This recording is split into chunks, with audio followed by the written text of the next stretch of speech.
body's out again today. This is what, day 8, day 9? We don't know anymore. But we're talking about severe weather now coming into far western Oklahoma. Tornado watch in effect up until 10 o'clock tonight. Trackers are out. Jim Gardner, he is up. And we're going to track these storms as they come into the western parts of our state. Okay, let's go to Links 1 here. And there's a tornado watch for all the counties in green, and all the flashing counties are current warnings. The yellow counties, those are severe thunderstorm warnings. And then for the counties in red, those are current tornado warnings there. So look at the big tops here blowing off of the thunderstorms. And these are big storms out here, right? And there's a whole line running from near Dodge City back down to Lubbock. The whole line is going to be making its way off to the east. So you can see the tops of the thunderstorms, big storms all the way back down to, again, Lubbock, Texas. Another shot here. Trackers are lined up out west. Big line here filling in. Now, right now, we don't have any tornado warnings in the state. We have some severe storms in the northwest. One severe storm now about ready to come into Oklahoma, all right, from the west. And we'll check in with our trackers here coming up. Then other severe storms down in the Texas South Plains there, down near Lubbock and Plainview. And those are big. So what's going to happen as the afternoon goes into this evening, we're almost there, the tornado threat will increase just a bit across western Oklahoma. Also the threat to get a big complex of storms producing damaging winds, large hail, and again isolated tornadoes I think will be possible into this evening. So that's going to be our concern, tracking these throughout the evening into western Oklahoma. Let's go to Links 4 now. Let's jump into the northwest. And the storms up here, they are severe. We'll go ahead and zoom on in. Severe storm now just on and north of Freedom. All right, that's going to be lifting through Freedom right now. Winds in here are going to be possibly 60 miles per hour, nickel and dime, quarter-size hail. Other strong to nearly severe storms coming from Rawson down to Laverne. Now coming into Fargo, pretty good storm there. Marty's on that one. Vaughn's on that one as well. Nothing tornadic with these right now. Let's go a little farther south and check out the far west. Now, this is a big severe storm. There has been a little bit of mid-level rotation in it. It's crossing the Texas-Oklahoma state line from Sweetwater down to Eric. Big storm there, moving east. Okay, oh, there's a new tornado warning now for Allison, Texas. Check that out. That is brand new. And let's stay on here just a little bit here, folks. So this is going to be coming into Roger Mills County, and circulation's here. Justin, you got all that? Okay, it's right here. Here's the area of spin. What's the shear rate look like out of Amarillo? Okay, so folks, Ellis, Roger Mills County, you folks enroll. And let's go ahead and zoom on in back to Durham here and Raiden. You folks in Raiden, that's in western Oklahoma. The tornado warning is still a ways to your west, okay? But it's right back in here, and it's going to be mixed in this rain. It's not like a big hook hanging out. We can clearly see it. This is in rain, and that's going to be west of Allison, Texas, and that's going to be a tornado warning, and that's going to go to Raiden. That's going to go to Raiden, okay? That's going to come into Roger Mills County. We'll be tracking that. Let's go a little farther south. Severe storm coming into Texola, and we're tracking that. Let's go to Bobby Payne. Let's take him and get a quick update from Bobby. He's on that storm. And Bobby, tornado warning now just to your northwest. Give me an update. Tell me what's going on. David, right now I'm on I-40 and Highway 30. It's in Eric, and I'm looking back to the north. I did see a lowering just a while ago back to my northwest, and that would have been right in the area where the concern is. Now, it's going to be much further north than Eric, so Eric is in the clear right now.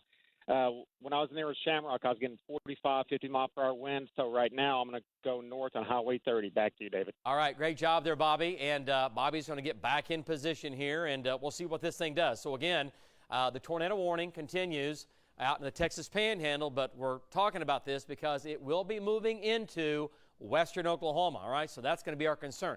And then the big area is going to be turning into a big line that's going to make its way across the state as we get into this evening. So we're going to have to keep up with this for sure. Let's go to Marty Logan. He's up in northwestern Oklahoma, and check in with Marty. And Marty, that storm you're on there, not severe, but it is strong. And remember, the conditions here are going to become a little more favorable for these storms to begin to rotate, and it's going to be kind of gungy. You know, the tornadoes, at least that chance will be for them to develop, and they might be wrapped in rain, so we need to keep a close eye on these. Go ahead, Marty. Yeah, and the rain is coming down. We're between Fort Supply and Woodward, headed up to Woodward. Watch this little band that's moving up. Earlier we did have a significant lowering probably an hour ago up in Beaver County. It's up into Kansas. It was warned, severe thunderstorm warned. So we're out here to keep an eye on it. We're going to do it. Back to you, David. All right, there you go. Marty and Deb Logan in northwestern Oklahoma, and they're all in the thick of it for sure. Lots of storms out there. All right, let's go back to Lynx 1 and give you an update here. Once again, there's the big line of thunderstorms. These are really nearly all severe, running from Woods County back in south of Dodge and then back into southwestern Kansas. And then the line runs all the way down to Plainview, right? And then all the way west of Lubbock. So, yeah, it's quite a line we have in place for sure. Once again, you can see the tops of the thunderstorms there. Big, big tops. Very impressive here. Look at the anvils on these things blowing off, and look at the updrafts right here. Check that out. Very impressive, very impressive. These things are 50 to 60,000 feet high. They are way, way up there. Okay, so we have the counties in blue. Again, out of our viewing area, that's going to be what you're looking at as far as that's a severe thunderstorm watch. And we know what the counties are in green. That's a tornado watch in effect until 10 o'clock tonight. And you can see the counties now beginning to ramp up a little bit. The flashing counties, those are severe thunderstorm warnings. And then the red counties, obviously, those are tornado warnings. Okay, let's go back to Lynx 4. And we've got a storm track on Lynx 4. Lacey has it there. And once again, moving east-northeast, what do you have your speed at? At about 40. 40, yeah. And that whole line is severe, so that includes the tornado warning. Okay, yeah. And again, tornado warnings back here near Allison, Texas, okay? So we've included that in that. So Dempsey, that is out ahead of, Dempsey's right here. So that's going to be out ahead of the tornado warning for sure. 539 into Dempsey. Eric at 542. Okay, Eric's down here on I-40. That's a little farther south. Your threat's going to be damaging wind and hail right now. But we need to watch these storms. The low-level winds, it's called the 850 jet. That low-level wind at about 5,000 feet up. Right now it's a little more southerly. All right, and that is still conducive to get tornadoes. It's a strong south wind about 5,000 to 6,000 feet up. Well, this evening it's going to begin to what we call back or become more southeasterly, and that can really crank up that tornado threat, okay? So that's what we have to watch out for. Now, if you're thinking, well, normally when we get a big glob of rain and storms, is the tornado threat lower? Yes, often it is, right? But we still need to watch this because these storms can become separated and can kind of separate themselves from possibly another storm, or we get maybe another storm or two to develop out ahead of this line, and that could become severe and, again, possibly tornadic. So the atmosphere is set up for severe weather along and out ahead of this line towards Oklahoma City. It's very unstable. The jet stream winds are strong. Okay. All right. I was going to show that one more time. Sorry. I hadn't gone through I'll take it all the way out to the metro real quick just so you can see that. That's fine. No, that's fine. I just got sidetracked and started talking. So once again, severe storms all the way now south of Arnett. It's this whole line in here. And once again, moving east, 40 miles per hour, give or take. We're looking at the Eric feedlot, and she'll adjust the times here. Eric feedlot coming in now. There we go. We'll take it into the metro. Cheyenne, Sayre at about 6 o'clock. Elk City, 6:15. Clinton at about 6:52. All right, it's right there. And then we have the Water Zoo Park in Clinton, same time, 6:52. Taloga, 7:08. Kingfisher, 8:18. El Reno, 8:26. Edmond, 9 o'clock. And Oklahoma City at about between 9 and about 10 o'clock here in the metro. And what's going to happen is it looks like this is going to turn into a larger complex. It's going to get stronger, and it's going to start accelerating. So what does that mean? Well, anytime you get a big push of wind and rain that's just getting stronger and faster, you're going to have damaging winds. All right, so this could produce winds easily 70, 80. There might be some winds in here possibly as high as 90 miles per hour if this Bo Echo really gets its act going, okay? If it really, really starts to scoot down I-40. All right, so, and that would be the metro, all right? So once again, Oklahoma City, that's downtown at about 9 o'clock, so that means El Reno at about 8:30, okay? So the West Metro, 8:30, Oklahoma City at about 9 o'clock, and that means Shawnee roughly at about 9:15, 9:30, about 9:30 in Shawnee, about another half hour later. So close to 10 o'clock into the Shawnee and in Chandler area. All right, so once again, severe storms in the northwest. Let's check in with some of our trackers and see what's going on with them, and let's see who we have out here. Let's go back to Val. Val's on the eastern edge of that storm now that's severe out his window there. And Val, storm getting stronger, tornado warning now does continue for Allison, Texas. That storm is going into Roger Mills County, and we're tracking it. It's going to be wrapped in rain, though, Val. You're looking off to the west there. Give me an update. Yeah, David, we've just come in from the Texas Panhandle, and we've been in some of the cores of some of those bigger storms out there. And I can tell you that we've seen winds gusting 50 to 55 straight line winds, and we've also had some small hail. But those storms look like to me they're continuing to intensify. So basically we're ahead of that. We're trying to get set up for all of these storms coming in so that we can track them. Back to you, David. Yeah, no doubt about it, Val and Amy there. And once again, these storms are going to be coming out of the Panhandle. The conditions in western Oklahoma are easily favorable for large hail, big hail, golf ball, maybe as high as tennis ball size hail. And there might be some hailstones a little bit larger than tennis ball size hail. The instability from Oklahoma City to the west is very, very high, okay? It's extreme, and that's what we're going to be watching again for this evening. So lots of instability.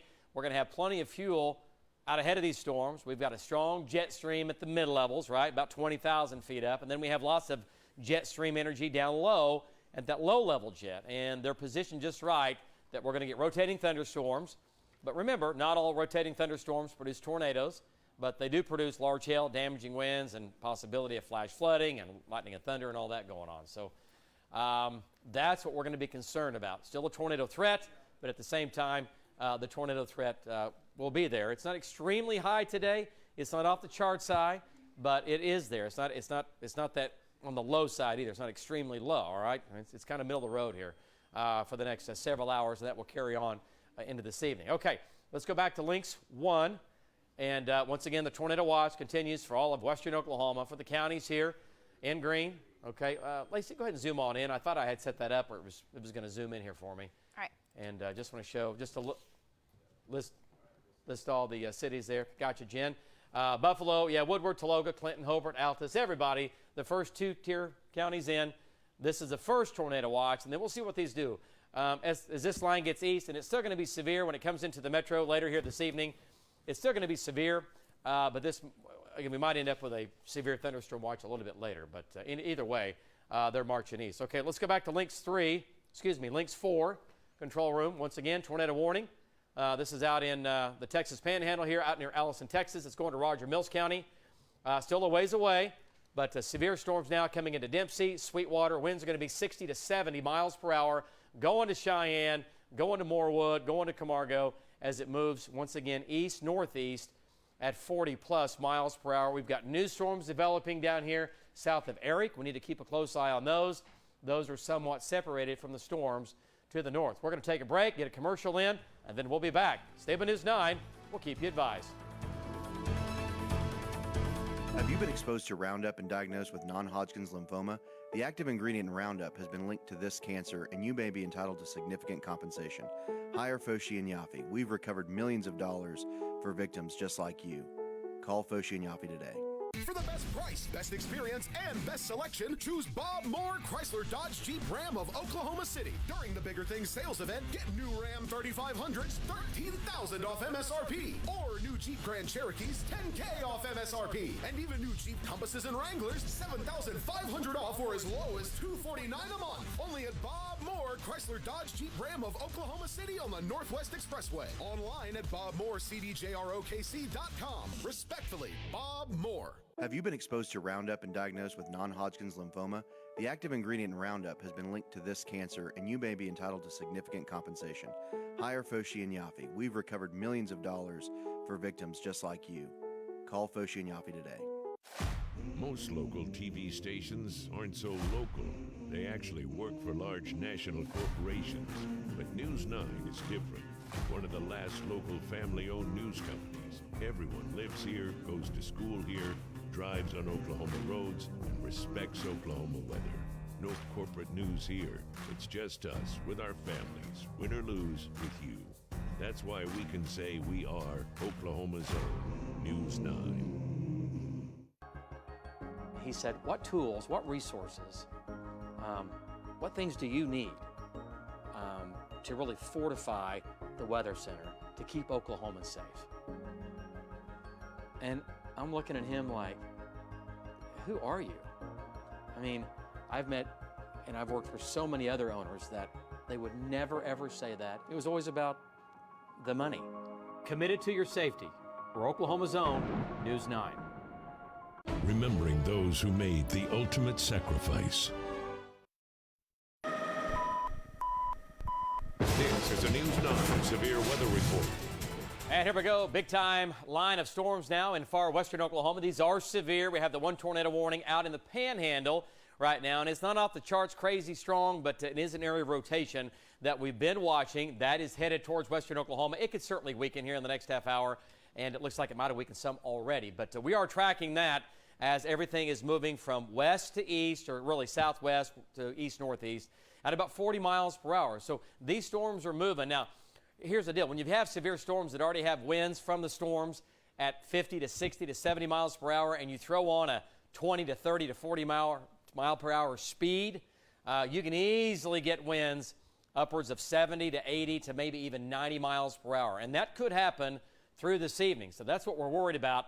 And that's going to impact more people by far, okay, than the tornado threat, okay? Even if we do end up with a couple of tornadoes here and there, odds are we're still going to have more people being impacted by the potential to get some flooding and also damaging winds and hail, all right? That would again, impact more people. But trackers are out. We'll check in with our trackers coming up here in just a second. Let's go to Links 1 and Tornado Watch once again for the counties in green until 10 o'clock tonight. A little closer shot. Buffalo, everybody out west, Woodward, Elk City, Clinton, Taloga, Putnam, down to Hobart, down to Granite, Altus, Hollis, Duke, Frederick, Roll. There you go. Everybody included in that tornado watch. This is the first watch of the day for Oklahoma. Actually, the second when the first one came out earlier. So our storm zone between now and about 9 o'clock, going to have a moderate threat of severe weather in the west. Just means that many of the storms in northwestern, western, and southwestern Oklahoma are going to be strong. They're going to be severe, and we're going to have quite a few severe storms here. And once again, we could see some of the hail sizes, not in every storm, but a few of the storms up to the size of tennis balls. That's a big deal. 80-mile-per-hour wind gusts, might have a few gusts higher than that, and the possibility of a few isolated tornadoes, again, in the northwest, the west, and the west. And then from 9 o'clock to 3 o'clock in the morning, 9 o'clock on, that wave of storms we think will come through southwestern, coming into central, northern, and leaving western Oklahoma. And as it moves east, though, overnight tonight, it will weaken. All right, it will weaken some. So our tornado zone, we're going to do a low, okay, to a medium threat, or priority 3, if you will, running for all of western and northwestern Oklahoma. This is where the highest tornado parameters are, and this is where they're going to be this evening. So we still can't rule out a tornado, even here in the metro, later this evening as this storm marches east, because we do like we did last night. We get those little spin-ups on the line like we had here in Oklahoma City, so we have to keep a close eye on that. Okay, let's go to Links 4 and jump into that. And the line is really firming up now, really starting to fill in. Wow, you guys see that? It's really firming up. From Woodward back down to Arnett, the whole line is going to go severe, okay? Just bank on it, count on it. It's going to go severe. And then from there, from Arnett down to and just west of Cheyenne, now coming into western Oklahoma. A couple of isolated storms down here we're going to keep an eye on near Hollis. And then we have other severe storms down here near Tulia and Plainview. Those are severe, and those are going to make their way again off to the northeast. So once again, all the action is out west. Oklahoma City is well to our east. It's way over here, and this is going to be the main line. And it already looks like we're starting to see the beginning of the MCV developing there. Did you see that? Yeah, and there's no real tight circulation at the moment within that. Yeah, as far as the tornado threat. Yeah. So yeah, a lot of wind and hail, though. Yeah, and they dropped the warning on that, too. Yeah, and looking at radar, there's 2 couplets trying to firm up quickly here. One just west of Eric, and another one just northwest of Sweetwater. The last 2 or 3 scans have definitely increased. Okay. Yeah. Let's take a look at that. Let's go to velocity data here, then we'll take a look at shear rate. So this is a big mess, and right here, see this going on? Right here, just north of Sweetwater in western Oklahoma. Let's go ahead and zoom on in. Maybe take the lightning off so we can see what we think here. Okay, so here's Sweetwater. All right, and there it is. It's right here. It's just north of town. A little area of spin going on. There's Dempsey. It's going to lift up towards Dempsey and Grimes. Okay, it's moving northeast. You can watch it here. Watch the brighter greens begin to appear. Okay, so it's getting a little bit stronger. And there's a couplet. That's where there's some spin going on. And Val's right here. Allen's right there. Val's coming in from the north. Alan Brosey's right there. Let's go to Allen. He is just right here. He's going to be just southeast of Grimes or east of Sweetwater, looking back to his west. And Allen, area of spin there, getting stronger right now. And it's kind of wrapped in rain, kind of ugly back in there, but it is getting a little bit stronger now as that storm is moving into Oklahoma, at least that area of rotation. Tell me what you think as you look back in there. Yeah, David, we're looking at two areas of possibly spin, one on the left side and one on the right side of the highway here. We're going to pull into an oil field site here so we can establish a shot and study this for just a minute. But, yeah, it's coming our way. It's definitely coming towards, we're at 5 and 283 right now, and it's after that it's going to be headed towards the Cheyenne area. So we're going to keep an eye on it, and we'll let you know what we see. Back to you, David. Okay, yeah, Justin, I'd get him. Yeah, out of Eric, he can go. Yeah, I'd have him go west, Justin. Get him back down I-40. And, okay, let's go back to Links 4, and we have two areas of spin on Links 4. Here they are. They clearly show up on maximum rotation. One now, northeast of Sweetwater. Watch it again. It's right here, okay? And that's moving towards Rose Hill. It's going to cross 283. That is an area of spin we need to keep an eye on. And then we have the other area down here at Eric. And these are both ramping up. These are both getting stronger now in western Oklahoma. If they get any stronger, we're going to have a tornado warning out of that one and or that one. Okay, so the rotation is increasing. This is going to be northeast of Sweetwater, and it's going to be just west of Eric. You folks in Eric, okay, need to be watching this. It's going to move east-northeast, and from there it's going to head up towards Sayre and Merritt. It's going to head up towards Sayre and Merritt. All right, let's go to velocity data and see what we think on that. And there we go, two areas of spin, one here and one right here. Is that out of FDR? Yes. Okay, yeah. So there we go. Two areas of spin there going on. Anything farther south that we can see down? I just want to pay attention to the other storm that was kind of by itself down there. Right. There are some showers with thunderstorms down in Harmon County. Let's go to Links 1. Go to Links 1. And you can kind of see the broader view for southwestern Oklahoma. Okay. We need to keep we need to keep an eye on these. Just to make sure nothing comes crazy out of this. So Hollis, Altus, you folks need to pay attention to what's going on out in the Panhandle. Okay, tornado warnings out near Silverton. You folks in Hollis, you know what I'm talking about. And that storm is making a beeline east-northeast, and these have all had tornado warnings on them, at least off and on for a while. So Hollis, we're going to keep an eye on you. Altus, we're going to keep an eye on you. And this is going to be coming to the east. So you folks in Altus and Hollis, you're going to get this. You're going to get hammered here eventually. All right, so let's come back north. And let's see, Allen's got a pretty decent shot right now. And Allen's right there. Let's go back to velocity data. Then we'll jump back into northern Oklahoma here. Let's see. We've got, we're out of, kind of have three areas, don't we? It's almost like that entire line. There's little here, one here, and 1, 2, 3. So 3 areas of spin, okay, running between Sweetwater and Dempsey. Area of rotation there, crossing Highway 30 south of Sweetwater and northwest of Eric. And actually, it's going to be crossing on and just north of Eric. Little area of spin, all right? Bobby Payne coming in from the east on that. He'll intercept that as it moves off to the east-northeast. Okay, so let's go to one of our trackers here. Let's check in with him. Let's go to Bobby. He's east of that. Bobby's in Sayre, making his way westbound. Let's check in with Bobby Payne and get an update from him. Bobby, go ahead. Okay, David, right now I'm in Sayre, and I'm going to be headed back west on 152. I see what looks like a gust front, and it kind of goes right into my area just to west, and so it's going to be just south and west of Highway 152. So it's going to be just west-northwest of Eric, and I'm looking back now to the west and southwest, and I do see what appears to be a lowering. I'm going to try to get as close as I can to it and confirm if there's any rotation. Back to you, David. Okay, all right, great job, Bobby. So let's stay with this one, okay? And Bobby he's coming in from the east.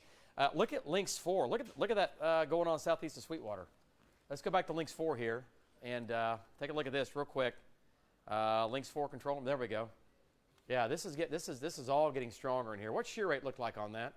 A couple of areas of spin. Nothing much there. You're still out of Frederick, right? Yeah. Okay. All right, let's jump into northern Oklahoma now. Marty Logan's up here. We're going to do a quick jump to the north here. And, stay with Links 4. Let's jump up here. We have to take a break here in just a second.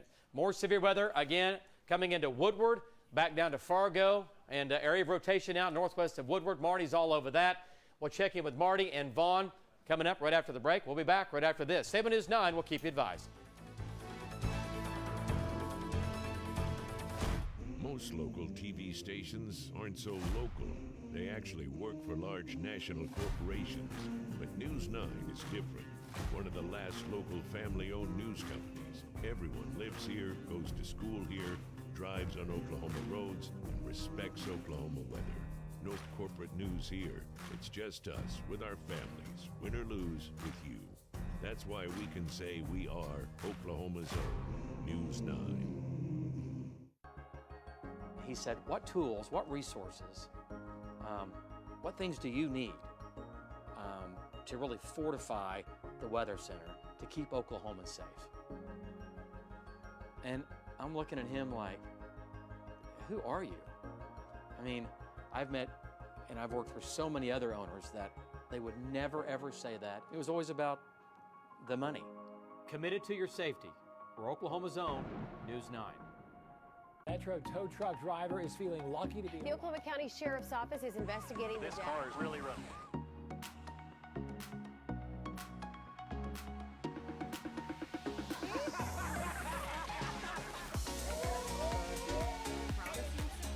How my mother made it. She just slid that in there. I don't see anything for puncture. Now we are on or what? This one. Hi, I'm David Payne. Check out my lessons for non-severe weather. Lesson 1, don't get caught in the rain. Getting soaked? Yeah, that's no fun. I could have helped. I know. Lesson 2, don't get frozen. I can tell you when you're going to need those extra 5 minutes. And maybe an ice scraper. Lesson 3, bad hair day. Don't you just hate it? Hairspray, anyone? Of course, some of us don't even need it. Conclusion, I've got you covered no matter what type of weather. So touch base. I'll make sure you're ready. We start before the sun rises. Before your feet hit the floor, we're on the scene of a big story. Before your coffee hits the cup, I've already had 2. Before you greet the day, we've been working overnight to get you the latest weather conditions. Before your drive begins, we have the best ways to beat the backup. Before your day starts, we're here to help you get ahead of your morning. Wake up to a new day with Lacey Lowry, Robin Marsh, Lacey Swope, and Jed Castles on News 9 this morning. All right, folks, welcome back. Still talking about severe weather in far western Oklahoma, and these storms are getting stronger. Areas of rotation are getting stronger. Trackers are out, army of trackers today. Everyone's out today. Our trackers have chased storms every day for the last 8 days, 9 days? I don't know. We've lost track, but we've had a tornado watch every day, yes, and we've had tornadoes every day, all right? So it's been nuts. It's been out of control. We know it. You know it. We've had all the horrible flooding. It has been a mess. Let's go to Links 1 here, and tornado watch in effect until 10 o'clock tonight for the counties in green. This is the first watch in effect for all of western Oklahoma, and look at all the severe storms now that are lined up. All the yellow counties here flashing, the yellow boxes, those are all severe thunderstorms. Okay, and talking about the severe weather threat, between now and 9 o'clock, we're going to throw in a moderate threat of severe weather for northwestern, western, and southwestern Oklahoma for large hail, tennis ball size hail, big hail. And obviously, that threat will come east after 9 o'clock. It'll just keep chugging east down I-40, coming into the metro between 9 and about 10 o'clock tonight. So there's a lot going on in our tornado zone, a low to a medium threat for tornado. The highest threat in the yellow, northwestern, western, and southwestern Oklahoma. Let's stay with Links 1, and we'll go to radar here. Stay with Links 1 here, control room. And severe weather, again, in the northwest. Let's start you off up here. Talk about our storms in the northwest. And coming into Woodward right now, Marty Logan's right there, and then from Woodward up northbound, east of Buffalo here, and then also north of Freedom. One severe storm there, some weak rotation with that, little stronger rotation back here on this Woodward storm.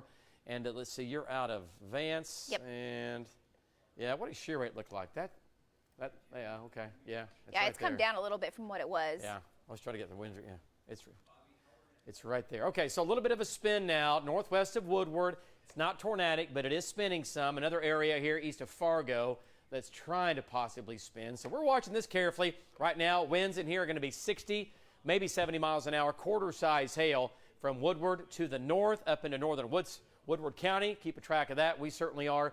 And we have more storms down west. So a lot going on. It's going to be a long evening with severe weather. Lisa, we're tracking all of it, and there's a lot going on out there. Back to you at the news desk. We know you've been busy. You are now watching News 9 at 6. It has been a long week of severe weather for most of the state, and we're not done yet. As you heard David mention, this holiday weekend already A stormy one right now. Storms developing in western Oklahoma. Our storm trackers are out tonight. Chief Meteorologist David Payne is in the Bob Mills Weather Center with the very latest. David. All right, Lisa. Yeah, you know, these storms took off several hours ago, actually earlier in the day in the Texas Panhandle, and they've been severe. We've had a couple of tornado warnings in the Texas Panhandle. Right now, we don't have any tornado warnings in effect for Oklahoma. These are all severe storms, but they're pretty big severe storms now, running from Roll, west of Roll, down to west of Cheyenne, down to Sayre. Going to have some pretty good size hail, quarter, maybe even some golf ball size hail north of Eric, quarter size hail south of Eric, and a little pocket just east of Eric. So you're kind of surrounded out here in western Oklahoma. And it's going to Sayre, it's going to Elk City, it's going to Hammond, it's going to Morewood. The movement is east-northeast towards Elk City at about 40-plus miles per hour, right? So pretty good speed. Let's jump a little farther south, see what's going on down here. And there you go. A couple of storms now going up west of Vinson. We need to keep an eye on these. These are in an environment that we could have, again, some tornadoes today, obviously, for western Oklahoma near Vinson. We're tracking those carefully. These are going to be lifting off to the northeast, and other storms now developing near Hollis. And we have our trackers, Tom and Rob, coming in from the east. We've got Bobby Payne right there, right in the thick of it. Let's go to Bobby Payne and get an update from him. He's west of Sayre. He's looking right back where we've had some rotation. And Bobby, we have your shot up. Give me a quick update. Looking back deep into that storm that currently is severe now, moving east-northeast at 40. Okay, David. Right now, the gust front is right now just in my shot. It's just starting to come over me right now. So the Loring's going to be just to my northwest, and I've got strong winds starting to surge out pretty quick right here on 152, and I'm about 6 miles west of Sayre on 152. Back to you. All right, there you go, Bobby. Great job. And right now he's got a wind coming at him, so this thing might be having some problems, which is a good thing to have. It's still severe, but he's got a west wind blowing at him right now. Two things. It's either gusting out through the storm, or there's an area of rotation just to his north. We'll take a closer look at that coming up here. But a little area of spin that's been going on deep back into that storm. Okay, let's go to Lynx 4 and take a look at that quickly here. And Lynx 4, once again, there's the storm track. Sayre, 605. Elk City, 625. Clinton, 703. Kingfisher, 831. El Reno, 841. Guthrie at 918. That's Oklahoma City. That's downtown Oklahoma City, 929. Okay, still a ways away, but it's not that far away. And because these storms will be picking up speed, and then that's going to be Stillwater at about 944. So Moore, Norman, you're about the same, about 930 tonight when these storms will again come in from the west. And the whole line running from Woodward back down to Hollis, it's going to gain steam. This will become one solid squall line and make its way approaching I-35. So if you have any Saturday evening plans, graduation, parties outside, get ready to get hammered, possibly with damaging winds, large hail, and that tornado threat. Lisa, a lot going on. Another update coming up in about 10 minutes. Back to you at the news desk. We know you'll be tracking it all for us. And then we have some new information tonight. President Donald Trump approves Oklahoma's request for flood assistance in 10 counties. Now that includes Muskogee, Payne, Tulsa, and Wagner, and there are plenty more. The declaration will provide federal resources to state and local governments responding to the widespread flooding. Now, the help could come in the way of industrial-sized generators, bottled water, cots, and blankets. And Kingfisher County, just one of many dealing with the flooding. Already the waters have wiped out roads and turned a local creek into something many haven't seen in years. News 9's Steve Shaw is on the story. Even something as normally quiet as Kingfisher Creek can turn into a monster. It's a little different this year.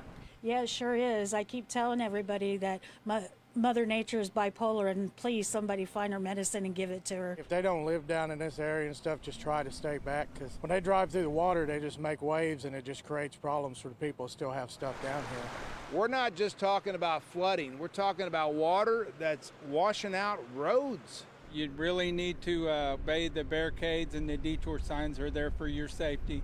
What looks like you might be able to make it through or stable on top could have eroded from the bottom, just waiting for the weight of your vehicle, and then you're in serious trouble. City officials hope this goes away in a couple of days.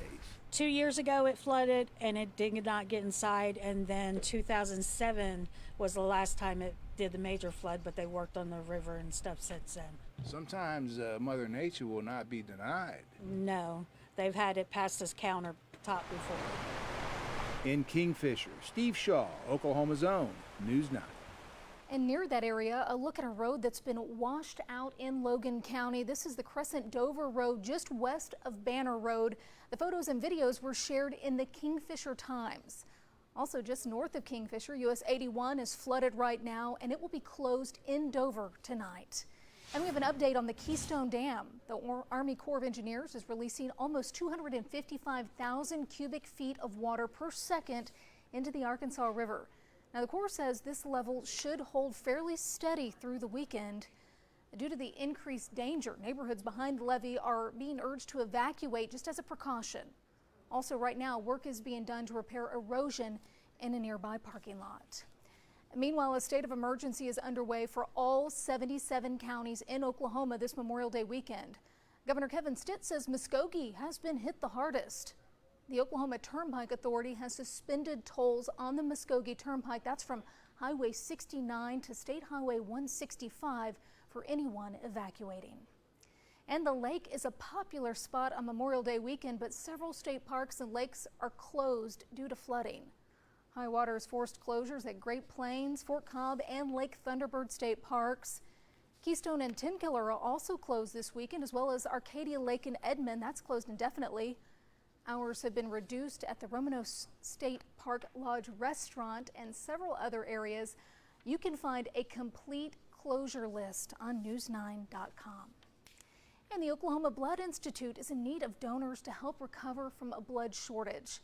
The OBI says that blood supplies are low because severe weather has canceled many of their donor events this week.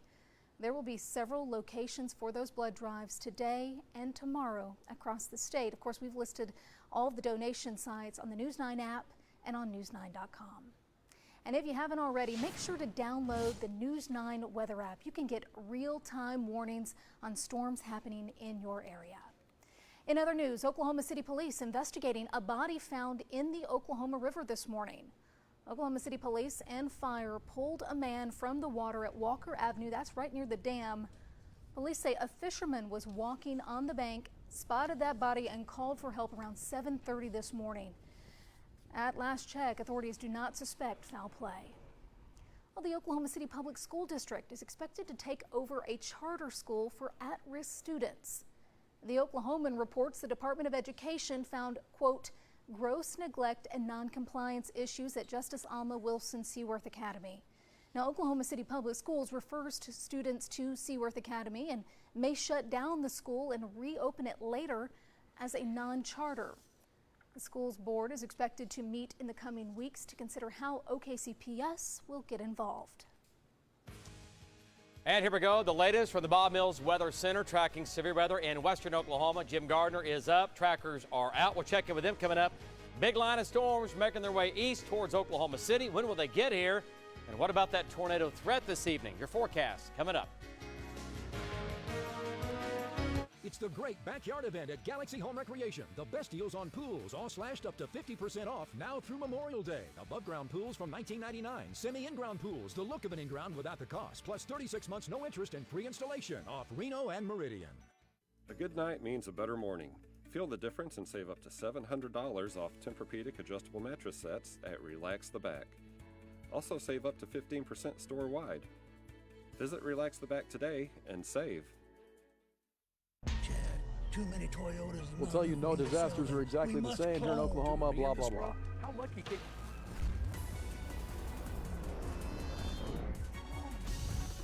Come on. Sweet. Congratulations. This spring, Fowler Toyota has a Camry, $5,000 off the MSRP. Corolla, $5,000 off the MSRP. Now, I've got Toyotas to sell. What have you done? Follow me. Fowler Toyota in Norman. It's our advertising slogan, and it's very true. Life is good living in a Richardson home. Custom designs, deluxe amenities, and rock solid construction are just a few of the many reasons to choose Richardson Homes. As we begin our 26th year building the highest quality custom homes at the best prices anywhere, we know you'll agree. Life is good living in a Richardson home. Life is good living in a Richardson home. Imagine a place that exists right here at home. A place where giants run free and dragons roam. Where you can discover new friends and explore together. An adventure bigger than life that you'll always remember. It's a great big world out here at the Oklahoma City Zoo.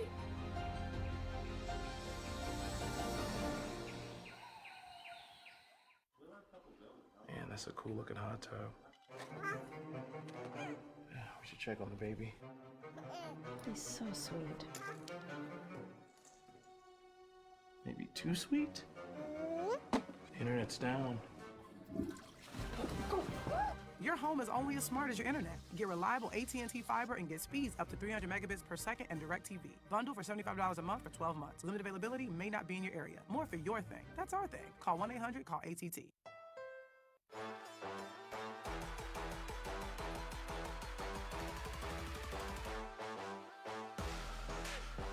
This Memorial Day, save big on a new Honda Accord. Equipped with the technology and power you need to cruise into summer. The Honda Accord, a car and driver 10 best, a record 33 times. Now just $249 a month, but only for a limited time. What are you waiting for? See your Central Oklahoma Honda dealer today. A good night means a better morning. Feel the difference and save up to $700 off Tempur-Pedic adjustable mattress sets at Relax the Back. Also save up to 15% store-wide. Visit Relax the Back today and save. It's the great backyard event at Galaxy Home Recreation. The best deals on pools, all slashed up to 50% off now through Memorial Day. Above ground pools from $19.99. Semi-in-ground pools, the look of an in-ground without the cost. Plus 36 months no interest and free installation off Reno and Meridian. This is Oklahoma's own News 9. Welcome back. A small army of volunteers is on its way to help Oklahomans dealing with the flooding and the aftermath of this week's storms. News 9's Aaron Brelbeck is on this story from the Red Cross headquarters in Northeast Oklahoma City. Aaron? Well, Lisa, right now volunteers are organizing a massive humanitarian effort. Volunteers with the American Red Cross will tell you no two disasters are the same. Here in Oklahoma, they'll be helping folks get through flooding, everything from cleanup to providing food to offering a hug or a calming word. Emergency shelters are being set up along the most impacted routes, and a small army of volunteers are there to man them. So far on the ground across the state, we have 190 people. More are on their way. We have people flying in daily, hourly actually. We have some people landing tonight. And they're all just coming in to help Oklahoma. And with more storms rolling in right now, they say they're in it for the long haul. If you'd like to help out, they can always use cash donations or volunteers. Check them out at redcross.org. On Oklahoma City's northeast side, Aaron Brelbeck, Oklahoma's own News 9. From the Bob Mills Weather Center, the Oklahoma weather expert, David Payne. And here we go. Big storms into western Oklahoma right now. Trackers, at least some of them, are getting hammered with wind, and a lot of it. The tornado threat will remain through this evening. Okay, that's one of our concerns, along with that damaging wind threat. And also, some of these storms are going to produce, at least sure going to try to produce some pretty big hail. And we'll be tracking that. All right, let's get to it here. Let's go up top in Jim Gardner and touch base with Jim. And Jim, looking off to your west there, it is a mean storm for sure. It's a big storm coming right down I-40. And this thing will eventually make its way towards Oklahoma City just a little bit later. Looks like we might have lost Jim's signal there. Let's go to the ground and check in with Val Castor. And hang on, wait for it. Jim is back. We have Jim. Do we have Jim? Let's go to Jim Gardner. Go ahead. No, that's right, David. We're sitting right just south of Elk City on I-40. We pop up street scope real quick. You see I-40 right there. We can take it out now. But there is there's several lines along here, David. They're watching very closely. But again, this is dropping a tremendous amount of rain, a lot of cloud to ground lightning, and there's going to be a lot of hail involved with this one too. But again, that front is coming right at us. We'll keep you updated. Jim Gardner reporting live from Bob Mills, Cutters 9. Back to you. All right, great job there, Jim, from the air. Let's go to the ground now and check in with Val and Amy Castor. And Val, no visibility. You're getting hammered right now out near Sayre. Big time storm. What are your winds? Give me an update. Looks like, are you on I-40? Where are you? I can't even tell where you are right now. David, we're on 283 right now, north of Sayre, straight west of Elk City, and you're right, we're getting hammered. When the gust front crossed us, we had wind gusts of 5.5, 55 miles an hour in the rain. It looks like a hurricane out here, David. The ditches are already full of water. We're working our way south. We're going to try to get to the south edge of all this stuff. just to see if there's any rotation and stuff like that. But I guarantee you this is going to be a damaging wind event for somebody, David. Yeah, no doubt about it, and it is already starting. The damaging wind event has already started in western Oklahoma as it moves off to the east-northeast. Many more storms to go as this thing will line out this evening and into tonight. So, yeah, there's a lot going on for sure. So there's Val's shot. We've got Marty's shot. Let's go to Marty Logan. He's up north, up near Woodward right now. He's up there on that one severe storm. And Marty and Deb, you're looking at it there. There's been a little bit of rotation with that. Marty, give me an update right now. Go ahead. Do we have Marty? We have a shot. Looking good. Here we go. Here we go. Sorry. He's alive. You're fine. Go ahead. Yeah, they just woke me up. Okay. Yeah, the leading edge right down there south of us, just coming across Sharon, Oklahoma, south of Woodward. And we're just watching that, see if there might be anything on the leading edge of it. Right now, just a little bit of lowering, and the rain and the wind is starting to hit us from the west. Back to you, David. Okay. All right. Great job there, Marty and Deb. We're tracking it in the northwest. Okay, let's go to Links 1. And once again, the tornado watch for the counties in green until 10 o'clock tonight. Right now, it does not include Oklahoma City. But these storms are just going to get stronger and then start to get a big push to the east. And as they do, they're going to be severe with large hail, damaging winds, and that tornado threat. Now, are they all going to be severe? Well, most of them will be, but they're not all going to produce damaging winds or large hail or tornadoes. Okay, we'll have pockets of that down the line, but there'll be enough of severe weather that it will keep us busy for this evening. So between now and 9 o'clock, the severe weather, it's a moderate threat, hangs up out west. It'll make its way east, but shortly after 9 o'clock, it'll start to come into the metro, it looks like, up and down I-35 into northern central, even hanging back into southwestern Oklahoma. Large hail damaging winds with that tornado threat. Right now, we'll do a low to a medium threat. Highest threat will be in the west and southwest and northwest through this evening, with a slightly less chance of a tornado later this evening as those storms move farther east, okay, as they begin to turn into a squall line. 81 degrees. That will be a severe thunderstorm watch coming for the eastern, okay, a little bit east of that tornado watch. It's coming out now. Talked about it earlier. The tornado watch is in the west, and now we're going to have a severe thunderstorm watch to the east that will include Oklahoma City. We'll show you that here coming up. All right, southeast wind at 16, gusting to 23 miles per hour. Temperatures in the 80s where it's raining. It's in the 60s in the northwest. It's very warm. It's very unstable out ahead of that squall line. Let's go to Links 4 and talk about some of the storms now out west. We have a lot of them here. Let's go to Links 4. Look at the line now, beginning to firm up. It's a big line. We'll start you off in the northwest. Winds up here are going to be 50 to 60 miles per hour. We'll start you off in northwestern Oklahoma. Here's Alva. Severe storm now, just now lifting into Kansas. That storm has been severe. Another severe storm west of Vaughn down to Woodward. This whole thing's severe now. Headed up. Get ready, Freedom. It's coming for you. Winds are going to be 60 to maybe 70. And let's go farther south. We get a little bit of a kind of a weak break over Arnett and Visay. But here comes the next big ball of wind. And severe storms now running from Roll down to west of Hammond, down to Elk City, down to Sayre. And other severe storms are trying to develop down near Vinson. All right, so we're going to have to keep a close eye on that. Let's do a storm track. We're going to bring this going on from west to east. There's a new severe thunderstorm watch in effect. It does include all of Oklahoma City. And again, that storm track, we're bringing into the metro here. Elk City at about 621, Freedom 623. It's going to change. Okay, Give me a and second. all right. 1 second. There we go. I'm getting way ahead of you. I'm so sorry. There we go. Bad. There you My go. bad. Elk City, again, Elk City's coming up, 628. Oklahoma City at about 9:30. West Metro a little bit before that, obviously, as it comes in from the west. But it'll come into the I-35 corridor between 9 and about 10 o'clock. That includes all of Oklahoma City. So here in the metro, you still have a few hours left. Okay, let's go back to Links 1, and we'll jump back into it here. Storms, yes, between now and 9 o'clock. High chance of storms in the west. And there it is, coming into the metro after 9 o'clock. We get wet in Oklahoma City. Severe storms in the west. Watch them march east, and watch the big squall line come into the metro. And with that, we're talking about the threat for damaging winds, hail, and the tornado threat will be along this line. Still, it will drop some, but we'll have to watch that here as your evening rolls along. We'll be back right after this. Dangerous weather and the commitment of the only locally owned station shows. You're seeing it live on News 9. Take your tornado precautions. You need to be going to your safe spot. Oklahoma's own David Payne and his team, there with you. Your quarter-mile slide. See the debris on the ground. This is big time. At least an EF4. And technology that's second to none. This is not delayed data.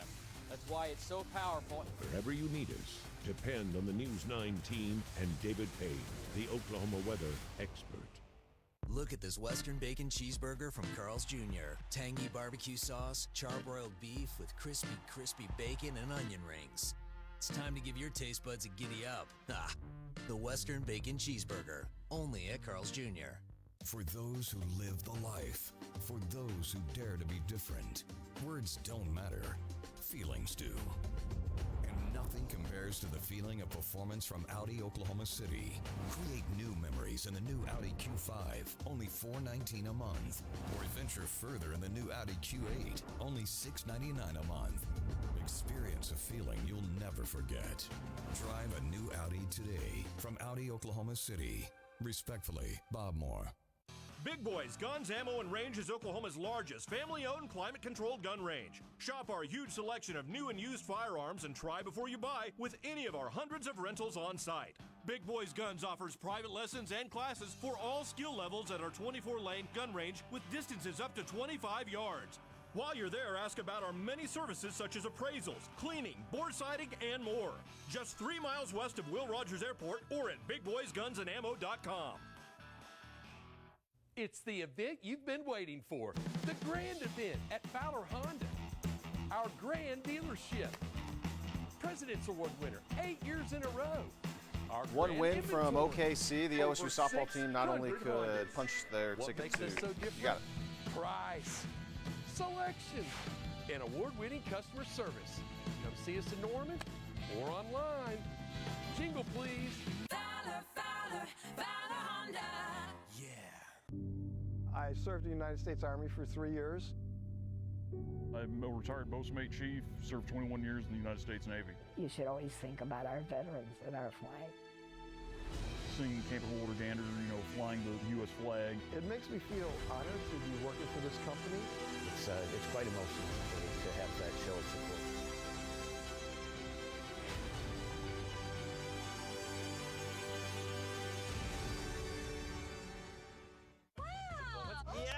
There we go. This Memorial Day, start your summer off right in a new Chevrolet. Oh, wow. It's time to upgrade. You guys outdid yourself there.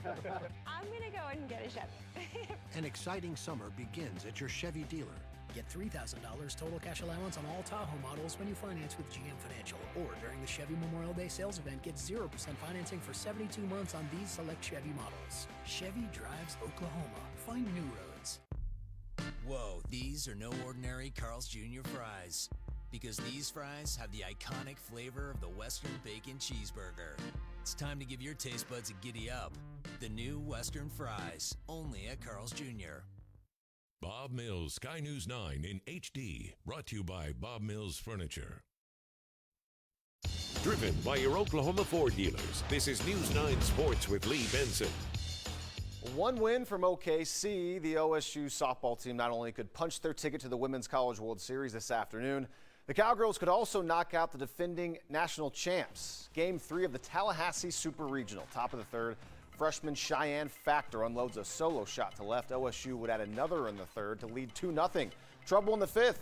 Logan Simonek on in relief of Samantha Shao. Simonek does her job, gets the final 2 outs, stranding 2 Seminoles in scoring position.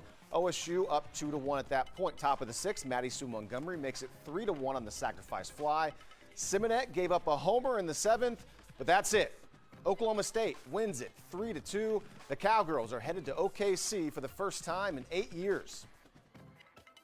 I saw the look in their eyes after last night. I told them on our bus before we got off, I said, if I'd have told you in the fall that it's going to come down to one game to go to OKC, would you just take that right now? And every one of them smiled and they looked at me and they said, yeah. And I said, then let's go. It's kind of weird. I don't think I've really felt it yet, but I think we've been working for it all year. We've been for the girls, and that's really what we're trying to do is get each other there. So I think we did that.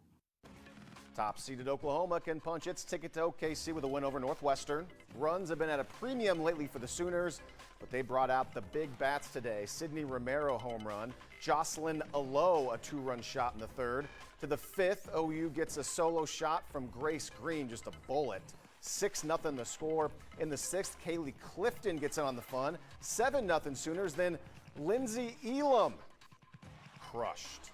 That one gone as well, and that a record breaker. As a team, 108 home runs this season for Oklahoma.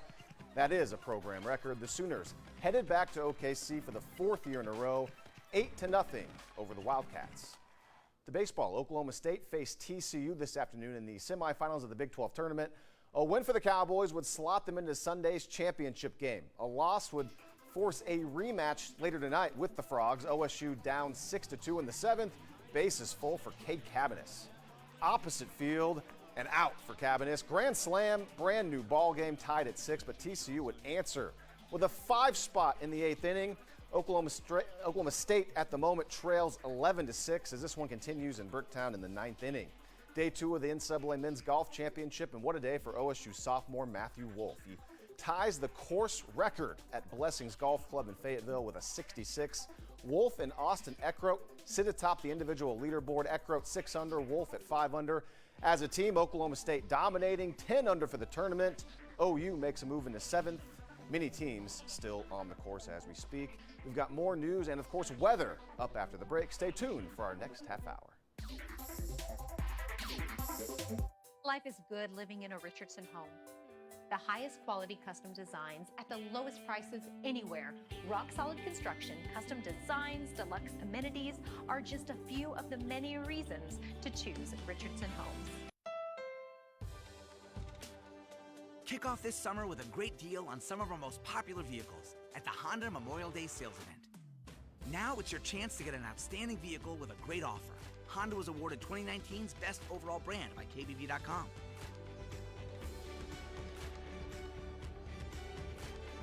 Visit your Honda dealer today for a great deal at the Honda Memorial Day sales event.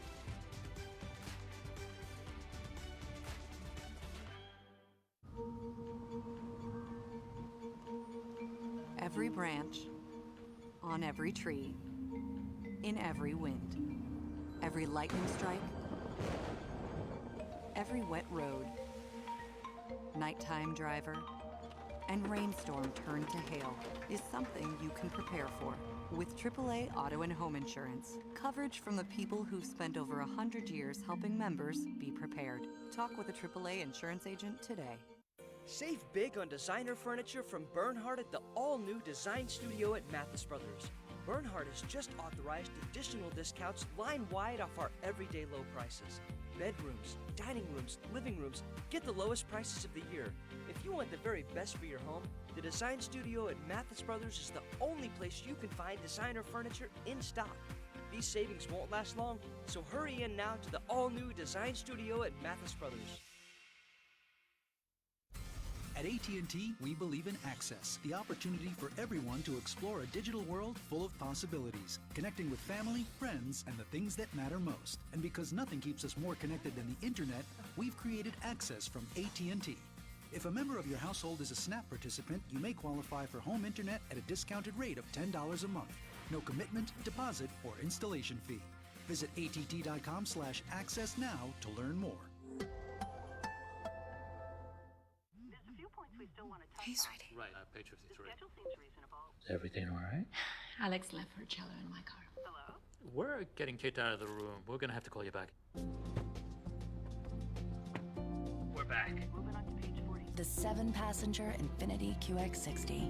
We don't have any issues with the planning committee. Luxury should be lived in. Let's move on to the next page. Lease the Infiniti QX60 for $399 a month or finance at 2.4% APR for 60 months. Visit your local Infiniti retailer. It's ready, set, Durango at the Black Hawk Casino Shawnee. Weekends in May and early June, your Players Club card earns entries for your chance at a 2019 Dodge Durango Blacktop from Patriot of Chandler. The Black Hawk Casino, where winning happens on over 600 of the most popular machines. New table games with no ante Monday through Thursday. Live entertainment. The Black Hawk Casino, exit 186 in Shawnee. Life is good living in a Richardson home. The highest quality custom designs at the lowest prices anywhere.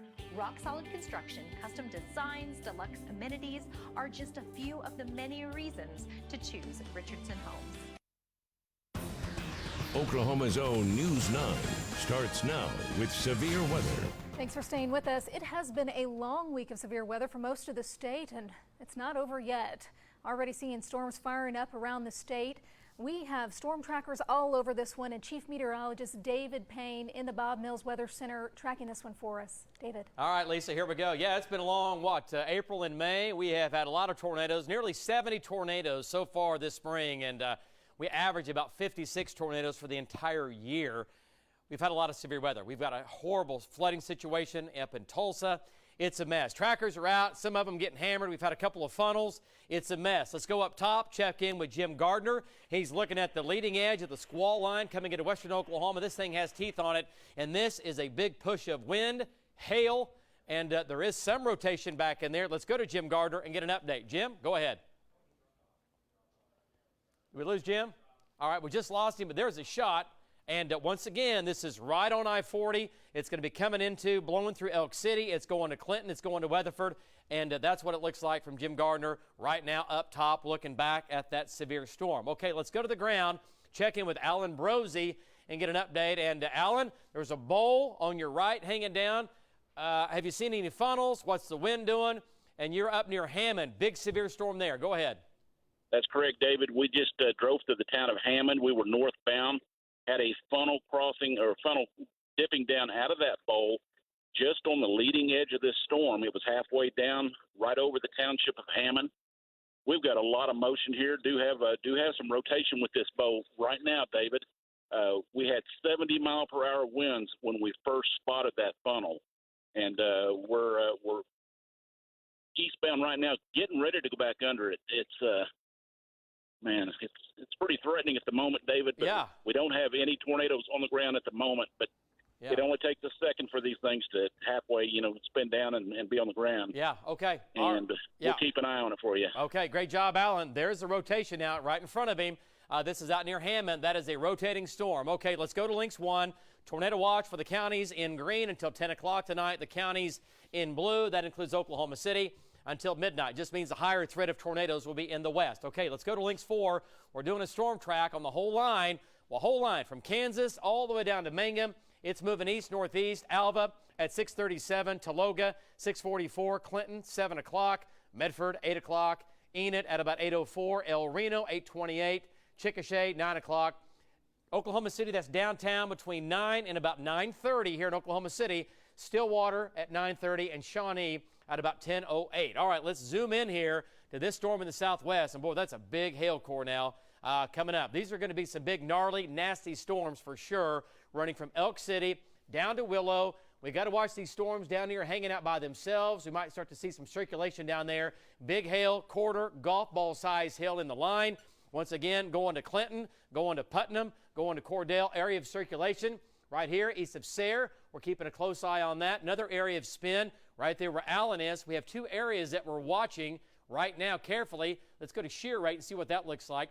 Make sure we're good. Yep, 1. Yep, 2. There's the other one right there. Okay, so a couple of areas of spin along the line. The tornado threat, it's highest out here. Let's quickly jump into northern Oklahoma and take a look at the storms east of Woodward. They are severe up to Freedom, lifting to the north. Vaughn's right there. Marty still in Mutual. We're tracking these storms carefully. So a lot going on. And again, these storms come into the city, Oklahoma City, between 9 and 10 o'clock. Lisa, we'll be back in a few minutes. Back to you. We know you'll be watching it. We have some new information tonight. President Donald Trump has approved Oklahoma's request for flood aid for 10 counties. Those counties include Muskogee, Payne, Tulsa, and Wagner, among others. Now, the declaration also allows for federal resources to assist state and local governments as they continue to respond to the widespread flooding. Now, these resources may include industrial-sized generators, bottled water, cots, and even blankets. And Kingfisher County is just one of many dealing with flooding. Already the waters have wiped out roads and turned a local creek into something that many haven't seen in years. News 9's Steve Shaw is on the story. Even something as normally quiet as Kingfisher Creek can turn into a monster. It's a little different this year. Yeah, it sure is. I keep telling everybody that Mother Nature is bipolar, and please, somebody find her medicine and give it to her. If they don't live down in this area and stuff, just try to stay back, because when they drive through the water, they just make waves, and it just creates problems for the people who still have stuff down here. We're not just talking about flooding. We're talking about water that's washing out roads. You really need to obey the barricades, and the detour signs are there for your safety. What looks like you might be able to make it through or stable on top could have eroded from the bottom, just waiting for the weight of your vehicle, and then you're in serious trouble. City officials hope this goes away in a couple of days. 2 years ago it flooded and it did not get inside, and then 2007 was the last time it did the major flood, but they worked on the river and stuff since then. Sometimes Mother Nature will not be denied. No, they've had it past this countertop before. In Kingfisher, Steve Shaw, Oklahoma's own News 9. And near that area, a road has been washed out in Logan County. Now, this is Crescent Dover Road, just west of Banner Road. The photos and videos were shared in the Kingfisher Times.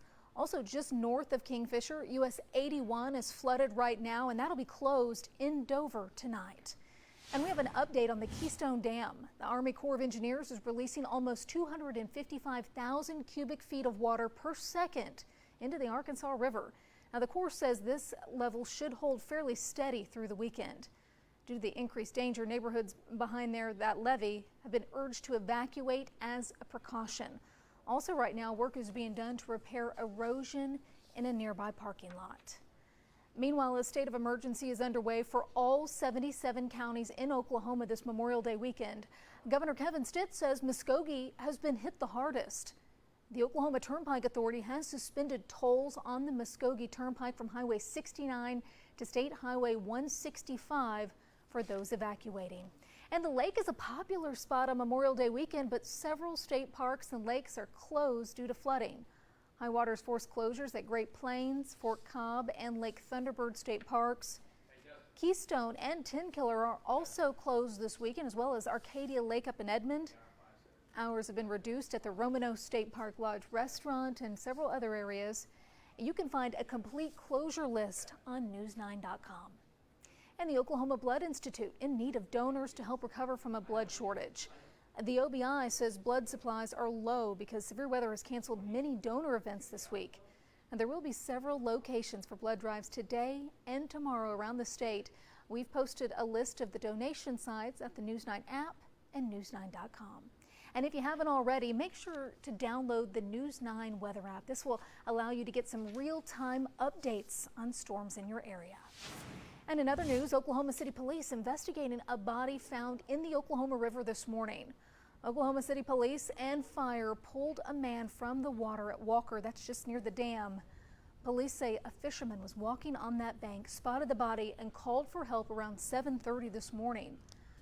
At last check, authorities do not suspect any foul play. And we are taking a live look outside from our Air Comfort Sky Cam network. It doesn't look too bad right now, but David tells us to brace for some storms. He has the timeline when we come back.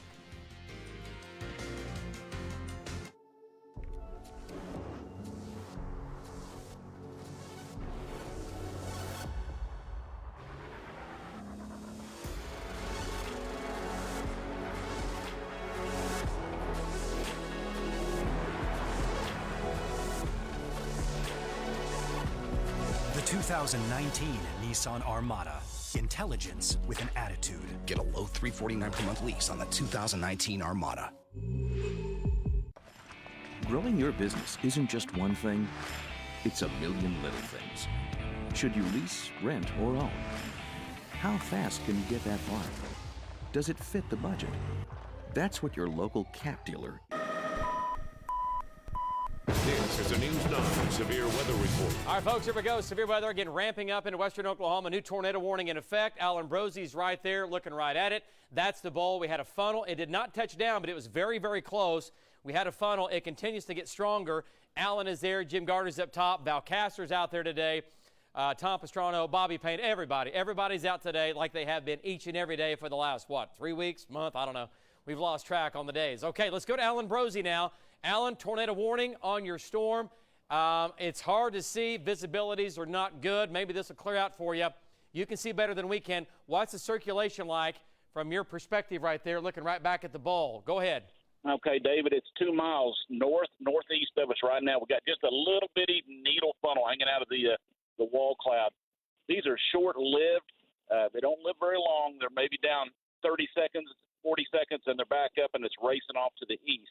We have not seen it touch down, but we've seen 2 or 3 very large funnels coming out of this. So it just went tornado warned. It's going to stick around for a little while. We'll be following it back to you. Yeah, Alan, it looks like the circulation is just from you and then also to the north. It looks like right now there's a couple of areas of spin, Alan. There's a couple of areas of spin that we're concerned about right now, and they continue to get stronger. Okay? They continue to get stronger. Let's go to Jim Gardner. He's got a different perspective up top. Tornado warning now, Jim. You're looking right back at it. Jim, is the small community of Butler is to your left. There you go, Jim. A little bit of a lowering in there. We can see that. Go ahead, Jim Gardner. Well, that's right, David. We're looking right where Alan's talking about looking, and you can see the squall line out in front of this, but there's the bowl right in there. You can, if we have street scope, Butler's just to your left of the screen. You can see OK 33, Oklahoma Highway 33 running right through the center of that thing. So again, the lowering is right there, David. We got a really good shot of it. And right now I haven't seen anything go to the ground. But, you know, there's a tremendous amount of rain with this, David, a lot of cloud-to-ground lightning. So anyway, it's just going to be a real mess if it keeps dropping this amount of rain as it moves towards the city. Jim Garpoint live from Bob Mills, Scotty's 9, back to you. All right, great job there, Jim. A beautiful shot looking at this storm. It is becoming tornadic right now. Tornado warning does continue, and Jim will be on it. If it does anything crazy, you'll see it live right here on News 9. And Jim is right there, and then trackers have swarmed this thing from the ground. Let's go back down to Links 4, and here's Jim in the air right here. Alan Brosie's right here. There's an area of spin here. There's an area of spin up near Morewood, okay? Doing a storm track on the most dangerous part of the storm where the tornado areas are. We have actually 2 in here. Hammond at 6:52 in Hammond. Putnam, 7:15. This is going to be a tornado warning. Center part of the house, lowest level. Okay. Thomas at 7:31. Oakwood, 7:41. Fay, 7:41. And Eagle City at 7:51. Again, this is a tornado warning now. All right, tornado warning. We've got Dewey County. This is going to be for northwestern Custer County. This is northwestern Custer County. And this is going to be southern and southwestern Dewey County. All right, let's put on shear rate or velocity, either one. We can take a look at them here. We'll go back to Jim here coming up. Area of spin now is over Morewood. There's an area of there, and there's also an area of spin right down in here, okay, over Butler. Over Butler. All right, little area of spin there, and one to the northwest over Morewood. They're both about the same strength right now. They're both about the same strength. So 2 areas of rotation, one where Allen is, pretty close to Butler, and the other area of rotation, a little stronger, is going to be up near Morewood. Again, moving northeast at about, what do you have, 35, 40? 35 miles per hour. Okay, moving off to the east-northeast. And Putnam, you're in the line of fire, okay? You're going to be out ahead of this. So you folks in Putnam, pretty good sized little community here. Putnam, and then from there, it's going to try to go up. It's trying to kind of pinwheel. You can see it kind of trying to lift to the north. So it might go on or west of Putnam. But again, tornado warning does continue for northwestern and western Custer County, southern and southwestern Dewey County. That is a tornado warning with that storm right there. Let's go back to Alan Brosie. He's in the area of circulation that's right here. Let's go back to Alan. And Alan, I see rotation. I see a lot of things moving around in your shot. And, focus right up here. Yeah, you're going to be just north of Retrop there. No, excuse me. Let me back up here. My bad. You're going to be just southeast of Morewood. And, Alan, what do you think? Anything on the ground right now? There's your shot. We're looking for funnels. We're looking for tornadoes. Go ahead. No, David, nothing on the ground, but we do see an occasional funnel, and these are real funnels. They're not just a hangy down, cloud. These are rotating. They're on the front edge of this thing. They maybe have a lot of shear in it, but they are real. They have not seen one come down to the ground. We've got another area about 4 miles to our north now, straight north. It looks very ominous, and it's getting ready to get wrapped in rain. We've got curtains of rain wrapping around this entire thing, and 50, 60 mile per hour winds too, David. So it's just going to be a really really windy dogfight out here. Back to you. Okay, yeah, no doubt about it. You are working hard for the money, Alan, and it's the big grind for sure, as this is a messy storm. The tornado's not hanging out, and the circulation's not hanging out in the open where you can see it from 5 or 10 miles away. Alan is in what we call the bear's cage, right? Nobody wants to be in the bear's cage. You know what happens in a bear's cage? Things don't end up so well for you, and that's where Alan is right now. This is going to be the northern side or western side of the area of circulation. The back part of the circulation is above and behind him, and the whole area is spinning right here above his head, and what he's looking for is above him and then also along this leading lip here if something might try to come down in the form of a funnel or a quick spin up of a tornado. And he had a funnel about 20 minutes ago that was actually pretty pronounced, but this is what we're dealing with in here. So he is now, right now, he's in the small community of Butler. Alan is in Butler, and we're looking for another spin up, and possibly we're looking for a tornado. If it were to happen, it would be very, very quick. What do you got? While we're talking about the tornado warning, there's also the severe storms going on further to the north. Yep. And there was a lightning strike near Quinlan being reported hit a tank battery, and that tank battery is on fire. Okay. So that's going on near Quinlan there in Woodward County, and the storms through there are severe. Yeah, they're all, 60 to 70 mile per hour winds? Yeah, big time wind with those storms. Everywhere. Okay, we're going to leave this just for a second. Let's jump north, and then we'll come back to this. Okay, more wood. Up to Ray, up to Aledo, up to Putnam. Go to your safe spot, lowest level, center part of the house. We got an area of spin right over and now north of Morewood. It's right here. It's northeast of Morewood. That's the area of spin we're watching. And Justin, we've got somebody coming in from the north on this. Yeah, Marty Logan will be sliding southeast from Sealing. Oh, yeah. Vaughn there on the north side, the northern storm, has been seeing 60 mile per hour winds continuous for the last 5-10 minutes as he's been driving east. Yep. Do we have Vaughn in? Let's go to Vaughn. Vaughn Castor, look at there. Look at velocity data. And this thing is going down 64. And before we go, let's take Vaughn first. We'll look at some of those wind speeds. Vaughn, 60 to 70 on radar. What do you think? Can you confirm? Yeah, I can confirm that. I'm driving 60 in this heavy rain, and the rain's passing me. So Alva needs to batten down the hatches right now. This is moving into Alva here in the next few minutes. So we're going to keep following it back to the east. Back to you. All right, great job, Vaughn Castor, going at Highway 64. Like Vaughn said, it's going to Alva. Not tornadic, but damaging winds, 60 to 70 miles an hour, and this thing could easily lunge, and we could see winds maybe as high as 80 miles per hour. Let me show you what I'm talking about. Back to Links 4. Look at the bow echo here. See this bow right here? Right? See this big arc? Along the arc is where the winds are going to be the strongest, and we can also get tornado spin-ups on this line, especially from the center of the bow to the north. All right? Lots of dynamics going on right here. Winds 50 to 60 to 65 miles per hour going right down Highway 64. Alva, it's coming your way. Damaging winds 50 to 60, might have gusts to 70 in Alva. Batten it down, tie it down, or it's going to blow from west to east. This is a west wind going down 64. From there, it's going to Capron, it's going to Ashley, it's going to Burlington, it's going to Byron, and it's going to Cherokee. Our friends up in Cherokee, get ready. And then also now coming into Winoka. It's coming into Winoka right now from the west, okay? From the west. So severe storms up north. Doing a timeline, Winoka. Is your speed good? You're good? 50. Okay, 50? Yeah, it's hauling. Oh, man. Oh, yeah, we're going to have at least But 70. Vaughn's going 60, 65, and struggling to keep up with it. Is that what he said just That's then? what he said, yeah. Okay. All right, we'll go back to Vaughn. Winoka, 650. Alva, 7 o'clock. Cherokee, 719. Helena, Goldtree at about 730 to 740. Carrier at 753. That's down the line. But, folks, these will make it to Medford. They'll make it to Medford. They'll make it to Renfro. They'll make it to Lamont. You're all going to get these storms eventually coming out of the west. Okay, they are severe. Let's jump back into southwestern Oklahoma. Justin, what's Tom have? I'm looking at a big rain-free base. That's Tom. That's the rain-free base that's west of Willow right now. Okay. Is it? It's coming up, right? It's coming up, and I was just talking to him about that. Oh, wow. Look at that. Look at radar right there. Yeah. Okay. All right, folks.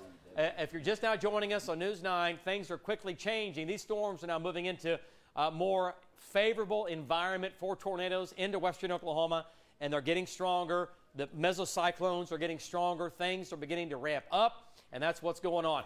Line of severe storms. Go ahead. And Justin. Alan has rotation on his camera right above him. Okay, let's do it. Let's go back to Alan Brose. He's right there with the area of spin. This whole thing is spinning left to right. There it is. Alan Brose looking straight up. Tell me what's going on with that. Again, near Butler, just east of Butler. Go ahead. David, we've got rotation straight above us. We have now got winds from the north feeding to the south. A few minutes ago, we had winds feeding from the southeast to the northeast or to the northwest.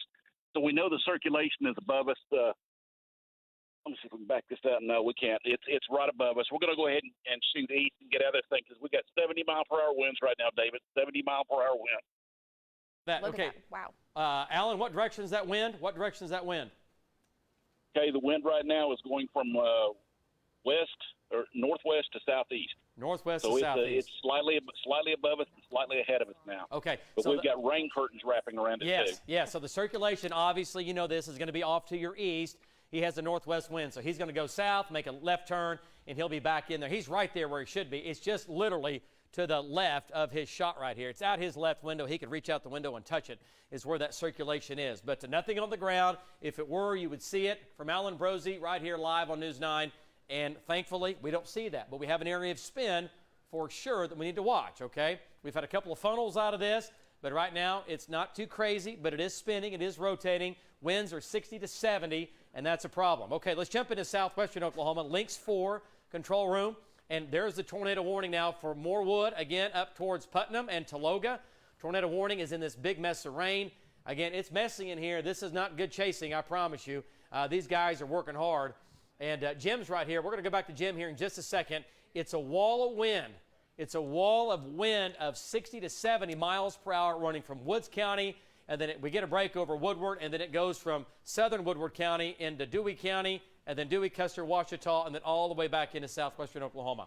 That circulation that we were talking about looks like it's completely fizzled. We were just talking about that. The tornado warning has been canceled, so good news for Putnam. Yeah, no doubt about it. It went up. It was spinning. We had a couple of funnels, and now it's spinning back down. And in a way, that's good, right? It's great news, but you got to watch these things. You got to watch every part of these storms because it's that type of a day where they spin up hard and fast. You might get a tornado, and then it goes away. And then we'll get another area 20, 30 miles north or south of that same area. So, again, it's a hodgepodge. It's a mess. That's why we have all of our trackers out here today. Stack the line. Okay, let's go to Jim Gardner up top in Bob Mills Sky News 9. He's looking back at the area of spin.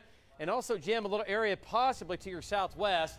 Need to keep a close eye on that, Jim Gardner. But the tornado warning, it's weakened, but it is still a strong to severe storm. Winds at 70 miles per hour in that line. Jim, go ahead. That's exactly right, David. As we pop up street scope real quick, you can see Oklahoma 33 again. You can see where it just swallowed Butler, man, just moments ago where Allen was. But this thing is still rotating, David, along this edge here. Now let's pan to the left here. We're going to go to the leftward, and this is a huge squall line, David, and it is pushing big winds out in front of it. So there's going to be wind damage with this. The other problem is it's dropping a tremendous amount of rain. There's going to be flash flooding.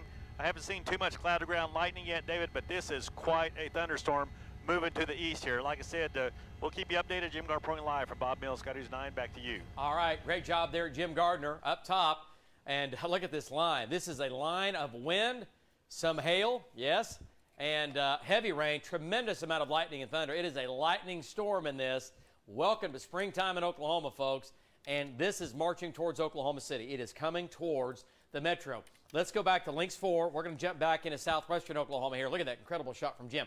This is a line that's going to eventually make its way towards central Oklahoma. It's taking its time doing it. It's pretty quickly, about 40 miles per hour. I have a storm track on the whole line on Links 1 when you're ready. All right, and we'll jump into Links 1. But I want to point out here, the whole line runs from Chester. The severe line runs from Chester down to Sealing and Taloga. Let's go ahead and zoom on in here, Lace, just to make sure, show everybody at home. Marty Logan's getting hammered right now, and he's in Sealing. Let's go a little further north. Okay, Chester, Sealing, we know where it's going. It's going to Fairview. It's going to Canton Lake. People camping out this weekend, if the lake, if you can campground that's not flooded or whatever. But as far as we know, Canton's okay, but people camping out, it's coming, Canton. It's coming to the lake, and all the casinos around the lake. It's coming in from the west, and it's going to be severe when it gets there. It's going to be talking about winds 60 to 70 miles per hour. Let's go to Marty Logan and take Marty's shot. He's on the front lip. With that, Marty Logan, give me an update on that severe wind. It's on you or just slightly behind you. Go ahead, Marty Logan. I think we're right in the core of it. I mean, it's shot out ahead of us, right there to Ceiling, down to Tologa.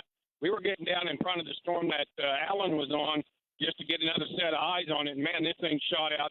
Very heavy rain. The wind hasn't been too bad, but we have really slowed down. We're hydroplaning on the highway right now. Back to you, David. Okay, all right. Marty and Deb Logan there. Marty, be careful. And, yeah, take it easy. We don't want any problems. But lots of rain, heavy rain, more flooding. We're going to have more flash flood warnings coming out here shortly as this line gets closer to Kingfisher County. Get ready, Kingfisher County. Get ready, Logan County. Possibly even here in the metro. We'll see. But we're going to have more heavy rain moving back into areas that do not need another drop of rain. Northern, central Oklahoma, we don't need another drop of rain. Okay, let's go back to Lynx 4. And we now have flash flood warnings. Those are already flying for Dewey, Custer, Ouachita County. If water is over the road, turn around, don't die, okay? Don't do it. Don't drive into water. You can easily lose your life in a matter of minutes driving through water. The whole line is now severe, pretty much running from Alva. It's coming into Alva here in the next few minutes, down the line to Chester, down to Putnam, down to Butler, down to Elk City. As of right now, there are no tornado warnings in effect, but these storms are rotating from time to time. Let's go to southwestern Oklahoma, and I want to check in with Tom. He's got a big lowering down here. Okay, look at the hail core. Let's switch radars. Yep. Okay. There we go. Okay, still pretty good size. Southwest of Carter, west of Retrop. Look at that. Okay, shear's coming up. We have some spin going on. Got some wind down in here. We need to watch. This has a lowering on it. Yep. And there's area of spin now, west-southwest of Tom Pastrano. And we have Val. Ooh, look at that. Val coming in from the north. Okay, area of spin north of Brinkman. Let's lapse that lace and see what you think. Going to Retrop. Let's see here. Give me a second. Now, okay, yeah, it's going to Retrop. It's going to Taylor. It's going to Burns Flat.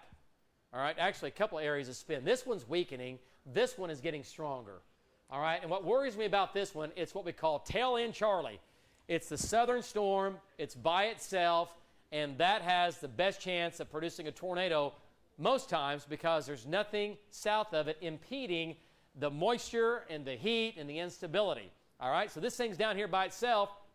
It's wide open. There's nothing south of it blocking the instability and the jet stream, the low-level jet stream. And look, nothing south of it. So this is the area that we need to watch as this thing begins to push to the northeast. Let's go to Tom Pastrano's shot. Let's go to Tom's shot and look at the lowering here. There it is. Tom, your storm continues to get better organized. And once again, Tom, you know what? You're on tail end Charlie. There's nothing south of you. It's spinning. It's open air. It's got the highest instability feeding into your storm from the south along with that low-level jet. Give me an update. That's right, David. And right now I'm looking at a significant wall cloud to my southwest. It's quickly approaching me. I see quite a few tags. We're just slightly too far to see if there's anything on the ground, but there's a lot of motion underneath that wall cloud. It will be to me here in the next 2 to 5 minutes, and I'll be able to get a better vantage point here. But it is a significant wall cloud right now as we speak. Back to you, David. Yeah, no doubt about it, Tom. There it is, down near Carter. Okay, we need to watch this. This is going to be the next tornado warning, I can tell you that.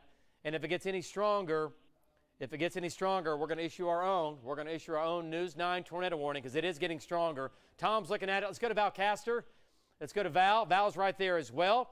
Coming in from the north. Val is east of Carter. And Val and Amy, Val, what do you think? It's getting stronger. It's wide open. It's wide open to the south of your storm. Go ahead. Yeah, David, we're sitting here looking at the lowering. It's very, very hard to see in our shot because there's a lot of haze and there's a lot of rain between us and it. But we can see the lowering to our south-southwest, and it's pretty much moving directly towards us. And, David, it is a legitimate lowering. It's right there. It looks like to me that the storm is trying to wrap up. So right now we're going to be about 3 or 4 miles east of Carter, looking to our south-southwest. And we will keep watching it and keep tracking it. Back to you, David. Okay. All right. Great job there, Val. And we're going to try to reposition you here, looking at it. I see where you are. You're just east of Carter. We're going to have to get you probably a little farther south and east. But you're right, you're in the sweet spot. I know you can see all that going on down there. Yeah, there it is. A couple areas of rotation now. One north of Willow and also one now near Brinkman down Highway 34. So, okay, we need to keep an eye on that. Let's go back to Tom's shot here, control room. Let's go back to Tom's shot. And, wow, look at that. Look at the tags hanging down. Tom, not a funnel, but it looks like your tags are beginning to become a little bit stronger now. That means the updraft is, there's the left side. There's the left side of the wall cloud. The right side is kind of obscured by the rain. But see the tags in here? The hail core has really come up in the last scan. Big hail getting bigger, right? Yes. Okay, Tom, give me an update. The tags, I can't tell by looking at it from this distance. You can tell closer. Maybe if you can zoom in on your shot there and some of those tags in the middle. Tell me what you think right now. Go ahead, Tom Pastrano. Yeah, David, I see a lot of there's quite a bit of motion. There's not as much motion as there was just a few minutes ago, but it does look like it's kind of reorganizing and just getting slightly better organized as we speak. It's a significant wall cloud, and there's nothing on the ground that I can see right now, but it does look like it's getting more intense as we speak, especially right there in the middle. I'll kind of zoom in here. Let me see what that looks like in there. Okay. Yeah, boy, it's pretty low. You're right. The scud and there's a few things hanging down here that are not that high up, especially right there on the left, right above the cows or whatever that is. Pretty low there, right? It looks like it to me. What do you think? Yeah, it's definitely pretty low. I'm actually going to drop farther south so we can get a better vantage point away from the rain. Yep. Okay. I'm keeping an eye on it. I'll yell at you if I see anything. All right. Great job, and we'll get back with Tom. And let's go to Links 4, folks. Look at the hail in this. You think we have a strong updraft? You got to have a strong updraft. We're talking baseball-size hail. Remember, a hailstone that large, right, the updraft, to be able to support that is going to be a strong updraft. Now, here's the deal on this. When that baseball is falling, that's falling at about 90 miles per hour. So it's like having a Major League Baseball player throw a baseball at you. That's how strong and that's how fast a baseball is going to be falling from the sky, upwards of nearly 90 miles per hour. That will hurt, all right? So if you're outside, that will blow out windows, and that can potentially do harm to you or anybody you know if you get hit by a baseball-sized hailstone, okay? It's going to be north of Willow, south of Carter, right over 34, baseball-sized hail now being depicted by radar. Let's go back to reflectivity here and take a closer look. And look at the hail core now. Look at the hail. It's just south of Carter, back down to 283, and north of Willow, right? South of Carter, about a mile, is the big – look at the hail coming up here. Look at the hook. Now, here's what happened. We had another cell. Look at the hook.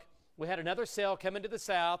It's going to do, like we say, it's going to do a couple things. It's going to disrupt it for a few minutes, and then it begins to strengthen, or it disrupts it, and it weakens.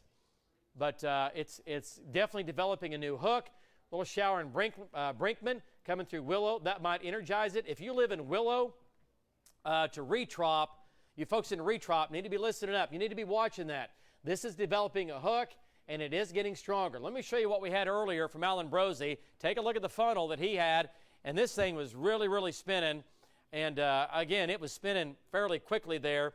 It did not go to the ground, but it was spinning nonetheless, and it was right here. And it was just a funnel. It was doing the spin.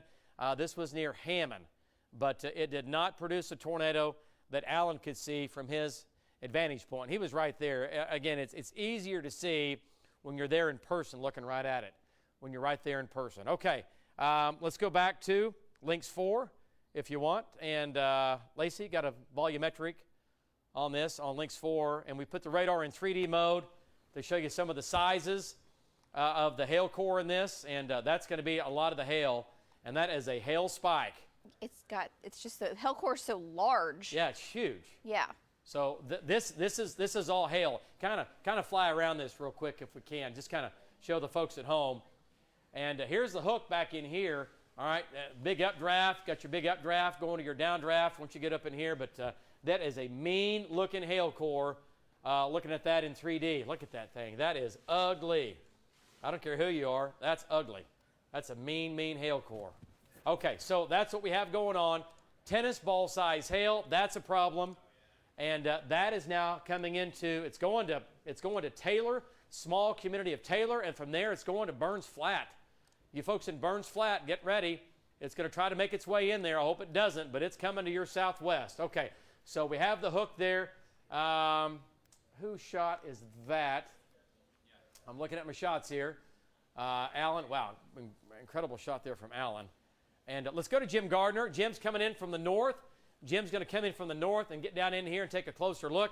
And Jim, that storm is now spitting out tennis ball size hail just to your southwest. As you drop farther south, you're going to come around, Jim, down near Sentinel, and you're going to see this thing wide open. Go ahead. Marty here, but you can probably still hear me. Yeah, we're proceeding southbound towards Cordell. Try to get a shot back to the southwest, but like you said, David, that hail's going to do a lot of damage. This is a large gust front all the way along this line here, dropping a tremendous amount of rain, which we don't really need. But that hail, I'm telling you, we saw it the other day on our video, David, where those hailstones, as that circulation comes around, it can pick it right back up and shoot it back up. As the hail is coming out of the south end of it, it can actually pick that hail up and bring it up the north side of it. Well, I showed you that on some video that we shot earlier of probably a baseball, softball size hailstone that flew by the helicopter going upwards. So again, that's something you don't want to mess with. But anyway, we'll keep you updated. David, Jim Garpoint live from Bob Mills, Sky News 9, back to you. Okay, Jim, here we go. Tornado warning now. Tornado warning for Jim Gardner's storm and also Val's storm and Tom Pastrano's storm. This is going to be a new tornado warning. Here we go. Let's go to Val Castor. Let's take Val's shot quickly here, control room. Val Castor, what do you have back to your southwest? Tornado warning. What is that? And is that on the ground? Go ahead, Val Castor. Okay, David, what we're looking at is a wall cloud right there. There's rotation in it. It's not on the ground that we can see at the moment, but let me tell you, it looks like to me the rotation is increasing. We see a lot of movement. It's a couple miles to our southwest. What we're seeing there is there's definite rotation. We can see rotation even from here. A lot of movement going on, rising motion. I don't see anything on the ground at the moment, but that could change really quick. It looks like it's got to be the north. There's some tags hanging down really, really low. But, yeah, it's definitely getting stronger. It's increasing. Back to you, David. All right, great job there, Val. That circulation is going to retrop. That's where you are. And it's moving east-northeast. What's our speed? 35? I'm just slowed down some a little bit. Yeah, 30 to 35. Okay, so here it is. Here's the wall cloud.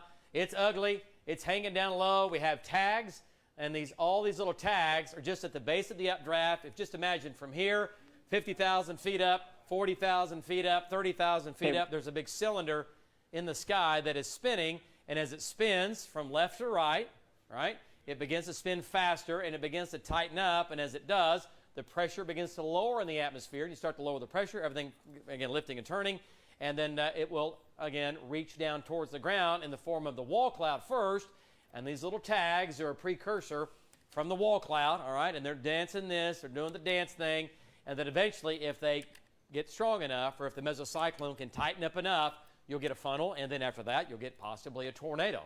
But this is kind of ugly looking. Look at the striations here on the wall cloud, right? See those striations? And they're slanted. See how they're slanted to the northeast? What's that tell me? That tells me this thing is lifting and turning, and it's doing it hard and fast, right? All right, so that's what we're worried about right there. You're seeing it live right here on News 9. We got a tail cloud beginning to develop, and this whole thing is trying to come together right there. All right, so Val's right there. Tom Pastrano getting back in position. Let's go back to Links 1 control room. And if those guys get anything, holler. There's the hook, moving northeast, going to retrop, 721. We're at 708, Sentinel, 738, Dill City, 748, Rocky at 749, Cordell, 8 o'clock, Bessie, 807, Corn, 825, and Colony at 833. So the tornado threat is right here, and the hail threat is just to the north. There's the tornado, or where it's going to be developing. It's not on the ground. Val's looking at it. Tom's looking at it. It's going to retrop. It's going to retrop. What's velocity data? Boom. Right here. It's fairly broad right now. It is fairly broad. Area of circulation is going to be right there where Tom and Rob are. Okay, they're right there checking it out. Here comes Bobby Payne in from the east. Look at the S shape. All right, looks like a snake. Here's a problem. See the S shape? And the radar is depicting where the strongest rotation or the strongest shear is in the atmosphere, or spin. And that's what's going on right there. Wow, look at that wall. Look at the shot from Val of the wall. Let's go back to Val. Again, retrop, you got to go to your safe spot, lowest level, center part of the house right now. You folks didn't retrop, got to go to your safe spot. Do it now. Lowest level, center part of the house, storm shelter first. If you don't have one, go to the lowest level. Val, that thing looks like it's nearly on the ground. There's the right side of the wall cloud. I know there's a hill in front of you. And then back, it doesn't look like it's gusting out. What do you think? What's the motion of the clouds there? Go ahead. David, looking back there, and it looks like to me that the whole thing is trying to form up here again. I can see, if you can notice on the right side there of that low hanging wall cloud, there's a lot of scud being pulled in to the north side of that and up. There's a hill right in front of us. I wish we could find a place. What's going on to the right over there? Okay. Yeah. All right, David, you see what I'm looking at right there? There's a whole lot of movement going on. There is a lot of movement going on. A lot of these clouds, though, are moving from north to south. So it's right there. Oh, good night. Okay. Look at that. Hey, Val, I see the stuff to the right of the telephone pole going right to left, north to south. That makes perfect sense. What's going on to the south of the pole going from left to right? Is anything being pulled back in, tucked back in? Is that going left to right? Yeah, the stuff to the left of the telephone pole is going right to left also. But you got to go way over here to the south of the road. That stuff over there is being pulled from left to right. So it's a very broad area of rotation, David. But all that stuff you're seeing right there, that's all being pulled in. I mean, it's dragging the ground over there. Yeah. But there's just a tremendous amount of inflow coming in from the northeast. Okay, Val's right there. He's looking right at it. Let's go to Tom Pastrano, and then we'll jump back into radar here. Val is slightly closer. Let's go to Tom's shot, same shot. Val's having a look over these hills over here. And, Tom, it's an ugly-looking, low-hanging His is tornado warned. Wall cloud. Tornado warning for your storm, obviously, and you and Val are pretty close together. Go ahead. Also Vaughn storm. Okay, we'll go back. Yeah, David. Yeah, go ahead, Tom. This wall cloud, actually, what it did was it reorganized, and it's more to our northwest now. It's still a significant wall cloud. You got a tremendous amount of inflow coming in from the northeast. And it looks like there's a hefty hail core right behind this wall cloud. So we have a good vantage point here. We do have a few hills, but I can see the whole wall cloud right now. Lots of motion. Back to you, David. Yeah, great job, Tom and Val, on that storm. You had this thing swarm from the ground. Jim Gardner has it up top. Let's go back into northern Oklahoma. Another tornado warning. This is going to be for northern Oklahoma. We talked about we might get something spinning along the gust front up in Woods County. It's happening. Let's go to Lynx 1. Let's go to northern Oklahoma. We're going to go to Vaughn. And I know it's a big gust front, right? And what happens is we get these little spin-ups like we had last night in Oklahoma City. And these things start to tuck right there. There it is. Sticks out like a turtle head. Right there. Sore thumb right there. No doubt about it. Northeast of Ashley. Look at it poking out. Here we go. There's Vaughn. Okay, on Highway 64, okay?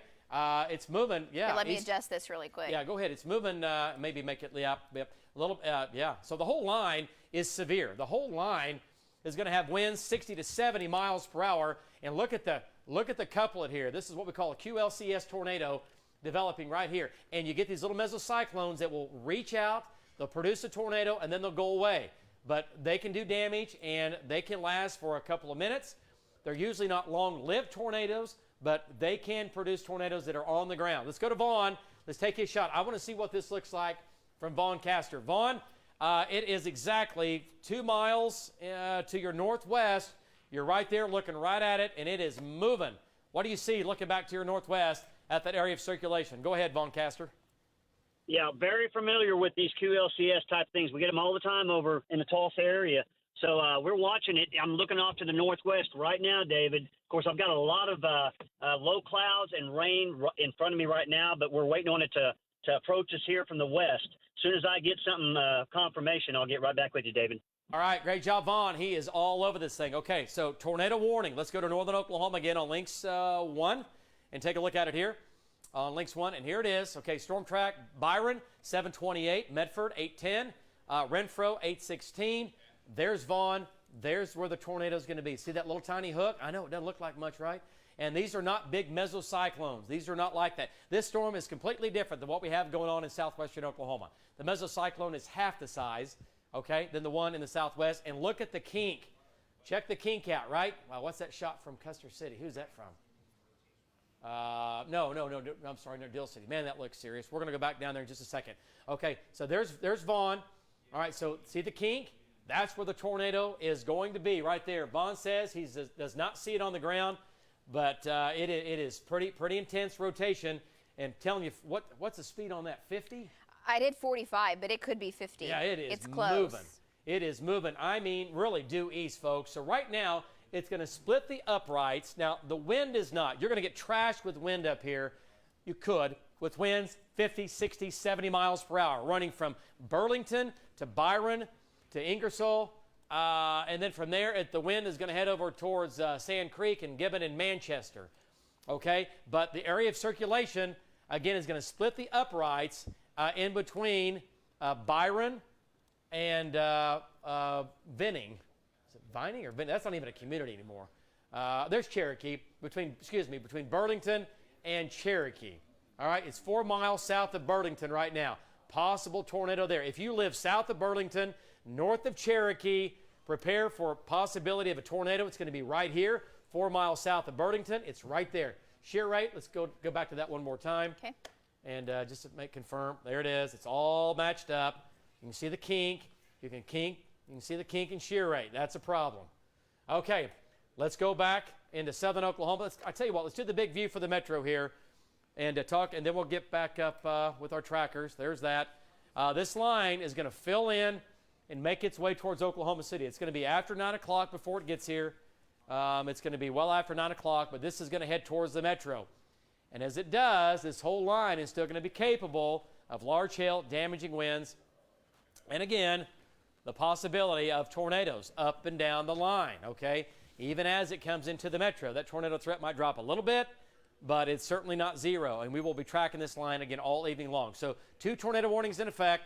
This is going to be for Woods County, okay? It's going to be, it's going to be out of Woods County now into Alfalfa County, all right, north of Jet. It's going to be north of Cherokee. Vaughn is on that. He does not see the tornado on the ground. We just checked in with him.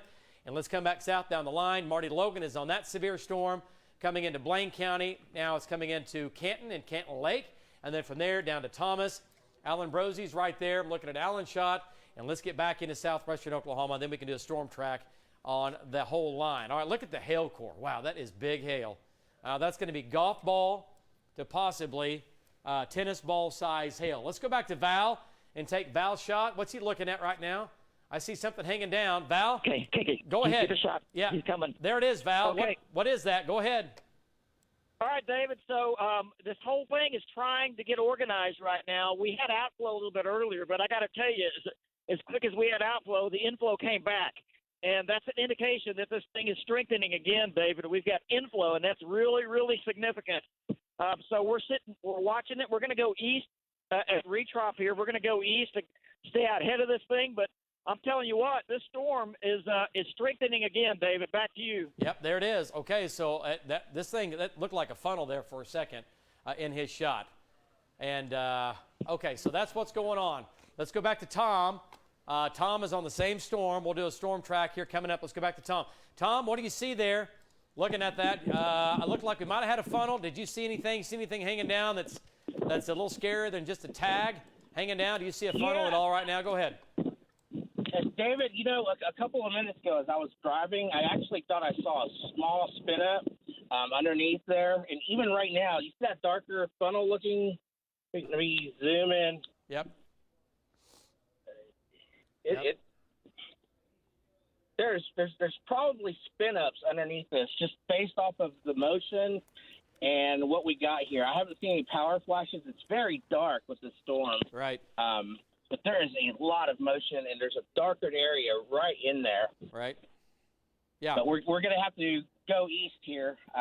It's quickly approaching us. Yep. There's a shot. Yep. Get back in position. And, get back in position here. We'll see what it does. So there it is. And this whole thing is spinning from left to right. And it's ugly. It's low-hanging. Lots of moisture in the air. This is really an HP supercell or a high precipitation supercell. Just means it has a tremendous amount of water and water vapor in it. And these tornadoes are going to be fast moving. Storms are hauling.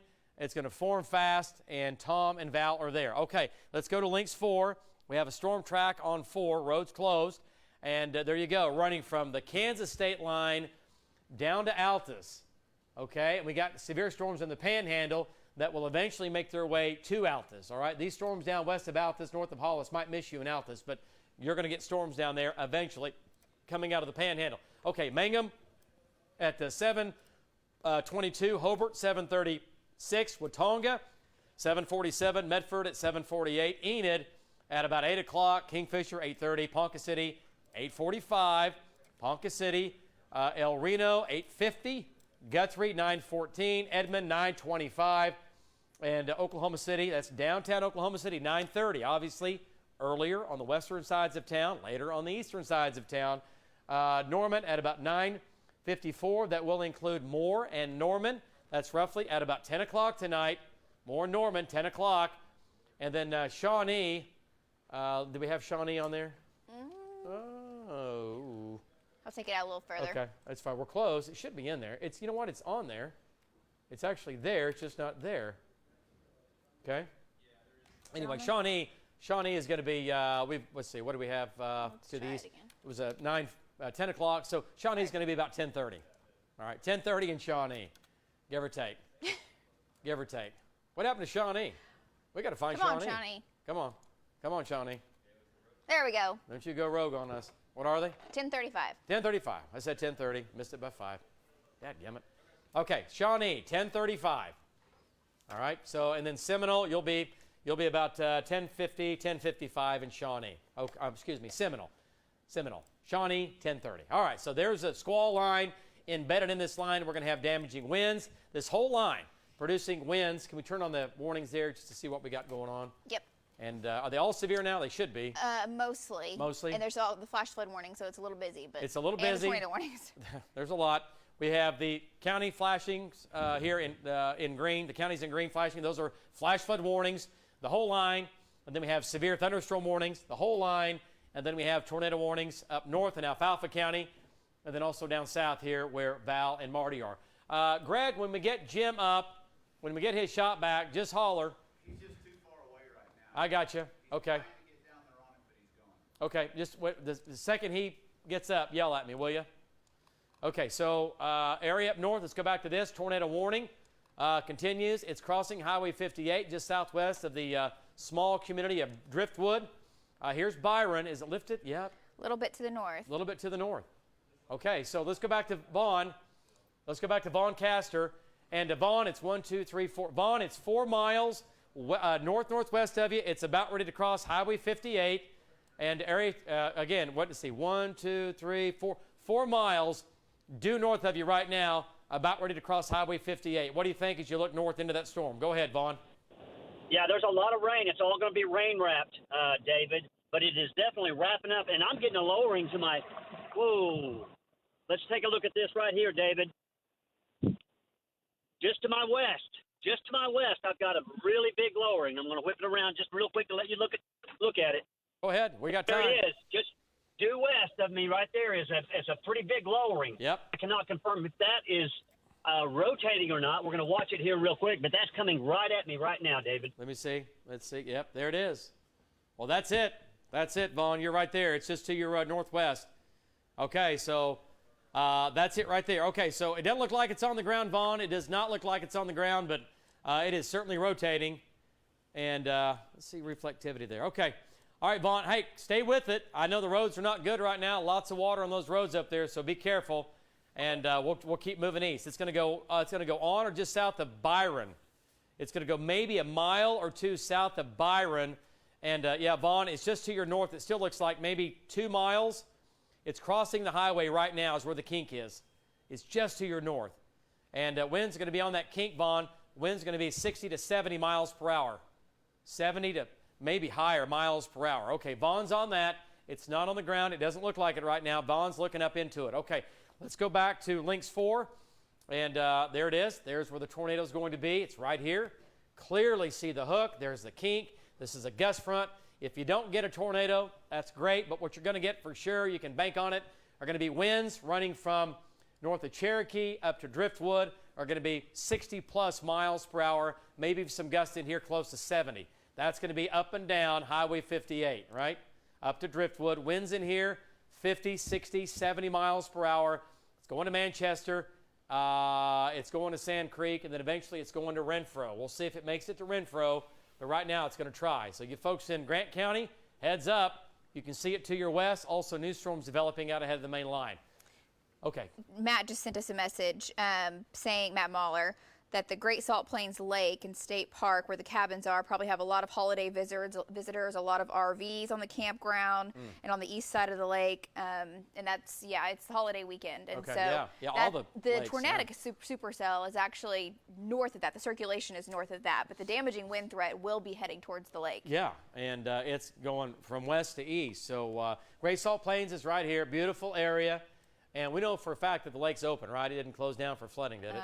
I can't confirm that. Well, we're assuming that it's open. We'll find out. But either way, if you're there camping out, you're going to have winds coming in from the west. They're going to be 50 to 60 miles an hour. Might even have gusts close to 70. The stronger winds, though, are honestly going to go north of the lake. Right.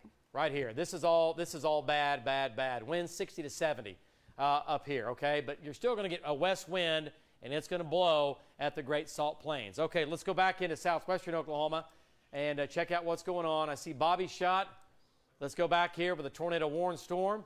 And again, here it is. Jim Gardner's right there. We'll get Jim shot here in just a second.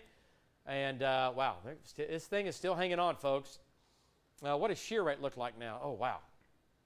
It just keeps going up and down and up and down and tightening. It strengthens, it weakens, it strengthens, it weakens. The circulation, like we said, went right over Retrop. And like we said earlier, it's going to make its way towards, it looks like the circulation is going to go well south of Burns Flat, but it's going to go towards Cordell now, and possibly as far south as Rocky. Okay? So there's where it is. Look at Tom's shot there. Let's go to Tom Pastrano. And Tom, that is an ugly, low-hanging area of circulation out just to your southwest, and you're having to work hard to find that area in there, but it's there. It is spinning for sure to your west-southwest. What do you think? That's right, David. There is all kinds of motion right now. It could be rain wrapped because I'm really surprised there isn't anything on the ground that we could see just based off of the motion that's coming in from the northeast. I mean, it's just screaming into the area of circulation. But right now, as we speak, there is an area that looks like it's tightening up there on my shot a little bit to the left there. And that's where all of the air is coming in from the northeast. I don't see anything on the ground, but it is starting to wrap up there. Okay, all right. Great job there, Tom. Or Cassie, if you want, you can come up here and do it from the pod. It's up to you. That'd be good, too. Okay, so great job there from Tom. Again, strong area of rotation now. This is down and to the east of Retrop. This is going to be west of Sentinel in southwestern Oklahoma. This is in southwestern Ouachita County. Tornado warning continues for that. And this thing is really tucked back in here. It's not a real visible tornado if it's on the ground right now. Velocity data says it's certainly close. It is certainly close to being on the ground. Is that Tom? So we'll be tracking that. What's Tom got? It sounded like you said a funnel. Okay. Funnel. All right, let's go back to Tom. Tom, we have your shot still up. Go ahead. Where is it? Yeah, that area that we were looking at that was wrapping up, there was a funnel briefly there. I can still see strong rotation, and it still looks like it's trying to get organized there. It's just to the north of our road here, 55, so probably like 2 miles to the north and about 2 miles to the west of our location. Did have a legitimate funnel there in that rotation, that wall cloud. Okay, there you go. That's exactly where shear rate has it too, David. Yeah, it's just to his northwest. Yeah, there it is. So, okay, and again, this is how it's going to happen. It's not going to be this big right now. These are not just this big, pronounced big area that we're really. We've got several areas of spin. We still have one main area, but it's a broad area. So we have a big, broad mesocyclone here, and then inside that, it's trying to tighten up in a few areas, right? And when it tightens up, let's say the left side or the center part of that, we'll get a funnel, and we hope that's all we get. But something we need to watch for sure. And let's go back to Links 4. Look at this, folks. Look at this. Wow, here we go. All right, just east of Retrop, area of spin. Tom is here. Val is there. Jim is off to the east. We'll check in with Jim when we get his signal back up. Let me know, Greg, when you're ready. And take him now. Okay, all right, so that's the area of spin east of Retrop. Let's go to Jim Gardner, and he is right here east of Sentinel. He's 3 miles east of Sentinel. Let's go to Jim Gardner, and we'll check in with him coming up here in just a second. Jim, we have your shot. Your shot's frozen there, but we have it up. You can still talk, obviously. If you can hear me, Jim, give me an update as you look back to your west-southwest.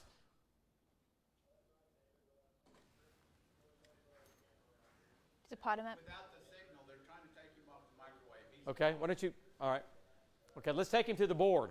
Well, we can. We went back from that a while ago. But Okay, well, let's just maybe try to do that next time. Okay, we're going to go back to Jim. Let's maybe just bring him to the board. Yeah, make it easy. Okay, so circulation there. We'll get Jim's shot back up. This is way, way out here. Lots of humidity to shoot back through from Jim back to Oklahoma City, all right? So here's Rocky. There's Jim Gardner and Bob Mills, Sky News 9. And there's Bobby coming in from the east. Let's go to Bobby Payne's shot and check in with Bobby.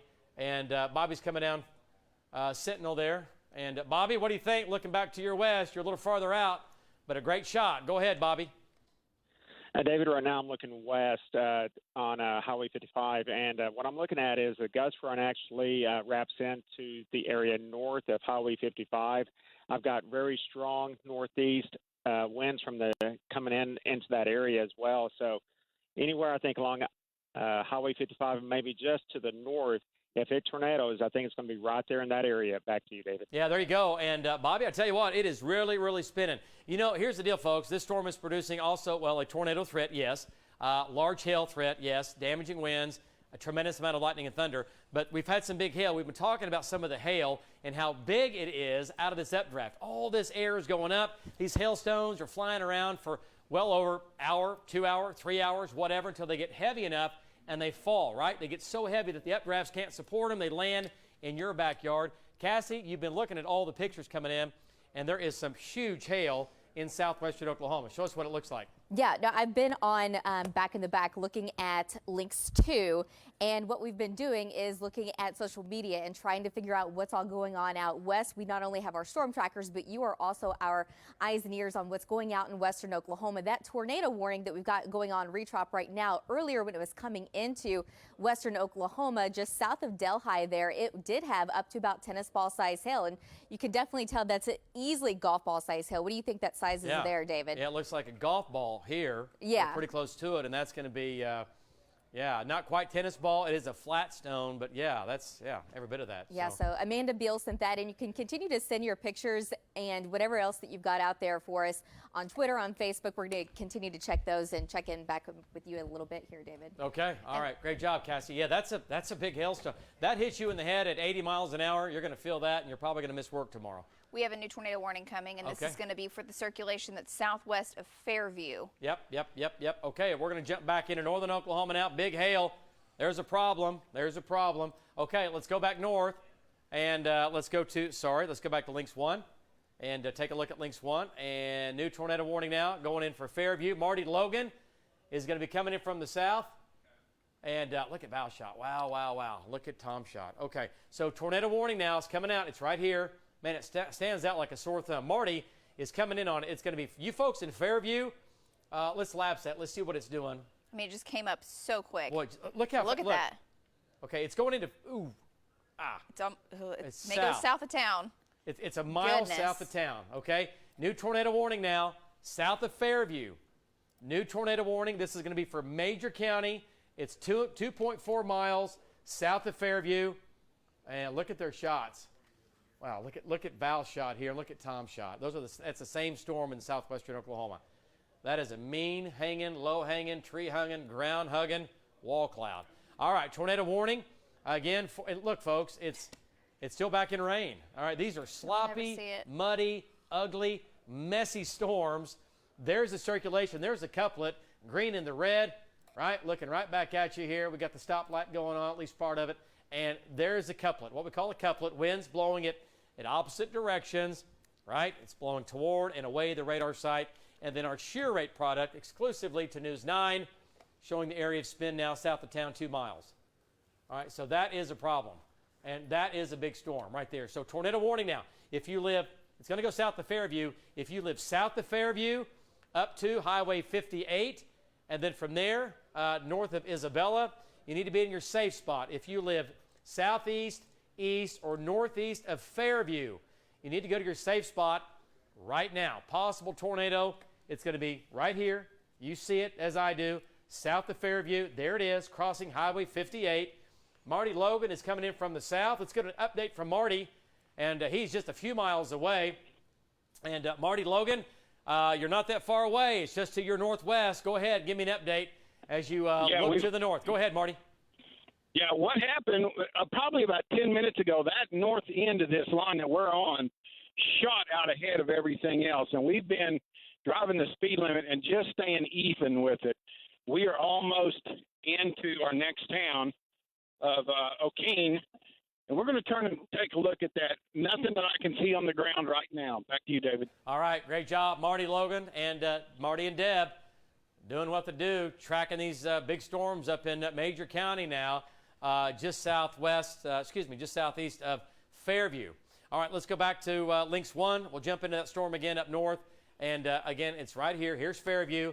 Area of circulation is now going to be southeast of town. And it's kind of broad now. I mean, it went up, tightened really quickly, and now on velocity data, it's hard to see, which is and there it is. great. It's right there. Right there, a little boop, right back into it. Boom. Right there. Boom. Boom. Okay, so southeast of town. It's going to go east of Fairview. All right, so tornado warning for Major County. And let's do a quick storm track. I know it's going to be hard. Folks, and you got to pay attention. You can't just walk away. You can't unplug and leave the room and come back. Okay, give me 1 second. I'm going to update here's the deal, because these are forming so fast, and they're changing a little bit of direction here. They are moving northeast. And it's almost but northeasterly. Yeah, I know, and this one is. The one up north was almost due east. And by the way, we'll go back to that storm. But right now, here's the area of circulation. Ringwood, 8 o'clock. Drummond, 8:22. Lahoma, 8:19. Wacomas, 8:37. Enid, 8:42. North Enid, 8:45. And Pond Creek at 9:08. Garber at about 9:15. All right, still a long ways down the road. You've got plenty of time, but you don't have forever, right? This line will still be severe when it moves in as it comes in from the west. We'll kind of back out of this, give you the big view. And a whole line of severe storms running from eastern Alfalfa County all the way down now to west and southwest of Hobart and near Mangum. The whole line is severe. The whole line is severe now. And again, this line is going to make its way into Oklahoma City. All right, Jim Gardner's back up. He's got a great shot. Greg, is Jim ready? You can probably talk to him right now. Okay, let's go to Jim. He's headed back. And Jim's got a good shot. And hey, Greg, hang on a second. Let's go back to Jim, get an update. Jim Gardner, tell me what you're doing as you're tracking that storm. Go ahead, bring it on in. We went down towards where Val and them were. Looked at that storm down there, man. I tell you what, it is a wicked storm. Now we're back up towards Bessie. We're just northeast of Bessie. We're tracking this line up, David. This is a huge gust front, man, along here. And anywhere along here, we've been watching lowerings and tags come down. But again, it's just a massive storm dropping a massive lot of rain, David. A lot of cloud ground lightning in there. But anywhere along here, David, it has the potential to spin up a little tornado. But man, this is, as we go back, keep panning to the right there, Rich. You're going to see the front this kind of bow a little bit here, David. As we come by here, you can see if you got street scope up, you can see I-40 right there, but you can see that bow right there, and it goes on up towards Watonga. Just a massive storm, David, dropping a lot of rain, and it's not a storm to be played with because there's going to be probably some really big hail involved with this. Jim Gardner reporting live from Bob Mills, Scotty's 9, back to you. Okay, all right, great job there as always. No one better in the sky than Jim Gardner, who's been tracking tornadoes for well over, 20, 25 years now, and he has seen more tornadoes in the air than any other pilot on the planet. Trust me, believe me, it's true. All right, I've been working for Jim and with Jim for, 20, 25 years now, 26 years? I don't know, a long time. He's the best. He is the best in the air, hands down, no doubt about it. Okay, great job, Jim. All right, let's go to northern Oklahoma. Lacey, what were you saying? Let's talk about that. What was the wind gust you just had reported? Go ahead. Fairview, just 1 mile south of Fairview, whenever we had that circulation going just south of town, that was an 80-mile-an-hour wind gust that we had. So that's going to be significant damage potentially just south of Fairview. The circulation is no longer there that we can see. It's very, very broad, so no imminent threat of a tornado, and Marty Logan's closing in on that, but definitely damaging winds potentially, and that could spin back up, David. Yeah, and 80 is a whole game changer. 50 to 60, a lot of things can sustain if that wind were to go on for quite a while, but you start getting winds to 80, it doesn't take long to really do some damage, right? Tree limbs come down, power lines come down. Was that in Fairview or just south of town? That was 1 mile south of town. Well, they had to have 60 to 70 oh, or yeah, whatever. So at least. There could easily be. Our viewers and watchers in Fairview, let us know what's going on right now in town. Email us, call us, Snapchat us, whatever. Let us know what's going on. MySpaces, people still use MySpace? I don't think that exists anymore. I'm just kidding. I'm just kidding. I'm trying kidding. To be nice, I'm kidding. Okay, just let us know what's going on in Fairview. We want to know what happened in Fairview because just south of you, 1 mile, we had winds to 80 miles per hour. 80 miles per hour, and that was on the northwest wrap. It was on this northwest wrap, so that's pretty amazing right there. Okay, so there's the spin. Look at this, folks. Look at the donut hole here. There's a donut hole now. Tornado warning. Like we said, it's going to be now east of Fairview, and it's going to be, what's the movement on that? Let's go ahead and lapse that one more time. Cassie, I see you. I'll come to here in just a second. Okay, it's moving almost due east now. Yeah. Okay, so it's going to go north of Isabella. It's going right down Highway 58. Right down Highway 58. Tornado warning continues. If you live east of Fairview, look at the donut hole. So much rain. Yeah, it's just wrapped in rain, folks. You won't see this tornado coming. You're not going to see it. All you're going to do is hear it and feel it. Right? Okay, so south of Highway 58, if it's on the ground right now, it's going to be right here. It's going to be right here. Tornado warning. This is for Eastern Major County. Okay, Eastern Major County. It's going to Ames. It's going to Ames, and then from there, eventually, possibly Drummond and Barr. You folks in Drummond need to watch it. Need to watch it. Cassie, got something for us here? Yes, Alan Brosey had to stop at the gas station not too long ago. So on Links 2, he actually did get a really good shot of the tornado.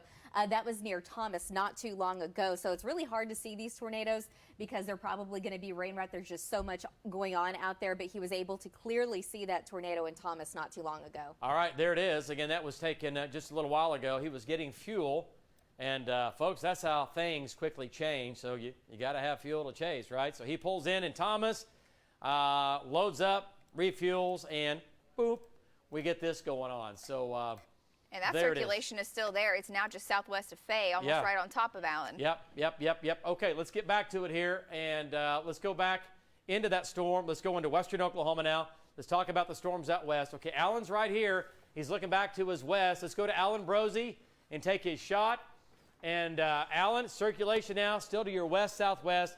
Great picture. Now, Alan, on that shot, was it a funnel or was there a tornado on the ground? Did you see debris or was that a funnel? Give me an update on what you saw when you took that picture. Okay, David, we went in to get fuel and make a rest stop, went back out, looked up. The funnel was there. We couldn't see if it was on the ground because of the buildings, but it appeared less than a mile to the southwest of Thomas. I went ahead and put a post on Facebook to advise some of these people to go ahead and take their warnings because it was a real funnel, more than halfway down. And anyway, when we got back in the car, the funnel was over us, over the top of Thomas, where, excuse me, we are proceeding through Fay right now, which is in a river bottom, and up to the Canton Y. We're going to turn around and give you a shot here in just a second, but it's going to be pretty close to us when we do. Back to you, David. All right, great job there. Justin, you have an update for me on the trackers? Okay, are those guys, are they headed north? Yes. Okay, all right, just checking in. Going up, 44 there, going up towards Burns Flat. Okay, great job, Alan. Stay with it. And it did produce a funnel. Alan was getting fuel at the time when it did in Thomas. And it didn't touch down, but it was certainly close. It was certainly close. Okay, so let's go back to Links 1. And we have the whole squall line here. We'll do a storm track on this. Here in Oklahoma City, a lot of graduation parties going on tonight, parties in general, whatever, end of school, first of summer, Memorial Day weekend. We get it. We understand. And we'll do a storm track on that, right? So we had the whole line is running from, again, Alfalfa County down into Blaine County, and then back down to the southwest where we have the area of rotation. Let's go to Valcaster. And Val, we still see the bowl. It's still there in velocity data. It looks like that area. Are you headed northbound right now? Give me an update. We are. Okay, yeah. David, we're 2 miles north of Sentinel, headed north, and we've still got the bowl-shaped lowering, and it's been very persistent, David. I would say that's an established rotation right there. We haven't seen a tornado come down. Now, a little bit earlier, we were quite a ways away from it. We thought we could see a funnel with it, but pretty hazy. We're not for certain on that. But one thing's for certain, there's been a lot of movement underneath it. But it's been very persistent, and we're watching it. It's just to our west. Back to you. Okay. All right. Great job, Val and Amy. I'll tell you what, this thing it's got a mind of its own. We've got several areas of circulation. We've got the one main area, and then we have other areas that go up, that go down, but it is still spinning like a top, and the tornado warning continues for that storm, okay? That is down here in Ouachita County. Val's there, Tom's there, Jim Gardner is there, and he's looking right at it, okay? So we're tracking it, folks. We're tracking all these storms, and we've had a couple of funnels today, and no tornadoes today, right? We haven't had anything on the ground as of yet. We've been close. We've been close, but we've had a couple of funnels, but so far we're doing all right. But, boy, I can tell you what, that can change quickly. Yeah, take a look on Links 1 at the rotation, David, on velocity. There's almost two areas. Look at the area to the north. It's been pretty persistent. Yeah. That area has. And that's lifting up towards Highway 152. Yeah, and that's going to go to Burns Flat, area of spin, right here. Okay, area of spin, right down in here. We have two areas, two mesocyclones. Now the radar's painting one big maximum area of rotation, but no, mesocyclones are, that's a little broad, but it's still a big area, no doubt about it. But we really have two areas that are trying to localize. They're trying. One of them is probably going to try to take over. We could get two tornadoes, and we do have two mesocyclones, but one of these will be the dominant one, and we'll see what happens with that.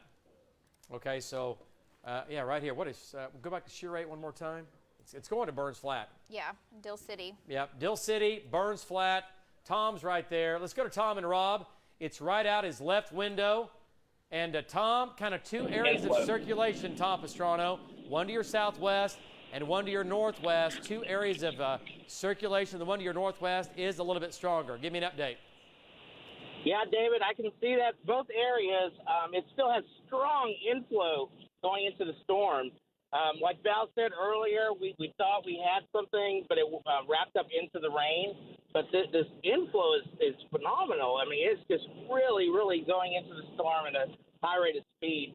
Right now, we're busting north, and then we're going to try to get east to stay ahead of the storm. Back to you, David. All right, great job there, Tom. And I'll tell you what, this thing is it's a big storm for sure.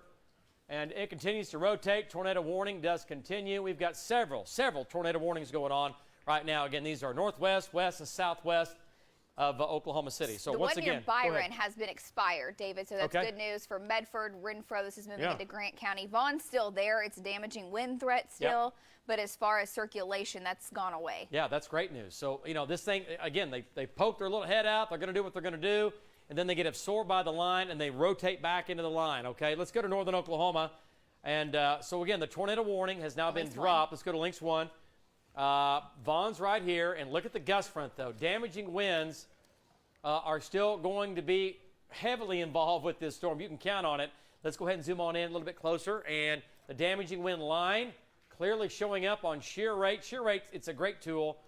And we have this live on our radar. We're the only TV station in Oklahoma to generate this product with our live radar.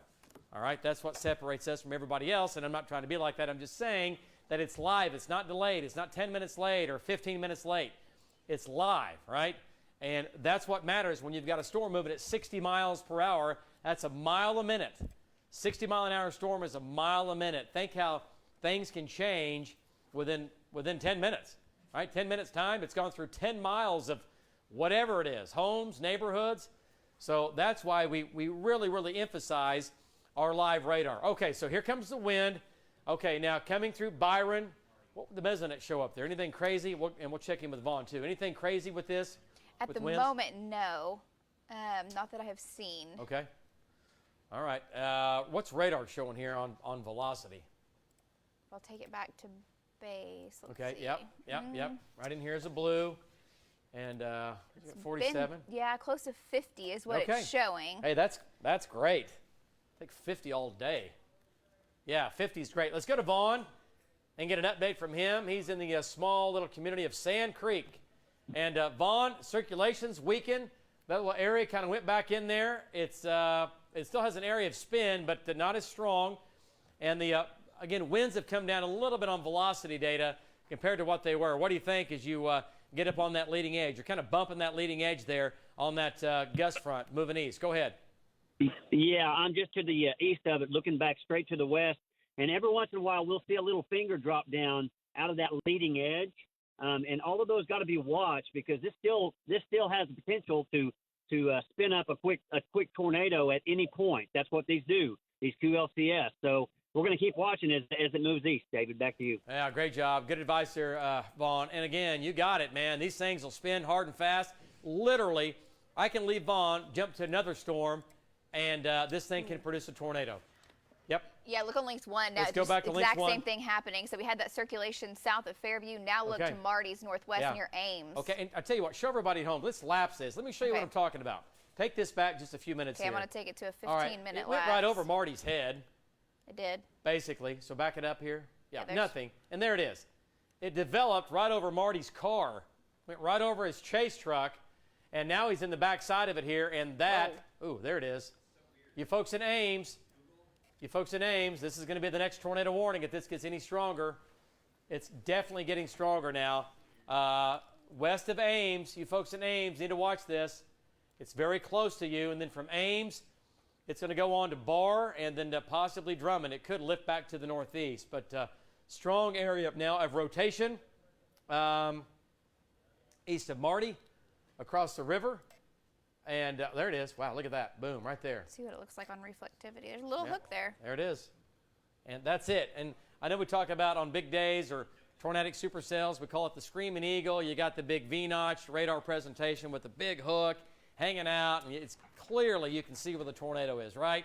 You can clearly see by looking at the screen, looking at radar, where this thing is. Well, look at that mess, all right?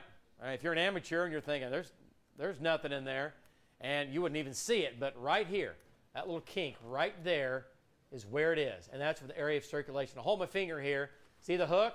All right, let's go to velocity data one more time and see what it looks. There it is, okay, and then shear rate. Yep, boom. Okay, all three match up, so that is where the tornado is going to be with that. We're probably going to get another tornado warning out of this. Not quite there yet, but it's close.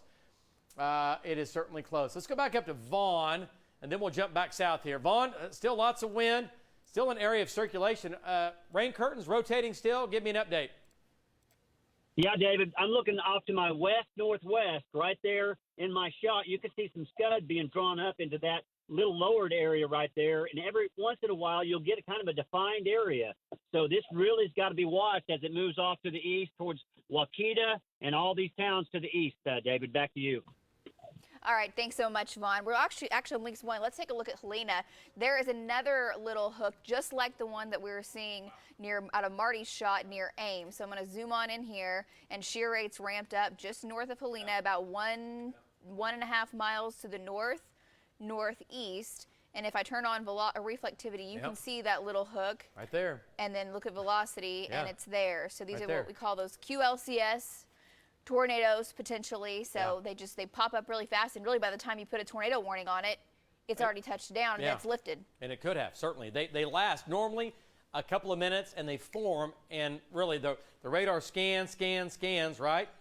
But they form so quickly, like Lacey said. I mean, they don't last any time at all, and you get a tornado on the ground. So northeast of Helena, we got to watch this. You got to watch this. Okay, that's going to try to go south of Jet. All right, it's going to go south of Jet. Okay. Let's back out, kind of give us the big view, kind of reset here just for a second. I have a track on links 4 when you're ready. All right, let's do links 4, control room, and then we'll kind of fly up and down the line on links 4. And here in Oklahoma City, all right, here's the metro. All right, here's Hinton. Here's this, again, severe line running from Grant County, western Grant County, all the way down to Hollis. And we'll touch Hollis here in just a second, and we'll jump back into southwestern Oklahoma. Watonga, 8 o'clock, Enid, 8:04, Medford, 808. Billings, 841. Kingfisher, 847. Stepping down the line, Kingfisher, 847. By the way, many counties in here now, not only severe, the whole line's severe. The whole line is severe, but also, not only severe, but also flash flood warnings now continue for this line. We're getting another 1 to 2 inches of rain. And normally, getting 1 to 2 inches of rain, we wouldn't have a flash flood warning with that, but the ground is saturated. We cannot handle any more rain. So 1 to 2 inches will give us, again, some flash flooding. But line now runs from west of Wichita, Kansas, through western Oklahoma, and then all the way down towards Mangum. Okay, so Ponca City, 909. Edmond, 942 now. Oklahoma City, about 949. So we've slowed it down. We've slowed it down some. Oklahoma City between 930 and about 945 here in Oklahoma City. So here in the metro, whatever you're doing, just remember this line comes in 930 to 945. Let's go back to Vaughn and get an update from Vaughn Castor. And Vaughn, let's go back to his shot. Vaughn, what do you think? Go ahead, take it. Yeah, I'm looking back to the northwest right now, and there was an area that was lowered. It was over halfway to the ground, and it looked like it had pretty crisp edges, but I've now got rain in between me and it. I'm going to move a little bit further north just to get a look at this because it was the most impressive thing I've seen, David, here as I've been looking to the west. Back to you. Okay. All right. Great job there, Vaughn. We're going to go back to your storm here on radar. Vaughn is in northern Oklahoma. This storm has had a tornado warning on it for like 30, 45 minutes. Let's go to Lynx 1, and let me show you what it looks like here. It's right here. A little bit of a kink. It's right there. It is trying to kink on him. It is. It's trying to. Let's see. Anything on? Yeah. No. It's so small. It's right there.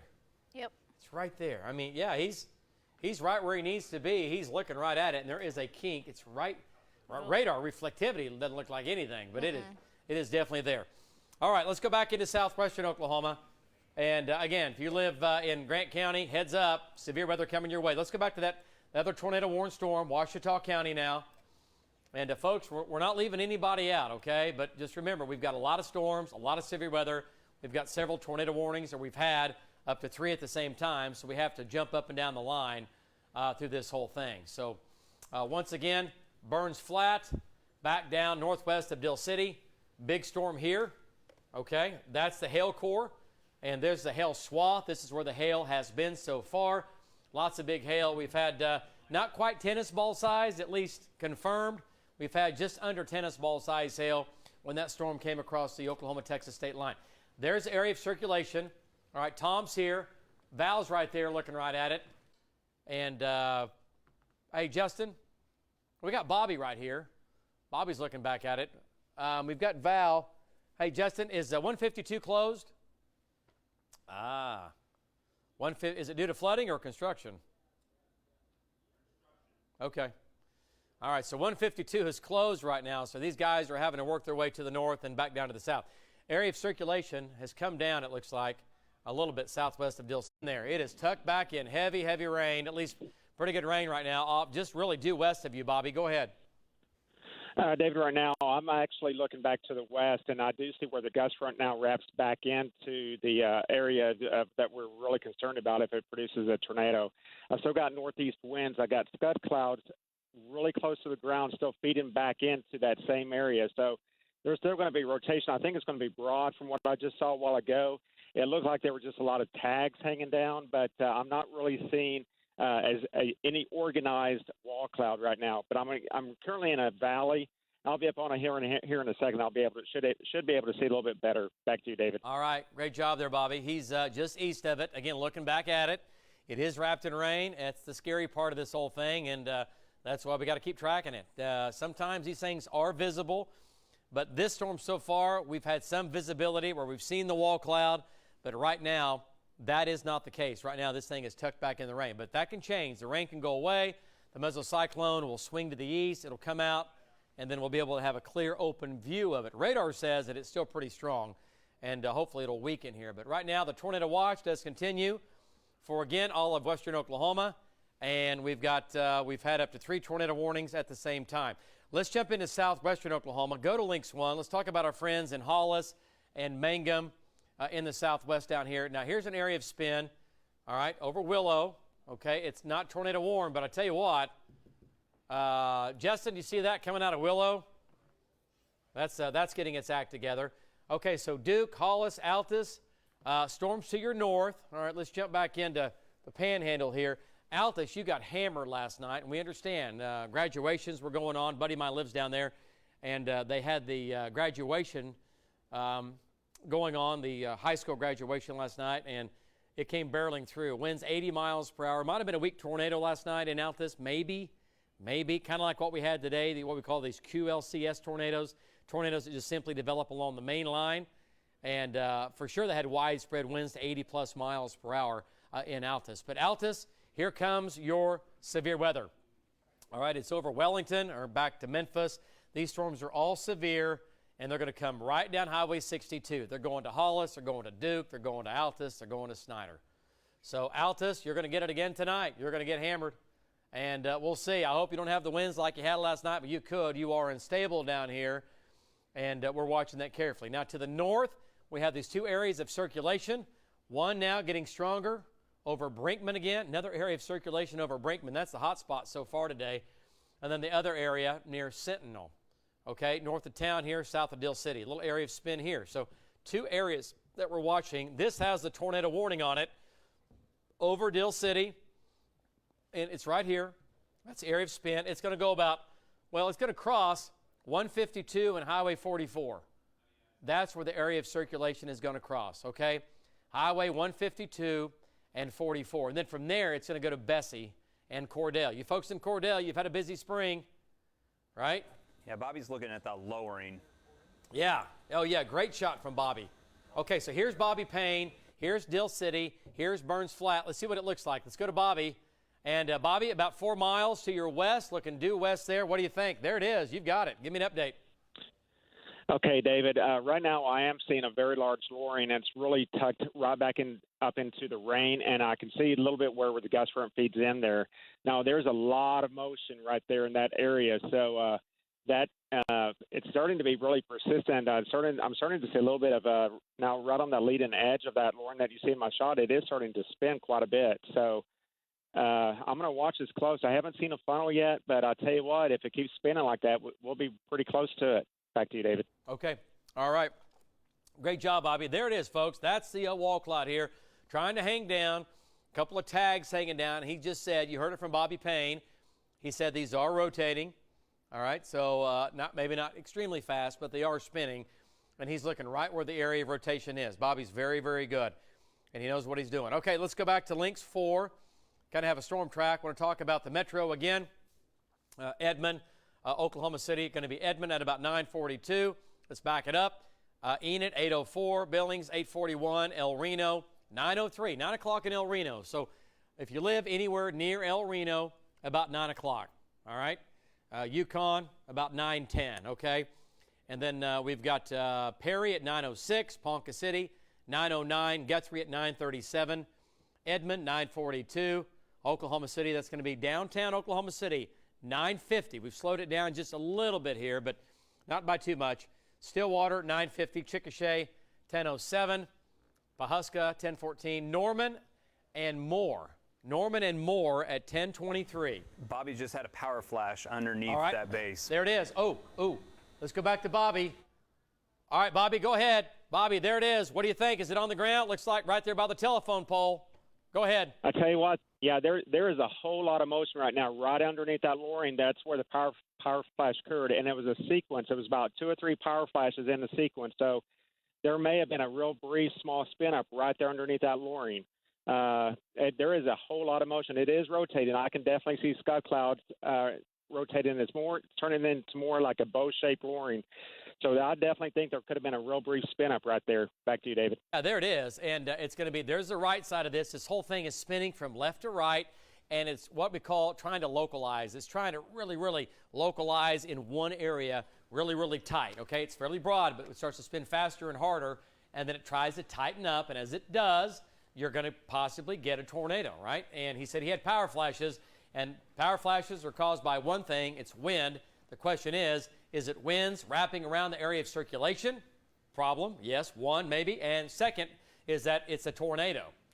And right? You were just talking about that circulation right near here. Willow. The second circulation, Yeah. David, is going to have a tornado warning on it now. Okay. That one is getting even stronger. Okay, well, and that's right behind this one. Right. So This tornado warning will continue from what we've seen so far.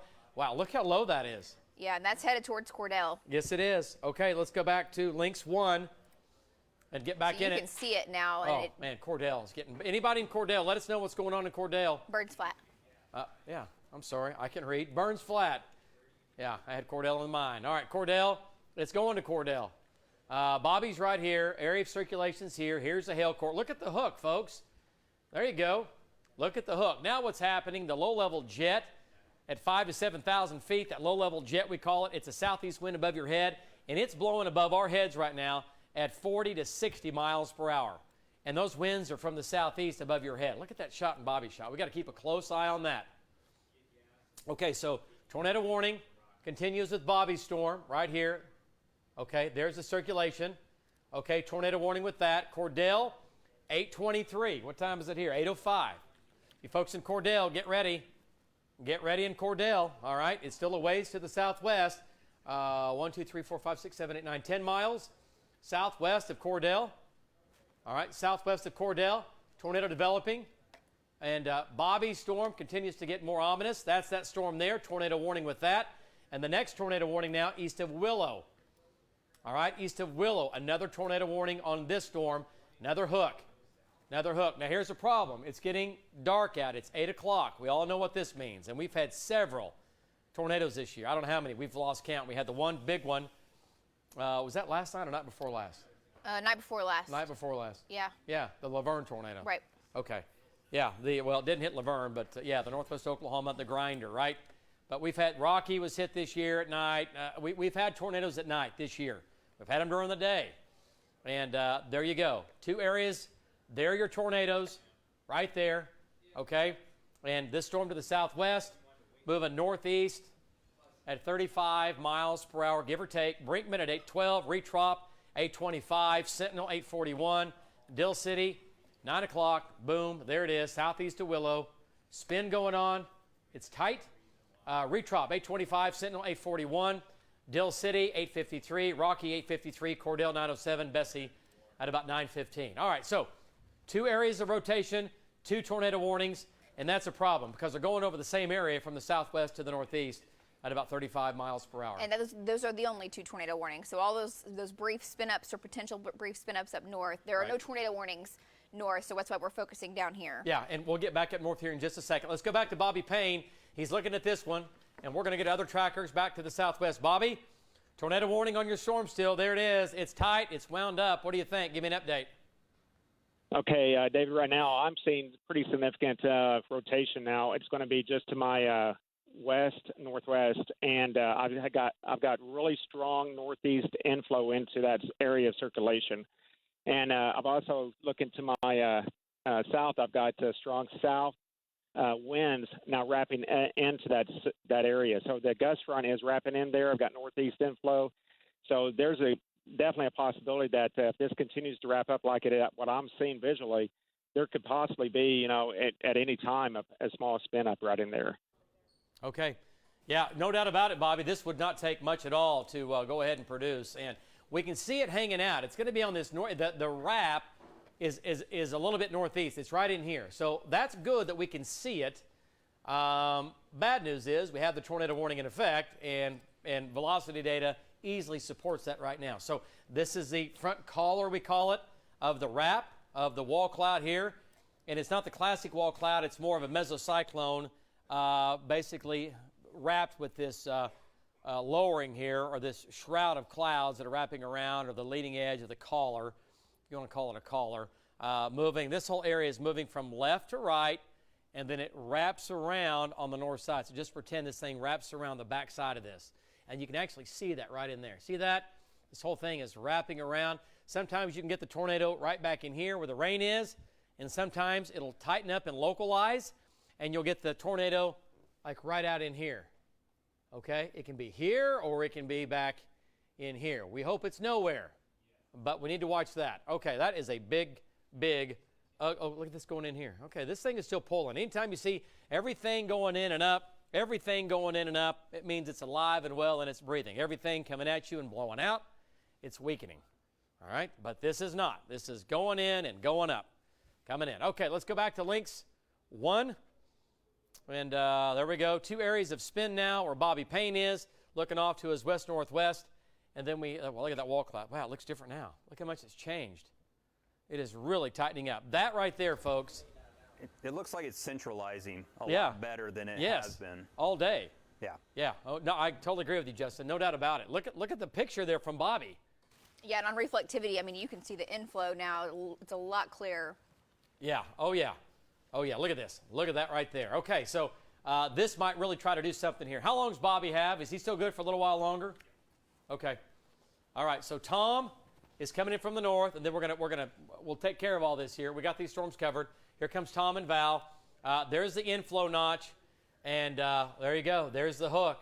There's the hook. All right, tornado warning right there. We have the area of spin showing up on velocity, the bright green, the reds going up against each other. This is going to be 1, 2, 3, 4, 5, 6 miles southeast of Burns Flat, and it's going to Cordell. It's trying to lift to the north. I'm looking. See Bobby's shot right here? Look how dark it is. Ah, right there. This is Bobby's shot. I'm looking at it like you are. Is that dust? What is that? Does Bobby have anything weird? Okay. No, that was rain on the lens. Rain on the lens. Okay. So it's trying to lift a little bit to the north. So it might go either on Cordell or just west of Cordell. It's trying to swing through. All right, we'll see what it does, but it's trying to do more of a occlude or lift to the north. Let's see. Yeah, it might be trying to lift to the north. So if it is, and it does, that would put Cordell up to Bessie in the line of fire. All right? It looks like the circulation is going to go south of Burns Flat. Burns Flat, you're getting hail right now, but it looks like it's going to go just to your east. Let's go back to Bobby Payne's shot here. And Bobby, big, broad area of circulation. And what do you think? Suction spots, tornado on the ground? Give me an update. Okay, David, I'm not seeing a tornado on the ground right now, but I tell you what, it is really wrapped up right now. Again, it's going to be just to my northwest right now as I look towards Dill City, and then further up would be Burns Flat. But Dill City looks like it's closer to them.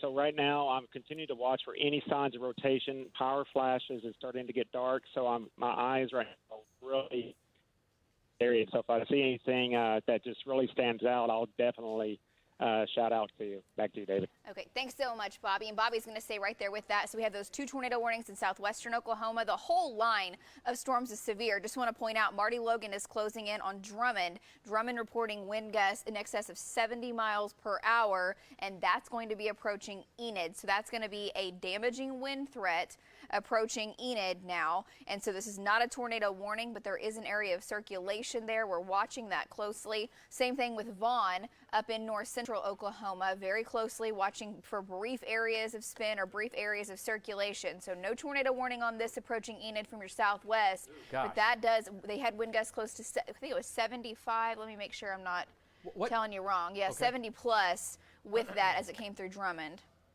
70 plus? Yes. Okay, Enid, you're gonna get hammered in Enid. Hey, Corey, take our Enid cam and turn it to the west. Turn it to the west and southwest. I want to see what happens in Enid. You folks in Enid, you need to get ready. You're going to get hammered here, running from Carrier down to Drummond. Just got hammered, and this thing is getting stronger. Right over Drummond, area of circulation now. Marty Logan's, ooh, there it is. Okay, let's go to Marty Logan. Marty, area of circulation is just to your north, 2 miles, Marty Logan, and Drummond just had a wind gust of 75 miles per hour. Marty, that's going to Enid, and that's going to go south of Enid as well. You are in the line of fire. Here it comes, Marty. Area of spin just to your north. Go ahead. Yeah, we are turning east to go to Waukomis, and we're going to drive north. And we got to get out ahead of the rain. We are in solid core right now. We've been experiencing winds probably in the 40 to 50, probably 60 range, and no visual on it at all. Just heavy rain pour. We're going to try to get up here and see what we can see. All right, great job, Marty and Deb. Way to go. Again, they are right on this thing. I mean, they are bumping the line all the way going through Garfield County. Let's go back to Lynx 1 and take a look at it. And here it is, Enid. Again, you're looking at the red in Enid. Just barreled through Lahoma, barreled through Drummond. It's going to Waukomis, Vance Air Force Base, tie down the planes at Vance, Tie down the plains advance. It's coming in from the west, and it's going to be winds 60 to 70 miles per hour and higher than 70 miles per hour along this line. It's going to Enid. You folks in Enid, you've got, let's do a storm track. Let's kind of back out just a second, do a storm track on the Enid line. It's going to Hennessy, too. The whole line is severe. The whole line is severe. And we'll do a storm track here for you. Looking at our trackers in the southwest, we'll get back to the tornado warning. I know, Sentinel. I know, Cordell. Just give me just 1 second here. Yeah, every bit of. Yeah, it's moving. It is moving. And David, while you're talking about that storm, Bobby Payne had a distinct funnel on his shot. It's lifted right now, but definitely rotating rain curtains in the middle of his shot. There it is. Yep, it sure is. Okay, we'll get back to Bobby here in just a second. Thank you, Justin. Okay, timeline. Carrier, can we stop the laps just for a second? They're fine, but I just, Carrier 816, Bison 824, Vance Air Force Base 826. Look at the time. It's 8:15. You've got less than 15 minutes. Less than 15 minutes, Vance Air Force Base. Enid 828, North Enid 829, Breckenridge 841, Douglas, Hunter 843, 845, Garber 853, Billings 906, Red Rock at 928. That's this line of severe storms here. But you folks in Hennessy to Orlando to Mulhall, okay, you're going to get it with this line. You're going to absolutely get this line. Let's tell you what, let's do one more storm track and do the whole line, just to include all the way down. Yep, sorry. And Vaughn is right in the thick of it, too. Vaughn is out ahead of the gust front here. He's getting hammered from time to time because he backs up and gets back in it. Okay, so. There's Tennessee. Okay. 828. Yep, Cato, moving into Cato right now. Carrier 820, Hennessy 828. Bison, there it is, 830. Enid, 832. Now we'll jump south. Medford, 837. Breckenridge, 844. Dover, at about 847, okay? You folks in Crescent from there north, damaging winds 60 to 70 plus miles per hour. Garfield, Grant, Northern Kingfisher County, Logan County, Payne, Noble, Kay. Get ready. We've been saying it all evening. That line is severe and it's moving east. Okay, let's get back. We do have that shot in Enid now on our tower cam. All right, control room, if we have our Enid cam, if we can bring up our Enid cam, and here comes the gust front, Enid. That's our Enid cam. You're looking right at it on News 9, looking off to the west, and that is the leading edge of the gust front up in Enid. So you folks in Garfield County, pay attention. What? Look how far it lunged in just the last radar scan. Yeah, I mean, there's got to be winds. There's got to be 60 to 70. Enid. 50 to 60, maybe 70. Maybe 75. It's moving. This is moving from west to east, and it's moving fast. It's moving fast. Okay, so that's our Enid cam, and this is going to get covered up. Justin, if you can we do a time lapse on that? Or Cassie, I'm sorry. Cassie, go ahead and do a time lapse, please, if you don't mind, on the Enid cam. And take it out maybe the next hour or so. We want 30 minutes, maybe 30 minutes. We're going to have some power outages, or we certainly could in the Enid area. Okay, let's come back down the line. Links 1 still. And again, Enid, it's just west of town. It did lunge. It's moving every bit of 50. Oh, yeah. So you're going to have winds easily of 60 to 70 in Enid. Up and down the line. All right, let's back out of here. It's crossing Highway 81 right now over Vance. By the way, there's a hook here. See this little thing right here? That can be a problem for us. Up and down the line, it's paralleling and crossing Highway 81. Vaughn's up to the north. All right, looking at Vaughn's shot. Let's go to Vaughn Castor real quick. He's in Medford, or he's west of Medford a few miles. Medford's going to get hammered, Vaughn. Give me an update on that severe storm. And Vaughn just had a wind gust of 75 miles per hour. That was in, where was that, Drummond? Yes. Yeah, in Drummond, just to your southwest. Go ahead. Yeah, this is picking up steam as it kind of had a lull there for about 15 or 20 minutes. Now it's really picking up steam. I'm just now getting hit with those winds. They're now gusting up to 50 right here where I am. But we're going to whip around, head back east to try to get back ahead of it, David. Back to you. All right, great job there, Vaughn. Big storm, big severe storm, and the whole line severe.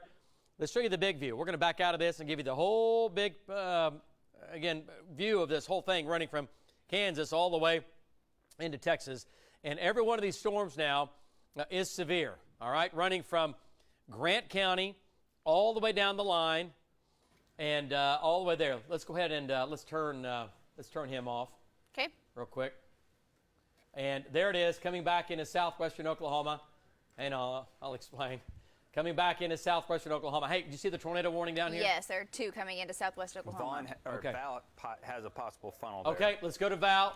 Val Castor. And the rain's taking over Yeah, now. go ahead, Val Castor. Let's take Val's shot. Let's take his shot. Go. What do you got? Go ahead, Val. Okay, we had a funnel form, a quick funnel form very, very quickly, and this is going to be west or west-southwest of Cordell right there. It appears, I got to get behind these trees. Man, there's too many trees here. It formed very, very quickly and then tried to pull up on us. There's just, there it is right there, okay? We've had a break in the trees. I'm going to pull back. You can see our shot. The wall cloud is there's a lot of movement, but there's a funnel. There's a cone-shaped funnel. I don't know if you can see that at all in the shot. Cone-shaped funnel west-southwest of Cordell, trying to form right there. It's right there. Okay. Okay. Anyway, so there's a lot of movement. It went down. It pulled up really fast. I don't think it touched the ground. It was really, really hard to tell, but there's a lot of movement going on. We're going to go into Cordell, David, and we're going to try to get on the west side, see what we can see here, if anything is approaching Cordell. Great job.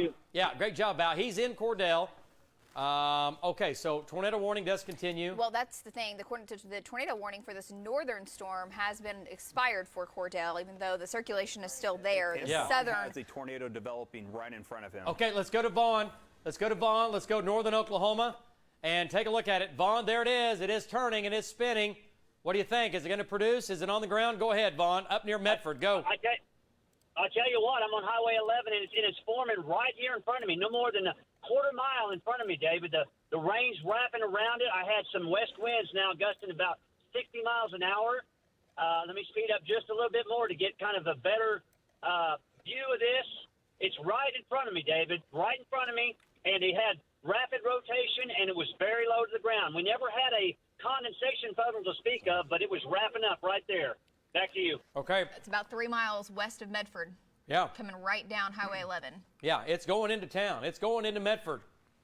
And Vaughn nearly had a tornado on the ground. This whole thing is rotating. Ooh, wow. Did you see that? See that lightning strike? I just looked away. Okay, you looked away. It was right in front of him. It was right here. Okay, so Medford. Okay, let's jump into northern Oklahoma now. Let's get back up in here. No official. On Links 1. Links 1, sorry. Yep. This is going to be a News 9 tornado warning. We're going to issue our own tornado warning on it. That's too strong. It's coming into a populated area, talking about Medford. Strong area of spin. Vaughn's looking right at it. If you live in Medford, you need to be thinking about going to your safe spot right now.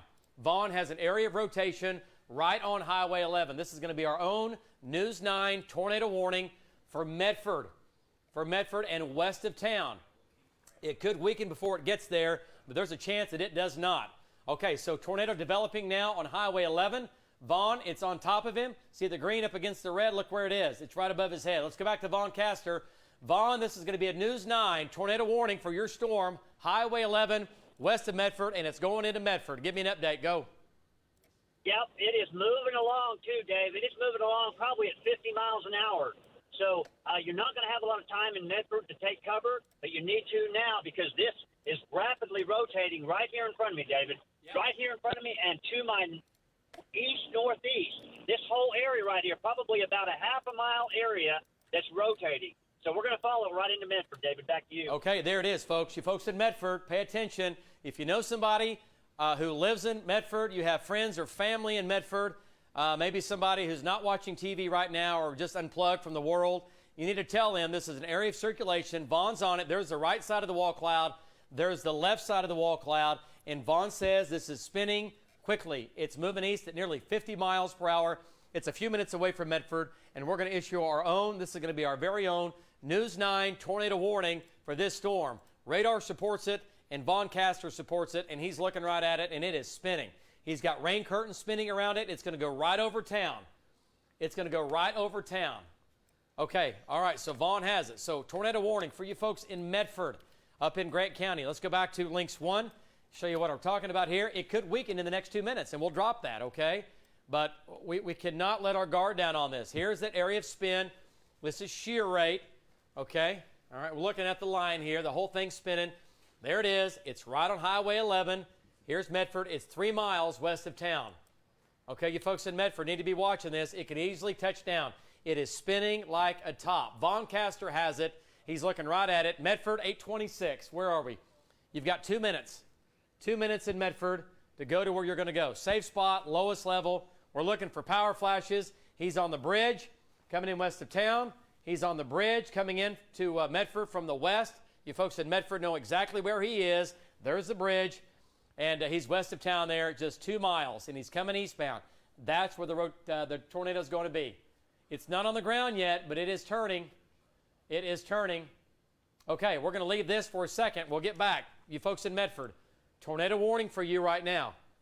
If you live in Medford or west of town, you need to go to your safe spot, lowest level, center part of the house, all right? Voncaster has strong rotation. Radar supports strong rotation. That's what it's telling us, and that's what we're going with. Okay, the whole line is severe. Let's back out of this just a bit here. Look at the damaging wind line here. That green line is nothing but winds of 70 to 80 miles per hour, right? What did Enid just get? Anything? Did the winds come down just a bit? Anything out of Enid? The Mesonet website, or the Mesonet site, is in Breckenridge and hasn't updated yet, so that's going to take it just a second. All right. At the Air Force Base, I haven't seen an update yet. Yep. Look at this. Look at this right here. Let's go to Marty Logan. There we go. Marty. Let's go to Marty Logan. Marty, what are your winds there right now? Give me an update. Well, the winds are increasing right now. We are about 2 to 3 miles south of Enid. As soon as you said they had it hooked over Vance Air Force Base, we're doing Facebook Live. We put that out. Also, had a fire truck go eastbound out of Wacomas. I don't know if they were making a run on some damage. Also, Fairview is without power when they put the warning out. Something happened to their power grid. I talked to the assistant fire chief over there. So we're northbound headed to Enid, and the winds are probably in the 60-mile range. Very, very heavy rain. I think we're coming up on the Air Force Base right now. So get in Enid, see what we got going on. Back to you, David. All right, great job there, Marty and Deb Logan. Marty and Deb, they're all over it. He's going up 81, coming into Vance Air Force Base with 60-plus mile-per-hour winds with an area of circulation just to his east. Okay. All right, wow. Let's go back to Lynx 1 one more time. We're going to get back into southwestern Oklahoma. Here's Enid. You're getting hammered. It's coming into town right now. It's blowing through town. Let's go to our Enid cam control room. Let's go to our Enid cam and bring that up. Let's see what it looks like. Flash flood warnings for many of these cities right now from that whole line. Flash flood warnings going on. That's our Enid cam. It is rocking and rolling in Enid. Winds 60 miles per hour, gusts of maybe 70, with a lot of lightning and thunder, heavy rain, and hail. The hail sizes, though, are not too big. That's a good thing. Okay, let's jump back into Lynx 1 here. That's our Enid cam. It's just a continuous lightning storm. The line, again, it's, by the way, it's going to Ponca. It's going to Billings. We'll do another storm track coming up. Here's the line now. It's coming into West Oklahoma City. And, yeah, we've got Alan Brosey coming in. And there's Hinton right there. Justin. Okay, hang on a second here. Here's Marty up in Enid. And we've got Val and Tom down here. Look at, I'm looking at Val's shot. We'll get back into Val. Okay, let's jump into western Oklahoma here. And the flooding is becoming a big-time problem, David. Right. These storms are training over the same area. Burns Flat has 10 to 15 inches of water running over Highway 52, and they're being told that they're getting close to a flash flood emergency territory, and that's going to be for Cordell, Clinton, and Weatherford. Okay, yeah. He has rainfall totals on Lynx 2. Okay, control room, take Lynx 2 here. Again, rainfall totals. This is just in the last couple of hours. Yeah, last 3 hours. 3 hours. 4 inches, 3.9, 3.8. Sayre, 3 inches plus. Everybody in the yellow is going to be 3 to 4 inches plus inches of rain. There's going to be major flooding out here. Sayre, Elk City, Canute. Guess where this is going, folks? Guess where it's going? Kingfisher County, Blaine County, Logan County, Oklahoma County. This is coming in. This is going right down I-40. All right, so flooding in Oklahoma City. If this comes in, oh, yeah. Yeah, we'll have problems for sure. Now you can see the orientation of that rain becoming more west to east than north to south like it was earlier. Yes, the right. low-level jet is now perpendicular to it. Yep. Just continues to feed that southern edge. Yeah, and it's just going to feed and propagate it right down I-40. I know. So go ahead and take this and bring this in. Hey, Justin, just we need thinking about Canadian County with that line. I know we got Tom and Rob there. I got you. I know you got me. All right. Okay, let's go back to Val. And Val's down here, and this storm is still very strong. And let's get an update from Val. He's coming in from the northeast. Tornado warning continues southwest of Cordell on the southwestern storm down there. It's just southwest of Val. Val, looking back there. Look at that shot there in the dark. Looks like daylight. Looks like daylight. Give me an update. Do we have Val? Yeah, I'm here, David. All right, go ahead, Val. Okay, so we're set up here. We're 2 miles west of Cordell right now, and we're watching, and we've got a broad area of rotation. We saw a funnel earlier, but that's gone. We haven't seen it since. But this thing is, these things go through cycles. I'm thinking it's in a cycle right now, and it's trying to translate. This thing is moving east-northeast, I believe, and we're seeing a broad area of rotation just west of Cordell, probably 2 to 3 miles west of Cordell is where it is. And I think the rotation is probably going to move anywhere from Cordell, maybe just west and just north of Cordell is where it's going to go, unless it tries to develop a little bit further south. But, David, there's a lot of movement in the clouds. I can see rising motion. We've also got pretty strong inflow from the northeast to the southwest into the wall cloud or the rotation here. So it's still here. It's still real. It's got rotation, and we'll watch it. Back to you. Okay. All right. Great job there, Val. And Val has been north, south, east, west, and he's done that about 10 times. Him and Amy here in the last hour or so, last 3 hours or 4 hours, whatever it's been. It's been a long time. Because these storms, again, a big line of storms, they go up, they spin hard, they spin fast. They try to produce a tornado, then that area of circulation goes away, and then 20 miles down the road, we get another one. And then 30 miles to the north, we get another one. So we've got the line spanned out here. We've got it covered, but let me tell you, it is a grind for sure. This is not easy chasing. It's night. We've got flooding now underway, developing big-time flooding. And what was that, possibly a flooding emergency for? Yeah, it's getting close to that criteria, and that's going to be for Cordell, Clinton, and Weatherford. That's not good. And again, yeah, not good for you folks out west. And this is coming towards Oklahoma City. Okay, Lynx 4 doing a storm track on the whole line. And again, we can't put every city in here, but we've got the big ones, okay? If you put every city, I would be here all day and all night, which we're probably going to be here all day and all night anyway. But Hobart, at about 8:33. Billings, 8:47. Kingfisher, this is 8:51. All right, Altus, 9:02. Now, your storms are still quite a ways away, okay? Still quite a ways away. We'll do a storm. We'll jump into southwestern Oklahoma. What time is it? 8:32. Yeah, you got a little time in Altus. But Ponca City, 9:11. El Reno, 9:11. Stillwater, 9:30. Guthrie, 9:40. Downtown Oklahoma City, still about 9:45, 9:50. Okay, that's downtown Oklahoma City. Edmond at about 9:45. So here's the deal. Between 9 and 10 o'clock, they'll come into Oklahoma County. Between 9 and about 10 o'clock. Starting at about 9, western sides, and making their way through the metro. They're moving a little bit slower now, and so that just means that rainfall amounts are going to be heavier. We more than likely get flooding in Oklahoma City. At least we certainly could. I think we get flooding in Kingfisher County. We've already got that underway. I think we get flooding in Garfield County, Logan County, Oklahoma County. So we have problems, right? We have problems as this line comes in. Lace, I tell you what, let's switch radars and maybe do a storm track. Go to southwestern Oklahoma here. Okay, let's do on Lynx 1. Lynx 1, and let's jump in here first. And let's take a look at what's going on. Yeah, okay. And it's now, and maybe lapse it here, kind of get the feel of what's going on. Okay, the tornado warning down there has expired. Okay, yep. It did, just northwest of Hollis. Okay, it's still there. They let it go early?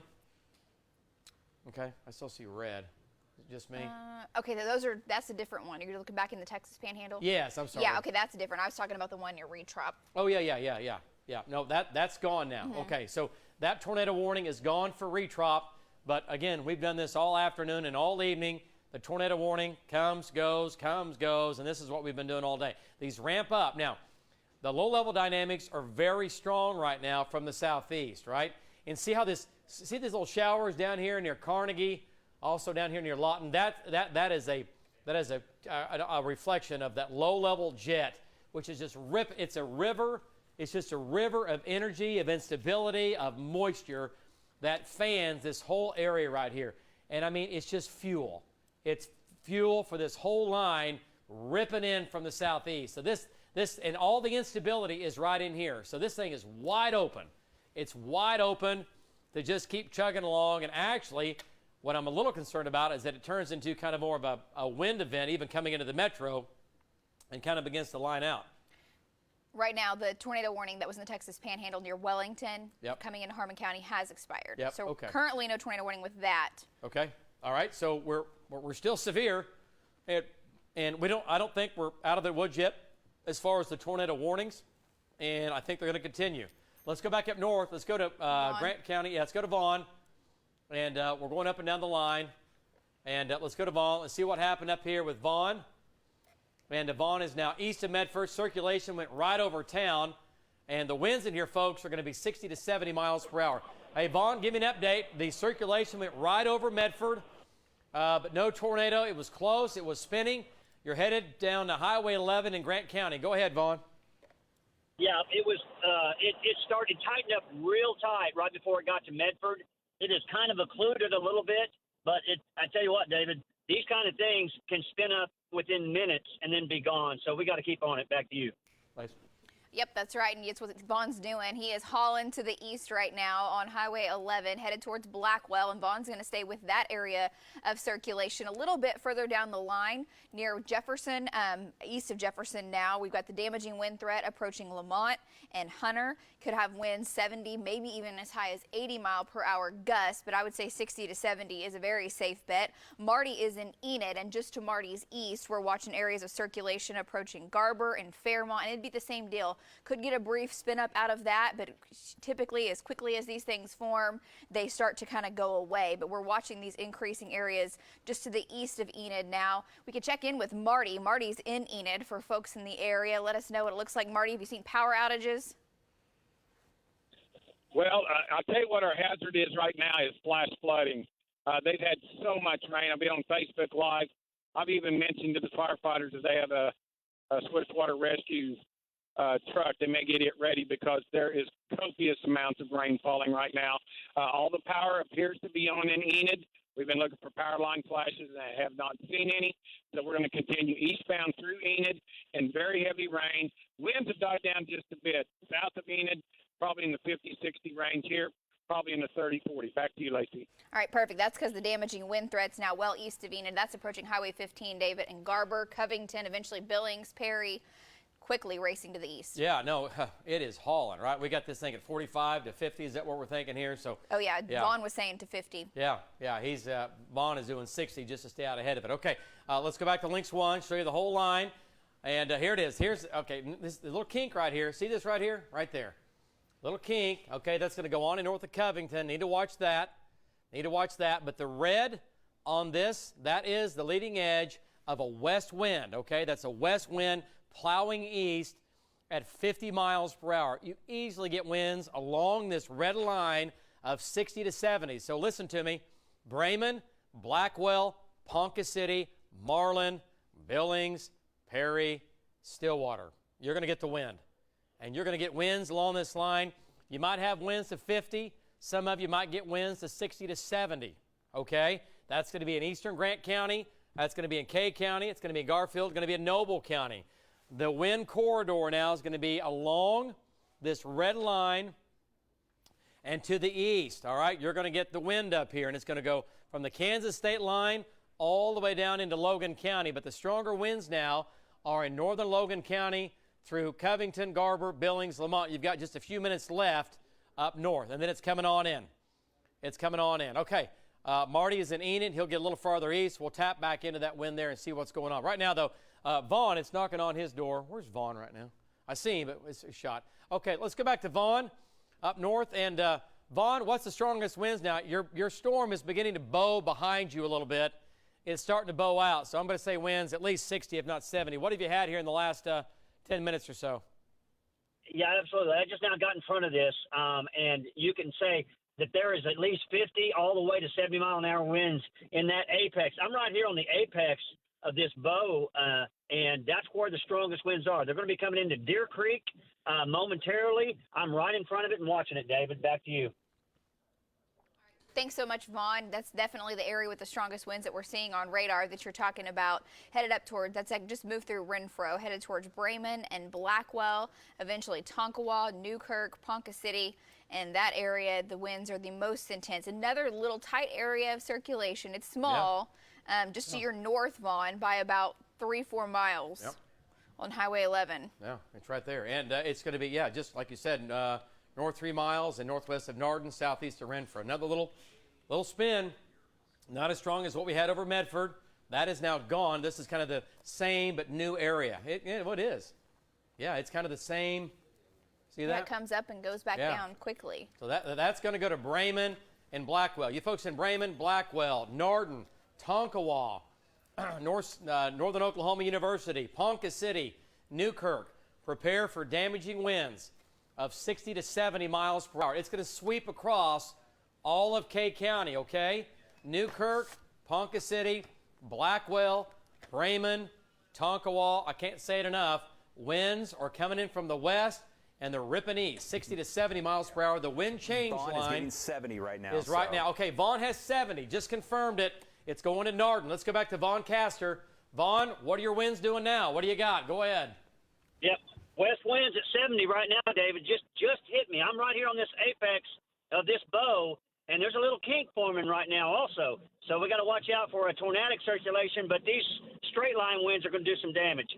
Back to you. Okay, all right. Great job, Vaughn. Vaughn has winds of 70 miles per hour. Vaughn has winds of 70 miles per hour west of Narden. Folks, that's going to Blackwell, Bremen, Tonkawa, Ponca City, K County. It's coming. Winds 70 miles per hour. It's going to be a west wind. That's going to bring down power lines, power poles, tree limbs. Power outages are imminent at this point, okay, up in Ponca City. Unless it weakens. If it doesn't weaken, we're going to have some power outages in K County. You will have power outages in K County. We've already got reports of some power outages behind that line up north. Okay, let's come back down to central Oklahoma here and south of Enid, back to Lynx 1. And here's the severe line east of Enid, okay, running east of Medford now, down to Kingfisher. Allen's right there. We've got Hinton back in here. Tom and Rob are going on there. And, yeah, all this is coming in from the north. And everything is coming in from the west, but screaming from west to east. Okay, so Hinton's next, down to Hobart, down to Mangum. And the whole line, again, is severe. Lacey, take that just for 1 second. Yeah, severe, but no tornado warnings in effect. So the damaging wind threat, the flooding threat has been a big time concern. That continues to just get worse and worse. We've had, what time did rain even start? Several hours ago now, and it was just training from the southwest to the northeast. For folks in western Oklahoma, you've picked up 4 to 5 inches of rain on top of all the heavy rain you had yesterday and last night. So that is a big time concern. We talk about tornadoes, we talk about wind, and we've lost more lives this spring in Oklahoma to flooding, and especially when you start talking about after dark. So let's go back to Lynx 1. I'll show you where these storms are, and just to be thinking about the heavy amounts of rain. You've heard our storm trackers talking. It's a blinding rain. It's dangerous to drive. This is when you get serious accidents on the roadways as well. Now closing in on the west side of the Oklahoma City Metro, coming into Canadian County, we're getting the rain moving in now. Now I'll tell you, the wind threat on the west side of the Metro is not nearly as high as it is up to the north for folks in north central Oklahoma. In fact, when I turn on velocity, you don't see that real thick line or that bow echo showing up, which gives you that damaging wind. There's still the potential for wind in there up to 60 miles per hour, but it probably wouldn't be much higher than that at the moment. That could change. And we're not seeing any rotation moving into Canadian County. And a little bit further to the southwest, down near Colony and Cordell, that's where our storm trackers are. That was that big, broad area of circulation. It's still there. It's still spinning, but there's nothing very tight as far as the threat for a tornado. And then I'm going to go even further down into southwestern Oklahoma and turn on our different radar site here. This area, the rain has just been coming down for hours and hours. Still getting a little bit of an inflow notch, David, over Harmon County, moving into Greer County, southwest of Mangum. Yeah. Not a tornado warning on that, but it is there. Yeah, look at that, Lace. Boy, that is really, that's impressive. And it's getting stronger. It's right here. It's right up in here, okay? And are there any more storms? You're looking at anything backed out? Anything? There's nothing down here, is there? Let me turn on Amarillo really quick just to see what else. But Yeah. no, that's it. That is the back edge. Okay, well, that's going to be it, all right? So this is the main line, and I was wanting to see if something was back down southwest of Altus. You folks in Altus might miss this whole thing. It's sure trying to go north. Yeah. Yeah. Yeah, well, you got hammered last night, so you've earned it, right? If you don't get a storm tonight in Altus, I don't think you'll be too bothered. But earlier, you had storms all the way down here about an hour and a half ago, and they were moving almost east. Now we're getting a little bit of a lift going on. So Altus, you might completely miss it. It might go just to your north. And we got to watch this whole line. The whole line is severe. Flash flooding in the line, damaging winds, quarter size to possibly golf ball size hail. Now, we haven't had any big hail reports in the last hour.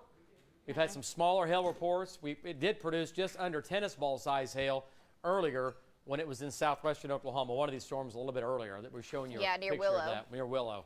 And that was a big storm. Okay, let's talk about the metro here. Your phones are going off. Canadian County, western Canadian County is now going severe. And, hey, Justin, would you reach out to Hank? Okay. Is he good to go? Justin, is he good to go, you think? Okay, go ahead. I'm talking to him right now. So Sorry.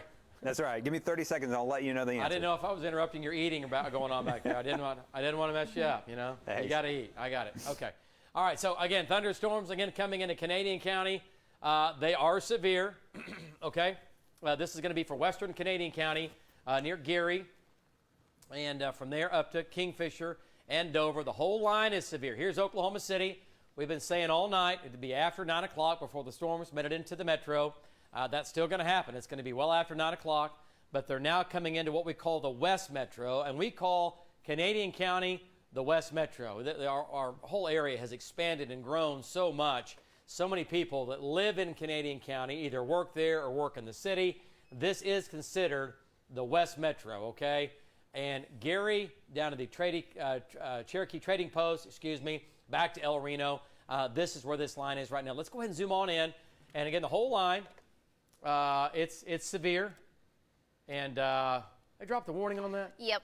For that portion right there. Yeah, this line, you're going to have winds in here. Go to velocity data. Let's see what it's doing. The whole line is severe still. And we got 50. We'll go 50 in there. So anyway, it won't take much to get back to severe levels, right? It has weakened just a little bit. So for sure, the damaging winds, 60 to 70, that's from like Dover north, okay, and I-35. That's a problem. And then back out here, we got winds 50 miles per hour running from Greenfield down to Geary, down to and north of Hinton. Okay, Kingfisher, Dover, Hennessy, yep, line of severe storms, obviously from there to the north. So the whole line, now west of Mulhall, this line's severe, running all the way up I-35, okay? All right, so let's get back into southwestern Oklahoma. Let's go to Tom and Rob and see what's going on down here with our shots. Val's there. We're looking off to the southwest. And let's go to Tom Pastrano. Tom, looking back to the west, right in the thick of it there. That line is still severe. Tom, no tornado warnings right now, but you know how fast things have been changing. These things go up. They try to produce a tornado. They quick spin. They do what they're going to do, and then they go away. So that low-level jet is still very strong, and we got to watch these storms as they come into central and southwestern Oklahoma. Go ahead, Tom. Yep, go ahead, Can you Tom. hear me? Yep, go ahead. All right. Yeah, right now I'm looking actually east. We're trying to get back to the metro to cover these storms as they're moving in. But it looks like there's a big outflow surging out in front of it to my west. And so that's a good thing. I don't see anything like lowerings or anything. So we're heading east right now, and we will get back to you to set up. Back to you, David. All right, great job there, Tom. And once again, severe storms continue now coming into Canadian County. They are severe. Winds are going to be 50 miles per hour, maybe 60. We'll see if they ramp up. There's that low-level jet is very strong, and it's running up and west of Highway 81.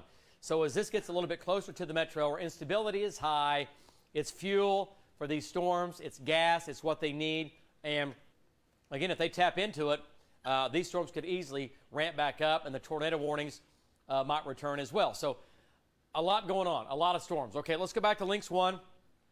Yeah. I put these on here. There's a flash flood emergency being issued for Burns Flat down to Willow. So there you go. That is that zone where 4 to 5 inches of rain has fallen just since this afternoon. Okay, so flood emergency, that's about as bad as it gets, right? That means flooding is occurring, and it's not just kind of flooding, it's bad flooding. Bad flooding running from Burns Flat, west of town, back down west of Dill City. Getting reports now of roads underwater. Yeah, with 10 to 15 inches of rain in over them. Yeah, it was just west of Burns Flat, I believe. Just west. And they had 5 inches of rain. Folks, that's been in the last couple hours. 5 inches of rain. It's incredible. Remember, everything's saturated out here. So ponds are overflowing. Rivers are going to be coming out of their banks.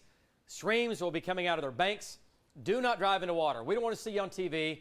We don't. We want to hear about you getting in trouble. Do not drive into water. Can't say it enough. People, we had how many people this week lost their lives? 4 people in Oklahoma? 4 people total. 4. I think there's 2 with this last go round as far as flooding goes. 2 this week, and I know one of those, gosh love them, but folks, they drove around a barrier that was blocking a road and drove around a barrier to get through the water, and they lost their lives. I mean, so don't do that. Trust me, the officials out here, they're working hard right now, putting barriers up, trying to get things stopped, blocked, and all that, and people will still drive through stuff. So the bottom line is, I'll get off my soapbox here, Ouachita County, it's going to be a flood emergency from Dill City back to Burns Flat, up to Foss, and then south of Elk City, north of Retrop, and back towards Carter.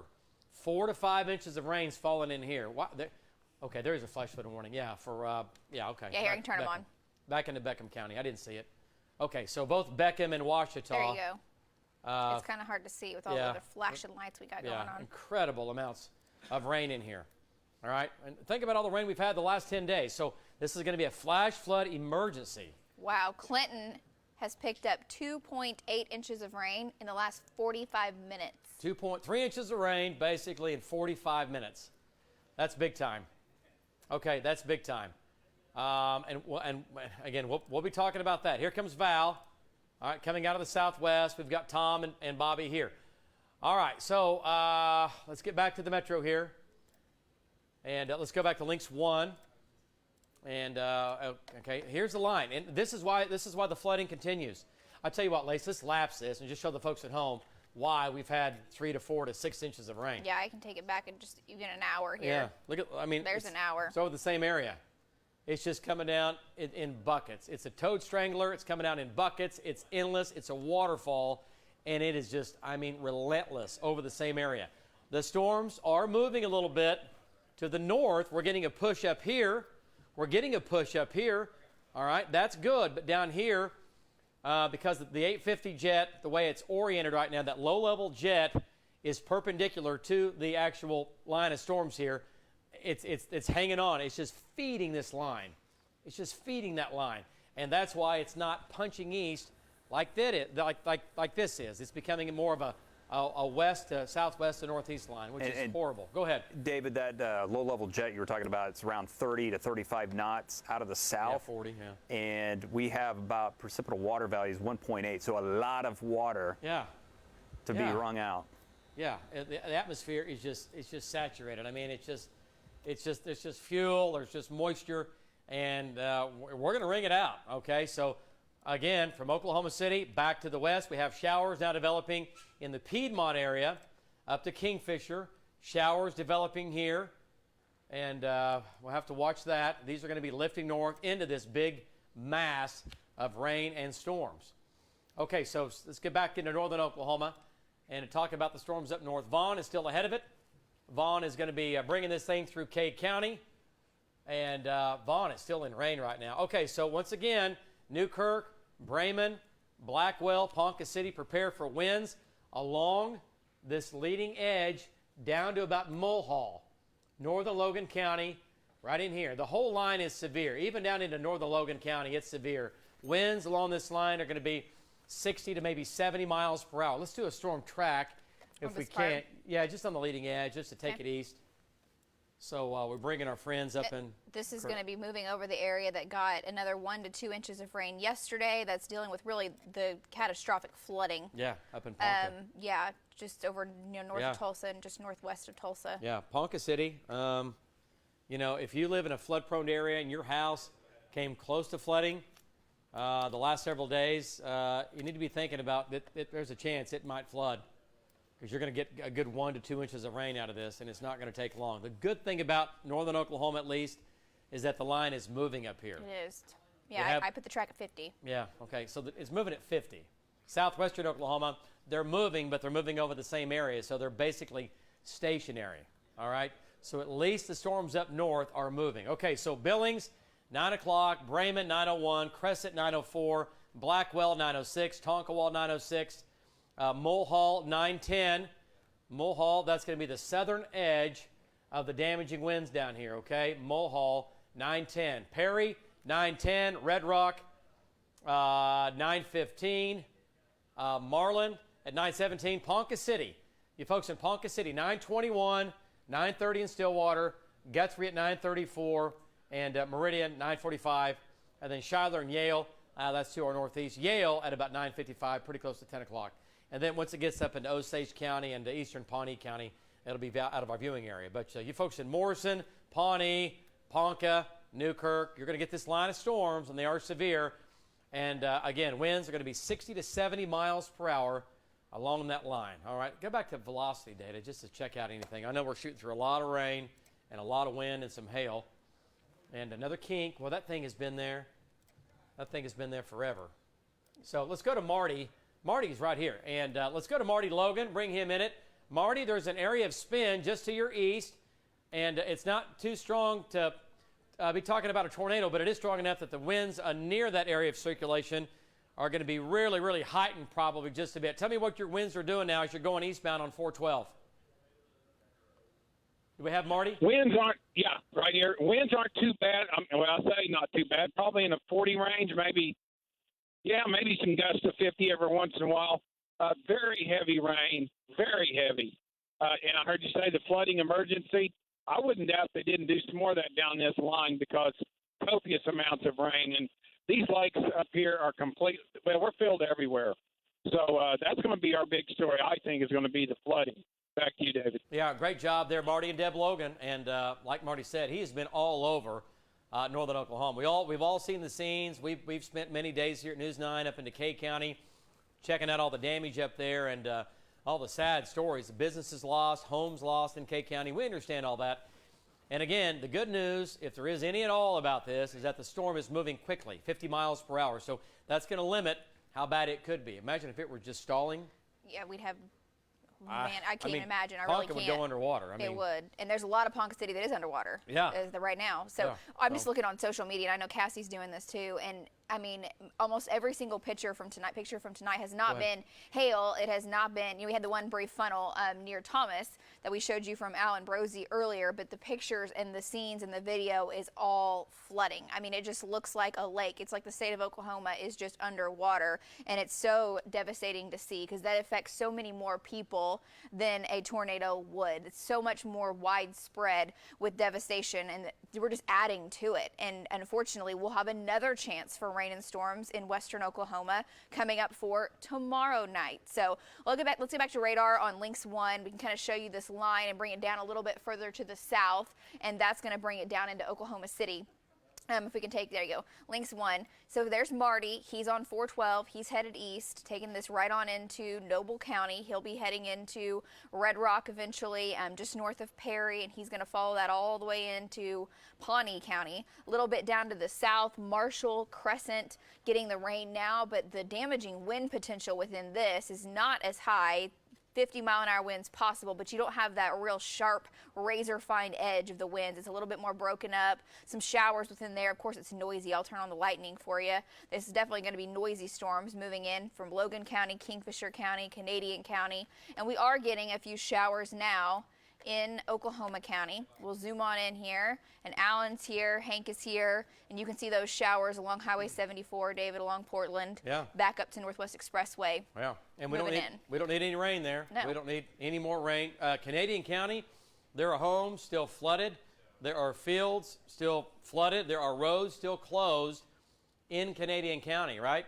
And more rain developing here. We have this one strong storm now coming through Greenfield and Gary. It has weakened some, I'll say that. It has weakened a little bit now, moving through Watonga, but it could easily ramp back up and become severe. So the severe storms now are in northern Oklahoma. We have storms coming into the metro from the west, slowly but surely. They're making their way here, new storms developing out ahead of it. And then we have this out to the west, and then we have this big cluster down here. And this is going to try to make its way east and come into Oklahoma City as we get into the next several hours. But right now, I'll tell you what, these are putting the brakes on out west. They are. For sure. Look at the moisture ripping in from the south, and wow, heavy rain. Okay, let's go back to Val, and Val's on the leading edge of this. Let's get Val Castor back in here. Do we have a shot? We do. All right, Val. We got our shot. All right, there you go. I know you're coming back down the line, Val. No tornado warnings now, but a flood emergency for parts of Ouachita County, Val. Just some incredible flooding going on behind you there, and wow, lots of flooding. Too much water, and we're tracking it. Go ahead, Val. Give me an update on what you've seen so far. What about the wind right now? What about the wind? Go ahead. Well, you know, our wind is not so bad. Now, we were in Cordell. We were north of Cordell, south of Cordell there. Gust front came through. The circulation weakened. But, you know, you talk about that flood emergency. Earlier when these storms were coming through Sayre, there was so much water coming down, David, that the streets in Sayre were flooding, and there were 6-inch deep rivers. I'm talking swiftwater rivers running through the streets of Sayre. So, and it was just getting worse when we left. And so I could see how serious this could get really, really fast with all this water. So you got to take these things seriously, because that's a life and death situation, David. Yeah, absolutely, Val. And that's really now we're it's kind of a double-edged sword. We haven't had any tornado warnings in a while. We've got areas of spin. But this is now becoming a major flooding event, and that is our other big concern right now. We've been talking about it all afternoon and all evening as these storms would begin to slow down, at least train over the same area. So again, flood emergency in effect for parts of western Oklahoma with this line of storms. So the line, let's go to links 1. And again, we're looking at southwestern Oklahoma. Here's some of the velocity data. And look at the rain now and the wind coming into Mangum here. God, the wind's pretty good. From Granite back down to Mangum, wind's going to be 50, 60 miles per hour. And that's going to Hobart and Rocky. Okay, barreling through Granite right now. Just went through Mangum. Wind's going to be 50 to 60. And once again, it's going to be for parts of Ouachita County. Okay, parts of Ouachita County back into Beckham County, where we have this flood emergency in effect, okay, for some incredible flooding going on right now. Roads are covered with water. It's a flood emergency. If you live in a flood-prone area, you need to seek higher ground. You've got to get higher. You have to get higher, whatever that means, right? If you have time and you can get out of your place and do not drive into water, you need to do that if you live in an area that is used to getting flooded, all right? And you know where you live. You know what happens around your neighborhood. So we're tracking that. All right, so and not to mention, these storms are still severe. Winds in here are going to be 50 to 60 now coming into Cordell, but once again, no tornado warnings in effect right now. No tornado warnings in effect, and the hail sizes are nickel and dime, and we have pockets where you see that color right there, the lighter pink, pockets of quarter-size hail running from Granite back down to Mangum, okay? So that is a problem, right? Quarter-size hail and wind 60 will give you some problems for sure. That'll give you some dents. That'll put a few in the roof, and that'll put a few in the car if you don't bring it in or cover it up, okay? So once again, the big story, western Oklahoma, we've got winds 50 to 60 miles per hour, quarter-size hail, running from Clinton back down to Mangum. And then at the same time, we've got the flooding threat. We've had right at 6 inches of rain into parts of Ouachita County, which is right here. It's a square box west of Cordell. We've had, in Burns Flat, we've had anywhere from 3 to 4 to 5 to 6 inches of rain in this area. All right, so there is big time flooding going on there. Okay, so let's go back to reflectivity, maybe come back to the metro here. Okay. And let's see. So the severe storms, Ouachita County, out west, this is the West Metro, showers, Piedmont to Cashin. The line of storms, it's strong, but the line now in Blaine County and Kingfisher County, not quite severe, but still pretty close. Winds are going to be 40 to 50, and it certainly wouldn't take much to get winds to 60. All right, and that would be a severe wind gust, okay? But here in Oklahoma City, showers going up Deer Creek, Piedmont, Cashin over the Four Corners area, up to and just west of Guthrie, looking at wind speeds on velocities. Nothing too scary in there. Nothing too scary in there. But we do have showers now developing here in Oklahoma City. So showers developing in the West Metro.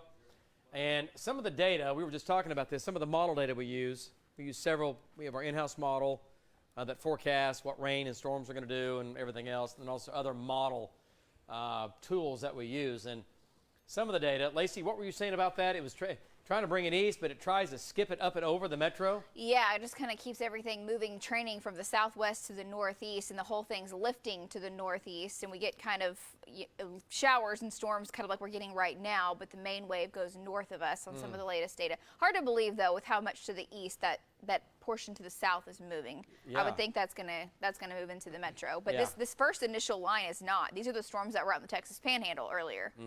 So yeah.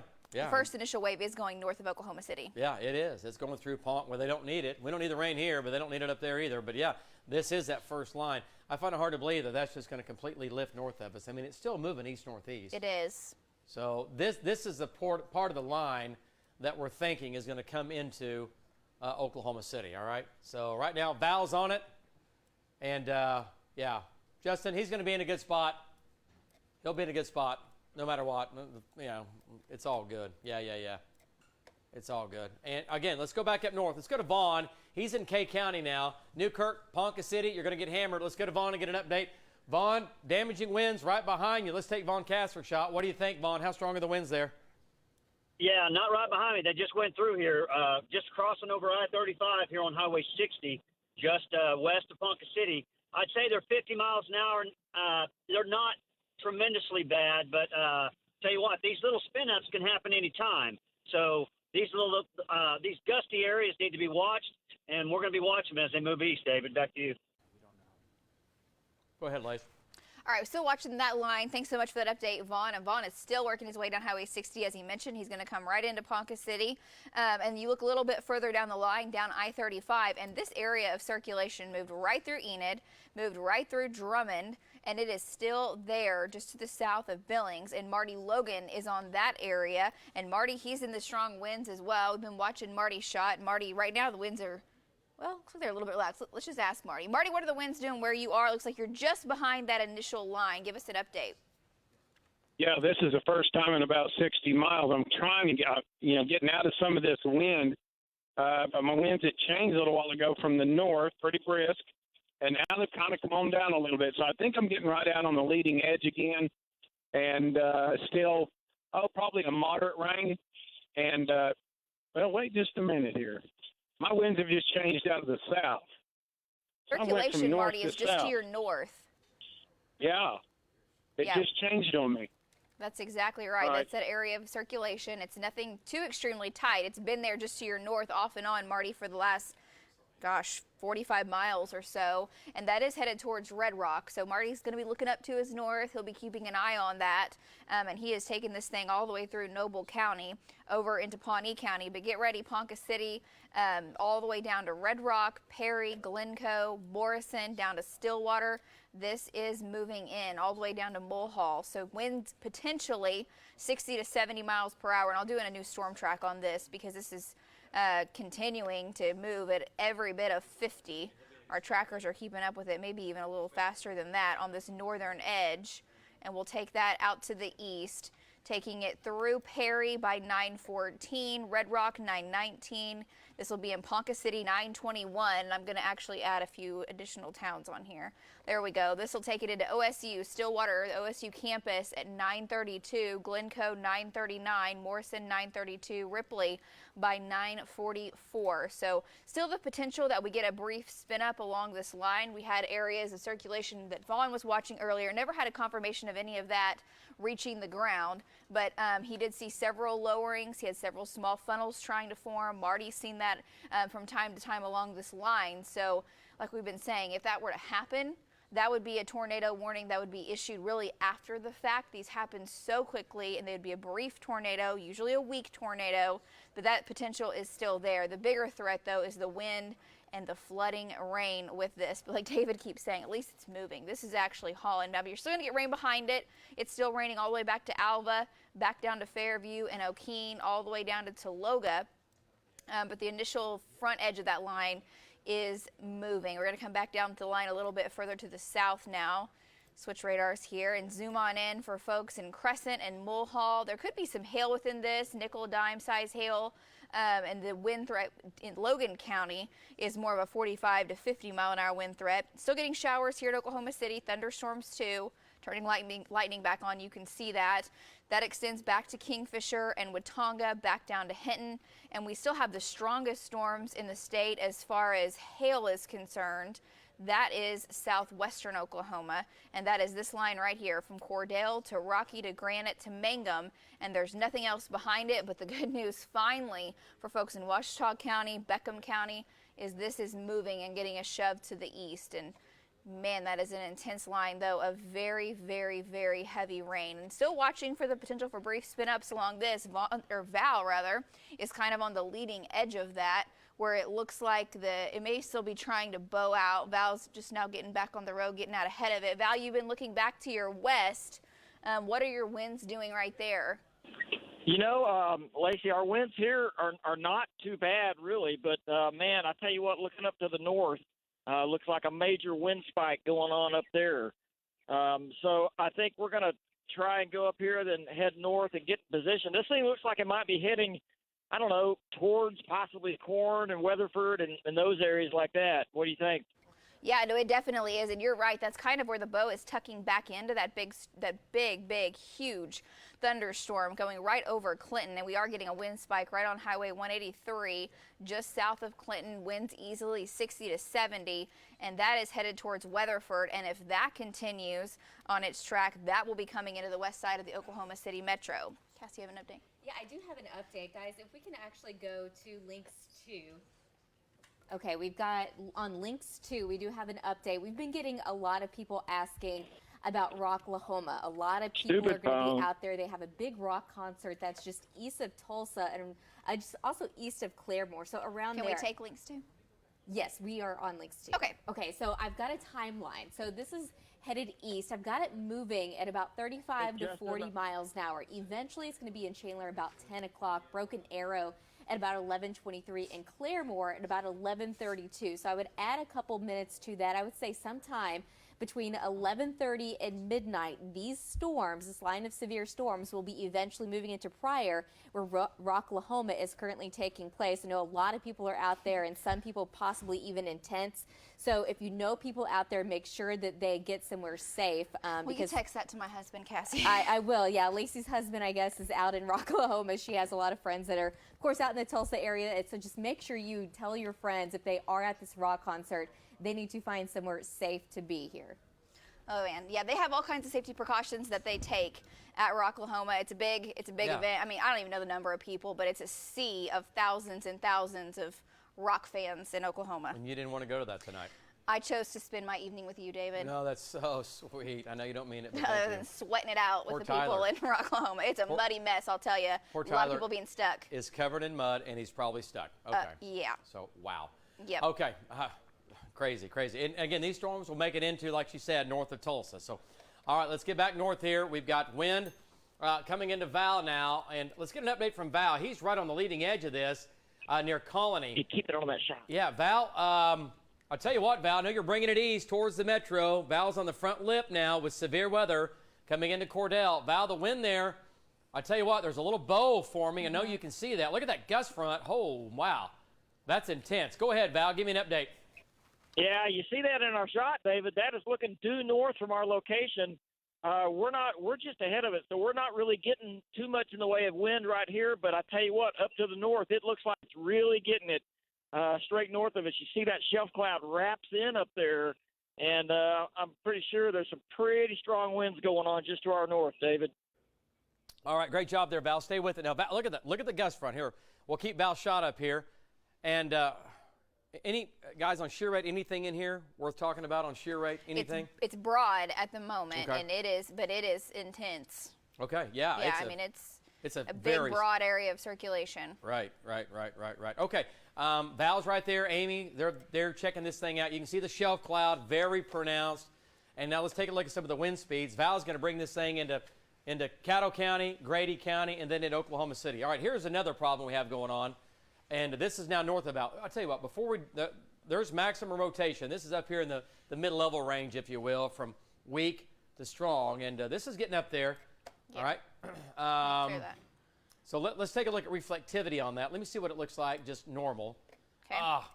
Yeah, look at that. See the whole thing Yeah. circulating. This is the beginning of, wow, look at that. It sure is. This is going to be the beginning of what we call an MCV, or a mesoscale convective system.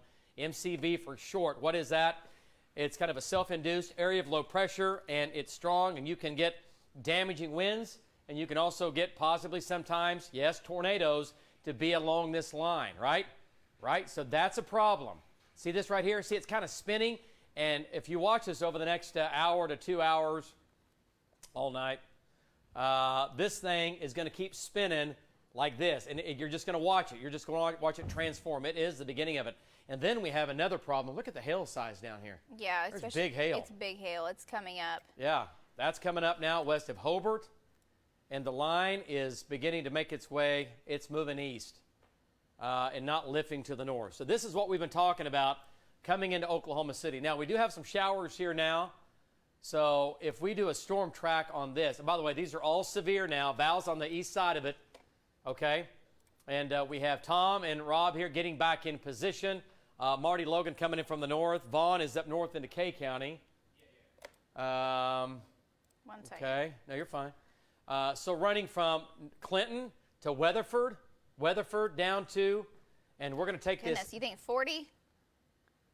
Yeah, it looks like it's picking up speed. I don't know if it's moving 40 yet, but it certainly will whenever that gets established. Yeah, it's going to be that eventually. Yeah, when that becomes established, it's going to rock and roll. All right, we'll take out a few more of these. We'll put in some of the bigger cities. Okay. There you go. You sure did. El Reno. There you go. I'm stopped. I'm done. Okay. Are you sure? Yep. Okay. El Reno, I can follow. 1026 in El Reno, downtown Oklahoma City at 11. So what we've done is the first wave was a glancing blow, right? It went over the bow of the ship. It just went right to the north of us. All right, but it looks like this next line is not going to do that. That's what I was saying. Some of the model data, short-term model data we use, we're trying to bring this thing and lift it to the north and east. Now, that could still happen, but we're almost to the point of no return with the momentum and the wind and the rain and all that's going on with this big glob for this to keep chugging east, right? So Binger, Gracemont, Anadarko, Hinton, it's coming, and this is going to be the leading edge of what's going to be damaging winds and quarter golf ball size hail. What are we showing down here? What did you see down here west of Hobart? The last I saw was golf ball. Okay. We can go back down there. Okay, let's check that out one more time. Oh, now it's bigger. Bigger hail. Look at that. Okay, so, yeah, we've got big hail now southwest of Sentinel, just east of Granite. Granite just got trashed with some hail. Maybe not golf ball, but pretty good size hail there for sure coming into Granite. Ping pong ball. So this whole line, folks, is producing hail, and some of it is damaging hail. All right, some of it is damaging hail running from south of Sentinel down to Granite, and then from there down to Mangum. That's the area that's going to be swinging east. Folks, it's going to Hobart. How many times this spring have we mentioned Hobart and Rocky? Wow, you guys have been in it all season long. I mean, I know you're ready for it to end, right? I think we're all ready for a break. I'm just guessing. I know we all could use a break. What'd you say, Jen? Jen? Okay, I got you. Okay. All right. Also, hey, Jen, do me a favor. Check on any power outages. Just if you have a guesstimate estimate from anybody, especially start to look out west, maybe some of the co-ops. Okay. Okay, 800, OG&E system-wide. Okay, most are in Fort Gibson. Okay, way over there in eastern Oklahoma. Okay, no. Okay, yeah, we'll start watching this area, though, for power outages in here. Mesonet showing anything on wind? Anything crazy? Not in the last 10 minutes, no. Okay, all right. Okay, let's go back to Val real quick. He's right on the edge of this. He's right on it. It is outside his door. He's coming to. It's outside his door.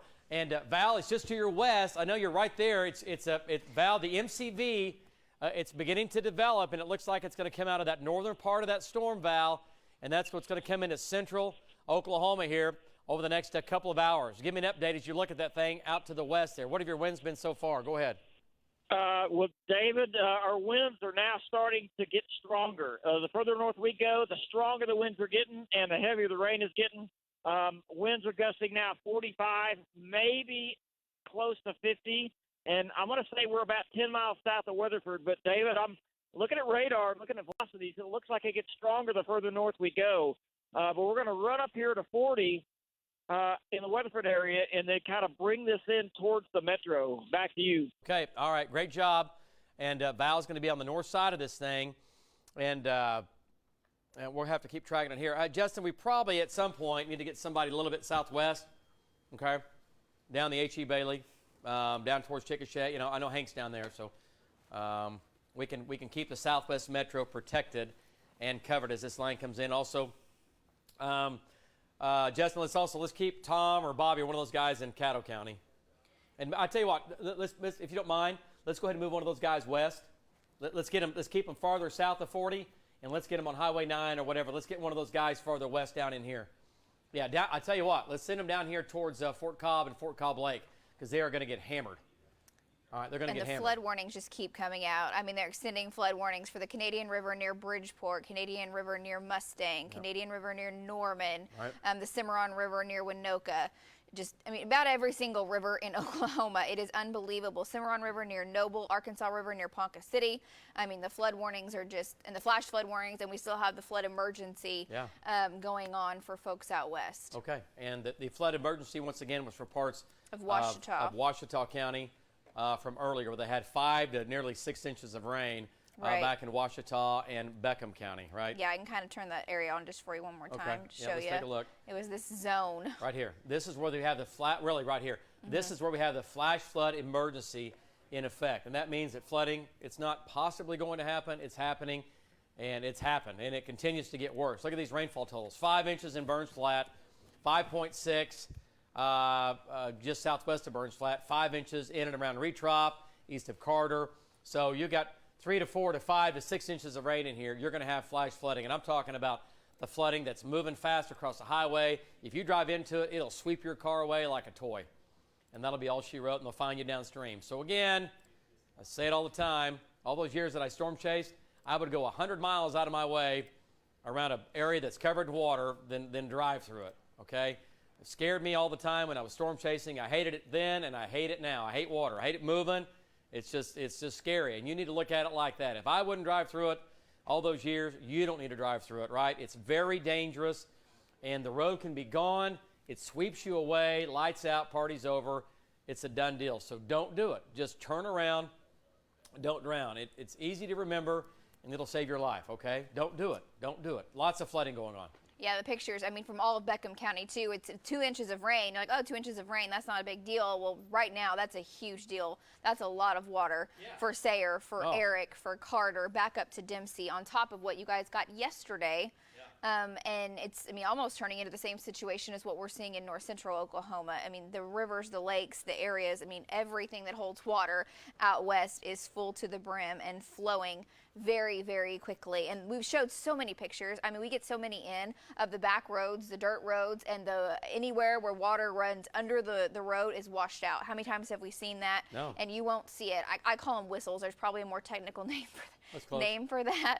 But anyway, where the water drains under the road. Yeah. Yeah, the tin horns. Need and, to talk to, yeah, there you all go. that I stuff. need to It's a talk to mess. ODOT about that. So, again, flood emergency for Ouachita County. Here's the deal. Those storms making their way towards the metro. We're going to get a commercial in here. We'll take a break. I promise we will be right back after that commercial. 7 News 9. We'll keep you advised.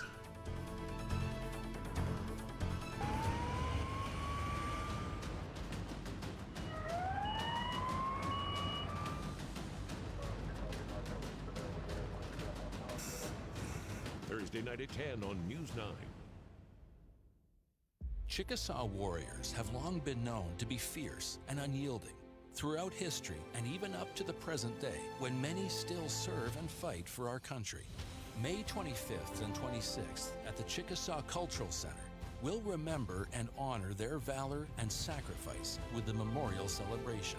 We invite you to come take part in many different cultural demonstrations, enjoy a free movie in the Inoli Theater, and more, only at the Chickasaw Cultural Center.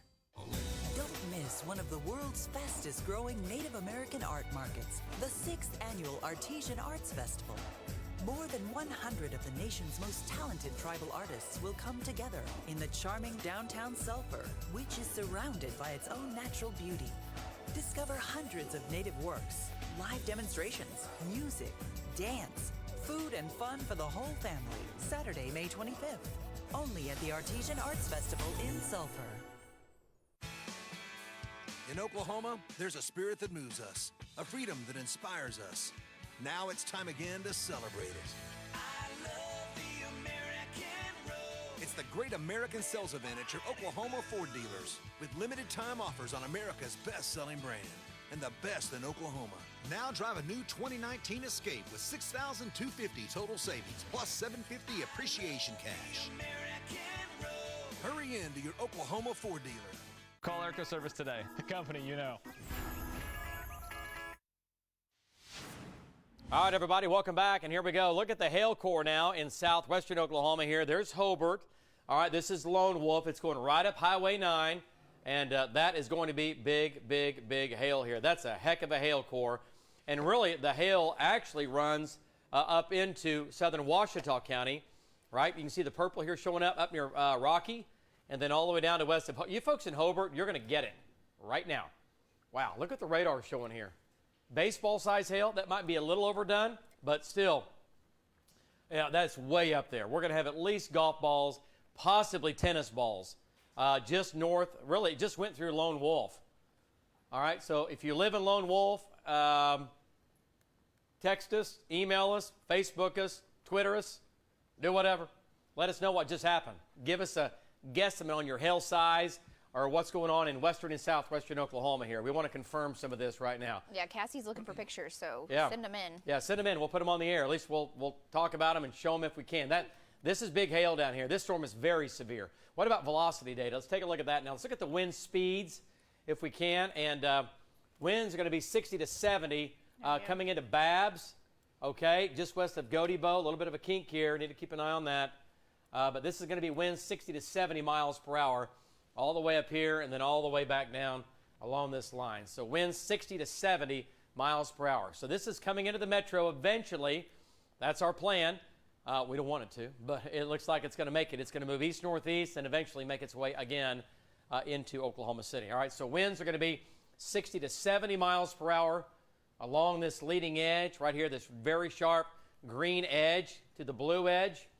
Winds are going to be 60 to 70 right here, 60 to 70 miles per hour along this line. And then also, again, we're getting that very large hail, quarter, golf ball, and possibly up to tennis ball size hail. What's the hail sizes? What are they doing now? Anything weird? Same Still? thing as of Okay. now, still waiting on an update here. All right, but there we go. So it is anyway. coming into Hobart. Yeah, coming into Hobart. After Hobart, you know what's next? Down Highway 9, we're going to Godibo. We're going to Godibo. All right, and a lot of weather down here this year in southwestern Oklahoma. You have been in the hot spot for sure. I want to point out it's going on and north of Martha. And right now, you folks in Altus, unless something else develops farther south, there's the front. Altus, you might have a little bit of rain developing coming in, but as far as severe weather, you do not have anything headed towards Altus. All right, so breathe easy, Altus. Right?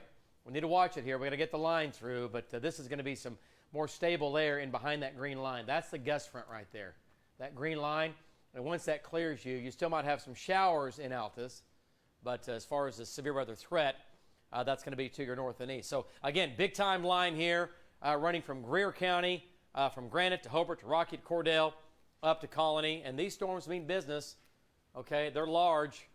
These are 50, 60,000 feet up. We don't have any tornado warnings in effect right now, which is a good problem to have. We don't have any. These are all severe. All right, Val now is back up on I-40. Let's go to Val, get an update, and then we'll go to Marty. Let's go to Val first and get an update, and we'll come back to the metro. Okay, Val, what do you think? Wow, look at that shot. Looks like a hurricane. Val, estimates on winds? Go ahead. So, David, we've had gusts of 50 all along the way for about the past 5 miles or so. It's back off just a hair now, not quite 50, but the rain's coming down heavily, and I still think probably the strongest winds, at least in this area, might be still to our north. Maybe approaching Weatherford right now, but anyway, this thing continues to gather steam, and it's all moving towards the metro area. We're going to get up here on 40, and we're going to go east and try to track it, David. Yeah, great job, Val and Amy. Yeah, no doubt about it. This thing is moving east-northeast now, and it's going to do its darndest to come into Oklahoma City for sure from the west. So that's what we're waiting on. That's what we're watching. But, again, we've got a lot of people and a lot of friends, a lot of family in between Oklahoma City and these storms. That's why we're on the air tracking this, right, as it comes out of western and southwestern Oklahoma. Okay, you want to do a storm track? Well, we need to adjust that on 4. You want to do the whole line? Or do you want to do the southwest part? Maybe just do the southwest part first. Okay. And then we'll zoom into the city. Let's go to links 1. And maybe let's just do the radar first. Look at that shot from Val. Okay, here's, again, we've got a storm here. Here, I'll work on it on 4. That's getting a little bit stronger now, west of El Reno. And also notice here, guys, see this little hook developing here? You guys see this? I know it's just some showers coming into it, but it's on the boundary. But it's nothing crazy. I'm just wanting to point it out here. Looks a little interesting right here.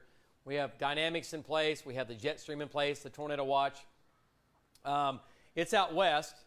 It's out west, and it's going to expire at 10 o'clock. But we have a severe thunderstorm watch for this area, but you can still get tornadoes in a severe thunderstorm watch, okay?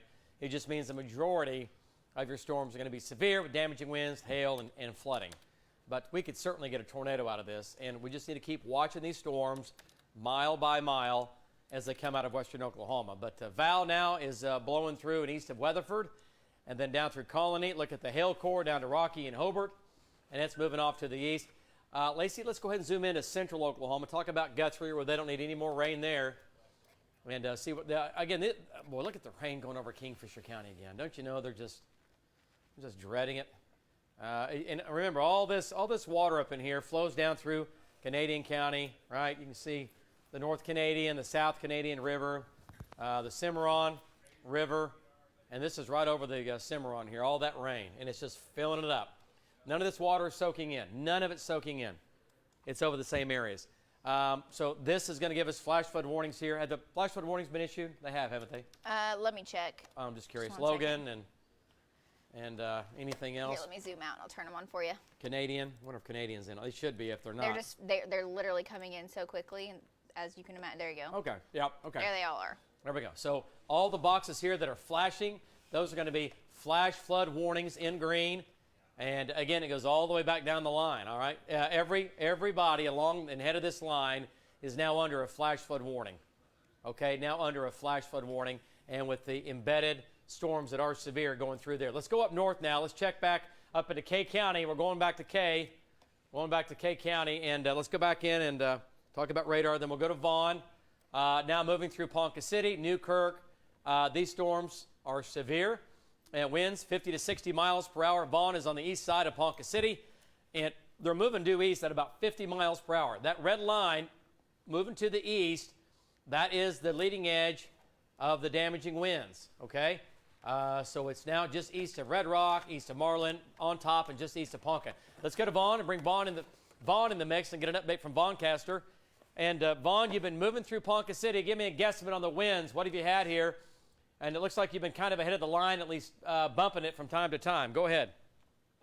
Yeah, I'd say the winds are probably about 50 miles an hour coming through Ponca City. I tell you what, though, David, on Highway 60 here, east of Ponca City, I just ran into some southeast winds. So I don't know if there may be something trying to. We just lose Vaughn? Okay. He's in kind of a bad cell area. It happens. A lot going on tonight. A lot of people. Yeah, phones are going off like crazy with all the warnings. Takes up all the bandwidth and yada, yada, yada. What? I was just looking at the roads. I'm not sure what the roads look like. I know Justin's helping him back there with navigating that with flooding up there, too. I mean, obviously the road he's on's open, but yeah, we've been, man. One thing the last 10 days we've had problems with, and we don't have any problems, right? But, I mean, as far as the trackers getting out and trying to get to places, the roads are closed. So many of these roads, I'm talking not just a secondary dirt road. I'm talking about major roads. Highway 81 was closed for a couple of days. Highway 11, we've had major highways shut down, closed, can't go, no way. And so it's been a hard time trying to get around here. And whose shot's that? Oh, that's Val on I-40 there. Okay. We've got Alan. And where's Marty now? Let's just check him. Okay, Marty's right there in the line. Mulhall. Mm-hmm. Yeah, great. Let's go to Marty. He's coming into northern Logan County on I-35 near Mulhall. And Marty, still pretty good wind, just probably a little bit to your north. The winds are stronger than where you are right now, but still an intense storm now coming into far northern and western Logan County. Go ahead, give me an update. Yeah, you were talking about back to the north there around Ferry. First thing I thought of was that, they've been hit by the tornado and all the flooding they've had. And there was some really brisk winds, probably the 50 range, maybe 60 gusts. So I'm kind of concerned about some of the semis here on I-35 as they're getting hit at a right angle. But so far, everybody's kept the semis up and travel trailers up. We're going to continue southbound down to the Oklahoma City and see what we can do down there to help keep everything covered. Back to you, David. Okay. All right. Great job, Marty and Deb. Stay with this. Again, Marty's going to come down a little bit farther and track this line as it keeps moving through Logan County. And once again, winds are not crazy up there right now. We got some gusty winds, but it's not out of control. Okay. Justin, what'd you say? Repeat that one more time. Get in here. The Hobart Airport reported a 61-mile-per-hour wind gust when that line was coming through at 9:28. Okay. So 61, so easily 60 to 65 like we thought was going through that area. Yeah, okay, 60, 65. So 61 in Hobart. That's pretty good. That will do some damage. Okay, that will do some damage for sure. All right, so here's what Next Gen Live looks like. This is our million-watt radar here, our million-watt dual-pole radar. Lacey, could you put that on, if you don't mind, just every minute? Yes, I will. On that. I just want to see what it looks like when it's smooth. There we go. That is still interesting out here. It is. But I know. It's kind of swinging through, but it definitely looks interesting on reflectivity. Yeah, there's nothing and on shear rate, right? No, not that I've seen. Okay. And it's just kind of weird looking. And we just have a lot of dynamics in place. We just need to keep an eye on stuff. But you can see what looks like a little bit of a hook, and it is hook shaped. But right now, it's not what we're concerned about. But there is some higher hail reflectivity on the backside. So we need to keep an eye on that for sure. But I will say this. There's a boundary. So it's on the boundary right there. Okay, so the hook is actually trying to ride and tap into the very moist and unstable air that is parked over Oklahoma City. Very warm and unstable air here. So lots of heavy rain. Logan County, heavy rain, flooding rains going on now. Flash flood warnings for Kingfisher County, Logan County, you know why. Back into Canadian County, more rain developing here. Then here comes our big severe weather out of western Oklahoma. And there's a track on that on Links 4. Okay, let's go to Links 4 and take a look at it. There's Weatherford down to Colony. And Links 4, look at the track. And here's Oklahoma City. All right, here's Edmond, Oklahoma City, Moore, Norman, okay, Purcell. And we've got the line out here. Like we said, we've slowed it down some. That first line, it was tilted, remember? It was all like this, and it was marching east. Well, this first line did kind of a glancing blow and lifted to the north of Oklahoma City, went from Guthrie north. Still severe, but this looks like this will not miss us. It sure doesn't look like it right now. Crazier things have happened. I've seen it all. But it looks like it's going to keep making its way east-northeast. So right now, we'll assume that position, and we'll go with it. El Reno, 1034. Edmond at about 1123. Chickasha, 1123. Downtown Oklahoma City at 1127. So if you have any evening plans outside right now, you got some kind of a party going on, you're still good. You're still good here in Oklahoma City. We have a ways to go. Alan's out in Canadian County. Bobby's there. And Tom's down here getting in position down in Anadarko, and he'll go west, and he'll sample the winds down here. So, again, we just had a wind gust of 60 miles per hour, 61 to be exact, in Hobart. And if you've got 61, you've got 65, okay? That's just one report. And we can look at velocity data, and we've got winds in there 60 to 70. Yeah, if you want to go to Leaks 1, and you can look at just the trend over the last 15 minutes, this is definitely going from the west to the east. That portion of the storm is. Yeah, it's lunging. Yeah. What do you have on the speed on that? Are you still thinking 30? I slowed it down to 30. Yeah, for that. I mean, it's not moving that just yet. So it may be a little bit later than those times. Well, it's so big now. It's got so much water with it. Look at there. Look at the wind's velocity. See the green? Yeah, there's a hail in there. There's wind in there, and it's now made that turn. It's going to really try to hang on to that low-level jet and all that moisture that's coming in. So I don't see any areas of tight circulation along that, though. No. Right now, we don't have anything like that. We don't have anything that we're like right now, but remember, it can change so quickly. That's what we have to worry about on a night like this. From here on out, I don't think we're going to get, like the big clap. You can always get a storm to develop out ahead of the main line. That has happened. Yes, that's a bad deal. But right now, we're not looking for a storm to develop out ahead of the line. We're going to watch for it, but it looks like it's all going to be along this line. And right now, there's shear rate. There's nothing along there that is spinning tightly. There's nothing poking its head out that's getting a little nutty. Hail sizes have actually come down some, come down quite a bit. Okay, all right, thank you, Jen. And we got pea, quarter-size hail, and still ping-pong ball-size hail north of Blair.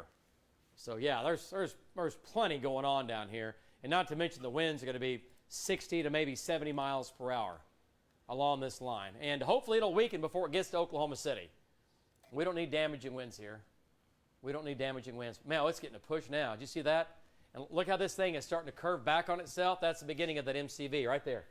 And we have a weakness in the reflectivity. Look at that right there. Right there. This whole thing is going to spin in, and sometimes you can get we're talking about it's called a bookend vortex. You can get a area of spin that begins to develop because of all of this momentum going back, and you'll get an area of rotation or a mesocyclone develop in here, and we need to watch that. Yeah, it started west of Clinton, and it's still churning. Yeah. No, it's definitely turning. What's shear rate look? Yeah, I agree. What does shear rate look like to you? Yeah, there it is. Okay. Yeah, it's there. I mean, it's yeah. Okay. Radar's seeing it. So this is what we're going to have to watch for an area of spin. That's going to head east-northeast towards Geary and Greenfield and Okarche. Okay, so line of severe storms, again, west of Oklahoma City. The entire line is severe. It is almost in the West Metro. Those are moving, aren't they? Just look at that lunge just in that last. And you're talking about that complex, the MCV, the backside now starting to get a strong southeast wind out towards Cheyenne. So winds are gusting 35 to 40 now behind the line. Oh. Yeah. So it's definitely formed what you've been saying. Yeah. The cold pool's taking over. Yeah. Okay. So that's going to make it lunge, and it'll make it just continue to plow to the east-northeast. So Oklahoma County, we have a little time left. We're still okay. This is going to lift to the north. What this is going to do is lift to the north, and this will just open the door for this to come right through and underneath it. All right. This will lift up. This will come through it, right? This goes up. This lifts out of the way because this is coming in hard and fast. And this will come down I-40. This goes up. This comes in behind it. And that'll overspread Canadian County. And, again, what we got to worry about, the low-level jet, once again, is very strong. And there's still a chance that we still could get a couple of things to spin along this line. Right now, we don't see any of those. We are just going down the line, over and over and over again for anything to kind of stick its head out here. And we don't see anything like that right now. None of your turtle heads, Tim. No turtle heads. I'm not sure where I got that, by the way. But nobody does. But area of spin right there. Folks, we're going to take a break. We're going to get into commercial. We're going to come back after that commercial. We're tracking the whole line. It's severe. Headed to Oklahoma City. Stay on News 9. We'll keep you advised. You can depend on prepaid from U.S. Cellular, but she better be careful.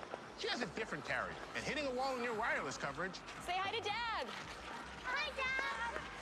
...hurts. Ouch. Phew. really should switch carriers, Mom. Yeah, Mom. You can put some ice on that. Get 4 lines of unlimited data for only $80 a month from U.S. Cellular Prepaid, plus a strong signal with national coverage. At Oklahoma City Community Foundation, it starts with a gift from the heart for a cause, for arts, communities, students, and growth. And for 50 years, donors have been giving generously, ensuring future legacies, becoming heroes for history, and providing infinite possibilities. They think bigger, think bolder for health, wellness, and the outdoors. That's why endowments work long-term, forever sustaining our hope and our future, making OKC stronger. Oklahoma City Community Foundation, your connection for good. The rule of 3 states, things that come in threes are inherently more appealing. We couldn't agree more.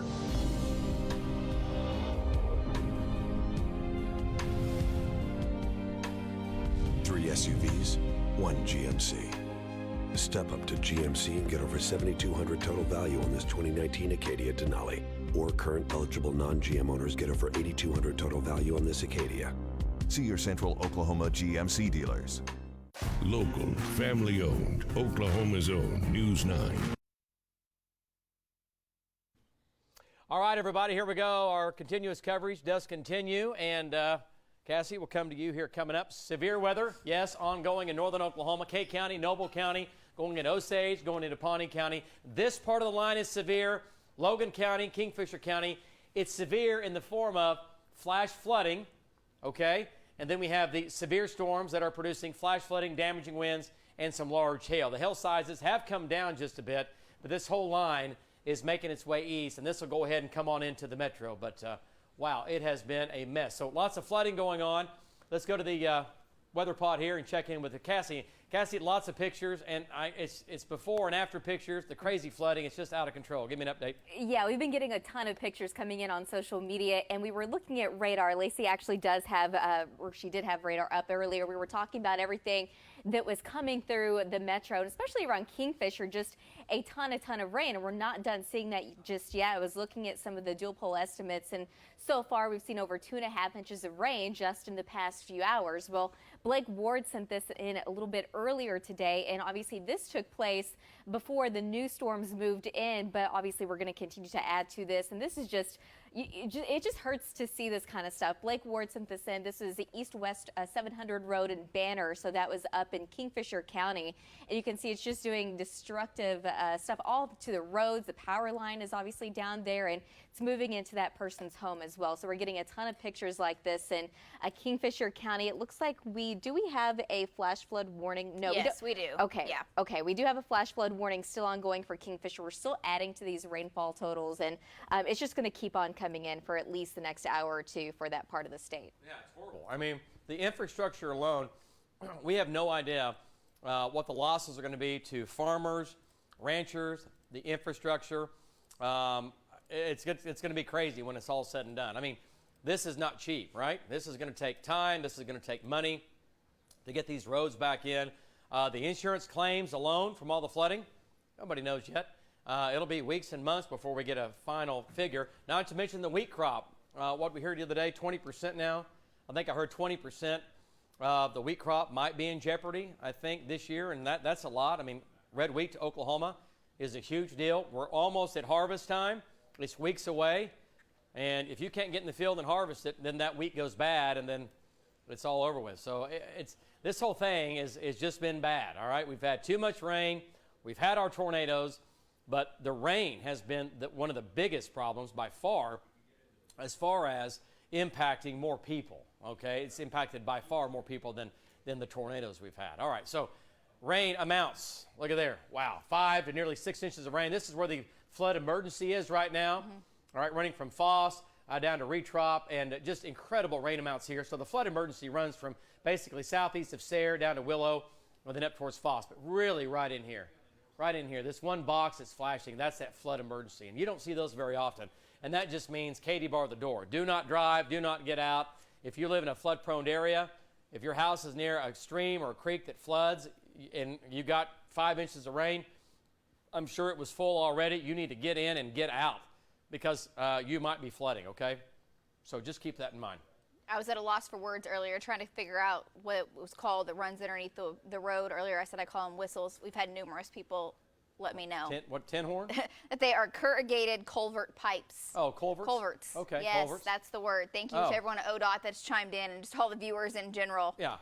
Thank you. But yes, right around those, though, washes out. The whole road over it washes out, and you don't see that. It just looks like a river. Yeah. You decide to drive through it, and you fall off in a big, deep hole. And it's happened how many times over the last couple weeks? Yeah, it's not technically. It's like, to most people, they think of it as a bridge. Right. Or whatever, because you're going over, a tube of metal or whatever, water. But those things get pulled out all the time. Washes out all the time, Yeah, water gets around that big aluminum, I guess it's stainless steel tube gets pulled out, and it's all over with. And then you drive off into that hole, which is covered in water still, and it's all over with. So flooding continues to the southwest. Let's go to reflectivity. Oh, up north. Yeah, sorry. Hennessy, O'Keene. This is just in the last several hours here. A lot of this has just been the last 4 or 5 hours. Yeah, I can take that down. 2.5 inches. Yeah, it's all in just the last few hours. 1 to 2. Northern Blaine, 2 inches. And all this. I can hop up to Vance. Okay, yep. There's the Cimarron River. 2 inches of rain's fallen over the Cimarron River Basin. All these waters up here flow into the Cimarron, up into Logan County. A lot of that does. And then up in here, we've got the Canadian River. I mean, it's not good, right? Northwestern Oklahoma, 1 to 2 inches of rain there. And then up north, the good thing about right now, looking at it, Lace, we haven't had extremely heavy rain up north. Now, it's not good. You've had an inch. Right, but it's moving. Those storms have been hauling. Yeah, so, you know what, not to say you can handle an inch of rain, but it sure beats 3 inches or 4 inches. So, half an inch to an inch. Kay County, Grant County, even though you, again, are under a flash flood warning, that's because on a night like this, if we hadn't had rain like we've had, an inch of rain, no big deal. No big deal. But it is a big deal because we're done. We've had too much water. All right, reflectivity. Let's take a look at it here, and then let's turn that on, see what's going on as far as the rain now. Okay, east of Newkirk, severe storms. East of Ponca, coming into Glencoe, coming into Pawnee, the whole line moving east. This line appears moving east at 50. Vaughn is now left our viewing area, and he has left our weather coverage, and he has now joined our sister station in Tulsa, KTUL. He's joined them covering severe weather. So, again, this is what we do during severe weather. We have resources that we use back and forth to help each other out when needed. Last week, Marty Logan was east of Tulsa tracking severe storms. So there's Vaughn now going eastbound down Highway 60, and there's the leading edge of the damaging winds to our north. Let's come back to the metro here, and let's see what's going on here. We do have rain in Oklahoma City, heavy rain in Guthrie. These are not severe, but, man, look at the rain just training over the same area. And I would love to know where the 850 front. It looks like the 850 front's right there, isn't it? That's probably exactly where it is. I mean, look at the convection just firing and developing over the same area over and over and over. Flooding, yes, flash flood warnings. Logan County, Payne County, it's coming for you. Kingfisher, Canadian County, and then we have the severe storms back to the west now that are coming out of Weatherford and going to Gary and Greenfield. The whole line is severe. This little kink down in here, do you see that? Right there? Yep. Let's take a look at that. Okay. And there you go. What's that doing there? Yep. Okay. Hey, Justin, make sure now Val knows about that little kink to the southwest, because it's going to try to lift and rotate up the line, it looks like. It's going to propagate up the line. Is that just north of Fort Cobb Lake? Mm-hmm. Yeah. Yep. Right here. Okay.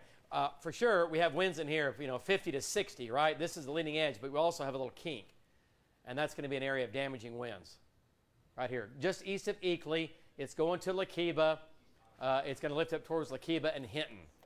All right, so Val's right there. Let's go back out and get an update from Val. And the trackers are in place. We'll be checking in with them coming up here in just a minute.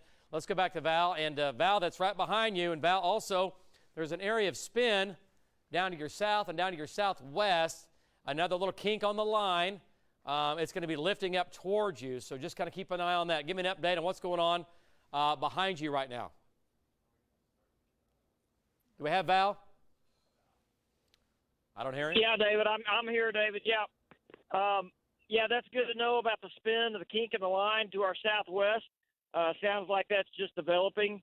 I can tell you that we just about 5 minutes ago came out of the extremely heavy rain And, David, there was so much rain on I-40. I mean, cars were having to go slow. I mean, it was hydroplaning. Every now and then we would, lose contact. There's that much rain falling on the road from Weatherford all the way till we ran out of it. But the winds we had gusted up to about 50 or so. There could have been some slightly higher gusts with that, but we ran out of the heavier wind now, so we're ahead of it. And what we're going to do is we're going to set up for that other little rotation you're talking about, the inflow notch, as this moves towards Oklahoma City, and just to kind of see what happens before it gets to the city. Back to you, David. Yep, there you go, Val, and bring it on in. He's on I-40, and what he does is he'll slow down, he'll turn around, he'll go into the line, hit the line, and turn back around and just kind of sample it, right? We just sample the line with wind, see what the wind's doing, see what the hail is doing, and he'll get blasted 50 times. I mean, he'll just go into it, get hammered, get trashed with the wind or whatever it's doing, and then he'll get back east and just kind of keep progressing with the line, right? So that's what's happening at West. Look at, he's changing all of his cameras. He's got cameras north, south, east, west. They're all over the place. Look at that shot there. All right, let's go back to Links 1, and let's go to northern Oklahoma here one more time. And, okay, Lincoln, Logan County, Kingfisher County, tons of rain. These storms are not severe.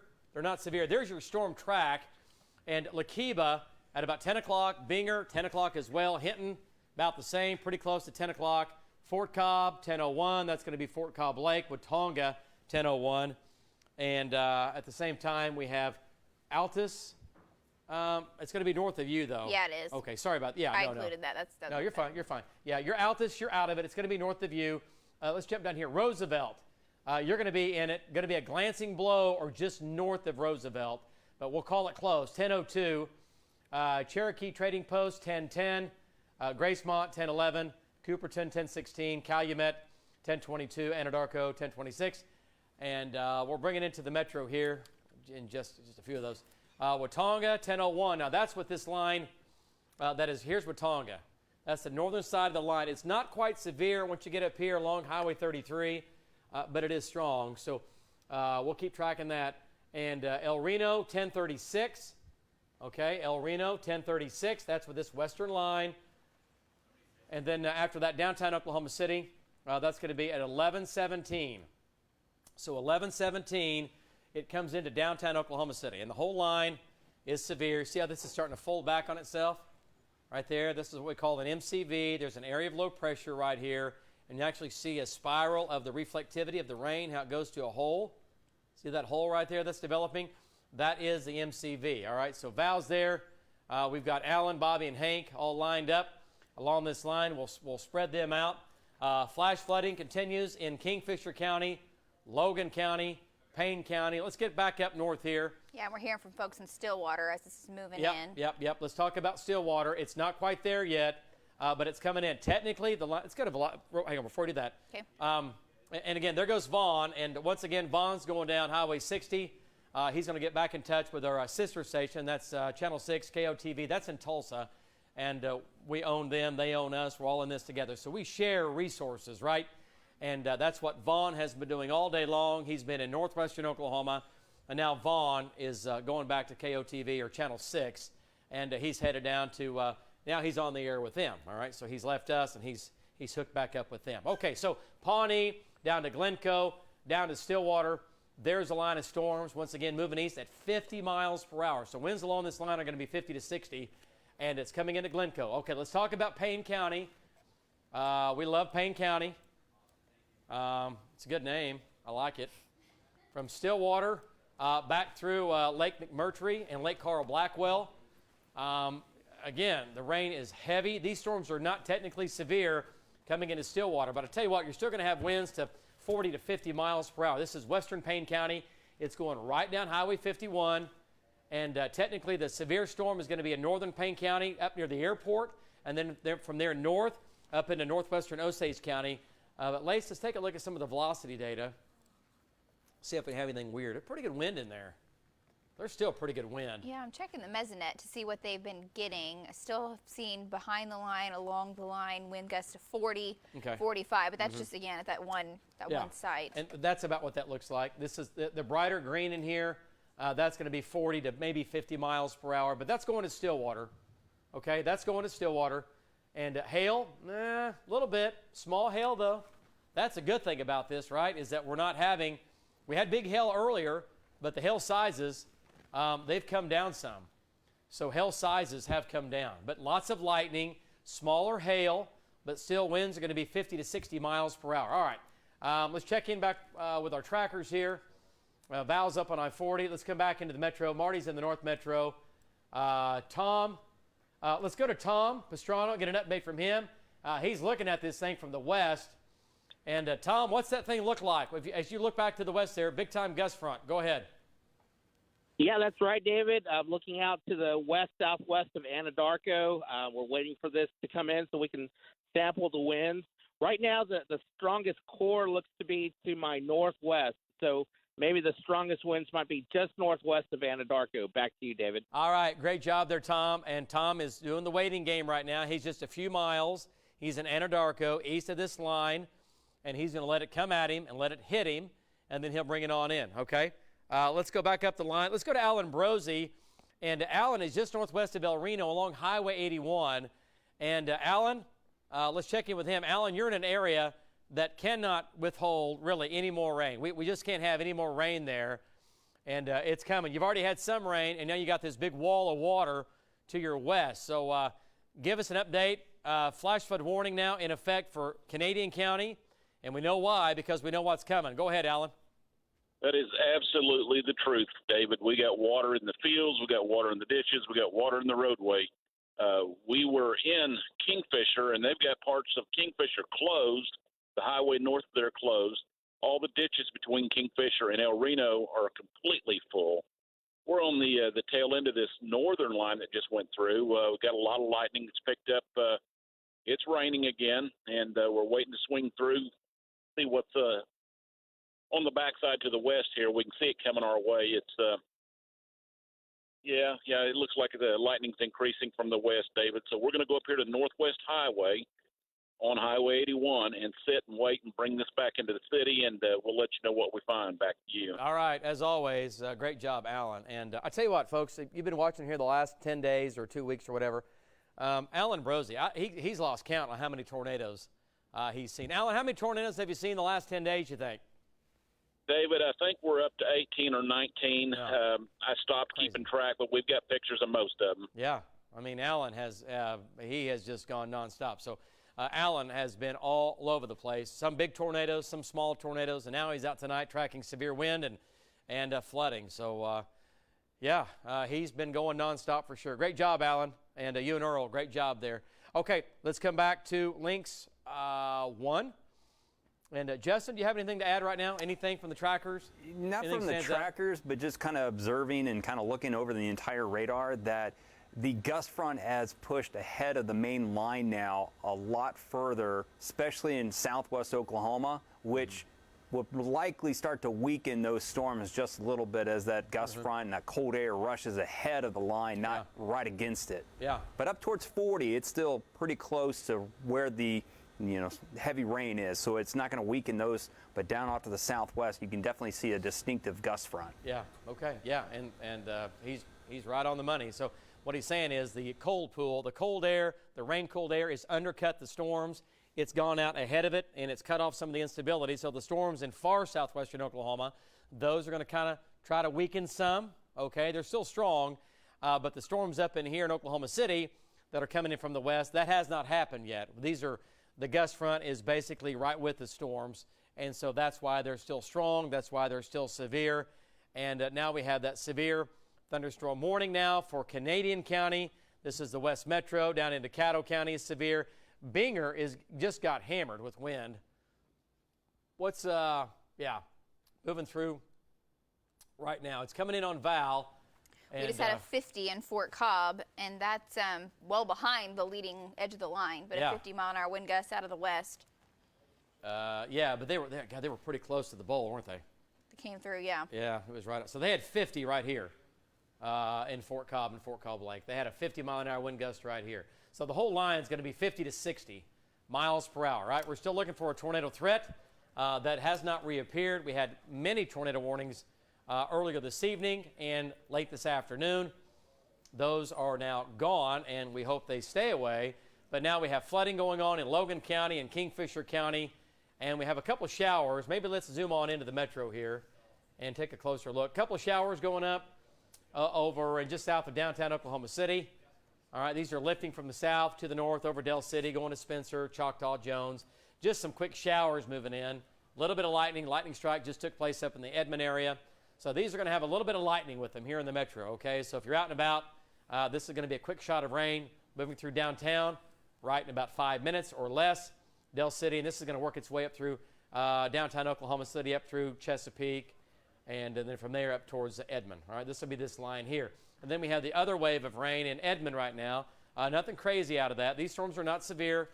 Moderate to heavy rain in Guthrie. More flooding. We don't need the rain in Guthrie. We don't need the rain in Logan County at all. But it is what it is. The rain continues in northern Oklahoma County, not severe. And then we've got more rain back out into Canadian County where the storms are severe. Now this storm here, we talked about this about an hour and a half ago, that this would lift north, right? This would lift north, and then we would get this push coming in from the west. And that's what's going on. Look at that complex here. And folks, this could weaken in between now and the next 30 minutes. It certainly could. It certainly could weaken. But right now, let's take a look at some winds here. And this is what we're going to be talking about now. You're going to see a lot of this coming up here in the next hour or so. This is where the winds are strong, okay? This is storm relative. What do you got, 56? Yeah, that's all real there. All right, what's base look like? Yeah. Not factoring in the motion of the No. storm. But So ignore this. Well, look at it, but it's not the true wind speed. This is base velocity. We look at relative velocity. And what is our relative? Does it have an 80 on our base? that is on the out of the TWR. Okay. All right, and our live, Which is also not going to factor in right now the No. motion of the storm. So no, it's a little bit hot. Yeah, that's because those storms are hauling. So yeah, it's moving. So we still have winds out here. Again, 60 miles per hour along this line. It's coming into the Cherokee Trading Post. Let's go back to Val, and we'll do a storm track when we come back. And let's go to Val and get an update. Val, it's right behind you. Severe storms again. It looks like you're at the Cherokee Trading Post, and severe storms again right behind you coming in from the west. Give me an update. David, you've been here a time or two. I know that. That's exactly where we're at, the Cherokee truck stop over here. And so we've got out ahead of the line, David, and we've stopped. We're gonna bump the line basically, or let the line bump us, and see what kind of wind we got on the leading edge. So any time now, I suspect it's going to come through. We can see back to the west where that lightning's. We can kind of see the edge of the shelf cloud there, but we're going to watch it, see what kind of winds we get, and then just as soon as it hits and the winds subside a little bit, we're going to just go back to the east. We're going to do this all the way into Oklahoma City, David. Yeah, great job, Val. And that's what we want to do. We want to sample this. Radar's showing about 60 right now, Val. And there might be a little higher gust in behind the line, just a few miles behind the line. But right now we're showing about 60 coming in from the west. Okay, that's going to be a west wind. It's going to be right over you just here in a few minutes. So that's what we're talking about here. Once again, heavy rain, North Oklahoma County, Canadian County, El Reno to Okarche to up and down Highway 81. Flooding going on here. Some flash flooding, flash flood warning in effect for Kingfisher County and Logan County. And here's that timeline there. Cherokee Trading Post, like where Val is right now. Calumet, 1018. Coger, 1019. Verdon, 1033. El Reno, 1033. Okarche, 1038. Amber, 1047. Yukon, 1050. Chickasha, 1051. Mustang at about 1055. And here in Oklahoma City, basically, that'll be the West Metro at about 11 o'clock. We're going to take a break, get into commercial. We'll be back right after that commercial, I promise. Stay with News 9. We'll keep you advised. Dangerous weather and the commitment of the only locally owned station shows. You're seeing it live on News 9. Mic check 1, 2, 3, 4, 5, 6, 7, 8, Oklahoma's 9, own 10. David Payne and his team, they're with you. Quarter mile wide. See the debris on the ground. This is big time. At least an EF4. And technology that's second to none. This is not delayed data. That's why it's so powerful. Wherever you need us, depend on the News 9 team and David Payne, the Oklahoma weather expert. Oh, would you look at them? So adorable. How did we get so lucky? Should we wake them? Nah, let's watch another one. Contour. Find YouTube Kids. Now get all your favorite apps right on Contour TV.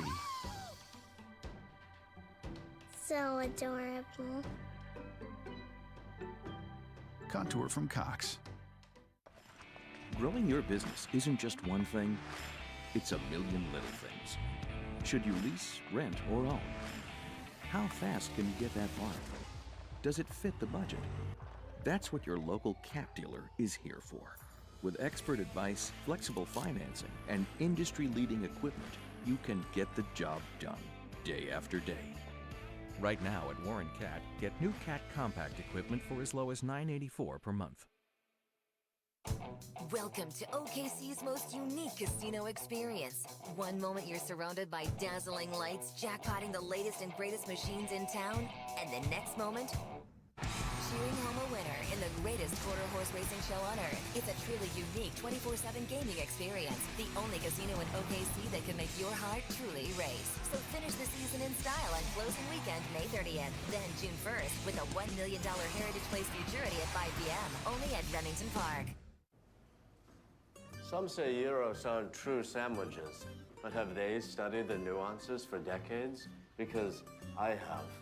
When I see all those Mediterranean flavors hugged by that warm bread, I say what the Greeks would say.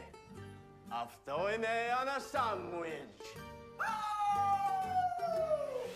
Arby's, we have the meats. Oh, for sandwiches. News 9 is brought to you by Cox, bringing us closer. All right, here we go. Welcome back, everybody. Let's talk about the storms now coming into western Canadian County. The line is still severe. Winds are going to be 50 to 60 miles per hour. Tom is down here out ahead of the line. Let's take his shot. And, Tom, we're seeing a lot of things blowing around. We see people running around. What's going on in Anadarko? Did I see a kiddie pool going by about 10 minutes ago, 5 minutes ago? What is going on down there with the wind? Yeah, we have several kiddie pools going across the road. It's the Dollar General that had everything outside, and I think they got caught a little bit off guard. They had about 50-mile-an-hour winds on the leading edge here. And, you know, we're looking over there, and all of a sudden, everything, including big rolls of toilet paper, just started crossing the road in front of us. Wow. Do they have it outside? I guess. They have the toilet paper? Okay. They must have had a big sale. Must have had a big sale, as Tom said. Okay. All right. So there you go. So anyway, we had toilet paper blowing down the street with the kiddie pool. All right. So, okay. Tom, so Tom, confirm again, you had winds probably about 50 miles per hour. This is in Anadarko, right? Yeah, that's right. Okay. The rain hasn't started, but the 50-mile-an-hour winds blew ahead of this. Okay. So back to you, David. Yeah, a little bit out ahead of it. Yeah, it sure is. Okay, great job there, Tom. He's in Anadarko. Let's come back to Lynx 1 and talk about the wind now and the line of storms that are severe from Val, where Val is, down to Cogar, down to Anadarko. Anadarko is right here. And, again, the rain is behind him. And this is the one part of the line that is still severe now coming through Canadian County. See that green line right there? That green line is going to be the winds that are going to be 50 to 60 miles per hour. Val is right there. Let's go to Val Castor and get an update from Val. And Val, you're right here on I-40, Cherokee Trading Post. What are your winds doing right there on I-40 heading into Oklahoma City? Go ahead, Val. Well, David, the gust front hit about 3 minutes ago. We saw the wind start to pick up, and we could see the spray blowing across. You see the lights there of Cherokee Trading Post, and then the rain came right after that, the heavy rain. So it's raining heavy now. The winds are about 40, and they're getting stronger. I mean, it's like I said, it just hit about 3 minutes ago, and the winds are picking up. So I don't think we have the strongest winds yet. But we've had 40 to 45 at the moment, and it's getting stronger. David, back to you. Yeah, Val, I think you're right. The velocity data supports what you just said. Winds are stronger behind the line a little bit, at least where you are, up on this northern part of this line. So, we can confirm that. So the winds might get 50, might get up to 60. It's still severe as it marches east. So Val's going to get back in this. He'll get east of it again. And once again, bring it into Oklahoma City. Okay, here's the green line. See that green line? That's it's a flash flood warning coming out. Flash flood warning. This is going to be for Oklahoma County. All right, so now we're going to have to deal with flooding. We've been talking about it, that we would have flooding in Oklahoma City this evening and tonight. It's happening. It's going to happen, it looks like, as our next wave of rain comes in here. Maybe we can query some of this here. And looking at storm relative, looking at wind speeds. You're looking at wind blowing towards the radar here. And I got you on the clock. Let's take a look now. We got 48. We got 56. All right, back near Hinton. So between Hinton and Weatherford right now, we're still showing 40 to 55 miles per hour along this green line. Not everybody's going to get winds in there to 60, okay? But some of you will. And right now, that strongest wind is going to be along and south of I-40. Val just had winds to 40, but he's not in the strongest winds. We're also going to have some hail in here. It's going to be nickel and dime size hail. Yeah, looks like the core's starting to come up just a little bit. Yeah, it has, right? Yeah, it's still nickel and dime with a few quarters in there. Looking at reflectivity, it's coming up. So the whole line is severe once again from central into southwestern Oklahoma, coming into Cooperton, and we're tracking it. We're going to take another commercial break. Of course, we'll be back. Stay with us. We'll be back right after this. Now is a great time to own the Honda CR-V, a 2019 KBB.com Best Buy. It's an SUV with smooth handling and excellent power delivery, and plenty of space for you and your passengers. So find out for yourself why the Honda CR-V is ready for adventure. Hurry into your Honda dealer to find a great deal on a 2019 KBB.com Best Buy.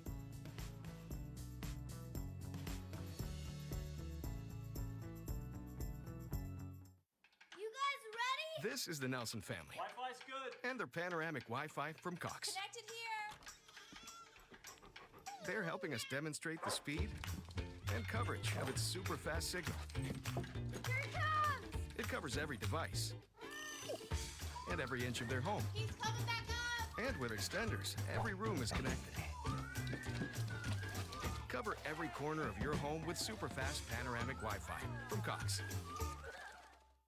RibFest is here, and we're mixing it up all May long, only at Rib Crib.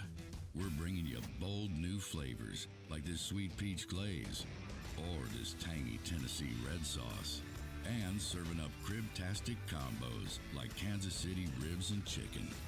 Run, don't walk to your favorite crib and get your mitts on those righteous ribs, because they won't last long. Rib Crib, smoking the good stuff. Everyone has a superpower. I want a super brain with all the knowledge of the universe. Maybe ours is putting energy into your hands, Dude, the power to fly. helping you live the way you want to live. I just want to help people. It's our superpower. But the power belongs to you. I would have all the power in the universe and use it for good. Visit membersfirst.coop today. A message from Oklahoma's electric cooperatives. Ready for summer? Nissan is. You can't miss out during the Summer of SUVs sales event. All you need is a great camera, the right tunes, and a change of scenery. Save on it all at Nissan's Summer of SUV sales event. Get 0.9% financing plus $1,500 cash rebate for total possible finance savings of $4,067 on Rogue. At Riverwind, we want you to keep voting us #1. The one with all the latest ways to play. The one for world-class entertainment. Don't miss our 50K Maze of Money every Friday. With 5 times entries on Mondays and Tuesdays. Something for everyone. All in one place.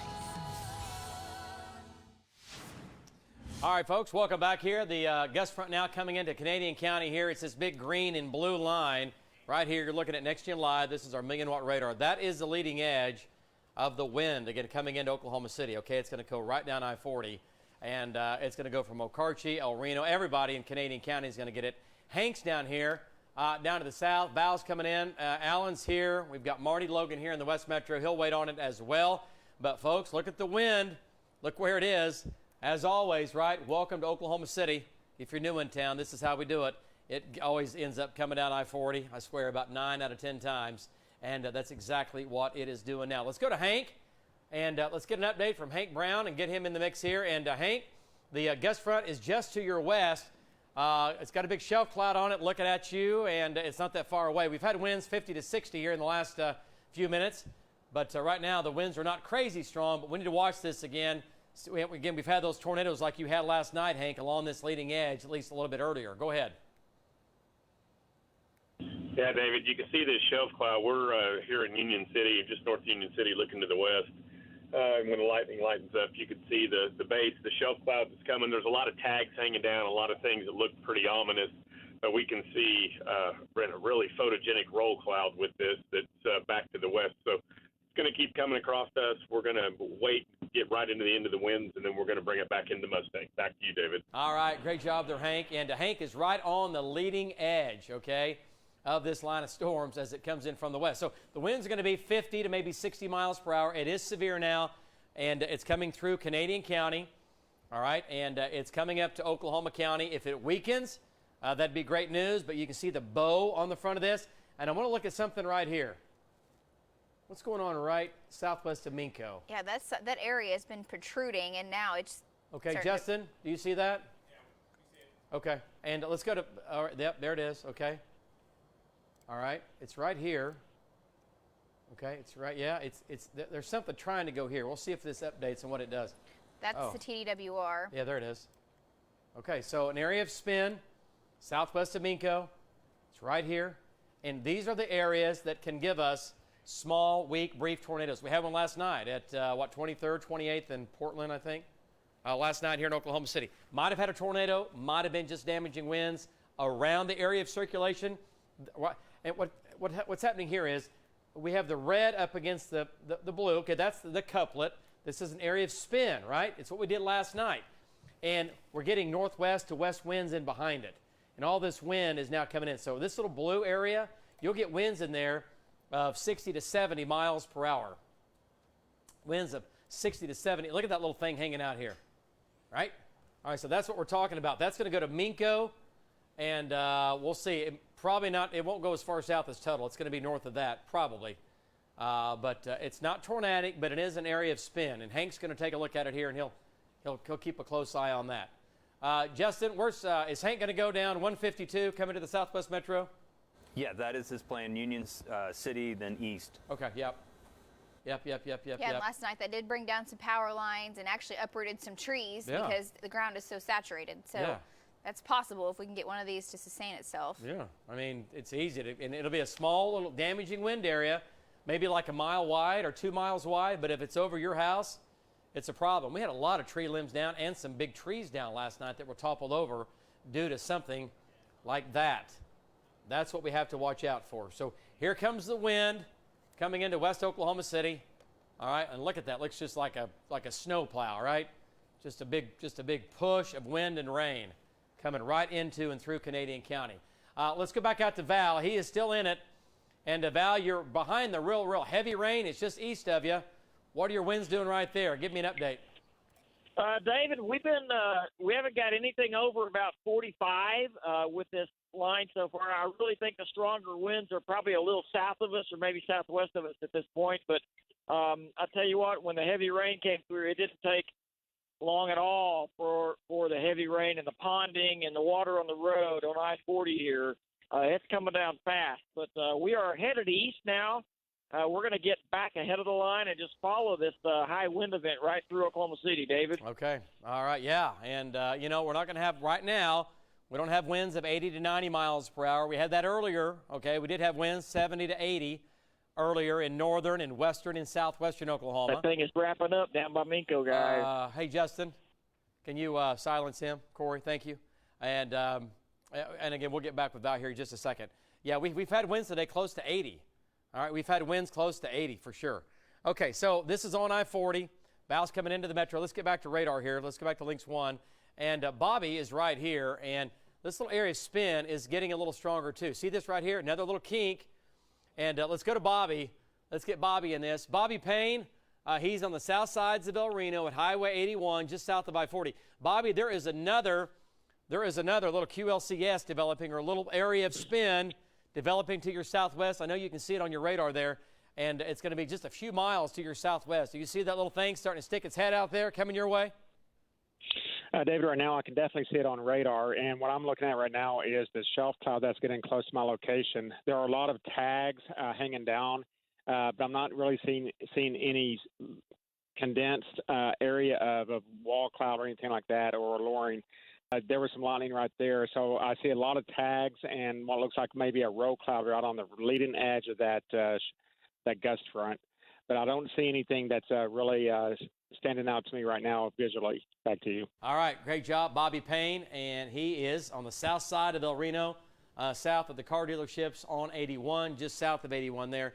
Looking back to his, look at that shelf cloud in there. See that? The big shelf cloud coming into West Oklahoma City.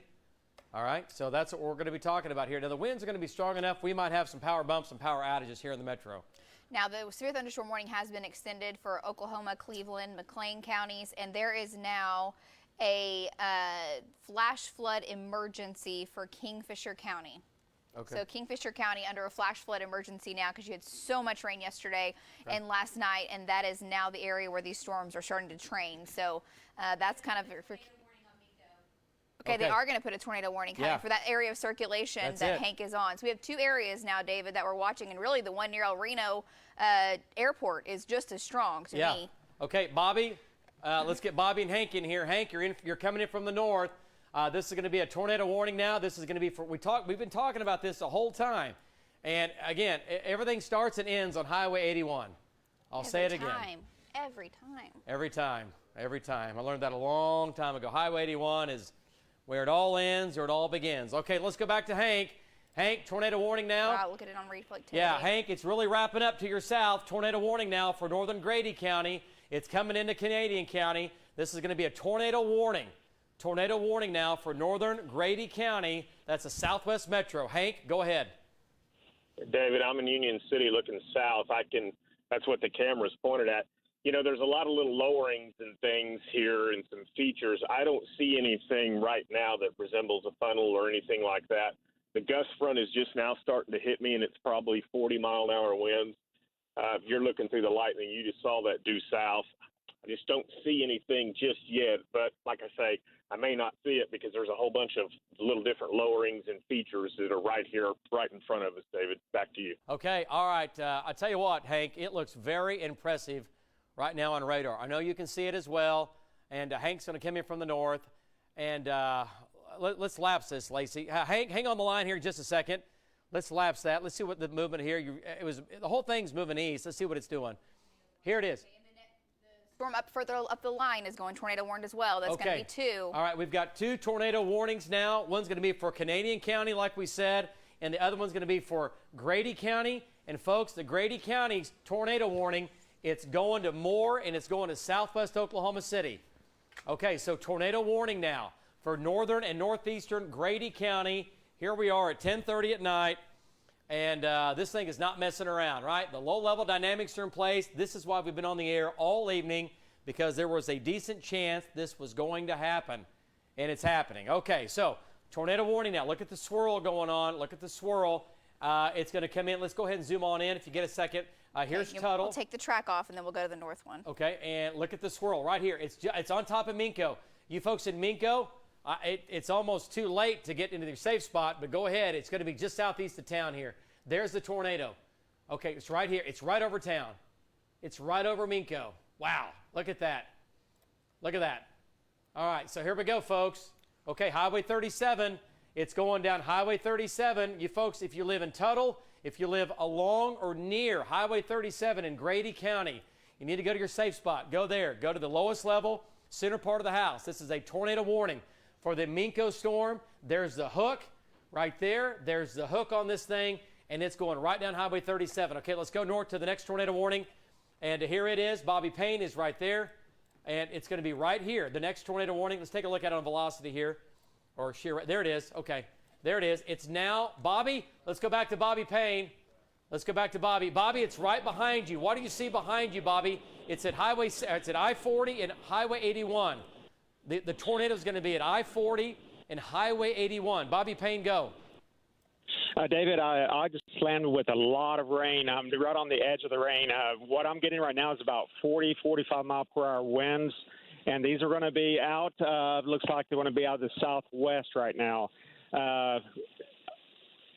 I'm right on the leading edge of the gust front. Again, there's still a lot of stuff that's hanging down right now. What I'm doing is looking back to my south and to the back of my vehicle just to see if I can see any power flashes. Right now, I don't see any, though. Back to you, David. Okay. All right. Yeah, we're looking for power flashes right now, and that's what we're going by. Power flashes with the possibility of 2 tornadoes in the metro. There's a possibility we have 2 tornadoes in the metro. Okay, let's go back to Links 1, and here they are. Okay, there's the one area of circulation now. Again, crossing Highway 81. It's crossing Highway 81 right now. There's your storm timeline. El Reno Airport, 1029. Yukon, 1047. This is what you need to watch out for, Yukon. It's this right here. It's just south of El Reno. It's right here. It's right on and just north of the airport. It's right here. It's off, is it Robler? Oh, I'm not exactly sure. Middle school. We'll go with Robler Middle School. Highway 81. Highway 81. 66. Yeah, and I-40 right here. It's right here. That's the circulation. Okay, so from there, again, we've got a pretty big cone here. And again, not everybody is going to get the circulation, but this thing could wobble. It could wobble, so you better be safe than sorry, right? Yukon, 1047. Wiley Post, 11 o'clock. Ski Island, 11:02. Gaillardia, 11:05. Fairgrounds, in and around the fairgrounds, 11:06. Mercy Hospital, 11:06. And North Park Mall at 11:08.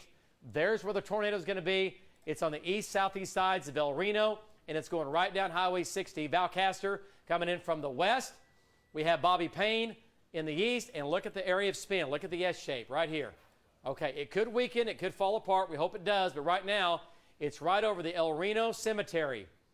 Circulation right over the El Reno Cemetery. That's tornado signature 1. Let's go south into Grady County. We have 2 areas. It's hard to see, David, in all that rain.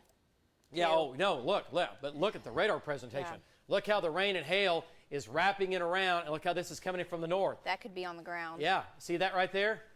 It's really close. It's really close, folks. This could be on the ground right now. Tornado warning. Again, it's going right down Highway 66 and just north of 66 in Canadian County. It's right here. Okay, all right, let's go to Valcaster. Let's go to Val and bring Val Shot in. Okay, Val, do you see power flashes? It could be on the ground. What does our El Reno camera David, look like? we are watching very, very close for power flashes. It's just to our east. I believe it's going to be just a couple miles, and we are coming. We are on the west side of El Reno now. We're still in the rain here, and we are definitely got our eyes open for power flashes. Don't see any yet, but I'm not for sure we're close enough to see one at this point. Maybe in another mile or so we ought to be there. But all I can see now, David, is just a uniform sky, basically, with all the rain we got going. But we're starting to get lighter on the rain. The rain's lightening up just a little bit. I'm able to move a little faster, and we're able to see a little bit better.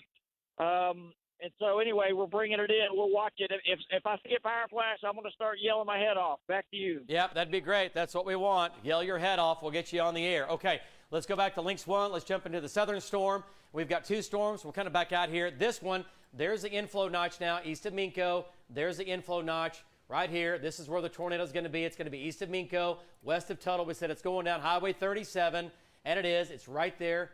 It might have weakened some lanes. Let's take a look at velocity. Yeah, there's nothing as tight. No, not at all. Back it up just a second here so we can show the viewers at home. It's right here. It's going to South Moore, and it's going to North Norman. Okay? South Moore, it's right here. It's right along. It's going to go right over Tuttle. You folks in Tuttle, tornado warning. There's the shear rate. There's where it's spinning right there. You folks in Tuttle, it's about 2 miles west of town. Tuttle, safe spot. Do it. Go there now. Lowest level, center part of the house. Storm shelter, you bet. Knock your socks off, but get there. Okay? It's still spinning. It might have weakened slightly. And I want to point out, it's not a violent tornado, okay? It's not a big-time violent tornado, anything like that. It's going to be a fairly low-end tornado and a fairly small tornado, but nonetheless, it's going down Highway 37. It's going to Tuttle. Then from there, it's going to go over. It's going to go right down Highway 37. And the one to the north does have a confirmed tornado near El Reno. Okay, let's go north. Tornado on the ground now. Bobby Payne, Justin, Bobby needs to stop and turn around. He needs to stop right now and turn around. Tornado on the ground. Getting reports now of the tornado on the ground. It's right behind Bobby. He needs to stop and turn around and take a look at it. Let's go back to Bobby Payne. Bobby, what do you see now? Bobby Payne, give me an update. It's right behind you. Okay, David, right now I'm starting to get very heavy wraparound rain, and I'm looking really carefully back to the northwest right now to see if I can see anything. I'm looking really intently for any power flashes right now, but right now there's so much rain here that's wrapping around back to my northwest. I can't see a well-defined funnel or tornado right now, but I'm going to pull over here on Cimarron Road and point back to the northwest, see what I can see. Back to you, David. Okay, so Bobby, again, no power flashes. Is that right? No power flashes? That's correct. I have not seen any power flashes yet. No, that's kind of weird. I mean, if it's on the ground, we're going to have power flashes on I-40. It's a super populated area. Okay, let's go to CC. Let's take a look at it here. And unless it's just missed everything, let's go back to, there it is. Here's where the tornado is. It's at Elm Street and Radio Road. Elm Street and Radio Road. That's the tornado. Elm Street and Radio Road. Oh, no. And there it is. We've got debris in the air. Yep. There, it's getting the debris. Okay, here we go. Here we go. Tornado on the ground. Where's Bobby? Where's Bobby? Turn on Bobby Payne here. He's right behind you. He's right there. Okay, Bobby, we've got debris in the air now. Yep. Okay, it's going to be, now it's crossing Manning Road and Elm Street. This is the eastern sides of El Reno. Here's Banner Road and Elm Street. Banner Road, this is 1 mile north of Highway 66. Tornado is on the ground. That is the tornado. That is the tornado right there. Valcaster is 1.5 miles behind it. It's going to be on the ground. This is what we call our debris detector, right? Check it out. And anytime you see the numbers or the values go blue, that is the tornado. Okay, that's going to be a tornado on the ground right now. Right now. It's wrapped in rain, folks. It is in rain. It's right there. Okay, let's go back to CC again and to take a look at it here, and then we'll do a storm track. Okay, give me 1 second. Okay, you're fine. There's our live CC. Okay, there's our live CC off our live radar. There it is. Very nice. Tornado on the ground. This is when our next gen live. This is not delayed. It is still over. Wow, it's almost pivoting in here. It's at Elm Street. It's at Elm Street and between Manning and Lacey, what's this road right here? What's that? Let me zoom in. Evans. Evans Road and Manning Road. Tornado. This is a tornado. The blue looking back at you, that is the tornado now. Again, north of Highway 66. It's spinning. It's doing this, and it's going right down and north of Highway 66. If you live in Canadian County between, again, Manning Road, Banner Road, all the way over, gosh, we've got the Cimarron Road. You need to go to your safe spot. You got to get to the lowest level. Tornado warning now. Tornado on the ground right here. Right here. It's hard to say how strong it is. The velocities are not off the charts high, but it is on the ground. We've got confirmation with the radar picking up debris in the air. It's right here. If it's not on the ground now, it definitely was, and that debris could be lofted. But either way, yes. I mean, the circulation is still there. Yeah, no doubt about it. And right, and that debris is going to hang up there for a while, and then it drops back down. But the radar is still saying that it's pretty close to being in the air. Okay, let's go back to Val. Go back to Valcaster. Val's right west behind it. Val, give me a quick update on what you see as you look off to your east. Go ahead, Val. All right, David. The direction is going to be to our east-northeast. We were right there the other day in that flooded area. Those intersections you gave me, that's where we were. So we're looking in the area it's in. I might have possibly seen a power flash just a while ago. I wasn't for sure. There's just so much rain, it's hard to really see. Matter of fact, that might have been another power flash, very possibly. It just had that look to it, but I can't confirm that at this point. We've got our night vision camera on, so when we see it, the wind's picking up here. Wind is picking up. Okay. We're getting strong winds where we're at. Definitely picking up. I'm still going east, David. You see my location. Yep. And we are looking. Every now and then we see a flash that has the resemblance of a power flash, but I can't confirm that at the moment. Okay. There's just so much rain here, it's hard to see it. Back to you. Yeah, Val, it's wrapped in rain. It's going to be hard to see. Val's going by wind direction and power flashes, and he knows what he's doing. Let's go to Bobby Payne.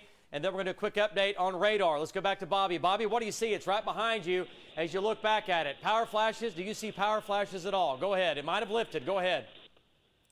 David, I have not seen any power flashes yet, but right now I'm at Cimarron Road and I-40 looking west and a little bit northwest, and I have not, again, there's so much rain out here, it's just really hard to see, so we are really relying right now on any power flashes, but I have not seen any. Back to you, David. Okay, all right, great job, Bobby. Let's go back to Links 1 and show you where the tornado is. Then we'll do a storm track Here's the tornado. This is our debris detector saying we have debris in the air. Let's go to shear rate. Take a look at that. It might have weakened some. It's now coming up on Banner Road. It is east of that. It is east of that. It is now east of Banner Road, and it's coming now. It's going to be coming up on Cimarron Road right now. It's on Bobby's bumper. It's right over him. Okay, let's go back to reflectivity. The tornado warning continues. It's going right down Highway 66. It's going right down Highway 66. And this is a hard one, folks. This is not easy. It is wrapped in rain. It's a wall of rain with a tornado tucked back in behind the rain. It's not a classic big eagle, big hook, all that going on. It's not. It's coming right into Yukon. You folks in Yukon, we've got radar indications that we've had debris in the air. We can't confirm that yet. What does Val have? There's the area of circulation coming into Yukon. It's right over Bobby Payne right now. It's right over Bobby. Yeah, Val's reporting debris of trash on 40 there as he's going east. All right, let's go back to Val, get a quick update. Val, give me an update quickly here. Go ahead, take it. David, we're seeing trash debris on I-40. Matter of fact, we've seen a couple pieces fall out of the sky on us. Okay. And I'm not talking tree limbs or anything like that. I'm just talking trash debris, David. Okay. All right. There we go. Yep. Okay. So we think we have an official touchdown with that, with some debris lofted in the air. Radar, we're seeing it. Okay. Let's go to the storm down south. Let's go back to Lynx 1. We've got two areas now. And I tell you what, folks, Newcastle, this is a new area that's really, it's okay, Bridge Creek. It's going to go on or just north of Bridge Creek. Okay. On or north of Bridge Creek. This is the one we were talking about earlier on Highway 37. Yeah, the threat is over for Tuttle now, but this is east of Tuttle. Yeah. Hey, Justin, what's Hank doing right now? Going right down Highway 37. Yeah, circulation. Yeah, is he coming southeast? You have Tom coming from the southwest as well. I don't see Tom. Okay. Yeah, I don't. He's a little ways down there, but yes, they're both converging in that area. Okay. Yeah, we need to get Hank east and south though. We've got enough people up north. Okay, folks. Here's the hook. Okay, look at it right here. You folks in Bridge Creek, this is going to be just north and west of you. And there's a new tornado warning coming for this circulation now that it's moving to the east. All right, that will folks. be McLean County. Yep, that's going to be McLean. That's going into Cleveland. You folks in Southmore, Orr Family Farm, Hayday, down to Norman Regional Healthplex, this is going to be a tornado warning for you. It's right here. It's going right over Tiger Safari. Headed towards the Newcastle Casino. Yep, Newcastle Casino is right here. It's going to go on and just south of the casino. That's at Highway 62 and I-44. Highway 62 is right here, and I-44 right here. There's the hook. Here's the circulation. And there it is. It's right over the Tiger Safari. Right over Tiger Safari. It's right there. Okay, so we're, again, if you live in eastern, northeastern Grady County, lowest level, if you live in McLean County, here's where the tornado is. It's right here. Okay, it's right there. It's right there. That's it. That's going to be it. It's going right down and south and on top and just south of Highway 37. It's going to the Newcastle Casino. Okay? And then we've got winds in here 50 to 60 miles per hour. It's going to Moore. It's going to South Moore for sure, down to North Norman and Norman. It's going to Norman. It's going to Hayday. It's going to Norman. What you got? Anything new? The circulation, when it passed over Minko, produced a 64-mile-an-hour wind gust. So that was about 10 minutes ago. Yep. Kind of as it was wrapping around. Okay. Yeah, that's on the wrap on the west-northwest side. Okay, so tornado warning. It does continue now for north of Bridge Creek. If you live in Bridge Creek, go to your safe spot. Do it. Go to your safe spot in Bridge Creek. And if you live north of Bridge Creek, go to your safe spot. Go there now. Anything on CC? Let's take a look at that. Make sure we're clean. Val has a lowering on his shot now that he can see. Okay, here's this. Okay, so one more time. Let's do a storm track. Yeah. Lace, it's going to and. I'm going to take it from the center of that hook. Yep. Now it's moving at about 40, so give me 1 second. I'm going to update these times. You're fine. Those times are not right. And you can, I was going to say bring it down a little bit. Yeah, I'm going to. It's fine. Okay, so tornado warning now. This is going to be for northeastern Grady County. This is the metro. This is northwestern Cleveland County, McLean County, right? Here's Moore. Here's Briarwood Elementary. Here's Hayday, Norman Regional Healthplex. Here's Norman. The tornado is right here. See the hook? There's the hook, folks. This is off our Next Gen Live. There's the hook. Newcastle High School, 1051. Newcastle Casino, 1051. Newcastle Fire Department, 1052. Newcastle Middle School, same time, 1052. Red Oak Elementary School, 11 o'clock. Let's get down here. Briarwood Elementary, 11 o'clock. Now, that's a little farther north, but we're taking it up here to be safe, okay? because it could occlude. It could lift to the north. Okay, so if you live in Moore, you need to go to your safe spot. West Moore, southwest Moore, northwest Norman. You need to be paying attention to this. There's the hook. There's where the tornado is. Hank's coming in from the north right now. Tom Pastrano coming in from the south. Okay? So it's right here. It's right here. It's just north of Bridge Creek, and I mean by a mile. Okay? It's right there. Tornado is going to be north of Bridge Creek. It's going to go on top of Newcastle and the Newcastle Casino down to Bridge Creek. Tornado there. We'll do a storm track on that. What about the storm up north? What's it look like? Anything? Now I see the circulation. It's right here. Don't see, it's not nearly as tight as it was. Yep, we've got a couple areas. Yeah, it's right here. Okay, there it is. It's so wrapped in rain. It's wrapped in rain. It's right over. Marty Logan's right there. Okay, let's go back to Marty. Let's get an update. Marty, circulation is just to your northwest, about a mile. The circulation is right on Highway 66 and Piedmont Road and Mustang Road. Mustang Road and Highway 66. There's Mustang Road and Highway 66. Yep. Yes. There you go, Marty. It's just to your west and northwest, 2 miles. What do you see, Marty, looking back that way? Go ahead, Marty. Yeah, we took the 10th Street exit. We're getting off this turnpike. We're going to turn around. I'm like Val and the rest of folks. I have not seen any power line flashes, but we're going to turn around, head back north, see what we can get. Okay, Marty. All right, good job. Good job, Marty. Okay, let's go back south. Tornado warning now. It's going to Moore. It's going to West Moore. Let's jump back south here. Okay, here we go. This is it right here. This is Newcastle. This is Moore Medical Center. This is Heyday, Norman Regional Healthplex. Okay, we've got confirmed damage. We've got our crews in El Reno. We'll go back to that here in just a second. But this takes priority. Okay, so there's the hook. There's the hook, okay? There's Bridge Creek. The tornado is going to be on the ground just north of Bridge Creek. It's going to Newcastle and the Newcastle Casino, okay, and Newcastle High School. It's going through all of Newcastle. It's going to go right over town. All right, let's go to CC. Anything showing up in CC? I just looked. I Nothing? don't see anything indicating debris, which is great. All right, we're looking for debris in here. We don't see any debris, but the tornado warning continues. And we'll do a storm track on that one more time. And I'll tell you what, maybe, well, I hate to. Yeah, and there's the Newcastle Casino, Newcastle Fire Department, Yeah. Newcastle High School. It's all there going together. right down. Maybe instead of doing a fan, let's do more of a line. Yeah, and just a kind of line. take it on that. Okay. Yeah, and just go from like there to there, and then take it east. Okay. And that'll leave out every, you know what I mean? Yeah, all the northern sides where it's not really under a threat. Okay. Okay, let me adjust these times. Yep, we're going to adjust these times here. Okay, here's Cleveland County. This is Moore. This is 37. This is Heyday. This is the Orr Family Farm. And we've got the track right here on the area where the tornado is. It's right here. Okay, so let's see. Canadian River, 11 o'clock. Let's see. Heyday, 11 o'clock. Sooner Mall in Norman, 11 o'clock. Max, Westheimer, the airport, 11 o'clock. Westwood Park, 11:01. Norman, it's going to be Norman High School at 11:03. And Norman downtown at 11:05. It's moving east at 40 miles per hour. The northern storm, the tornado warning, is expiring for now. The circulation's there near Yukon, but as of right now, it's not as significant as this one. Okay, so again, the tornado warning is now going to be dropped up north. It's going to weaken there. It's already weakened, and that's going to be coming into Oklahoma County. We cannot get let our guard down on this. We got to watch that one for sure. But folks, that is significant damage now in El Reno. You're looking at significant damage in El Reno from the tornado. That's pretty significant damage there.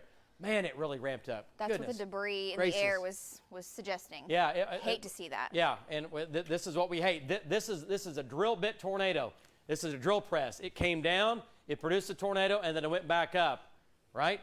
Not a very big tornado. It doesn't look like, but that's I'm getting told that's a hotel in El Reno. Yep, that's where again. That's right where Bobby Payne was. Many people are injured now at that shot. Many people are injured at Highway 81 and I-35. This is a hotel that it's hit. And, folks, this is not good. I-40 and Highway 81. Look at the damage here. Look at the damage. The tornado crossed right there. And, boy, that is horrible. That is horrible. Okay, so our worst nightmare has come true. And here we go. Okay, let's come back south now. Tornado warning. Leave that shot up. It's tornado warning now. Okay, David, just real quick, will you take a look at this? I'm just seeing another area that might be an area of circulation. I'm not sure.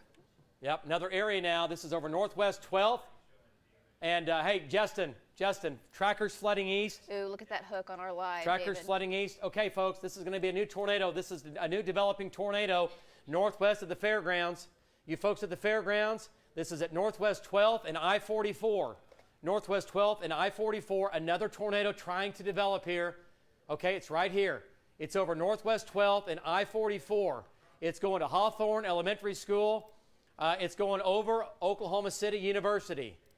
All right, this is going to be another area of spin we're watching, okay? Yeah, it just there came it up is. even higher. There it is. Okay, what's going on up here? Is that just the wind? I think okay, that's just the wind. Where's the area of circulation back here? What's it doing right now? So we've got significant damage.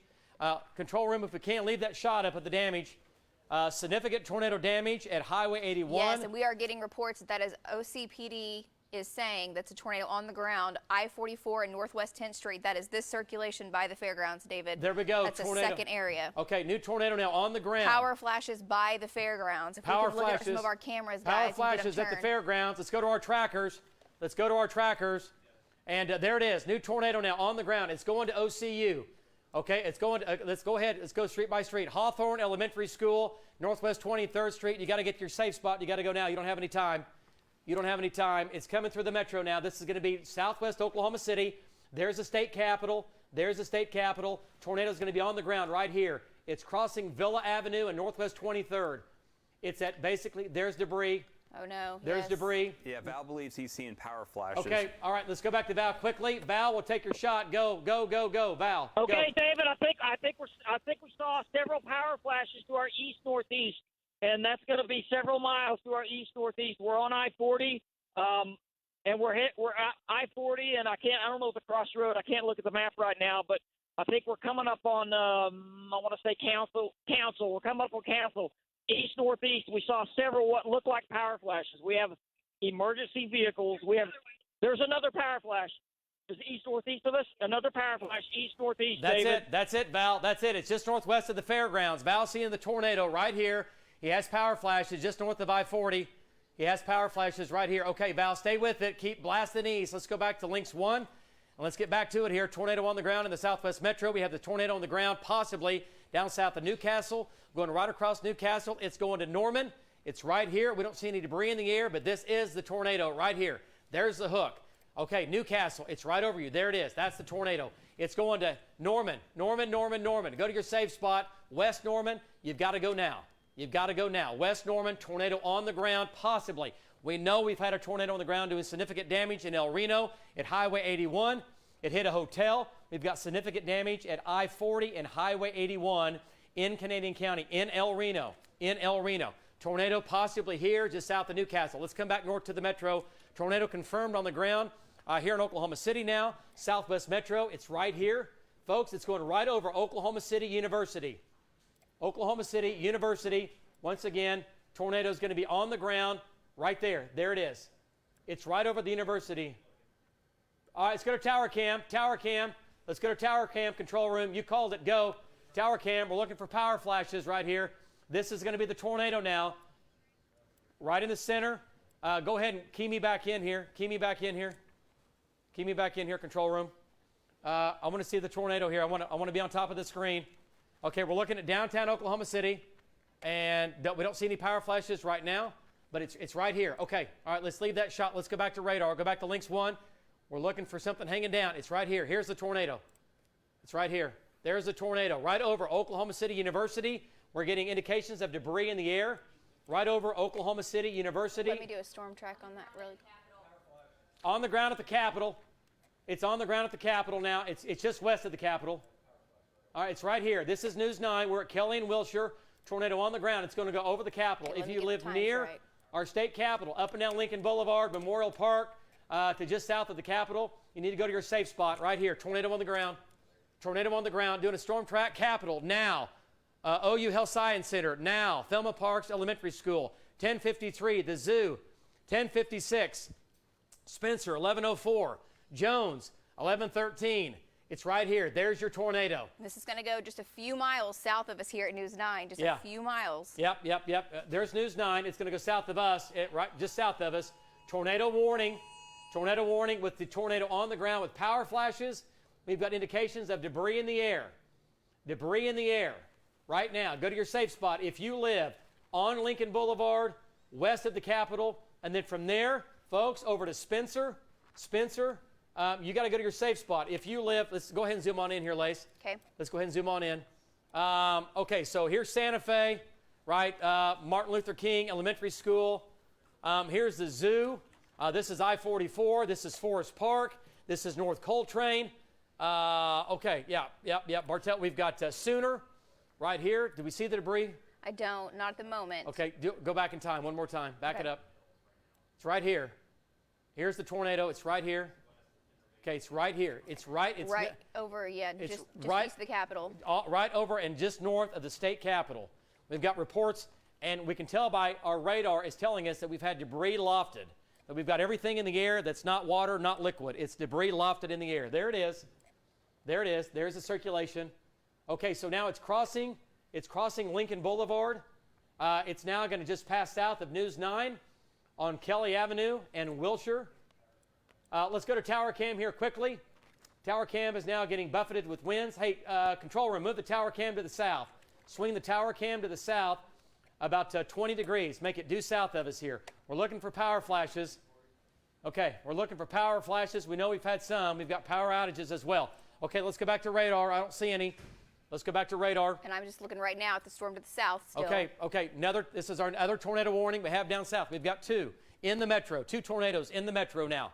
We've got heavy damage at Highway 81 and I-40. A hotel was hit. They're looking for people that are injured right now. They're looking for people that are injured with heavy damage on that control room. If we can put that picture back up. Look at our camera rocking here at News 9. We're getting rocked with wind. The circulation now is a mile or 2 miles south of us. It's not going to miss the station by much. It's not going to miss News 9 by much. Who's got power? Who's got power flashes? All right, let's go back to Links 1. Let's go back to Links 1. And, okay, circulation, we have one down here. This is going to be coming into Norman. You folks in Norman, tornado is going to be right to your west. It is crossing the river right now. It's crossing the river. Here it is. Tornado is going to be right here. It's crossing the river. It's going to Norman. It's going to West Norman, Norman Regional Healthplex, down to Max Westheimer Airport. If you live anywhere near those areas, back to the west, North Norman, you got to go to your safe spot. Here comes the rain at News 9. We're on the north side of the circulation here at the station. Okay, but we're good. Tell everybody in the station we're going to be fine. Okay, it's to our south. It's right here, area of circulation. It's just south of us. Not going to miss us by much. Okay, there it is. It's going to be now east of Lincoln Boulevard, and it's coming up on Northeast 50th. That's where the tornado is going to be, Northeast 50th. Go ahead and zoom on in, Lacey. Go ahead and zoom on in, Northeast 50th. And Kelly. And Kelly. Yeah, it's right here. It's just south of the station now. It's right here. It's right here. It's just almost on top of the zoo. Could still easily be on the ground. It's on top of the zoo right now. On top of the zoo. And it's going to Lake Aluma. You folks that live in Lake Aluma, go to your safe spot. You got to go now. There's the tornado. It's right there. See how this wraps in? The tornado is going to be right over Lake Aluma. It's going to be over Lake Aluma in about 5 minutes. It's moving northeast at 50, 45 to 50. Tornado could be on the ground right now. Circulation says yes. We don't see the debris ball like we did. No. And the debris signature, so it might have weakened. Okay, there's no debris being lofted right now. We can see that on radar. Okay. But still strong velocity. A strong couplet now over the zoo. It's now just over the zoo. Okay, so if you live, there it is. It's right here. It's coming into the zoo. Yeah, it's the threat over News 9 all the way up to the Kilpatrick Turnpike. That's a damaging wind threat. Yeah. What are our winds here? Anything? Okay, this is coming through the station. Winds 50 to 60. Yeah. Okay, so tornado warning now. This is going to be south of Frontier City. This is going to be directly over the zoo. It's going to be about 1.5 miles south of News 9. News 9, it went just barely to our south. Strong winds and pounding rain here at the station, but we're fine. Everything's to our south. And we do have a storm shelter at News 9 if we ever need to use it. Probably won't. We're probably going to just hang on to this, but again, it was a pretty close call. But there it is. There's the area of circulation now. So it's crossing I-35. Crossing I-35 and at I-44. Yeah, right at 63rd. Yep, 63rd, and the I-35, 63rd, and I-44, and 63rd Junction. That's where the circulation is. It's in between there and the zoo. Okay, so possible tornado right here. There it is. Holy cow. Okay, so tornado is going to be right here right now, 63rd. Let's do a storm track. Let's take it out. If you live East of Frontier City, if you live in Jones, up to I-44, you need to go to your safe spot. Do it and do it now. This will be just 1 second. This tornado has produced damage, and we've got significant damage at Highway 81 and I-40 in El Reno. Significant damage to a hotel. We had debris lofted in the air, and right now they're looking for survivors at a hotel at I-40 and I-35. It doesn't get any worse than that. It doesn't get any worse than that. And again, these are these fast spinning, they spin up fast tornadoes. They don't last very long. Normally, these are not very strong, but that one was a little bit stronger, right? Usually, these are fairly weak. We had several of them last night. They're usually fairly weak. Okay, doing a storm track, Remington Park right now, the zoo right now. Control room, do we have that shot from El Reno again? National Cowboy Museum, 11 o'clock. River Oaks, 11:04.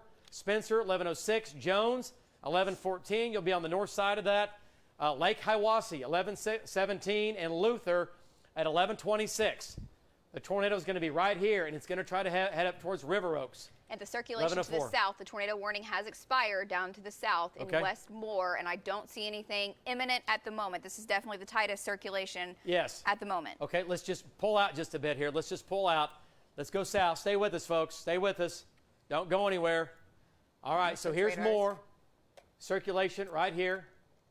And that looks a little different. Are you on different? Okay, there we go. There we go. Okay, that's weakened a lot. I don't see anything in there that's scary. Yeah, I keep looking, and I don't see it was hardly down here. any circulation at all. It's right here. Tom and Rob are coming in from the south. Okay, so this area, folks, more, it's weakening, and it's no longer scary. You still have damaging wind potential for sure. Yes, winds 50 to 60 coming into Moore, but the tornado threat for right now has dropped off in Moore. It's dropped in Moore. The circulation has weakened. You're still going to get winds 50 to 60. No tornadoes in Moore. No tornadoes in Moore. This is a wind and hail threat for Moore, mainly some wind and some small hail. Going through Moore, the circulation down here is weakened, okay? No tornado warnings in Moore or Norman. No tornado warnings in Moore or Norman. The circulation has weakened. Let's go to the north, and let's jump back in here. Control room, do we have the shot from El Reno? Jen?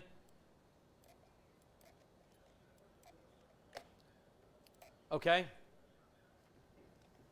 Okay, all right, here we go. Okay, circulation now is right here. It's just north of Wilshire Boulevard, coming in on Britain.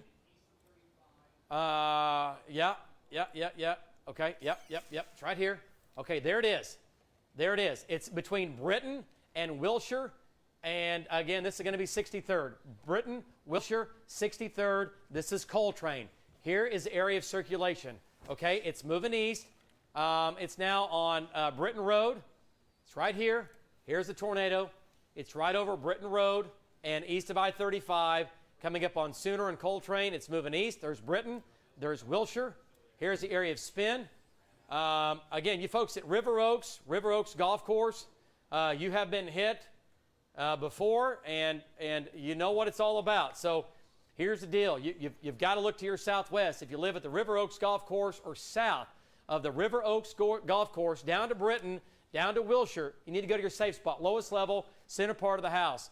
Go there now. The tornado warning continues, and for good reason. The velocity data is still pretty impressive. Look at the hook.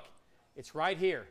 It's right here. It's not just sticking out like a sore thumb. You got to look for it, but it's definitely here. Okay, it's coming up on Northeast 108th, which is going to be Hefner Road. There's Frontier City. It's southeast of Frontier City between Northeast 108th. Okay, and Midwest Boulevard. It's coming up on Midwest Boulevard now. There's Sooner right there. Okay, so again, circulation moving to the northeast. Okay, so crazy. Tornado warning continues. We don't see any debris in the air. We're looking for all the different parameters. I don't see anything significant at the moment. No, we don't see anything. We don't see debris lofted in the air. We don't see debris in the air. That's a great sign. It is still rotating, but it has weakened some. Wow, boy, that certainly didn't take long. So here's what we know. This is the only tornado warning in effect. Yes. And it was right on the leading edge of that bow echo. We had a significant tornado at Highway 81 and I-40. Highway 81 and I-40 in El Reno. A hotel was directly hit. It was a drill bit tornado. It came down hard. It produced a tornado. We had debris lofted in the air. We could see it on radar, and it went back up. That tornado signature is gone. This one ramped up. produced some tornado damage running from southwest Oklahoma City through downtown and then off to our north and east. It went just south of News 9 here by about 1.5 miles, and then from there now it is south and east of Frontier City. Circulation is going to be now northwest of Spencer. What does shear rate look like on that? Tornado warning continues now. Right here. It's right here. There's the tornado. It's going to be right here. Okay, let's do another storm track. If you live in Luther, if you live in Arcadia or Lake Hiwassee, you need to be paying attention here. It's going to go right up I-44. Give me 1 second to adjust this. Yep, it's going right up I-44. Right up I-44. And maybe bring it in just a little bit. Yep. Okay, so it's on the,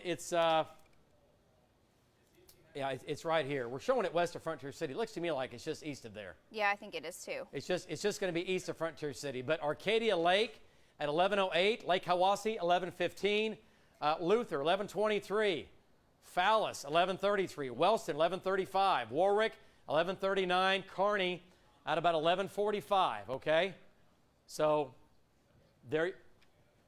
Okay, there's the tornado damage. There's the hotel. This is video from just about 30 minutes ago. Look at the hotel damage there, folks. That's going to be fairly significant damage. That's in El Reno. That damage there is at Highway 81 and I-40 on the south side. Highway 81 and I-40. There's a hotel there, and it was hit. And it was hit hard. We were jumping up and down about it, and boy, did it happen. And we are so sorry, but it's been a crazy spring, and we hate it when it ends like this. But you know what? This is why we've been on the air for gosh knows how many hours in the last 10 days and how many hours today, right? And unfortunately, they happen so quick. That one was wrapped in rain, and you can tell that shows up on velocity. Yeah, velocity data was impressive, but what really got scary is when velocity data is scary, but then we start seeing debris lofted in the air. The radar is picking that debris out. Okay, so look at the heavy damage. Look at that again. Look at the heavy damage in El Reno at I-40 and Highway 81. That's in El Reno. And we do have other sporadic tornado damage in the southwest metro, down west and northwest of the fairgrounds, across the state capitol. We might have had some power outages there and at least some minor damage there. And then from there, just south of News 9, which is at Kelly and Wilshire, the tornado missed us by about 1.5 miles. All right, we just south of News 9, and now it continues to spin and move to our north and east. Now we're getting some winds on the backside of 50 to 60 miles. Look at the damage there. That's very significant damage. Look at the damage there. That thing set down, and it was a drill bit. Okay. Reminds me of that Geronimo. I don't even know what day that was now, but the Geronimo, how it kind a of spun couple up very of weeks quickly. ago. Yes. Boom. Can produce a big tornado. And this has been kind of the year of that. It's just crazy. We get these fast forming. I mean, it's not like we were tracking these for again well over 30 minutes or so, but man, it just really ramped up. Those are the kind you hate. Those are the kind that keep us up at night, right? Those are the kind of tornadoes that keep us up at night and really stress us out because they form so fast. But we were on it. We were tracking it, and it just kept getting worse and worse, and we knew we had problems, and boy, did we have problems. So they're looking for survivors out in the hotel at I-40 and Highway 81. Okay, so the tornado warning, what you got? 2,000 customers in OKC without power now. Okay, Cassie reporting now over 2,000 customers in Oklahoma City without power.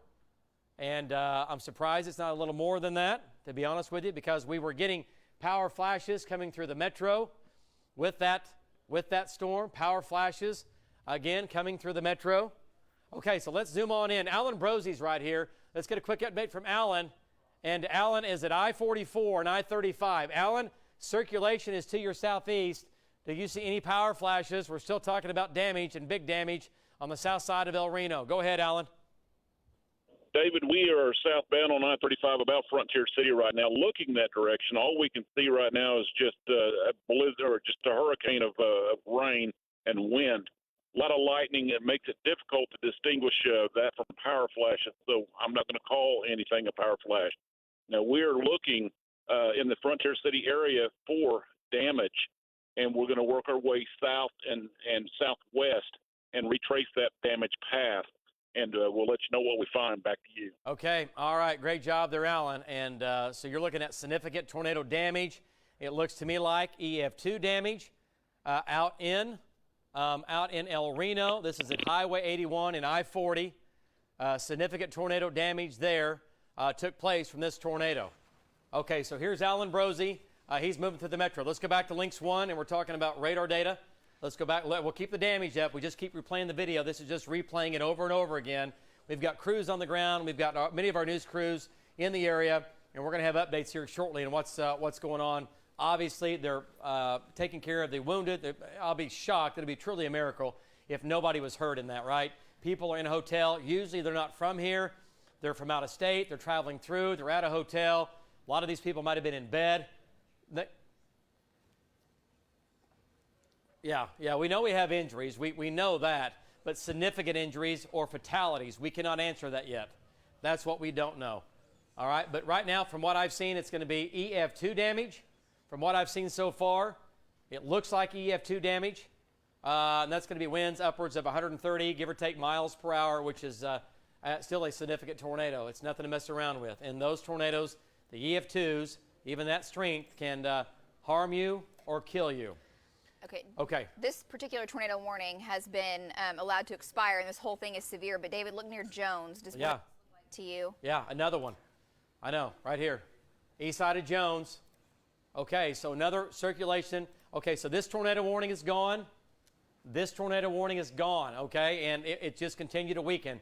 Great news there. We're still tracking it. We're still tracking it for sure. And we've got a new area of spin going on now. There it is. It's right there. It's now crossing the river. It's crossing the river. All right. It's going to be, there's Choctaw Road. Okay, there's Henny, and there's Hiwassee. Hiwassee, Henny, Choctaw. This is 122nd. This is 108th, or this is Hefner. It's at Hefner and Henny Road, or 108th, northeast 108th at Henny Road. This is a new area of circulation. You folks in Jones, to the northeast of Jones, you need to go to your safe spot. Do it now.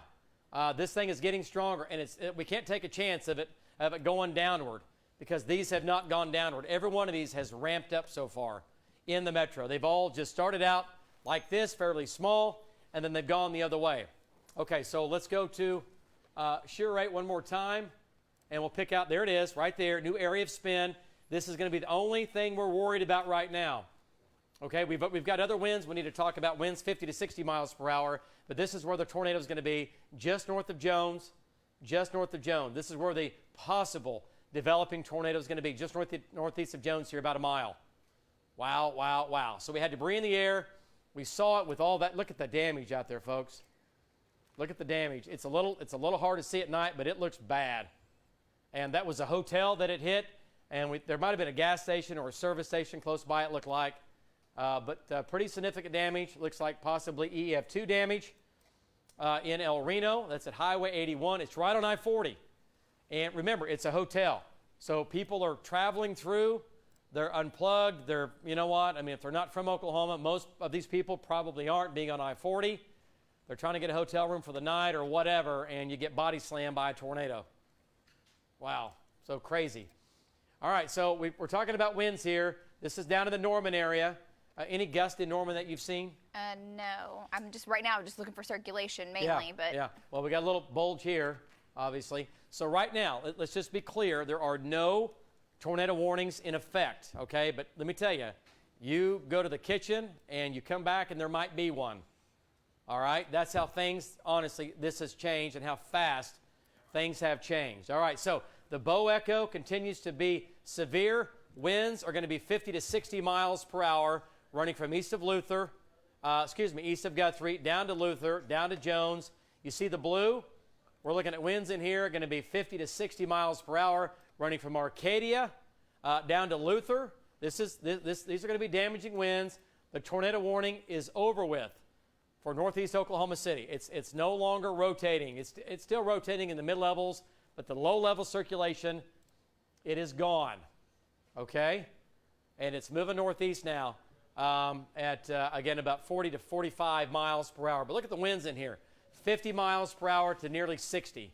East Oklahoma County, running from Lake Hiwassee up to Arcadia, up to Waterloo Road. Winds are going to be 50 to maybe 60 miles per hour in that line. We got an area of spin now. See this right here? Here's the inflow notch, right? That's what I'm a little bit worried about. right there. We're also getting a few, 60 to 65. Look at that tornado damage. We had it live on the air as it was going through El Reno. And wow, wow, wow. That's going to be, it looks like to me, an EF2. Surveyors will get in there tomorrow and survey the damage at some point, and we'll know officially what it was. But it looks like an EF2 tornado. Okay, so squall line running from Guthrie down to Oklahoma City, down to Norman, down to Blanchard. That tornado threat does continue along this line. Let's do a storm track if we can, Lacey, along this line all the way down to Norman. Okay. And let's take it to Shawnee and Prague and Seminole. Again, there's no tornado warnings in effect right now, but don't let that fool you. It could take just a few minutes for us to drop another tornado warning on these storms, right? Simply because they form so quickly. They're forming so fast in this line, right, as it's coming through the metro. So here we go. Luther at 11:16, Hera 11:18, Noble 11:21, Lake Thunderbird in and around the lake 11:25, McLeod 11:25, Wellston 11:30, Kearney 11:30, same for Twin Lakes, same for Meeker 11:38 in Meeker, Chandler at about 11:40, OBU 11:42, Shawnee, that's downtown Shawnee at 11:45. Okay, and this whole line is severe.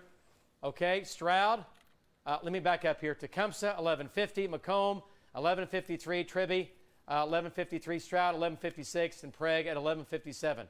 Jen, if you get a reporter out there, if you have somebody that can talk, we could certainly do a quick update with them if we have a reporter on the ground. I know we've got the video playing, but right now we don't have any tornado warnings in effect. But this might get interesting here, so we're going to have to keep a close eye on that. Again, this is going to be Jones. Area of circulation is going to be south of Poole, which is going to be south of Luther. Area of spin right here. It's not strong enough to put a tornado warning on it yet, but it's moving off to the east-northeast. It's going to go south of Luther. It's right here, but it still looks interesting. Yeah. It really does. I mean, and it's holding its own. I keep thinking, okay, the next scan it's going to weaken. The next scan it's going to weaken. Well, what's going on down here? Just north of Horseshoe Lake, north of Hera. Let me see. What's that look like? Okay. I don't see anything too impressive. Yeah, that's definitely stronger. Yep, this is still stronger. But you saw that down there. Right. Okay. So several little appendages. Yeah, I know. Okay. Aaron Brobrecht's on the ground. He's out in Canadian County. He's in El Reno. And we have Aaron. And let's go to Canadian County right now. Aaron, the tornado set down. We had it live. And lots of damage behind you. It looks like an EF2 tornado at Highway 81. Go ahead, Aaron. David, it actually touched down right on top of us. We were in this gas station that you see right here. If you can go left just a little bit, we were parked right here. And come back over if you would again, please. The hotel that was leveled is right there. So we were right in the middle of that tornado and got some incredible video of it. Right now, there are a lot of people that are filing out of the rubble of that. We've seen probably 24 people, talked with a lot of them. They said there was no warning whatsoever. They were inside of their hotel rooms. Next thing they knew, the whole thing was just shaking and fell down upon them.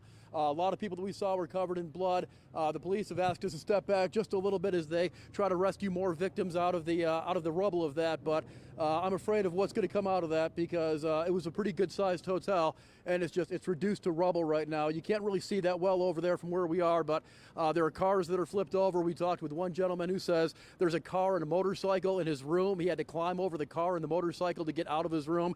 We talked with other people who said they had to crawl out of windows and try to get out of the rubble that way.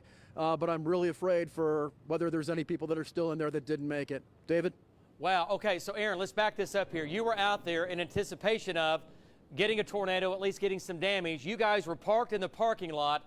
Tell me, give me play-by-play just real quick what the wind did, what happened, and how long it lasted, and what was going through your mind when this tornado was literally going across the parking lot right out in front of your bumper. Give me an update. We were parked at the gas station. We were watching you on TV, and we were watching the radar to see where it was coming. We didn't see any indication that a tornado was going to hit right here. Out of nowhere, the wind picked up almost immediately. Within a minute, it picked up immediately. and it was wind unlike I've ever seen any wind before. We moved the car over a little bit to try to get closer to the gas station so we could get some kind of shelter from that. As we were doing that, trash cans were flying all over the place. We started seeing debris from roofs. We started seeing large chunks of wood flying all over the place. In fact, if I can you grab the camera real quick, Nick? Let me show you this real quick if I can, David. If you come back over here, there's a large section of the roof right back over here behind me. And to give you an idea of how powerful this wind was, there's chunks of wood over here that are embedded in the ground. I can't even move this thing. These are chunks of the, I assume, part of the hotel from across the street that are just embedded. There it goes. It comes out.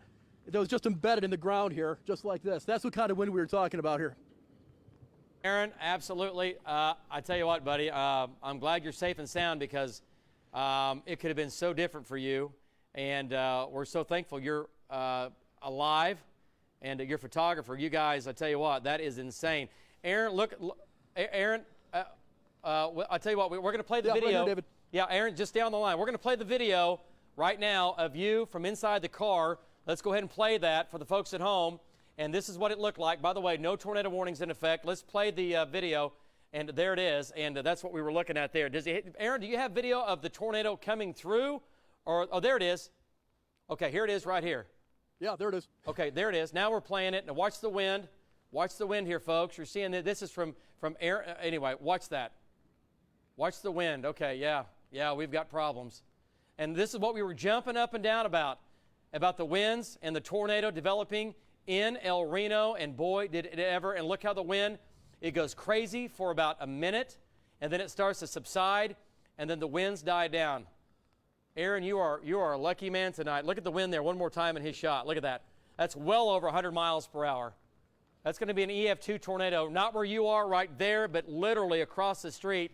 It's going to go down. I guarantee it is an EF2 tornado. That's a significant tornado, Aaron. Wow. Wow. And David, take a look at this, David. This looks like, and I'm going to be very careful where I'm walking because you can see above me there are wires, but they're probably 10 feet above me. But you can see back here behind me this chunk of sheet metal that appears to be a part of the hotel from across the street. This thing would have, if this post hadn't been here, this thing would have flown right across. It would have landed right on top of our car where we were parked. Wow, wow, wow, wow. Okay, so Aaron, his photographer, we had them staged out there because the tornado warning was coming in. If we had damage, he would be right there. But we think we got this one because he was right where the tornado came through the parking lot. So, Aaron, great job. And we'll check back with him coming up here in just a minute. Let's get back to some severe weather, and then we'll go back out to Aaron, and he'll get more updates on if we have any fatalities. We do not know that yet. We know we have injuries. It hit that hotel right across the street from Aaron. He was in his car. He's out there. We send our news crews out, right? He was out there just in case there was a tornado or damage. That's what he was doing with his photographer. The tornado went across the parking lot of him being in the vehicle of winds of 120 to 130 miles per hour, give or take, and an EF2 tornado came through the parking lot. And we might have a developing tornado just north of Lake Thunderbird right now. Just southwest of Val's spot, he's seeing a lowering. Okay, let's do it. Let's go back south now. So, wow, but no tornado warnings for Oklahoma County. It's severe weather, severe storms to our east. We have an area of spin that we'll go back to. Okay, let's come back south here. Here it is. It's right over Lake Thunderbird. It's going right down the lake. Right down the lake. And it's right here, folks. Here comes Tom and Rob. They're coming in from the west. It's right here. It's right over the lake. And I think that's right where the gust front is tucked in. Yeah, it is. Yep. Okay, let's go to Val Castor. He's coming in from the north. And Val can see that. It's not too far away from him. Val, give me an update as you look off to your south. Do you see power flashes? What do you see? Yeah, David, look at our shot. It's going to have the lightning to see it. We've got a shot of the lowering, and it's south of us. Down there south of us, it looks like it's headed towards pink. It's kind of what we're thinking right now, towards that area. We're going to probably get ahead of it. I know this thing looks like it's moving almost due east, and it looks like it's really, really trying to wrap up to our south, David. Whenever we get out of these trees here, you might be able to see a shot of – there you go. There you go right there. Every now and then when we see a lightning or some lights that might illuminate it, right? And it's there. It's real. It's there. It's the same type of thing we saw earlier, right? Out to the west. So, right. Man, I tell you what, these things have a habit of wrapping up super, super fast, David. Yeah. Val, we talk about these all the time. These are what we call short fuse or quick fuse tornadoes. Short fuse, right? Like a firecracker. You light it, it doesn't take long. I mean, literally within a minute or two, literally you can get a tornado on the ground. And that's what the El Reno tornado was. Okay, let's go back to Links 1. We might have a new tornado developing. All right, and control room, if you want to put that damage up there again, let that play. We can do that. Okay, look at that. Wow. Right over Lake Thunderbird. It's crossing Highway 9 right now. It's on the south side of the lake. And there it is, folks. That's going to go south of Pink. It's going to go south of Pink. The small community of Morven, Burnett is down here, but a lot of people live down here. This is Highway 9. Highway 9. The tornado is going to be basically over the lake right now. And it only has a severe thunderstorm warning on it, but this is Little Axe. This is strong rotation. And Little Axe, man, how many times has Little Axe either been hit by a tornado or you've had it go a mile or north-south of you? Little Axe is always in the middle of it. They've just got a history of having tornadoes. It's right here. It's right over Little Axe. It's on the east side of the lake. That's Little Axe. It's right here. Okay? It's coming into Little Axe. There it is. This is okay. All right. So this is more than likely going to be given a tornado warning here. We might do it ourselves if it gets any stronger. So significant tornado took place how long ago? I've lost track. 45 minutes. Gosh. With significant damage in El Reno on I-40 and Highway 81. Tornado there. Look at the damage there, folks. That's going to be EF2 damage.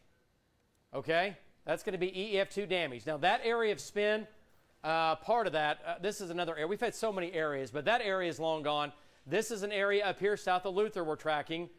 And then we've got, obviously, what's happening down here. So let's get back down to, let's go back to reflectivity. My bad, up north. I don't want to forget about, okay, see this right here? Jacktown. Okay, we need to keep an eye on that, you folks in Jacktown. This whole line is severe. It's coming into Wellston, down to Jacktown. Winds are going to be 50 to 60 miles per hour along the line. Might have a good 60 to 65 here coming into Jacktown right now. Going right down Highway 62. It's going to cross 177. What? And for folks in Lincoln County, they are sounding the sirens at Chandler Lake, and that is because of the folks that may have campers or boating near the lake, on the lake. So it's lake sirens only, but that's what's going on for folks near Chandler Lake. Yeah, no, that's great. Do it. Get out of there. Get off the lake. It's a big-time wind. Yeah, and any lake over here, you got to get out of there. It's not a tornado warning, but it's going to be damaging winds. Going to have an area of circulation right here at Jacktown. I'm watching that carefully. It's going to go just north of Jacktown, cross 177, 3 miles north of town. If it spins any harder, we're going to have a problem. We'll see what it does. It's not crazy right now, but none of these start out crazy. They start out weak and wimpy. 2 minutes later, we've got serious issues. Again, short fuse tornadoes. Short fuse tornadoes. They go up, they tornado, they produce a tornado, and then they go away. Okay, let's come back down here to Lincoln County. And once again, here we go. Circulation is right over Little Axe. It's still over it's right here. And it hasn't moved much. What's our live look like? Okay, there's that. Okay. Same place. Yeah, it's right over Little Axe. Ooh. Yeah, you can actually see the hook on CC. Yeah, very well. Okay, there's the hook. It doesn't stand out any bigger than that, right? It's right over Little Axe. Okay, right over Little Axe. Amanda, when you get ready, will you just holler at me? Okay, we're just... we're going through it here. Okay, so there's Little Axe. This is the hook right here. Look at that, folks. You know what that is. How many times are we going to do this tonight, right? Let's take Marty Loganshot. Let's go to Marty Loganshot. I don't know where he is. Let's go to Marty Loganshot. Severe storm. Let's go to Marty. Marty, give me an update on where you are right now. It looks like you might have found some minor wind or tornado damage. It looks like possibly. Go ahead. Yeah, I'm pretty sure it's going to be tornado damage. You see a marquee right there. I'm going to bring it around. Here's a tree right here, and I can see probably about a 6-inch diameter tree. Let's keep turning around. Oh, right here in front of me, a tree laying here in the parking lot. So 23rd and Classen, damage to trees and well, I say structure, it was to that sign. Fire truck's right behind me. It looks like they're just leaving these trees, probably about a 6-inch diameter. Let's see what else we've got here. More tree damage. Oh, that one snapped off. Right there, look how big that one is. That's about 8-10 inches across. So this will be 23rd and Classen on the northeast side in a parking lot. So there's going to be some building damage also. We're going to look around and see what else we can find in this area, David. All right, great job, Marty. Great reporting. Marty Logan and Deb Logan. This is at 23rd and Classen. This is at 20. The tornado went right over here, did it not? It went right over 23rd and Classen, right? Oh, yeah. We can back it up here. We can go back to radar here, and we've got damage. It'll come back. Let's go back and zoom in here. And okay, yep, there's the El Reno tornado, by the way. Let's back this up, Lacey, back that up. And I just want to show you folks at home what was going on. That's the tornado. And there it is. That's when we start to get right there. And this is a radar. That is a negative. It's called a CC number or debris detector. Mm-hmm. And when we start, hey, Justin, would you mute him? Corey? We have debris right here. That's when we had debris. This is not live. This is when the tornado was doing that, okay? 10:30 p.m. What time was that? 10:30 at night. This is a hotel it hit. People are in bed. They're unplugged. They're not from here, traveling through. You know how it is when you're out of town. You don't know what's going on. That's a bad deal, folks. That's a bad deal. A lot of these people, who knows? How many of these are not Oklahomans? Okay, look at the debris signature now. Look at all this debris lofted in the air, all from that. And then as the tornado begins to weaken, the blues begin to go away, and that's debris dropping out of the sky. That's debris dropping out of the sky, and the tornado's gone. So it lasted, really, if you look at it, 3 miles. It might have been a 3 mile, maybe, that tornado, a 3 mile tornado path at that point, that's it, maybe 2. 5 minutes, 10 minutes. Yeah, maybe. 5 minutes on the ground, boom. And you saw how fast that debris began to pick up. Let's go back to reflectivity here, just show the folks at home what it looked like. And this is why we were jumping up and down. Look at that. That's not the classic hook, right? That's not the classic hook. That's the tornado, though, developing right there. Amanda, no tornado warnings in effect. We might have one to our south coming up down here east of Norman that we're tracking right over Little Axe right now. Let's take it out here. It's right here. And you can see the inflow notch. It is severe, but it's getting stronger. Let's go to velocity data. It's right here, right over and just east of Thunderbird Casino. It's right here. It's going to go on, or it's going to go south of Pink, and it's going to go down Highway 9. So, Amanda, we're tracking that. Severe storms headed towards Shawnee and headed towards Tecumseh. Back to you at the news desk. We are getting some just very heartbreaking news here at the news desk. In fact, we just talked to our Aaron Brilbeck, who is covering the tornado damage in El Reno. He spoke with City Councilwoman of El Reno, Tracy Ryder. And Tracy Ryder is telling us here at News 9 that there are some fatalities at the hotel there in El Reno where we saw all that damage. So again, we are hearing from City Councilwoman Tracy Ryder of El Reno that there have been fatalities with this tornado in El Reno. We're awaiting more information. Aaron is getting us information. As soon as we get that, we will pass it along to you. Another thing I want to pass along is the city of El Reno. The police are asking everybody, stay off the roads. There's too much damage. They have too much stuff going on. Do not get out if you do not have to. Significant damage in El Reno on 66 and Highway 81. That's what we're hearing. But again, extensive damage to that hotel motel. As soon as we get more information, especially about these fatalities, I will pass that back along to you. David? Wow. Well, that's what we didn't want to hear. That's the most sombering news and the worst news of the night is that we have, again, fatalities in El Reno at that hotel. That's what I've been saying. People are traveling, and you know what? It's, who knows? I mean, we'll find out, but it's just so heartbreaking, and we hate it. This is why we stay on the air for hours at a time, and I know we just go on and on and on, but it's for this exact reason, right?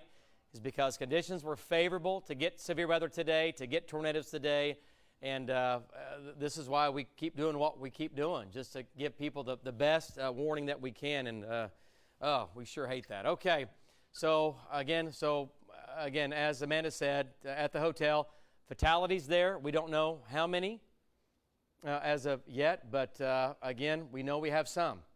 And that's just heartbreaking. Okay, so let's come back to radar. There's a live shot of El Reno, and we're going to come back south here. There's an area of spin here. Let's talk about Shawnee here and OBU. Let's talk about the squall line. Area of spin now. Again, just south of Pink. south of Pink, spinning. That's going to Tecumseh. Okay, is it moving? Let's do a movement on that. Let's just see the movement here. Oh, here, hang on. I've got it on 2 hours for the tornado. Okay, there we go. Yeah, and there's the hook on this. It's still severe. It's right here. It's going to be south of Pink, but we need to watch it. Okay, if you live in Tecumseh and south of Shawnee through Tecumseh or south of Tecumseh, you need to be watching this as we are, just like us, right? Okay, so our trackers are going through the city looking for other damage because we know we have the big tornado that's set down there. That's in El Reno, Highway 81 and I-40. It took out part of a hotel, hit a hotel hard. We were live on the air.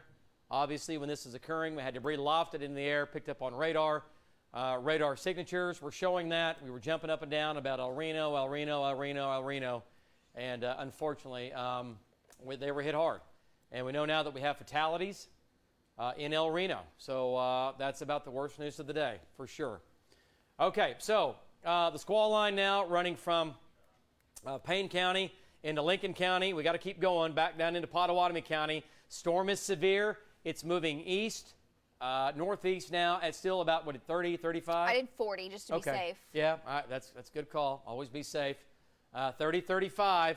30, 35 coming into Cushing, Stroud, Sparks, down to Prague and Shawnee. And there we go.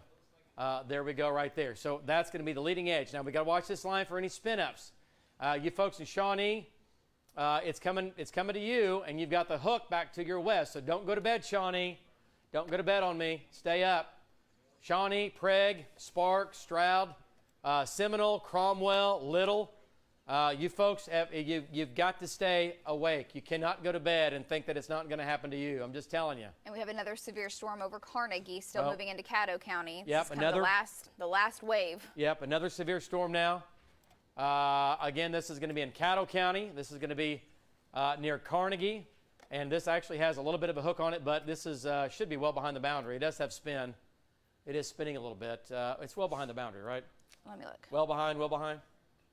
Should be. Yes, Goodness. well behind. Well yeah, behind. well behind. Okay, so not a tornado producer. We're going to have some nickel and dime, possibly some quarter-size hail with that in Carnegie. But that's just taken about half an hour ago. Yeah, it's a shower coming into it, Okay. I think. Not a hook, but... Yep, little shower coming in. No big deal. This storm is still severe.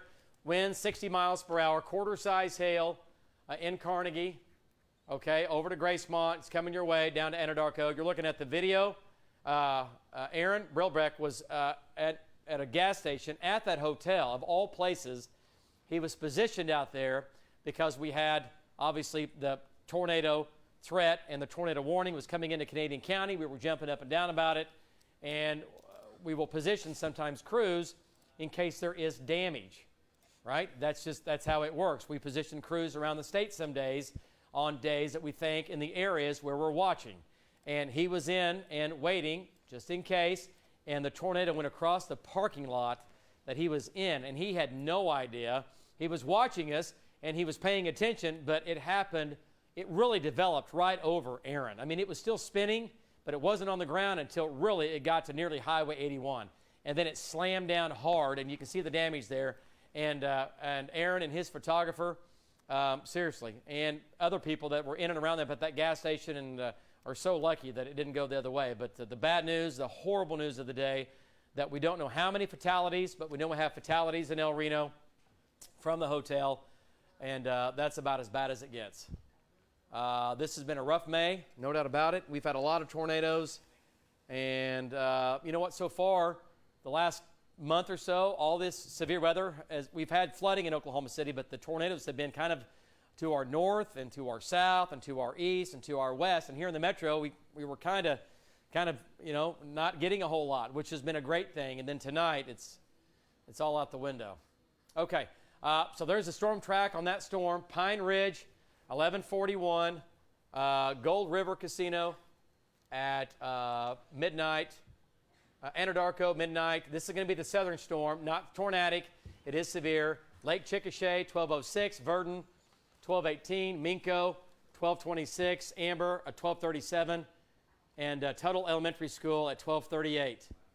All right, Tuttle Intermediate School there, 1239. Tuttle Middle School at 1239 as well. So that's going to be the southern storm. It'll try to come back into the southwest metro here a little bit later on. But, again, that'll be well after midnight, okay?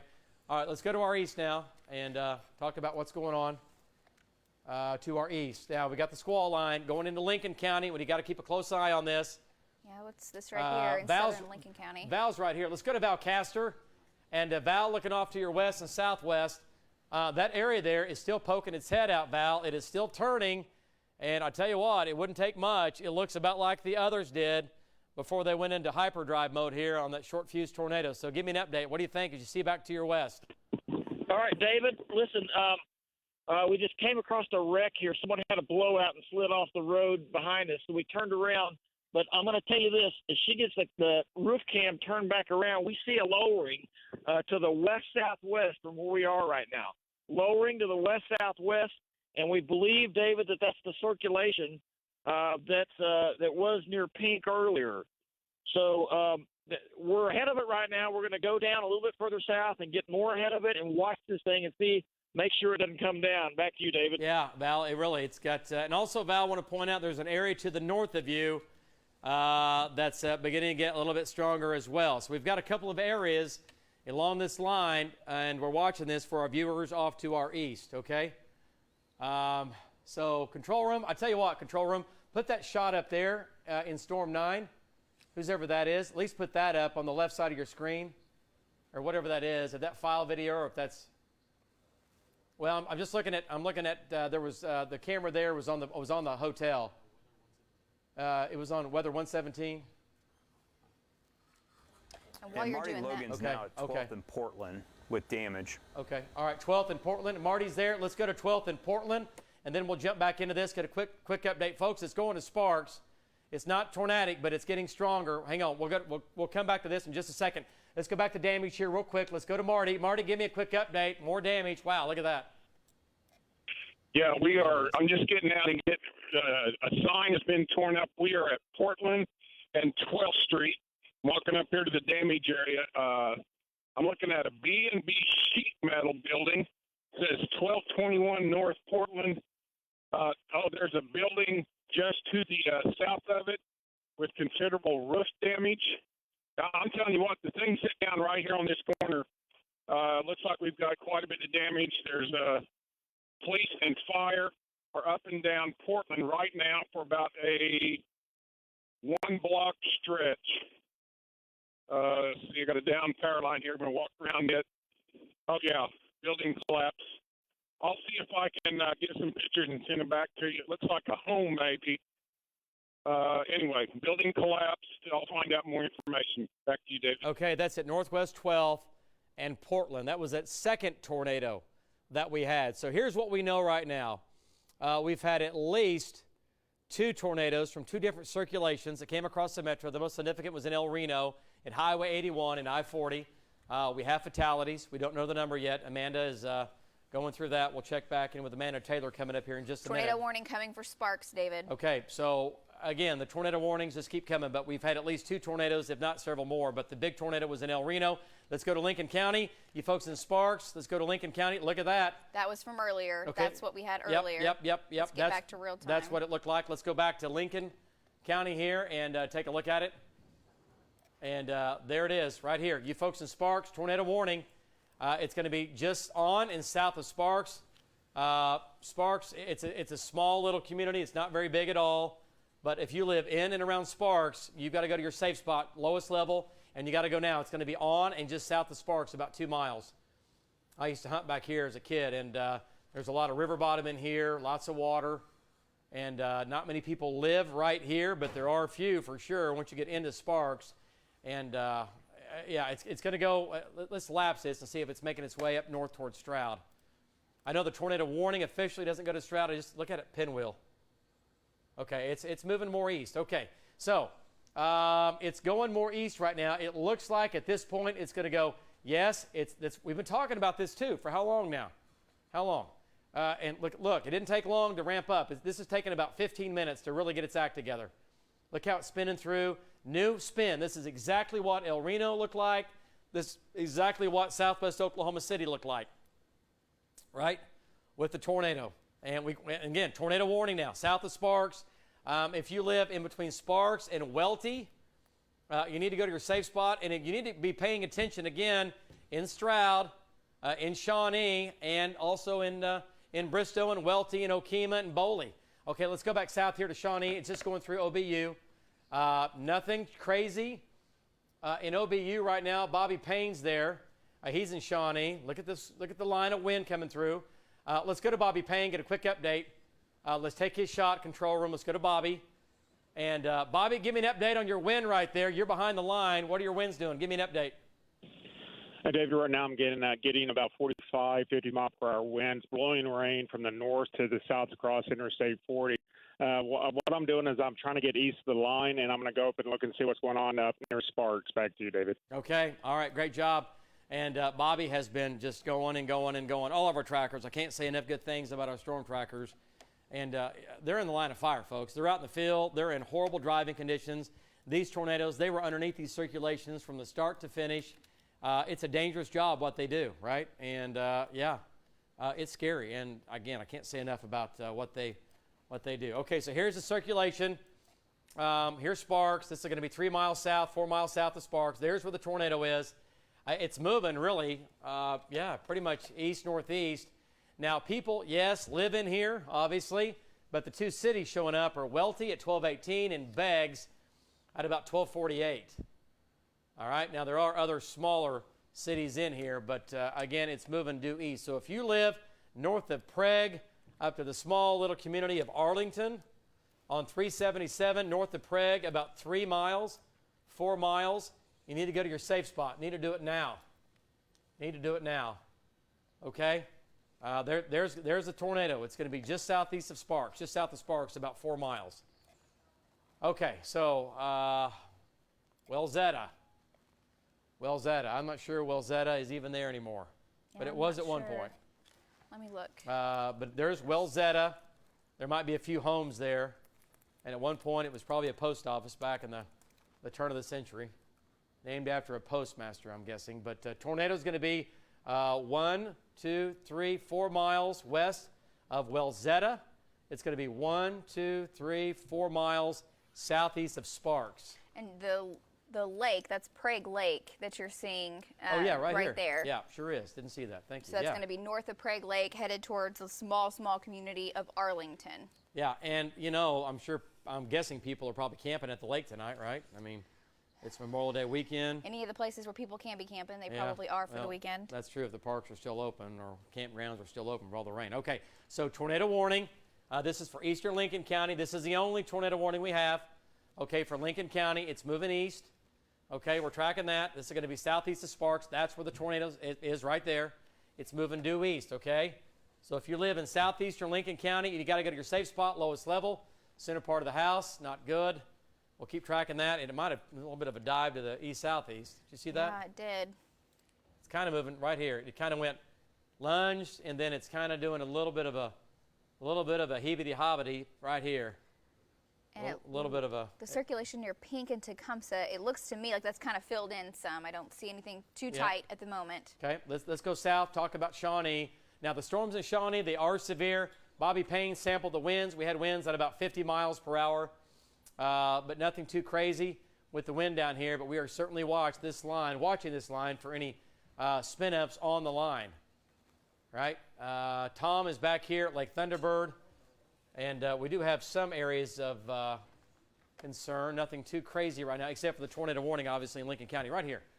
That's what we're talking about right there. That's going to be northwest of Macomb, a little area of spin right here. Moving almost to the southeast. Yeah, isn't that crazy? Everything's been moving east and northeast, and now we're getting a southeast movement. So this is going to go to Macomb. You folks in Macomb, it's coming your way, and it's going to St. Louis. Yeah, Val's right there. All right, let's go to Val. And Val's going down 177. There's Val and Amy Castor. And Val, you can see that circulation now. For the first time today, the circulation is moving southeast towards you as you go down 177. What do you think? Give me an update. Okay, so we're waiting for an opening in the trees. There's a lot of trees down here. We've had it off and on in our roof cam shot, and there is a lowering with this thing. Yeah. Okay, we're going to stop right here. We got an opening in the trees. Okay, get the camera on it. We got an opening in the trees. David's on live with us right now. David, I got to back up here because we finally got an opening in the trees and we can see the lowering to the west of us, west southwest actually. Okay. So was wait for the lightning to come back again, but it's to our west basically, right. And we know it's moving east southeast. We're trying to get out ahead of it. Yep. But there, little circulation, little spin right there. There it is. You can see the lightning right there. Okay. That's the line. Yeah, there it is. I see it. I see the lowering. I do see your lowering for sure. Okay, Val. So that's it. Yep. Okay, like you said, it's moving. It's going to go right on top of you. It looks like it's good news here. It's going to go south of Tecumseh. The storm's not. Tecumseh still gets the storm, but the area of circulation is going to be south. Val, it's not quite tornado strength yet, but I tell you what, it's definitely thinking about it. Okay, so Val's going to keep going south. I think we've got another tornado on the ground southwest of Sparks. Okay, there it is. Get another tornado warning and another tornado. Yeah, right now it looks like I think we're going to get some tornado debris signature. Let me check it out. Okay, there it is. Hearing that's what's going on. This is going to be the tornado now, right here. Let me see if that's in the right spot. Yeah. That's not in the right spot. I don't well, think. it's kind of weird, isn't it? If it is, it's been no. It's hard to say. Yeah. Okay. We might have another tornado on the ground now. This is that tornado warning. It continues for southeast of Sparks. It's right over Wilzetta right now. Wilzetta. This is where the tornado is going to be. That's where the tornado is going to be. Yeah, I think that's false data to the north. Yeah, this is the actual circulation. Yep, and it's going to be east of Wilzetta. It's going to go south of the small, little, tiny community of Arlington. Not far north of Prague.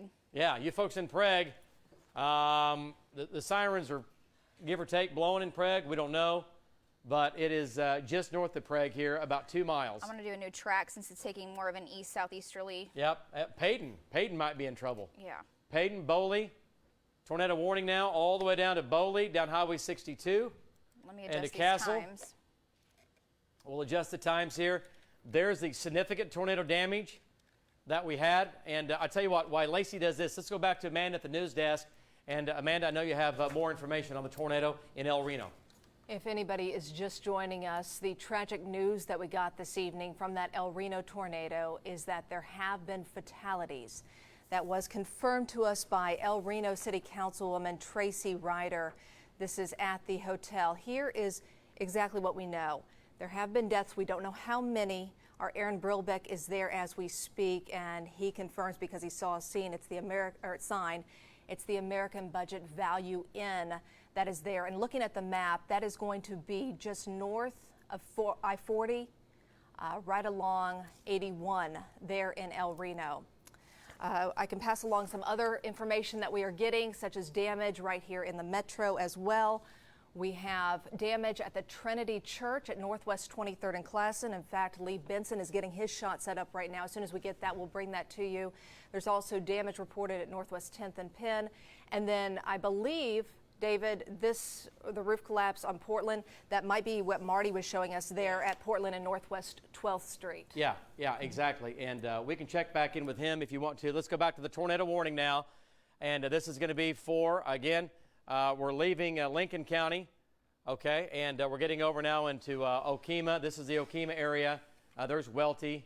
There's Boley right here. The tornado is going to be just north of Prague here, moving east-southeast. Peyton at 11:55, Boley at 12:07. This is going to be a tornado warning for you, right? People live out in here, but right now the two cities in the line of fire are going to be just north of Prague. Strong circulation just north of Prague, moving east-southeast at about 30 miles per hour. And there's the hook. Clearly see the hook right here. Okay, and once again, moving east-southeast. So Peyton, Boley, IXL, down to Last Chance. Last Chance had a tornado on Monday or Tuesday of this week. So once again, this is going to be a new tornado warning coming out of Lincoln County, moving eastbound, going towards Peyton. Okay, so severe storms also into Shawnee. Let's go back to Shawnee here quickly. And these are severe. Val's here looking at this area of rotation right here. It's not too crazy. The gust fronts outrun it. That's a good sign, but still strong to severe storms in Shawnee. Winds 50, maybe 60 miles per hour. So we're tracking it. And I know, Amanda, again, we're tracking that tornado warning. Amanda, back to you here briefly. Go ahead. Okay, if anything changes, we'll send it right back over to you. Our Lee Benson is live now. The damage right here in the metro at Northwest 23rd and Classen. We want to see what he's seeing right now. Lee? Hey, Amanda. Yeah, exactly right. Northwest 23rd and Classen in Oklahoma City. I'm at Trinity Baptist Church, and the sign has been damaged behind me. You can get a good look at it right now. And also going several blocks west, the power is out.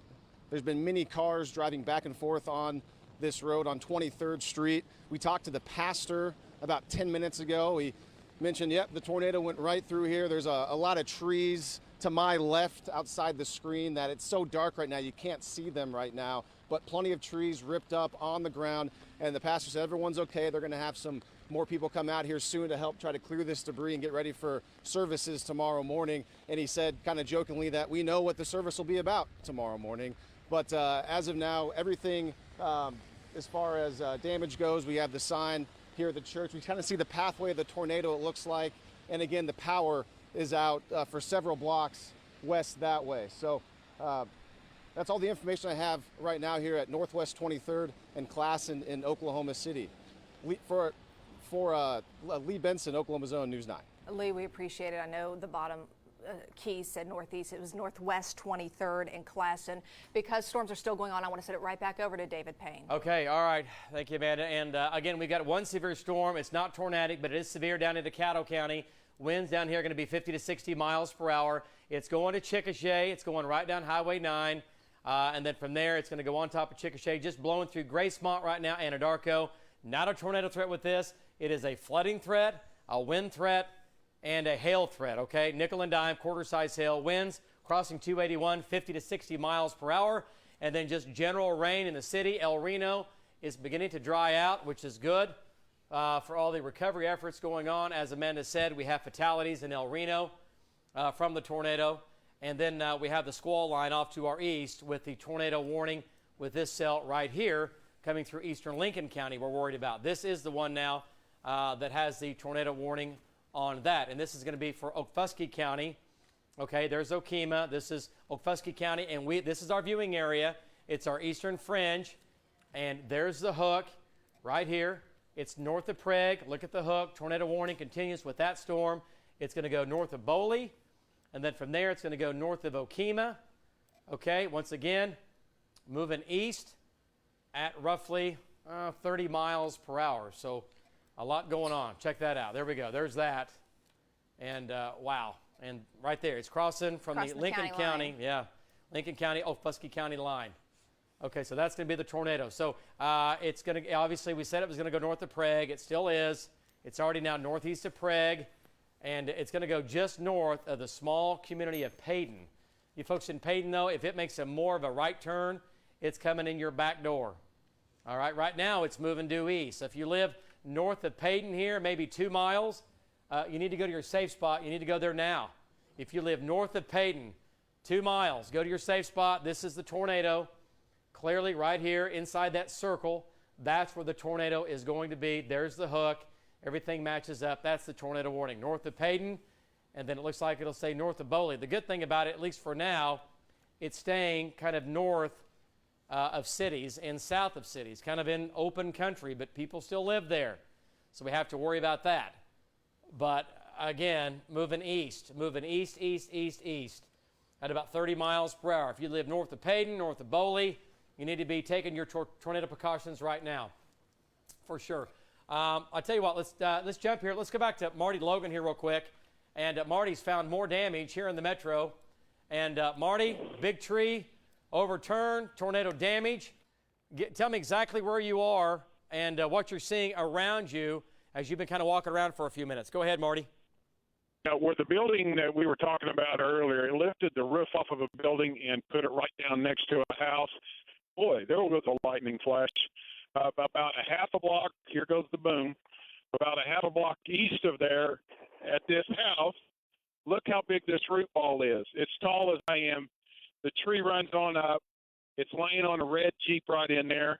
Here is a fence. Over there's another fence. So, say from 12th and Portland, it came right up through here. I was at 23rd and Classen, so a police officer told me about just come off there about from 23rd and Classen.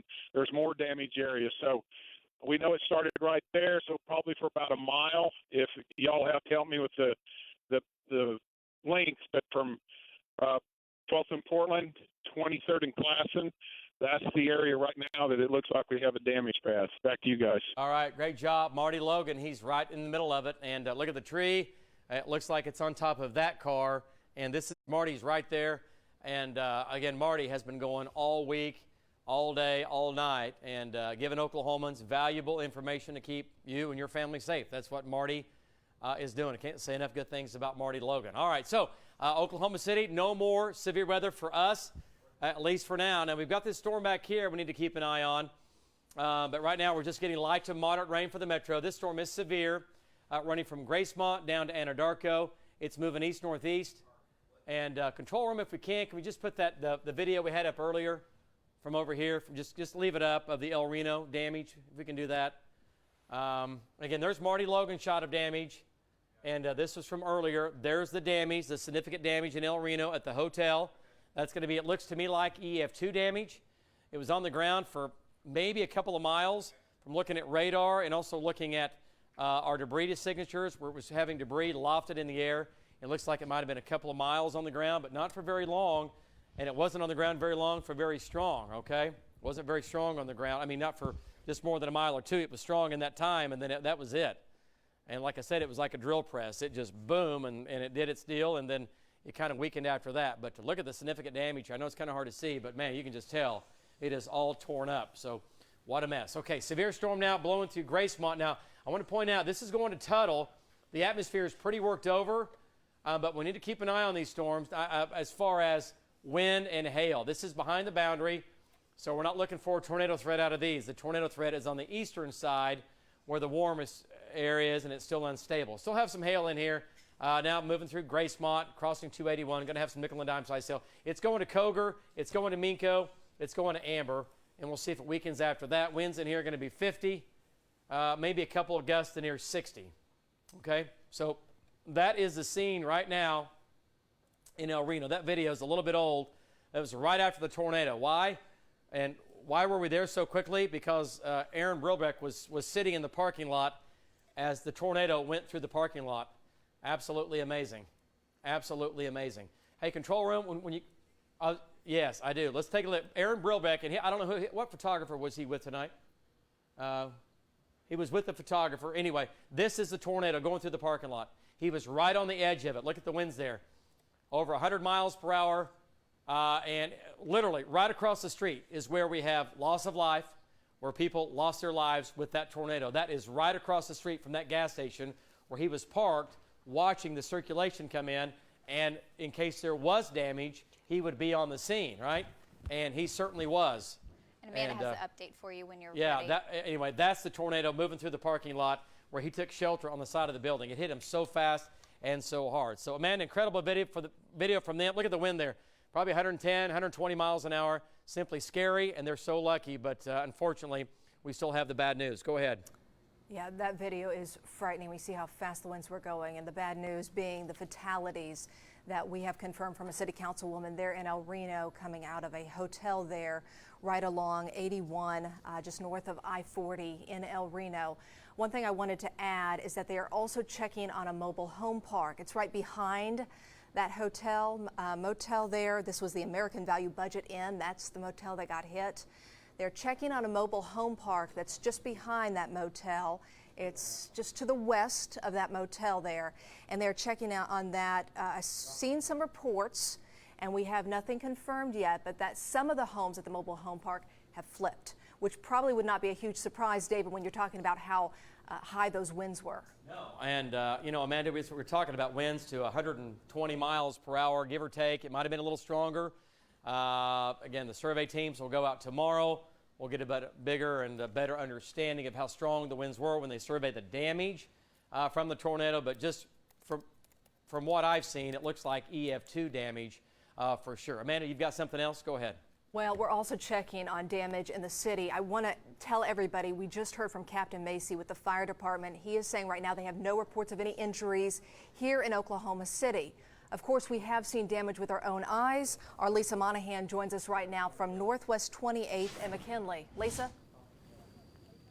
Amanda, Oklahoma City firefighters and Oklahoma City police are in this neighborhood right now, going door to door to make sure there are no injuries. We want to give you a little look here at the type of damage we are seeing in this neighborhood. If you can tell just by the size of the root on this tree, completely uprooted here in this neighborhood. Now, this is the case all over this neighborhood. It goes from Northwest 16th Street, the Plaza District, completely in the dark tonight, all the way north to Northwest 23rd over by OCU. I'm fairly certain that when we heard Lacey Swope earlier say that she saw the debris cloud, that this is just some of what she was seeing here. Street by street, blocked off. Brian, if you can give him a look down the street here. Okay, down the street here, you'll see this is the case everywhere. A lot of Oklahoma City police officers in this neighborhood right now blocking off roads. That's because Oklahoma City police tell me there are downed power lines. They're working to find out if they are still active or if they are dead at this point. So we have seen a few looky-loos, for lack of better words, people coming in wanting to take photographs. Oklahoma City Police, Oklahoma City Fire asking that you avoid this area. It would be from Penn to Classen, Northwest 16th, north to Northwest 23rd, completely in the dark tonight, dealing with these downed trees. A lot of heavy damage, but so far we haven't seen any homes collapsed, roofs collapsed, or anything, but we will be continuing to monitor the situation and bring you the very latest, Amanda. Okay, Lisa Monahan from Northwest 28th and McKinley. Lisa was talking about how there's some power lines down around that area. Just to give you a quick update, OG&E right now reporting, and this is system-wide, they're reporting 5,852 customers without power, so more than that without power tonight. A lot of those, just checking, look to be out of the Bethany area, 2012 in Bethany, and the rest scattered around the area. So some power outages as well. But again, the tragic news that we are working to get more information on are those fatalities in El Reno from that motel. I want to send it back over to David Payne for an update on the weather out there right now. Yeah, we've got a lot going on still. We've got some big storms out there. And let's see, when you get that brought up, let's take a look at that. And control room, if we can, let's go to, again, we want to show you where this was. Let's go to Links 4. Take Links 4 here. And here's what the hotel, this is taken from the parking lot across the street at the gas station where Aaron was, and I think it's this one right here across the street, and the American Budget Value Inn. So okay, that's what it looks like when all is good, right? So that. Yeah, that's the mobile home park. You can see it coming over that fence. Yeah, right there, the mobile home park behind it, right? So again, we're looking at that. This is on Links 4. This is Highway 81. Yep. Highway 81, and then turn this around here. Let me show you, and you can see where Aaron was. There's the driveway, and right here, then there's 81, and this Aaron Brilbeck was right here. He was in that gas station, and the tornado again was just right across the street from him. So it missed him just by, and you saw his winds. They were well over 100. It looked like to me, and it missed him by a couple hundred yards. Okay, let's go back to one more time. Take a look at it, and once again, this is what the hotel looks like. Now let's play some of the video, show you what it looks like now. It looks nothing like this. You pull in, it was kind of a U-shaped, right? It's got a U-shape. Now let's play some of the video from what it looked like, and you can see the significant damage. It goes from looking like that. We can play some of the video here, and this is what it looks like now. And it's hard to make anything out. And this was shot from about this view, from across the street. He's looking across the street. So this is that right there. Okay, so anyway, this is what it was, and now this is what it is. Okay, horrible, just absolutely horrible. Okay, let's go back to Links 1, and wow, we've got a lot going on. Okay, severe weather continues. We've got now multiple tornado warnings going on for Lincoln County, Creek County, excuse me, eastern Lincoln County. Now moving out of Lincoln, my bad, and down to Okmulgee County. Anything south in Seminole Pot, Bowles and Shawnee. Bowles back into Shawnee, and we've got what's going on down here. Okay, nothing too crazy. I think it's trying to gust out. It is. It's behind the gust front. So we're just getting multiple spin-ups from Okfuskee County into Creek County. Yeah, we're just getting wind in here, wind and hail south. I hit the wrong button. And that's good near Shawnee. Okay, it's nothing crazy. Let's go ahead and zoom on in. The storm now in Caddo and Grady County has weakened. It's no longer severe, but the whole line is severe. And once again, this is going to be coming into Bristow. Look at these little hooks, folks. Okay, let's take a look at the tornado warnings here. There's one. Look at this. Look at this. Wow. It's exactly what happened when it came through the western sides of the metro, and now it's approaching the Tulsa metro, doing the same thing. Yeah, this is going to Tulsa. And they might, we hope not, but they could have the same problems that we have, right, or had. These are all little areas of spin now. Tornado warnings continue for Okfuskee County. It's going to Okmulgee County. It is, yeah. And this is Okfuskee County. There's Okemah, there's Boley, and there's the hook. Let's go ahead with that one. There's a hook there. 1, 2. There's a hook here. Right? Is there another one farther north? There is, up near the Lake Keystone area. Lake Keystone, where they have all the horrible flooding. There's another tornado warning here. So really we have 3 tornado warnings left on the eastern fringe of our viewing area. And these are all tornado warned. Okay, let's go to shear rate or velocity. We can do either one. Let's take a look and take a look at some of the damage. In that picture there, there's the hotel. Once again, that was heavily damaged. And we're talking about, we don't know how many fatalities as of yet, but we know that we for sure have fatalities out of that. So it's just, it's so sad and so horrible. Okay, so here's Manford. It's going to Manford.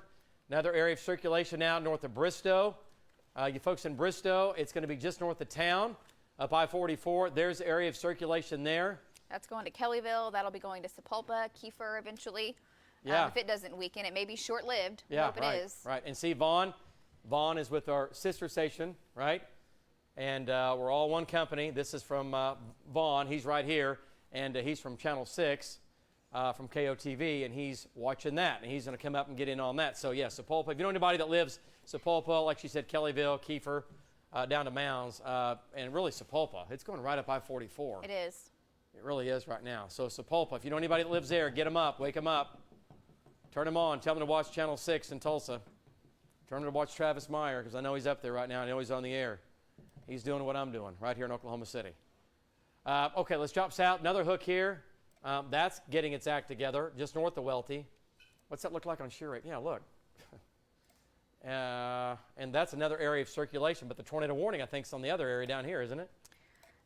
That's gone? I think it's for the entire area. Yeah. It's a very broad tornado warning. Yeah, it includes that and that area that we had earlier, which was right in here. And now we've got a new area here. So area of spin here, south of Welty, area north of Welty. This is weakening. Yeah, the most intense one is definitely the one in kind of Southern Creek County. Yep, Southern Creek County, tornado warning there.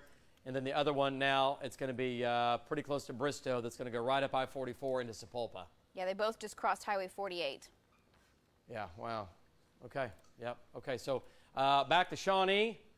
Let's go back to Shawnee. Let's go get an update from Val real quick. And Val Castor, you're in Shawnee, still tracking storms, folks. We're still tracking severe weather. We've had a horrible day and a horrible night. It sure ended bad with the fatalities in El Reno. But wow. Let's go to Val. He's in Shawnee. And give me an update, Val, on the wind there going through Shawnee right now. Yeah, David, we're back on 177 going north again. We let the gust front pass through us. We had a lowering. We had a little bit of rotation there, but that thing weakened before it got to us. Great news on that part. The gust front was out ahead of it a little ways, which was what saved it, basically. So the gust front came through. We had wind gusts probably around 50 miles an hour when it came through. Gusted pretty hard. Did not last very long, though. Now the wind's backed off to about 35 or so. We got very, very heavy rain. So all in all, good news here, David. Back to you. Okay. All right. Great job there, Val and Amy. It's a mess, and we're still tracking severe weather going through Shawnee right now. Winds are not crazy, but they're still strong enough. We're tracking that.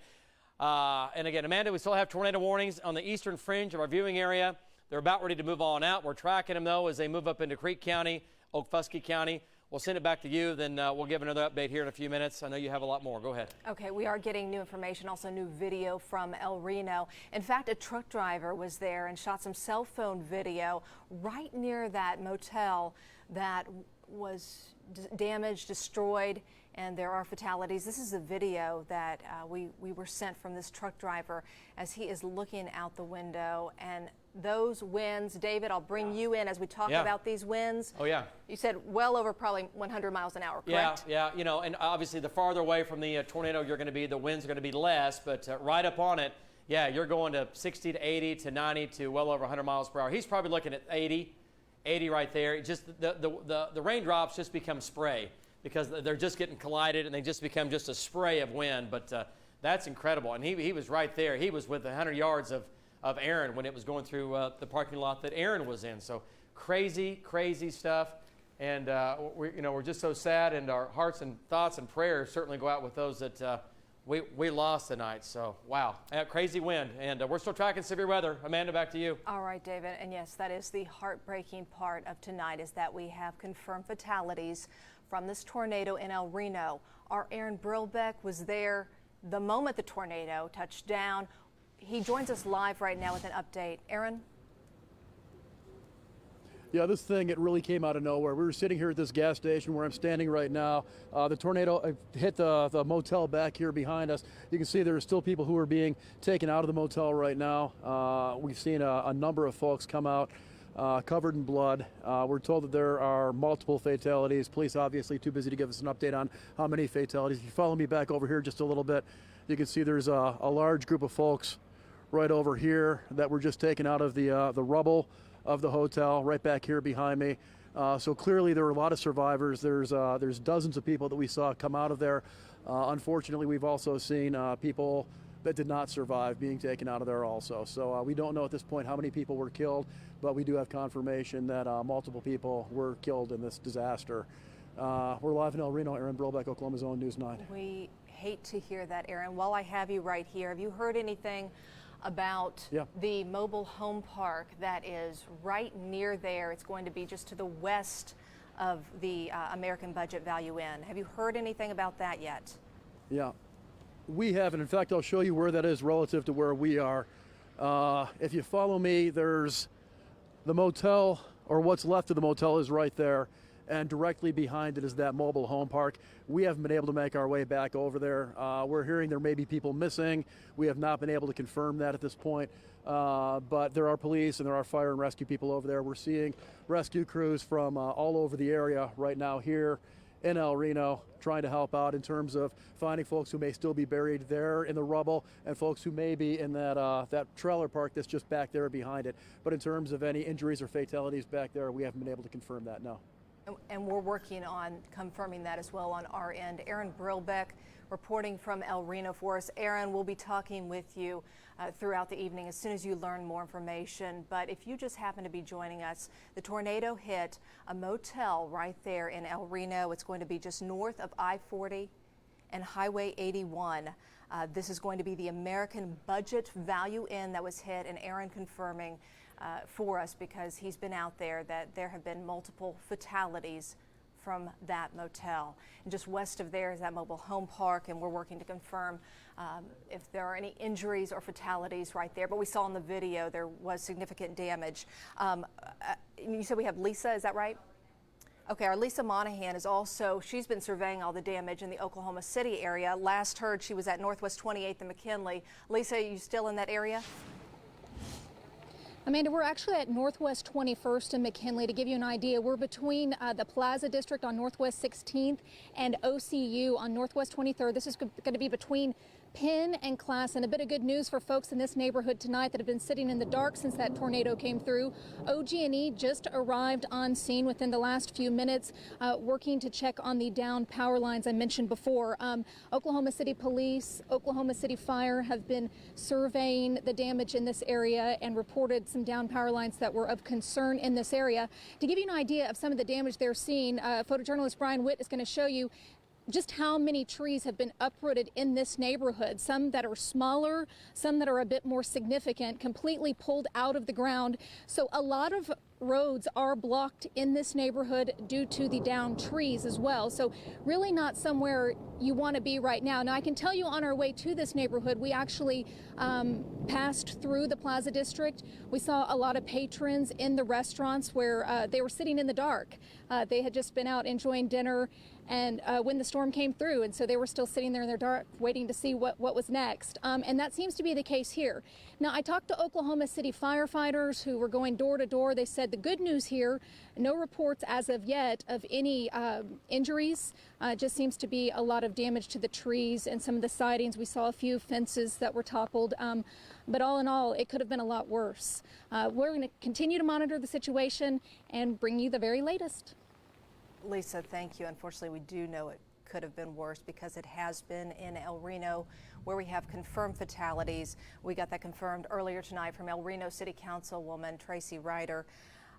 Also hearing where close to where Lisa was, there's also significant roof damage around Northwest 23rd and Douglas. Some businesses around there. Mutt's Amazing Hot Dogs happens to be there. They've had significant roof damage. So right around that same area, just checking the very latest with OG&E System Watch, and they have close to 6,000 customers without power right now, and about half of those coming from the Oklahoma City area. As you look at a rundown of some of the areas that we are hearing that have damaged the Trinity Baptist Church. They're at 23rd and Classen. There's also tree damage around Northwest 10th and Penn. There are power lines down all around that area, and that is why Oklahoma City Police and Fire are telling people if you don't have to get out, don't. They have a lot of work ahead of them, making sure the areas are safe.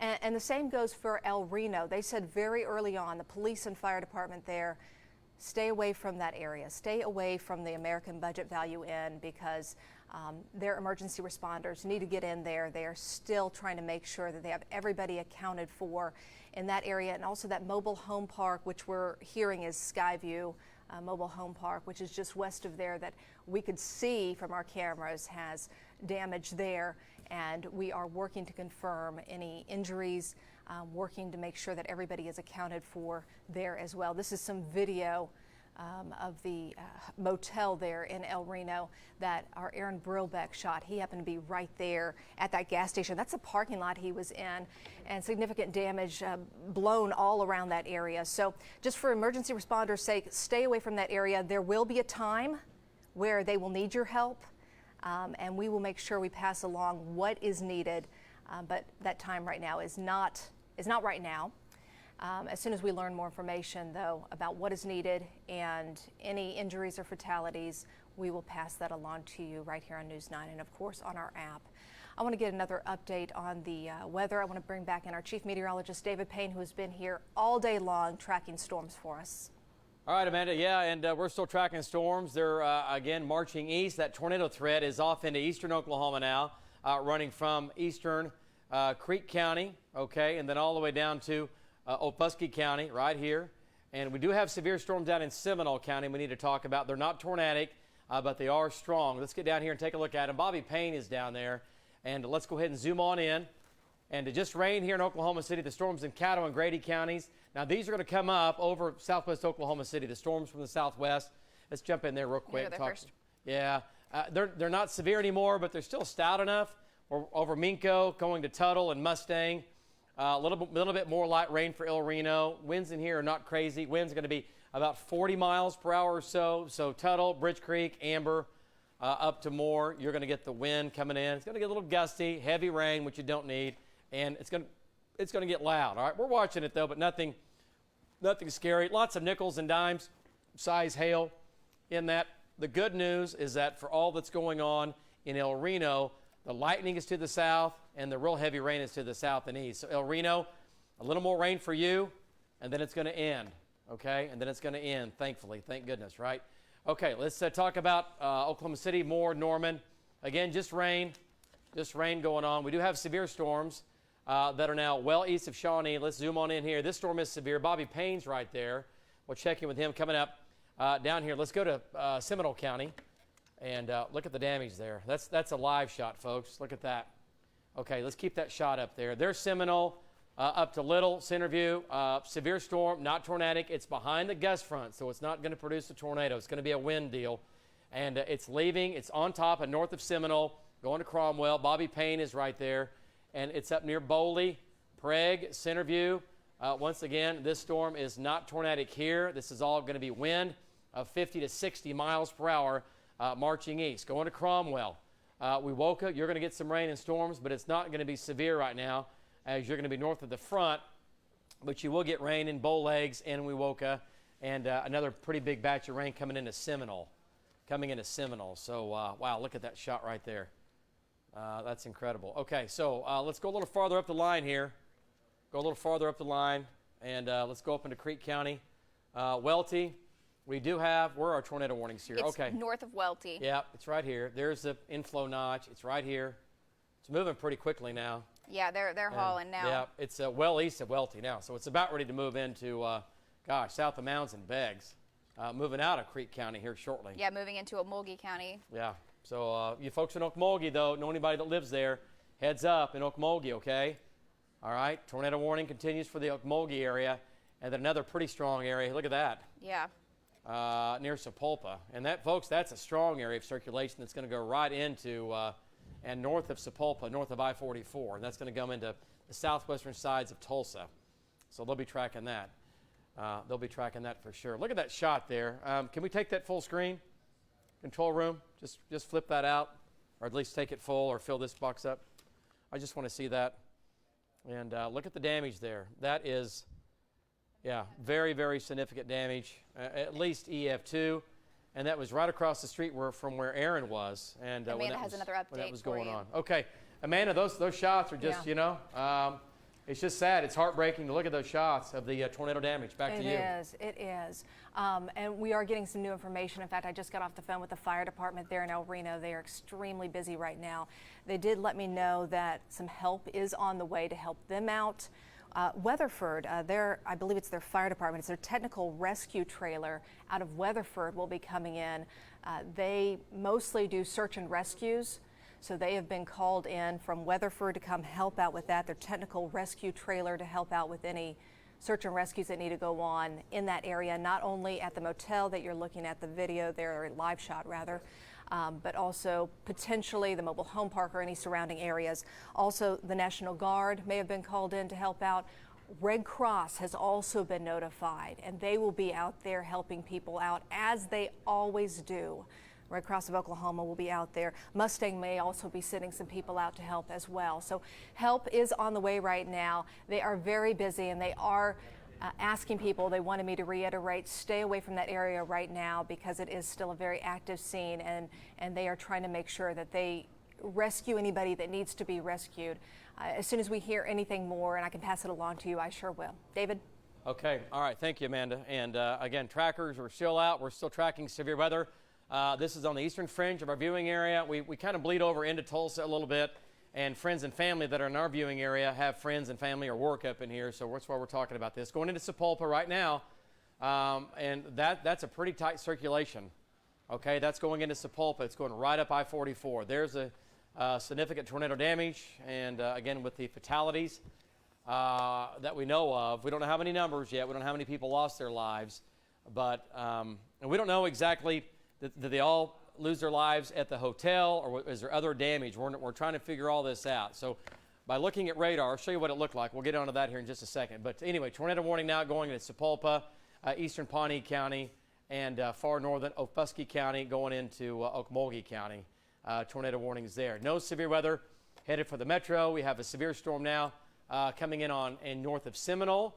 Winds are going to be 50 to 60 miles per hour in that storm, and that's moving northeast. Let's go back, and Amanda, I want to show you what this looked like when we were live on the air. We've been live since, 2 o'clock? I don't know, when we went on the air today with all this going on out west. And we'll take the radar back, and we'll zoom in here, and we'll take the radar back in time. Let me show you what this thing looked like. And when we talk about a supercell, the big classic hook and all that, this was not like that. And these are the most scary because they get wrapped in rain. And again, the circulations are usually pretty small. They don't last very long. We call them short fuse tornadoes or drill bit tornadoes. They come down and you get a tornado over a short distance. And sometimes, most of the time, they're usually pretty weak. This one was not. Most of the time they are, though. You might get winds. You might get an EF1 or some EF0s. This was at least an EF2. And this is when we were jumping up and down.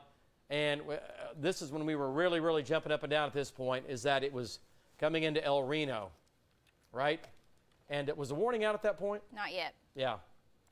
And we were doing our, basically there it is. Yeah, we were doing our tornado warning, a News 9 tornado warning, because it was so tight. There it is. That's the tornado right there. All right, and when you look at it, you're thinking, well, that it doesn't look like the big classic, the big brights in there. It's not. I mean, but it's so wrapped in rain, and again, it's right there, and that's the tornado. All right, so it moved and then went right down Highway 66. So we think we're going to have a little more damage because it's just right there at 81 and 66, and we think we're going to have more damage. Look when you see this little blue showing up. Okay, that's where the tornado is. That blue is debris in the air. The radar is picking out everything that's not liquid. It's not water. It's not hail. It's wood. It's glass. It's whatever. It's everything that's being picked up that basically is not water vapor and being picked up and slung into the air. And this is where it's what we call our debris detector, our debris signature, and that's where the tornado was at that point. Now, the tornado can sometimes lift, obviously, but the debris will still be seen by the radar, right? And this is from our Next Gen Live, correct? Yes. That was from our live million-watt dual-pole radar, and there it is. So again, it didn't look like the classic, and that's what we were worried about. That's why we were tracking these storms so carefully, because there was a chance that this was going to happen, and it happened right on Highway 81. All right, so that's the tornado. It's right back in here. It's kind of what we call a bookend vortex. It's on the north side of the gust front. See the gust front right here? And it just came up so quickly. It just pinwheels. So that's what the tornado looked like on the south side of El Reno when we were live on the air tracking it. And pretty scary for sure. Amanda, I know you have more at the news desk. We sure do. And while we're checking on new information out of El Reno, I want to bring you up to speed on damage here in the metro in Oklahoma City, specifically around the Northwest 23rd and Douglas area, where we find our Lee Benson. And Lee, you've been talking to a business owner there. Hey, Amanda. Yes, I'm here with Omar Molina, the owner of Mutts and Mays and Hot Dogs. And Omar's dealing with some damage to his roof behind me at Mutts. And Omar, you were talking about how something like this has never happened to you before. Kind of describe to me the situation that you're dealing with right now. Man, it's just, Lee, it's just very surreal. I mean, we had just gotten back from an event in Yukon, and my crew was busy cleaning up the store and the trucks. And, I told them just leave everything the way it is. Let's go ahead and get out of here. Man, 30 minutes later, it rolled in, and it's like, I got one of my workers that lives literally right down the street, maybe about a block away. He called me. He's like, man, Mutts got hit. So I'm like, man, all right, I'm on my way back. Go in there, and it's practically raining inside. I mean, the whole kitchen is ruined, some of the lobby, some of my prep area in the back. Right now, we're just trying to save some of the food that's still there. Hopefully, we can give it all away because we have no power. So we give it away to a nonprofit, maybe Sisu, which is right down the street as well. We've partnered with them before as a nonprofit. So I don't know, man. It's just, I can't believe it's happening. I just bought Mutts 8-9 months ago, and I never thought I would be doing this in the middle of the night, so. And you mentioned that there was some renovations. You were trying to fix things up that were due to be done in the next week or so back behind us here. All right, so as you guys can see right on the windows, there's actually still some paper from the paint crew that were out here earlier this week, and just the rain has been holding them back. So, I mean, the roof has just gotten painted, the outside has just gotten painted, so I don't know what we're going to be doing next, so. Are you here with the rest of your family or whoever works here trying to get this stuff cleaned up as best as possible? Correct. My family's here. We got a couple of workers that, like I said, employees that live nearby. They ended up coming out and just giving us a hand to try to save as much as we can. Is there anything the public can do? I know it's very early on, but you mentioned you want to give some of the food away before it spoils. I mean, do you think anybody could come by, help out, or maybe just donate it? What's your plan there furthermore? Absolutely, trying to get it donated out. Everything has a shelf life. The shelf life started, to expire, I guess, as soon as the power went out. We got our food trucks going, so we can actually store some of the stuff in there. We have 2 of them in there. So I don't have a plan right now, to be honest with you. Yeah, I don't blame you. I mean, this just happened tonight within the last couple of hours. Omar Molina, the owner of Mutt's Amazing Hot Dogs, appreciate you telling your story right now, and hope you can get back inside and get cleaned up. Absolutely. Thank you very much, Lee. All right, Amanda, back to you. Oh, our hearts go out to Omar and everybody who has damage, and we are especially thinking tonight of all those people in El Reno right now, because we have confirmed fatalities there in El Reno, confirmed fatalities in or around that motel there in El Reno, American Budget Value Inn. And we've been checking too to see about damage at the nearby mobile home park. One of our viewers happened to post this picture. This is the mobile home park, Skyview Trailer Park. Summer Carrasco, thank you for posting this picture. Her brother took this picture for us. This is one of the pictures she posted. Guys, there's also another picture. It might take us a little bit to pull it up, but it's under this one, which shows another view of the damage. I know it'll take a few minutes to get that, but when we get that, we'll show that to you. But this gives you just a small idea of the damage. This is just west of the motel that was hit, and you can tell significant damage there. We are working to see if everybody's been accounted for there. We have no word yet on any confirmation of deaths or injuries or missing people from that mobile home park. However, we do have confirmation of fatalities from the American Budget Value Inn. This was that was the original picture that Summer posted. Yep, if we go back one, not that one. There, that's the other one she posted.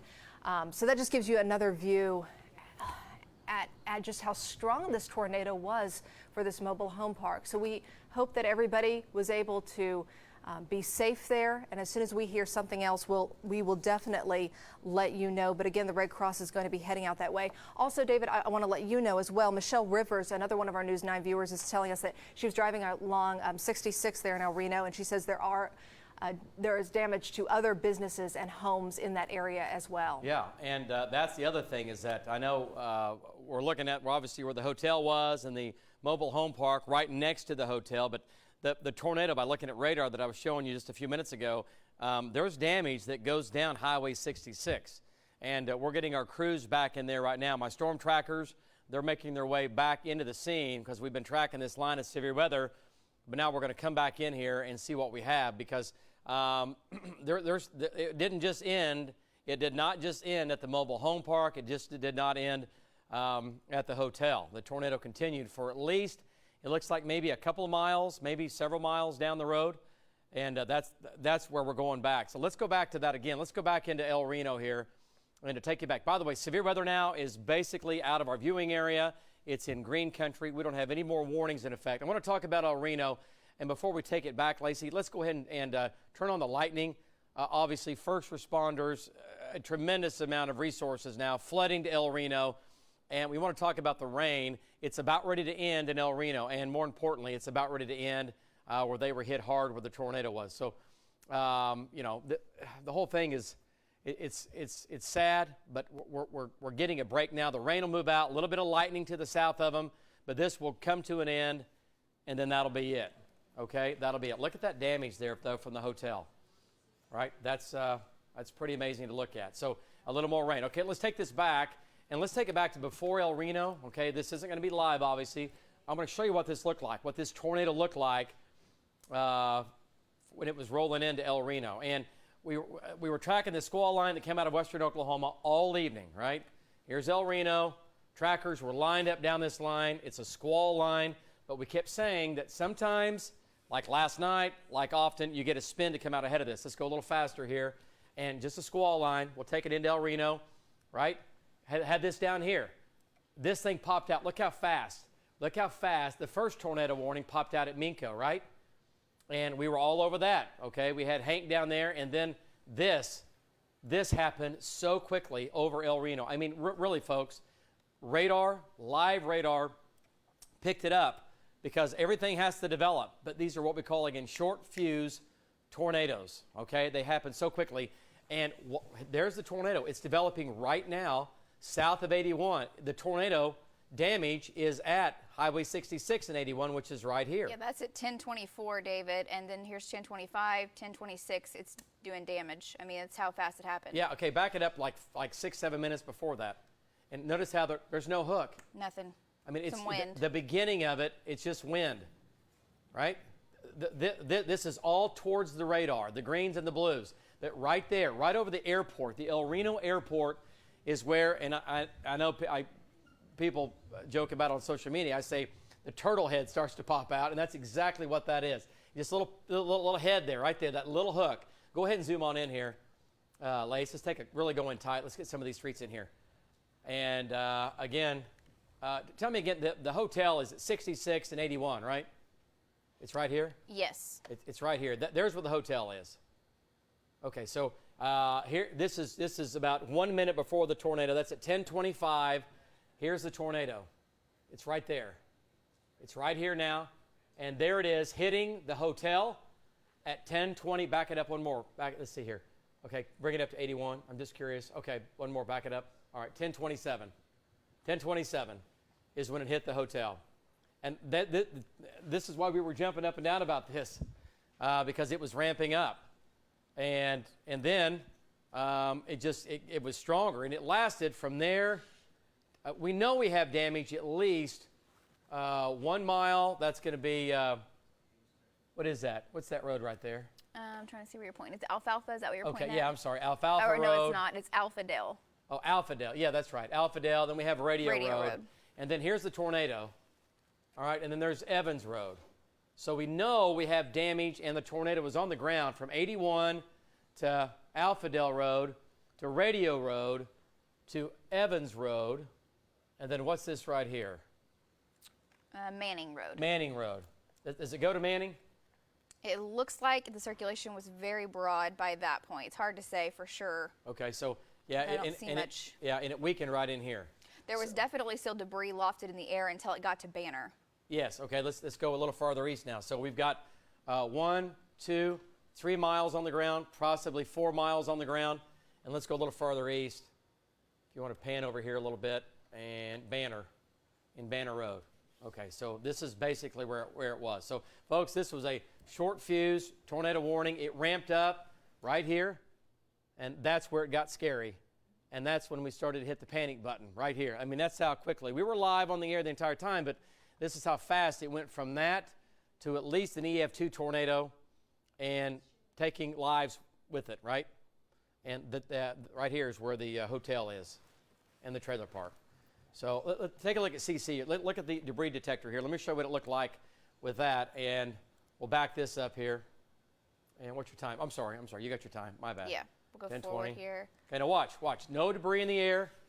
Okay, we're looking at this. No, boom. It just hit the trailer park and the hotel, and you see the blue pop up. That's a negative number. That's the radar saying, okay, everything I'm looking at now is basically, it looks different to the radar, and it can separate what's liquid and or what is debris being lofted in the air. This is debris in the air. Yeah, and as a meteorologist, that right there is the worst thing you can see. Yeah, it's horrible. When you see that, you know, especially when it's gone through a populated area, that's horrible. That's homes. That's something, you know.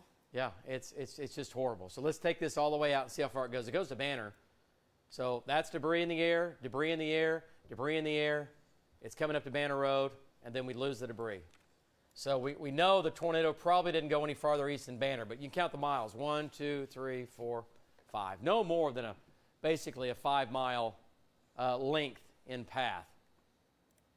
Just horrible. Just horrible. Yeah, Amanda, back to you. Go. Yeah, just getting some new information on the motel area. We know there have been some fatalities there in El Reno at the American Budget Value Inn. This is some information I'm just getting from one of my, somebody I know who works down there. They're telling me that IMSA has already taken 4 patients emergency to OU. Okay, so we know there have been injuries. 4 people taken in emergency status to OU. 3 non-emergency transports. They went over to the Healthplex. It's unclear right now, though, how many more patients there may be. They do have IMSA still there. They are going to remain at the scene there through the rescue process. The search and rescue process is going on as we speak right there in El Reno at the Budget Value Inn, the American Budget Value Inn. It's going to be just north of I-40 near Highway 81. That's where we saw significant damage. Our Aaron Brilbeck has been out there covering that. So IMSA's on standby. We also have a team out of Weatherford, and they have at least been asked to come. They may be coming the technical rescue trailer, so they deal specifically with search and rescue operations. So they may be there already. I'll have to ask Aaron about that if he sees them. And then, of course, the Red Cross will be there because there are people without a place to stay tonight. And we're just talking about the motel. We've seen significant damage at the mobile home park that is just west of there. Also, we appreciate so much your pictures. If you are around there, do not get out. If you're not, because police and fire need to keep everybody safe. But if you're right there, send us the pictures so we can pass them along. We got a picture from near that area. This happens to be the Diffie Ford Lincoln dealership in El Reno, and that is right there in that area. Let's see, it's just right off of 81 and I-40. It's pretty much right in that area. Yeah, there's a Love's just north of that. Yeah. Just a little bit up the highway there. But yeah, it's on I-40. Mm-hmm. And wow, that's crazy. So, I mean, significant damage there in El Reno. And David, it's still raining here. Yeah, it is. Amanda, here's the good news. And Cassie, if you could just jump on, or we can, what do you want, links 4? Or you want to go to links 1? Yeah, Amanda, yeah, here's the deal. The rain is now is ending in El Reno, where there's so many crews out here. I mean, it's just, as you can imagine, all the first responders are still here. The rain is now ending in El Reno. It's pulling out of there, and that'll be it. The rain will continue to push east. And let's go ahead and zoom on in here a little bit closer. And again, no severe storms for Oklahoma City. I know it's raining here in the metro. These are not severe. They're not tornadic. And the rain now ending in El Reno. So great news for them. That will certainly help them out. Wow. So we don't have any warnings in effect for our viewing area. We're doing okay as far as that goes. Let's kind of back out just a bit, kind of give you the big view. And David, just so you are aware, we do have flash flood warnings all over the place, and that's still causing a lot of issues. Yeah, let's turn those on. And also, and I saw you got links 4. Turn the warnings on if you don't mind. These are all the flood warnings and the flash flood warnings in effect. And as you can see, they run from, Shawnee, back up to Wellston, Coyle, Kingfisher. This was a flash flood emergency in Kingfisher County earlier. This was a flash flood emergency, still is, for parts of Ouachita County, back into Greer and Beckham County. But many, many, many counties here under flash flood warnings right now. And the rain continues to press east, and it will come to an end. Let's look at rainfall amounts real quick, talking about those just real quick. 2 to 3 inches just really this afternoon and this evening. Logan County, Kingfisher County, and Retrop, northeast of there. This was where a flash flood emergency is. Over 6 inches of rain there. So don't drive into water. Turn around. Do not drown. It is not worth it. So Amanda's still tracking rain. The rain is now ended in El Reno. Great news for them. As still, again, rescue, I can imagine only what's going on out there right now. So back to you. Search and rescue operations going on as we speak in El Reno. Our Aaron Brilbeck has been there ever since the tornado touchdown. We want to get another live report from Aaron right now. Aaron, update us. Yeah, Amanda, we were actually in the tornado. We were directly across the street from the hotel back there when it hit us. We've got some very dramatic video that we'll show you in just a little while. We're still waiting to hear from emergency officials as far as how this rescue and recovery effort is going. We do know there are some fatalities here in this motel. If you can see back over here behind me, there are just dozens of emergency vehicles that are parked along this road here. A lot of folks going in. They're bringing in heavy equipment right now to try to bring people out. Over the course of the past couple hours or so, we've seen dozens of people coming out of that hotel, many of them covered in blood. There were a lot of them that didn't speak English. We spoke with a few people that did speak English. They tell us, we spoke with one gentleman, for example. He says that he heard the storm coming. He ran into his bathroom as quickly as he could. The roof just collapsed on top of him. He had a head injury. He was bleeding as we were talking with him. And there was a car and a motorcycle that were in his room that he had to crawl over in order to find his way out. And we're still seeing a pretty steady stream of people that are coming out of here. It started off initially right after the tornado hit. We ran outside to make sure that people were okay, and that's when we started seeing people come across, many of them with some pretty severe looking injuries. And then as time progressed, we saw a couple dozen of them come across also. They were trying to be careful because there are a lot of downed wires over here also, but it was an extremely, extremely powerful storm. As you can see back here over behind me, if you can turn around with me, Nick, if you can turn around with me this way, there are signs that are bent right over here. And then right over there, you can see a large chunk of roof. If you can zoom in on that, that's right where our car was parked. And had it not been for that power pole right there, that large chunk of roof would have landed right up on top of us. So we spoke with a lot of people who tell us they feel extremely blessed that they were not seriously injured. But unfortunately, we're also told there are multiple fatalities here. Again, we don't know exactly how many. We're live in El Reno. Aaron Brolbeck, Oklahoma's Own News 9. Okay, and we're working to confirm that as well. Aaron, if you can still hear me, can you tell me anything about the search and rescue operations that are going on right now? We've heard that maybe they're bringing in a team from Weatherford who might have some different equipment that they can use to try to rescue anybody. Is that still ongoing as we speak? The search and rescue is ongoing as we speak. I don't know the details as far as bringing in another crew. Police, obviously, they're extremely busy. Rescue crews are very busy right now. We expect they'll talk to us when they have a chance to, but honestly, we're not going to bother them right now. I understand. Do you see IMSA still around there as well? Are they standing by just in case they do find more people who are injured? Yeah, we're seeing multiple rescue vehicles. I'm not seeing any IMSA vehicles, but there's a long line of emergency vehicles. It probably stretches half mile or better. Okay. Aaron Brolbeck reporting from El Reno. Aaron, we're glad you are okay. We really are. We'll be talking with Aaron more as he learns new information in the search and rescue operation that's going on as we speak in El Reno. Our Lisa Monahan, she has been also out surveying damage here in Oklahoma City. You know, a big arts festival was going on, and Lisa, I know you were down there earlier on. You have an update from there. Yeah, it's incredibly unfortunate to take a look at this now versus earlier today. We are near Dewey in the Paseo Arts District. I want to show you some of what they're dealing with. These artists bank on this festival every year. It's a big moneymaker, and now they're dealing with what appears to be quite a bit of loss. We talked with some folks who actually took cover in the nearby restaurant called Sauced. They were actually in the basement area, but a lot of people saying that a total loss for these artists out here as they're working to salvage what they can. The tents, come this way with me for a minute if you will, Brian. If you walk over here, you can see, I mean, just how some of them have artwork, some of them have, you know, just like this is what a vendor would be selling right here, but there are literally rows and rows of tents that have been toppled and destroyed. And I haven't been able to reach anyone that's actually with the Paseo Arts Festival, any organizers, but from what folks have told me that we talked to, that they do plan to still go on tomorrow as scheduled. Of course, some of them will not be able to participate, but all in all, no injuries here, so that is a good thing. They took cover in a nearby restaurant, and yeah, it looks like they're going to have some cleanup to do. Lisa Monahan, Oklahoma's Own, News 9. All right, Lisa, we appreciate the update there. Glad no injuries to report from the Arts Festival there in the Paseo District. We are continuing to get damage reports in. As soon as I hear any new ones, I'll pass those along to you.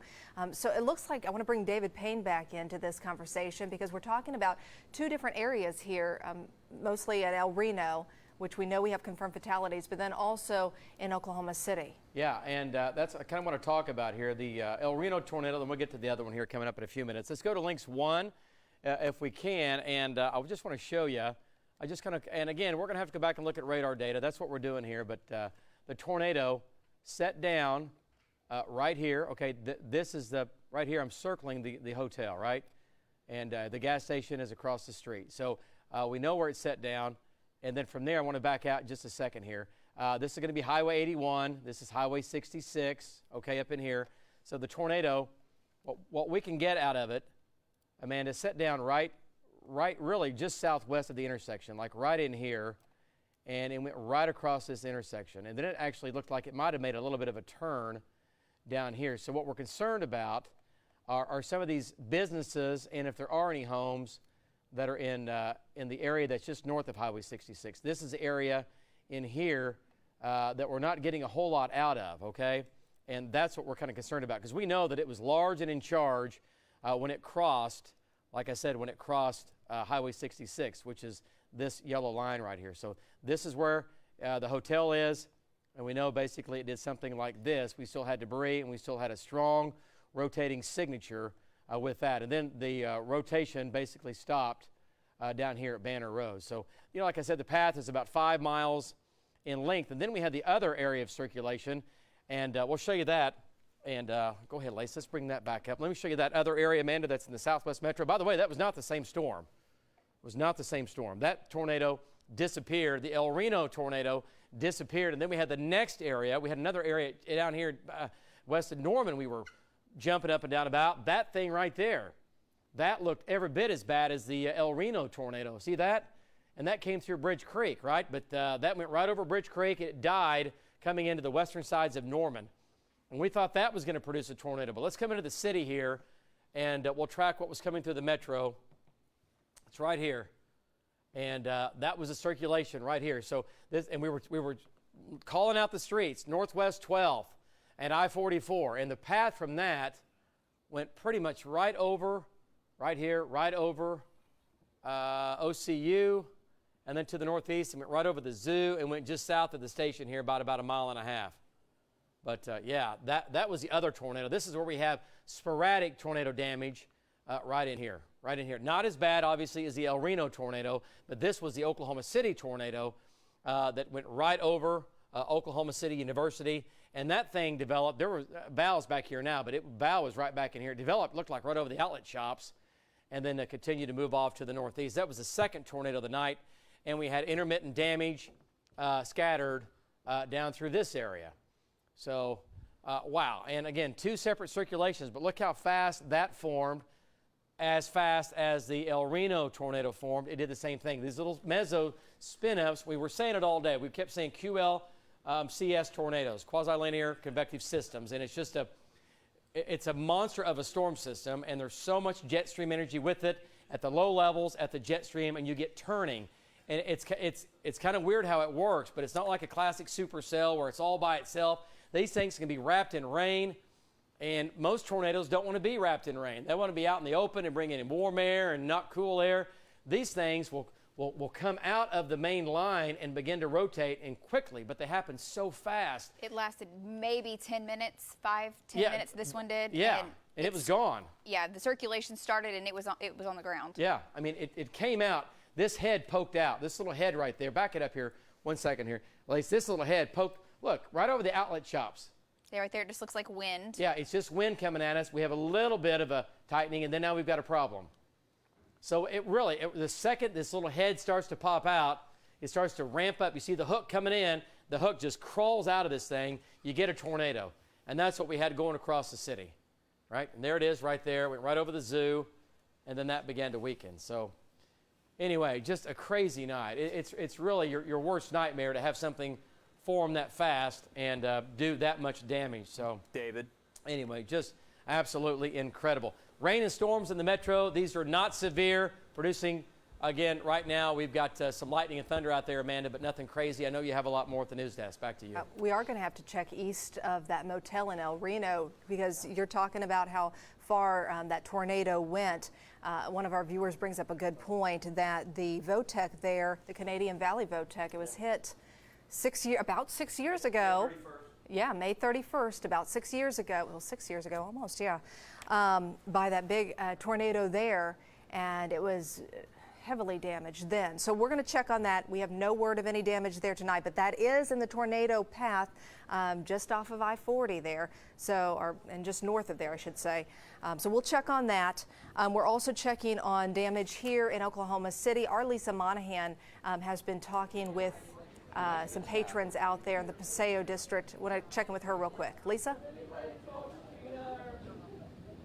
Yeah, Amanda, the storms toppled tents out here at the Paseo Arts Festival tonight. A nearby restaurant sauced. A lot of people were on this patio, as you can see. It was very busy. They said they heard the sirens going off and they took cover. Joining me now is Glenn Sprinkle. He is a patron here at Sauce. And tell me just what you guys went through here tonight. Yeah, it was pretty intense. We had a lot of patrons on the patio, and we started seeing tents overturn, chairs overturn, and heavy rain all of a sudden. So the bar staff jumped into action, got everybody down to the basement, which is pretty secure, and we rode out the storm. I was one of the last people to get down there, so I was looking out the window, waiting in line to walk down there, and just seeing people, the vendors here, their art got messed up, seeing tents flying. A lot of the tents, the metal is bent. Don't know if they'll be able to reuse them, so pretty chaotic. What was it like for all of you down inside the basement? Could you hear the wind? What did it sound like? So actually we could. We were trying to listen to the radio, but since everybody was quiet, we could hear the wind well. And it was rattling a back door, and that same back door started having floodwater come in. So it was starting to flood with us in it. But luckily we were only in there for a few minutes, so we got to stay pretty dry. And what was your first thought when you saw the damage done here? Because obviously you know how important this festival is to this district every year. Well, it's devastating to the vendors here. They rely on this, and they're so nice, and everybody's so generous around here. You just really feel for them. But I guarantee you, tomorrow they'll be out here cleaning up and getting ready to get back to business as usual. So very good. Thank you, Glenn, for talking with us. So you heard it from him. The show will go on tomorrow, but let's show you one more little look here. Just take a look at the tent, just to show you how strong the winds were coming through here tonight. Fortunately, everybody took the warning seriously, went into the basement, and everyone here is having a good time tonight, as you can tell. Lisa Monahan, Oklahoma's Own, News 9. Lisa, thank you for the update from there. One quick note to pass along. If you're in the El Reno area, you need a safe place to go. Go to the VFW. They are open in El Reno for anybody who needs shelter tonight. Now I want to go right back over to David Payne. He has something he needs to pass along to us. Well, okay, here's the deal, Amanda. We were talking about the path, right? And remember, this is going to be the Metro path. I'll tell you what. Let's go back, and let me go to radar here, and let's go to back it up on radar, because I'm going to show you. Go to Alan Brosey. Okay. You're going to have to go to a different radar. Okay. No, let's leave this here. Let's go to Alan Brosey, and Amanda, look at this stuff here. This is along Highway 66. Let's take Alan Brosey's shot. Let's take Alan Brosey's shot. Control room. Weather 112, and look at that, Amanda. That is well east. It's about a mile. We'll find out exactly. That is northeast of Highway 66. That is where the tornado continued east. Look at the damage there. I have his location on GPS. Okay. All right. Sorry about that. Okay. That's okay. Alan. Yeah. I know. Everybody. There's a million things going on. It's all good, Jen. Thank you. Let's go to Alan. And Alan, this is where the tornado, after it left, it was still on the ground. Tell me exactly where you are. We're going to get your GPS location brought up here, but look at the damage. Part of the roof is laying in the yard, and that is tornado damage. That is the tornado that came through there, and that was northeast of the hotel and of the trailer park. Tell us where you are and what's going on. Wow. Okay, David, we are less than 1/2 mile east of Highway 81 on Route 66. This is near the intersection of Grimes Avenue. We're on the north side of 66, and you can see the part of the roof is completely gone. The front porch is laying in the front yard. We've got extensive damage to the trees and to the structures around us here. This is going to be solid EF2 type damage from what we've seen. We never made it back to the hotel. We were sitting in front of the hotel with our reporter about 30 minutes before that tornado came through. So we know exactly where that tornado came through, but we haven't even made it back to that location. But you can see from the shot here, you got extensive damage to this home. Like I said, about a third of the roof is gone. And anyway, we'll look around. We'll get back with you. This is a bad situation that Jim Gardner is going to need to fly over in the morning, because a lot of the homes here that sit off of 66 are kind of semi-remote back into the woods and what have you. So it's going to take half a day to figure out what's damaged when the sun finally comes up. Back to you, David. Yeah, okay. Great job there, Alan. Stay with that shot here. We'll come back to here in just a second. And, Alan, do you know if anybody was home? An update, anybody home doing the safe thing, got in the safe spot? Is everybody okay in this house? Did you find that out? We haven't interviewed anybody, but we've got a lot of folks out here trying to repair the house. They've been in and out, so everybody's been safely removed from it. Okay. But we haven't interviewed yet. Okay. All right. Holler when you get an interview, and we'll come right back to you. Marty Logan, pretty close to the same location. Let's go to Marty's shot control room. And Marty has damage. And let's go to Marty Logan here. And Marty and Deb Logan, once again, just really close to Alan's shot, not by, I'm half mile away or right next door to him. Go ahead, Marty. Give me an update on what you found right there. I saw you driving through there, and I saw lots of damage. Go ahead. Yeah, I had to get out of the road, so moved up here to the west just about a block. Alan's on the north side. This is on the south side of the road. I believe just on the other side of this building is going to be close to where the domino, there's the domino straight south of this building. I'm going to pan around just a little bit and let you look. There is, it's vehicles. There's a garage door. Let me pull up a little bit. Garage door blown out of it. Now look at the top. Look at the roof. The roof is shot. I'm going to zoom in again, and you can see some metal debris up there flopping around, insulation. Here's another area. So this is a large building. It says Jeep, Dodge, Chrysler on the front of the building. Okay. Must be a car dealership, and it's damaged extensively. Back to you, David. Yeah, great job there, Marty. That's Frontier Dodge, Marty. That's what I'm being told by Jen. That's going to be Frontier Dodge in El Reno. Let's go to Links 2 control room. We put the path on here for you. Then I want to show you real quick where Marty and these guys are. Okay, so 1024, like I said, it began just right near the El Reno Airport, just southwest of town. It moved northeast, crossed the intersection, ramped up big time, drill bit right over the hotel and the trailer park, and then it curved and went pretty much right down Highway 66, and that's where Marty and Alan are. You can see they're nearly on top of each other here. They're just a few feet apart, but they have the damage there. And we think we're going to find more damage down this line. We've been looking for some, but we know we have damage, obviously, across the street about a half mile away from the hotel. So that's the path that the El Reno tornado took right there. And you saw those scenes from Marty and Alan, and they're just horrible. I mean, just a lot of damage. Amanda, back to you. All right, David, I'm trying to get an update from the Red Cross just to pass that along. As soon as I hear back from them, I'll let you know. Meantime, we are checking on damage here in the metro. Our Lee Benson, we appreciate him. He's been out and about for us, and he has found himself at Northwest 23rd and Classen with more damage. Lee?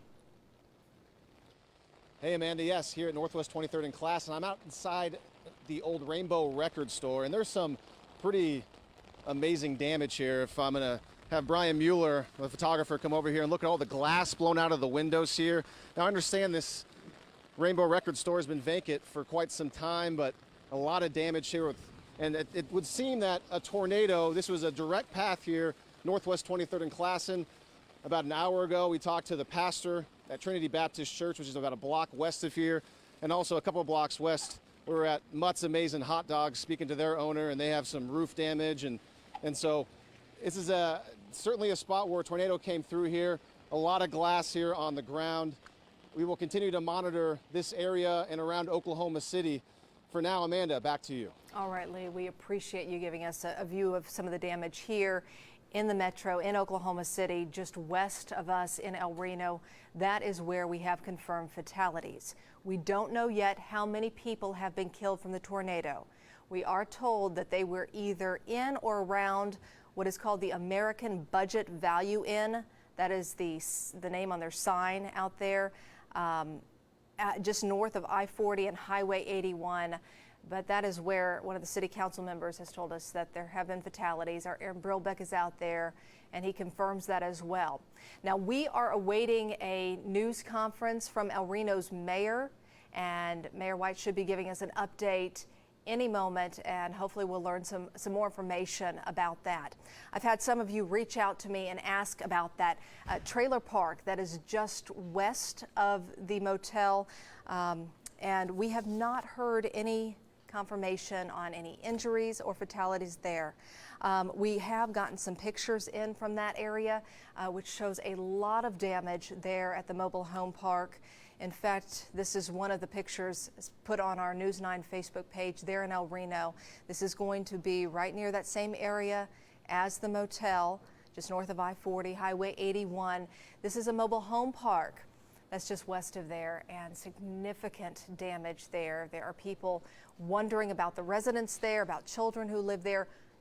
As soon as we hear anything on this, we will pass that along. We are working to get information on that, as well as in El Reno. But again, hopefully we'll learn some more as soon as we hear from the mayor, which hopefully will be shortly. I'm sure he's out there trying to get some more information around. I'll pass it back over to Lacey for an update on the weather. Yeah, so right now we're monitoring. My mic is on. Yeah. Can you hear me? Okay. Yeah, we're monitoring. Cassie and I, it's moving into green country. So many people have loved ones east, and we are hearing of damage potentially in Sapulpa, in Jinx, and this would be the same circulation that just kept revamping itself as it made its way to the east. And we know that there are tens of thousands of people in tents and campers north of Pryor right now because Rocklahoma is going on. And if you know people that are camping that may be asleep, it's 1 o'clock in the morning. Call them, make sure they are aware there is a tornado warning in effect. You can go to Links 4, and we have the storm track on that for you as it is making its way up to the north and east. So this is going to be, right now the circulation has come down with it, so that's good news. This was a huge hook just a little bit ago. We have reports of damage coming through for Jinx and some debris falling a little bit further down the line with this. Don't see circulation with it, but the damaging wind threat is there. Winds potentially 60 to 70 miles per hour, Pryor at 130. And that is a very dangerous situation and could be very life-threatening for folks that are in tents and have just enjoyed the concert there at Rocklahoma. So that's an update for folks over there. We're working to get more information on confirmations of tornadoes. But David, there have been several tornadoes tonight. And of course, we had the 2 here, but also multiple over in green country as well. Yeah, and night tornadoes are scary. And as late as they have been, the one that hit El Reno, that was at 10:30 at night. So that's a mess. And the later the night goes on, the more people begin to unplug, right? And with even the technology that we have with the warnings with your phone, and they get you up. Remember, sirens aren't made to wake you up, okay? Forget about sirens at night. Forget about them. Those are made for outdoor purposes only. If you rely on a siren to save your life, you might be in trouble, right? I don't know about you, but I sleep pretty heavy, and I certainly would not wait on a siren. So, again, you got to get your phone going. You got to get your News 9 app going.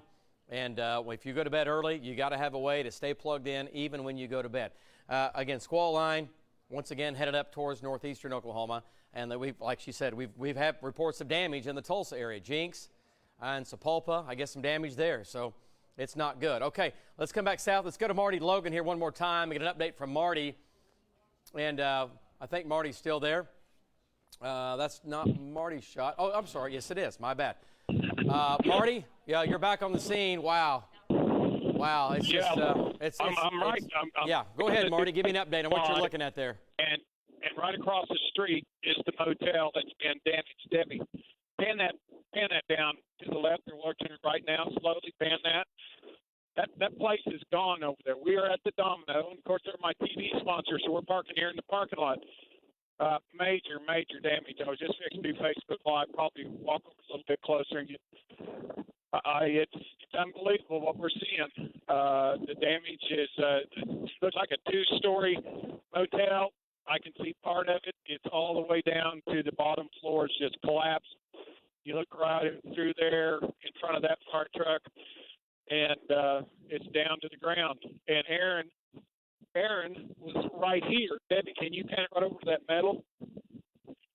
Aaron was sitting right back here in the parking lot, and that metal was coming at him. It hit that electric pole and stopped that metal from getting to him. Okay, come back to me, Deb. Come back up here, Debbie. So, again, across the street from where the motel was, the owner of the motel, here he is right now, Debbie. Debbie right here. Here's the owner of the motel right now. He's here, just got here, walking across the street, and see what they need to do. Back to you, Dave. All right, wow. Wow, it's a tough night for him. So this is the owner of the hotel right here, and he's just getting on the scene. And wow, they've got a lot to work out. So, hey Marty, real quick, when you look back in there behind and to the left of the hotel, it was a 2-story hotel. Is there any part of the second floor that is still there? That's one question I have. Is the second floor gone, or is it still intact? And then what does the mobile home park look like? We've seen a couple of pictures out of that, but to tell me what it looks like when you're looking back at the hotel right now. Well, Deb, we're going to bring it just a little bit over here. Look, right there. Okay, that is the north end of the hotel. That's where I was looking at the 2-story. Look at the vehicle right here in the front of it. I'm going to pan to the left, see how it goes down almost to the ground, and look back in behind there. Doors probably from, I don't know what that is, back into the motel. Then we come in front of that fire truck. Look how low it is. Oh, there's the mobile home park. Just to the left, mobile homes. Yep. Okay, well, I see a mobile home, but look at the motel. It's down on the ground. So, my goodness. It took a beating, I'm telling you. So I'm going to see if I can do Facebook Live over there if they'll let me in. And so we are looking east to west at the motel. Again, there's the north end of it. That's Highway 81. There is Mustang Police. We were passed by an ambulance heading over this way. Heavy equipment. There's your backhoe right there. They're going to be using that to move all the debris. Aaron probably knows more if they've got all the fatalities and the victims out of there. So I'm going to do some more snooping myself and see if we can find a PIO and get more information. David, back to you. Okay, yeah, here's the deal, Marty. We don't know the number of fatalities, and we don't know if anybody was killed or was injured in the mobile home park. That's the other question. We don't know what happened over here yet. So there's still many questions out here. So, Marty, if you can check on that, and I know it's hard to get information out, and we understand. We're not trying to press, but, Marty, if you can maybe ask somebody here if they've gone through everything and where we are right now. It's a little concerning that they're bringing in a backhoe, and so that tells me that they're probably still looking for somebody, right? So I hope not, but that's not what we want to see, or not, so we don't want to hear that. Okay, let's go back to Alan Brosey. We'll come back to Marty. Let's go back to Alan Brosey here real quick and get an update from Alan out in front of the house there. And Alan, give me an update. You've checked, I'm guessing, with the homeowners there. What have you found out? Okay, I spoke with the family of the homeowners. They advised me that the homeowner and his son were in the house. They heard the tornado coming. They heard the wind. They heard the destruction, the crunching outside. They attempted to leave, and just before they made it to the back door, which you can see over my shoulder here, the windows blew in. The roof lifted and was gone. They laid on the ground, and the success story on this was when they hit the deck in the house, they survived the tornado. The tornado took part of the roof, took the front porch, blew all the glass out, and moved on to the northeast. Now, both these people are getting medical care, and they're okay, and they're seeking temporary shelter for the night. So that's the good story. To my east and to my west, we've got a lot of destruction, David. We've got a lot of destruction, what you can't see. In the darkness behind me is a couple of shops.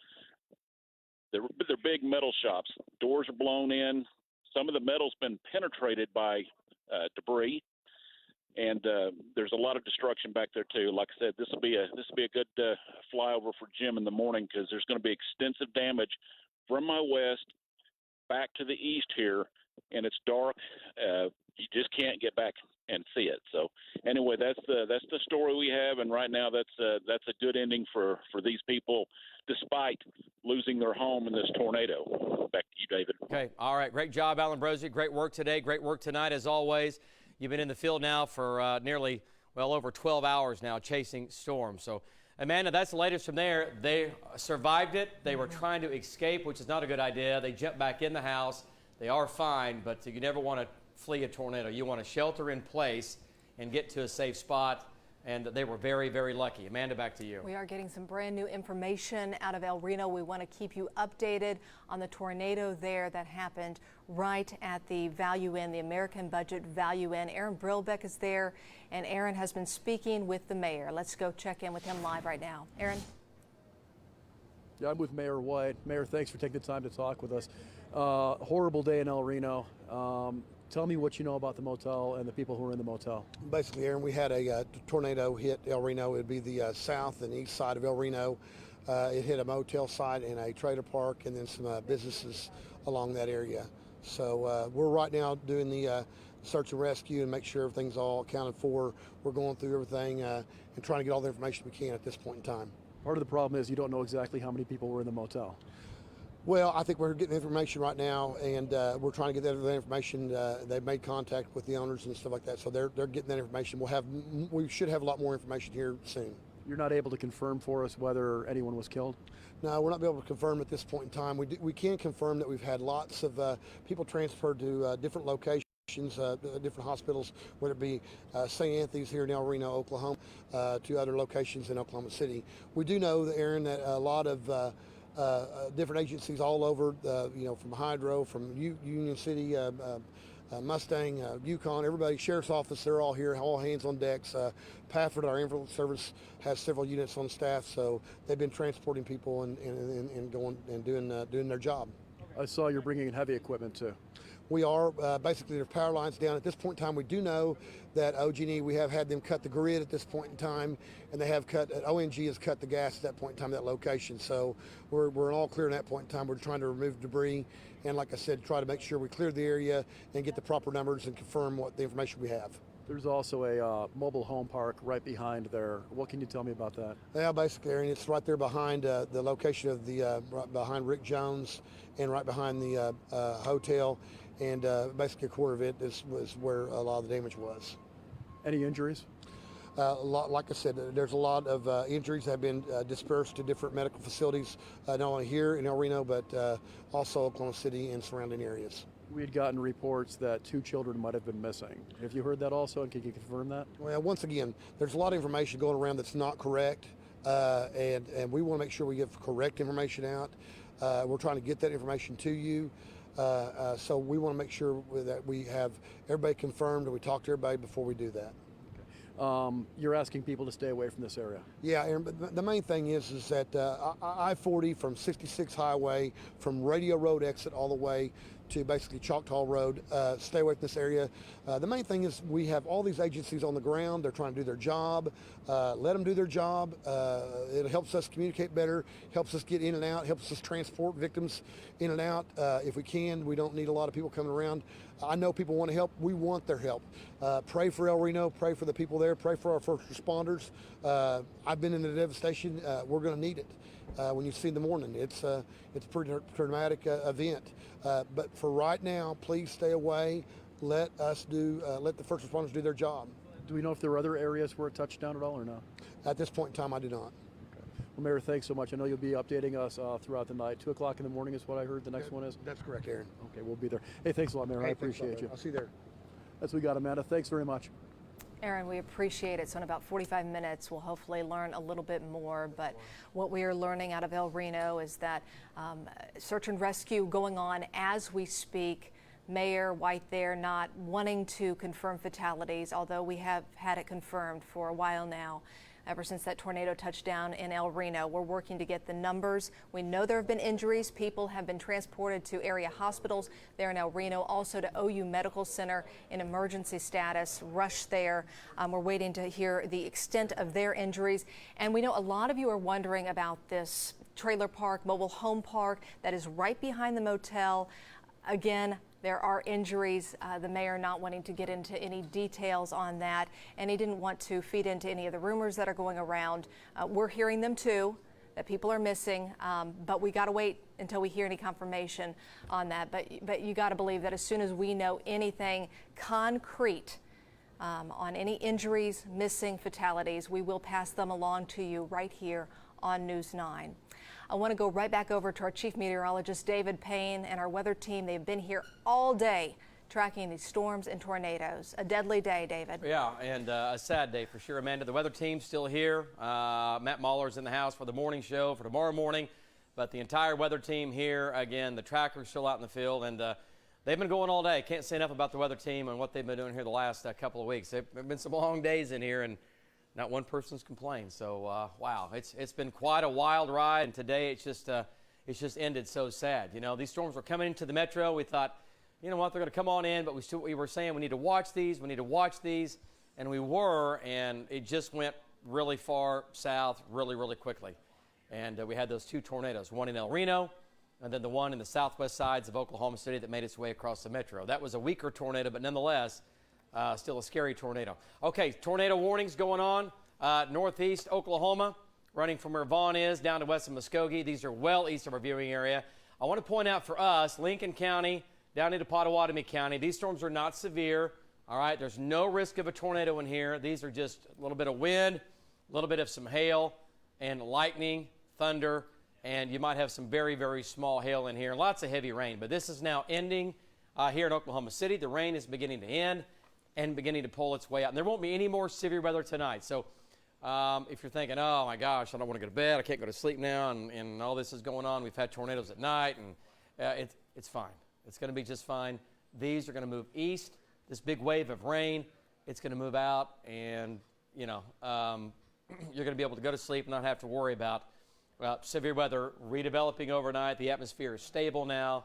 The turning of the atmosphere is not like what it was, and so it's all good. It's all good from here on out, at least weather-wise for tonight. But what a horrible evening it sure turned into.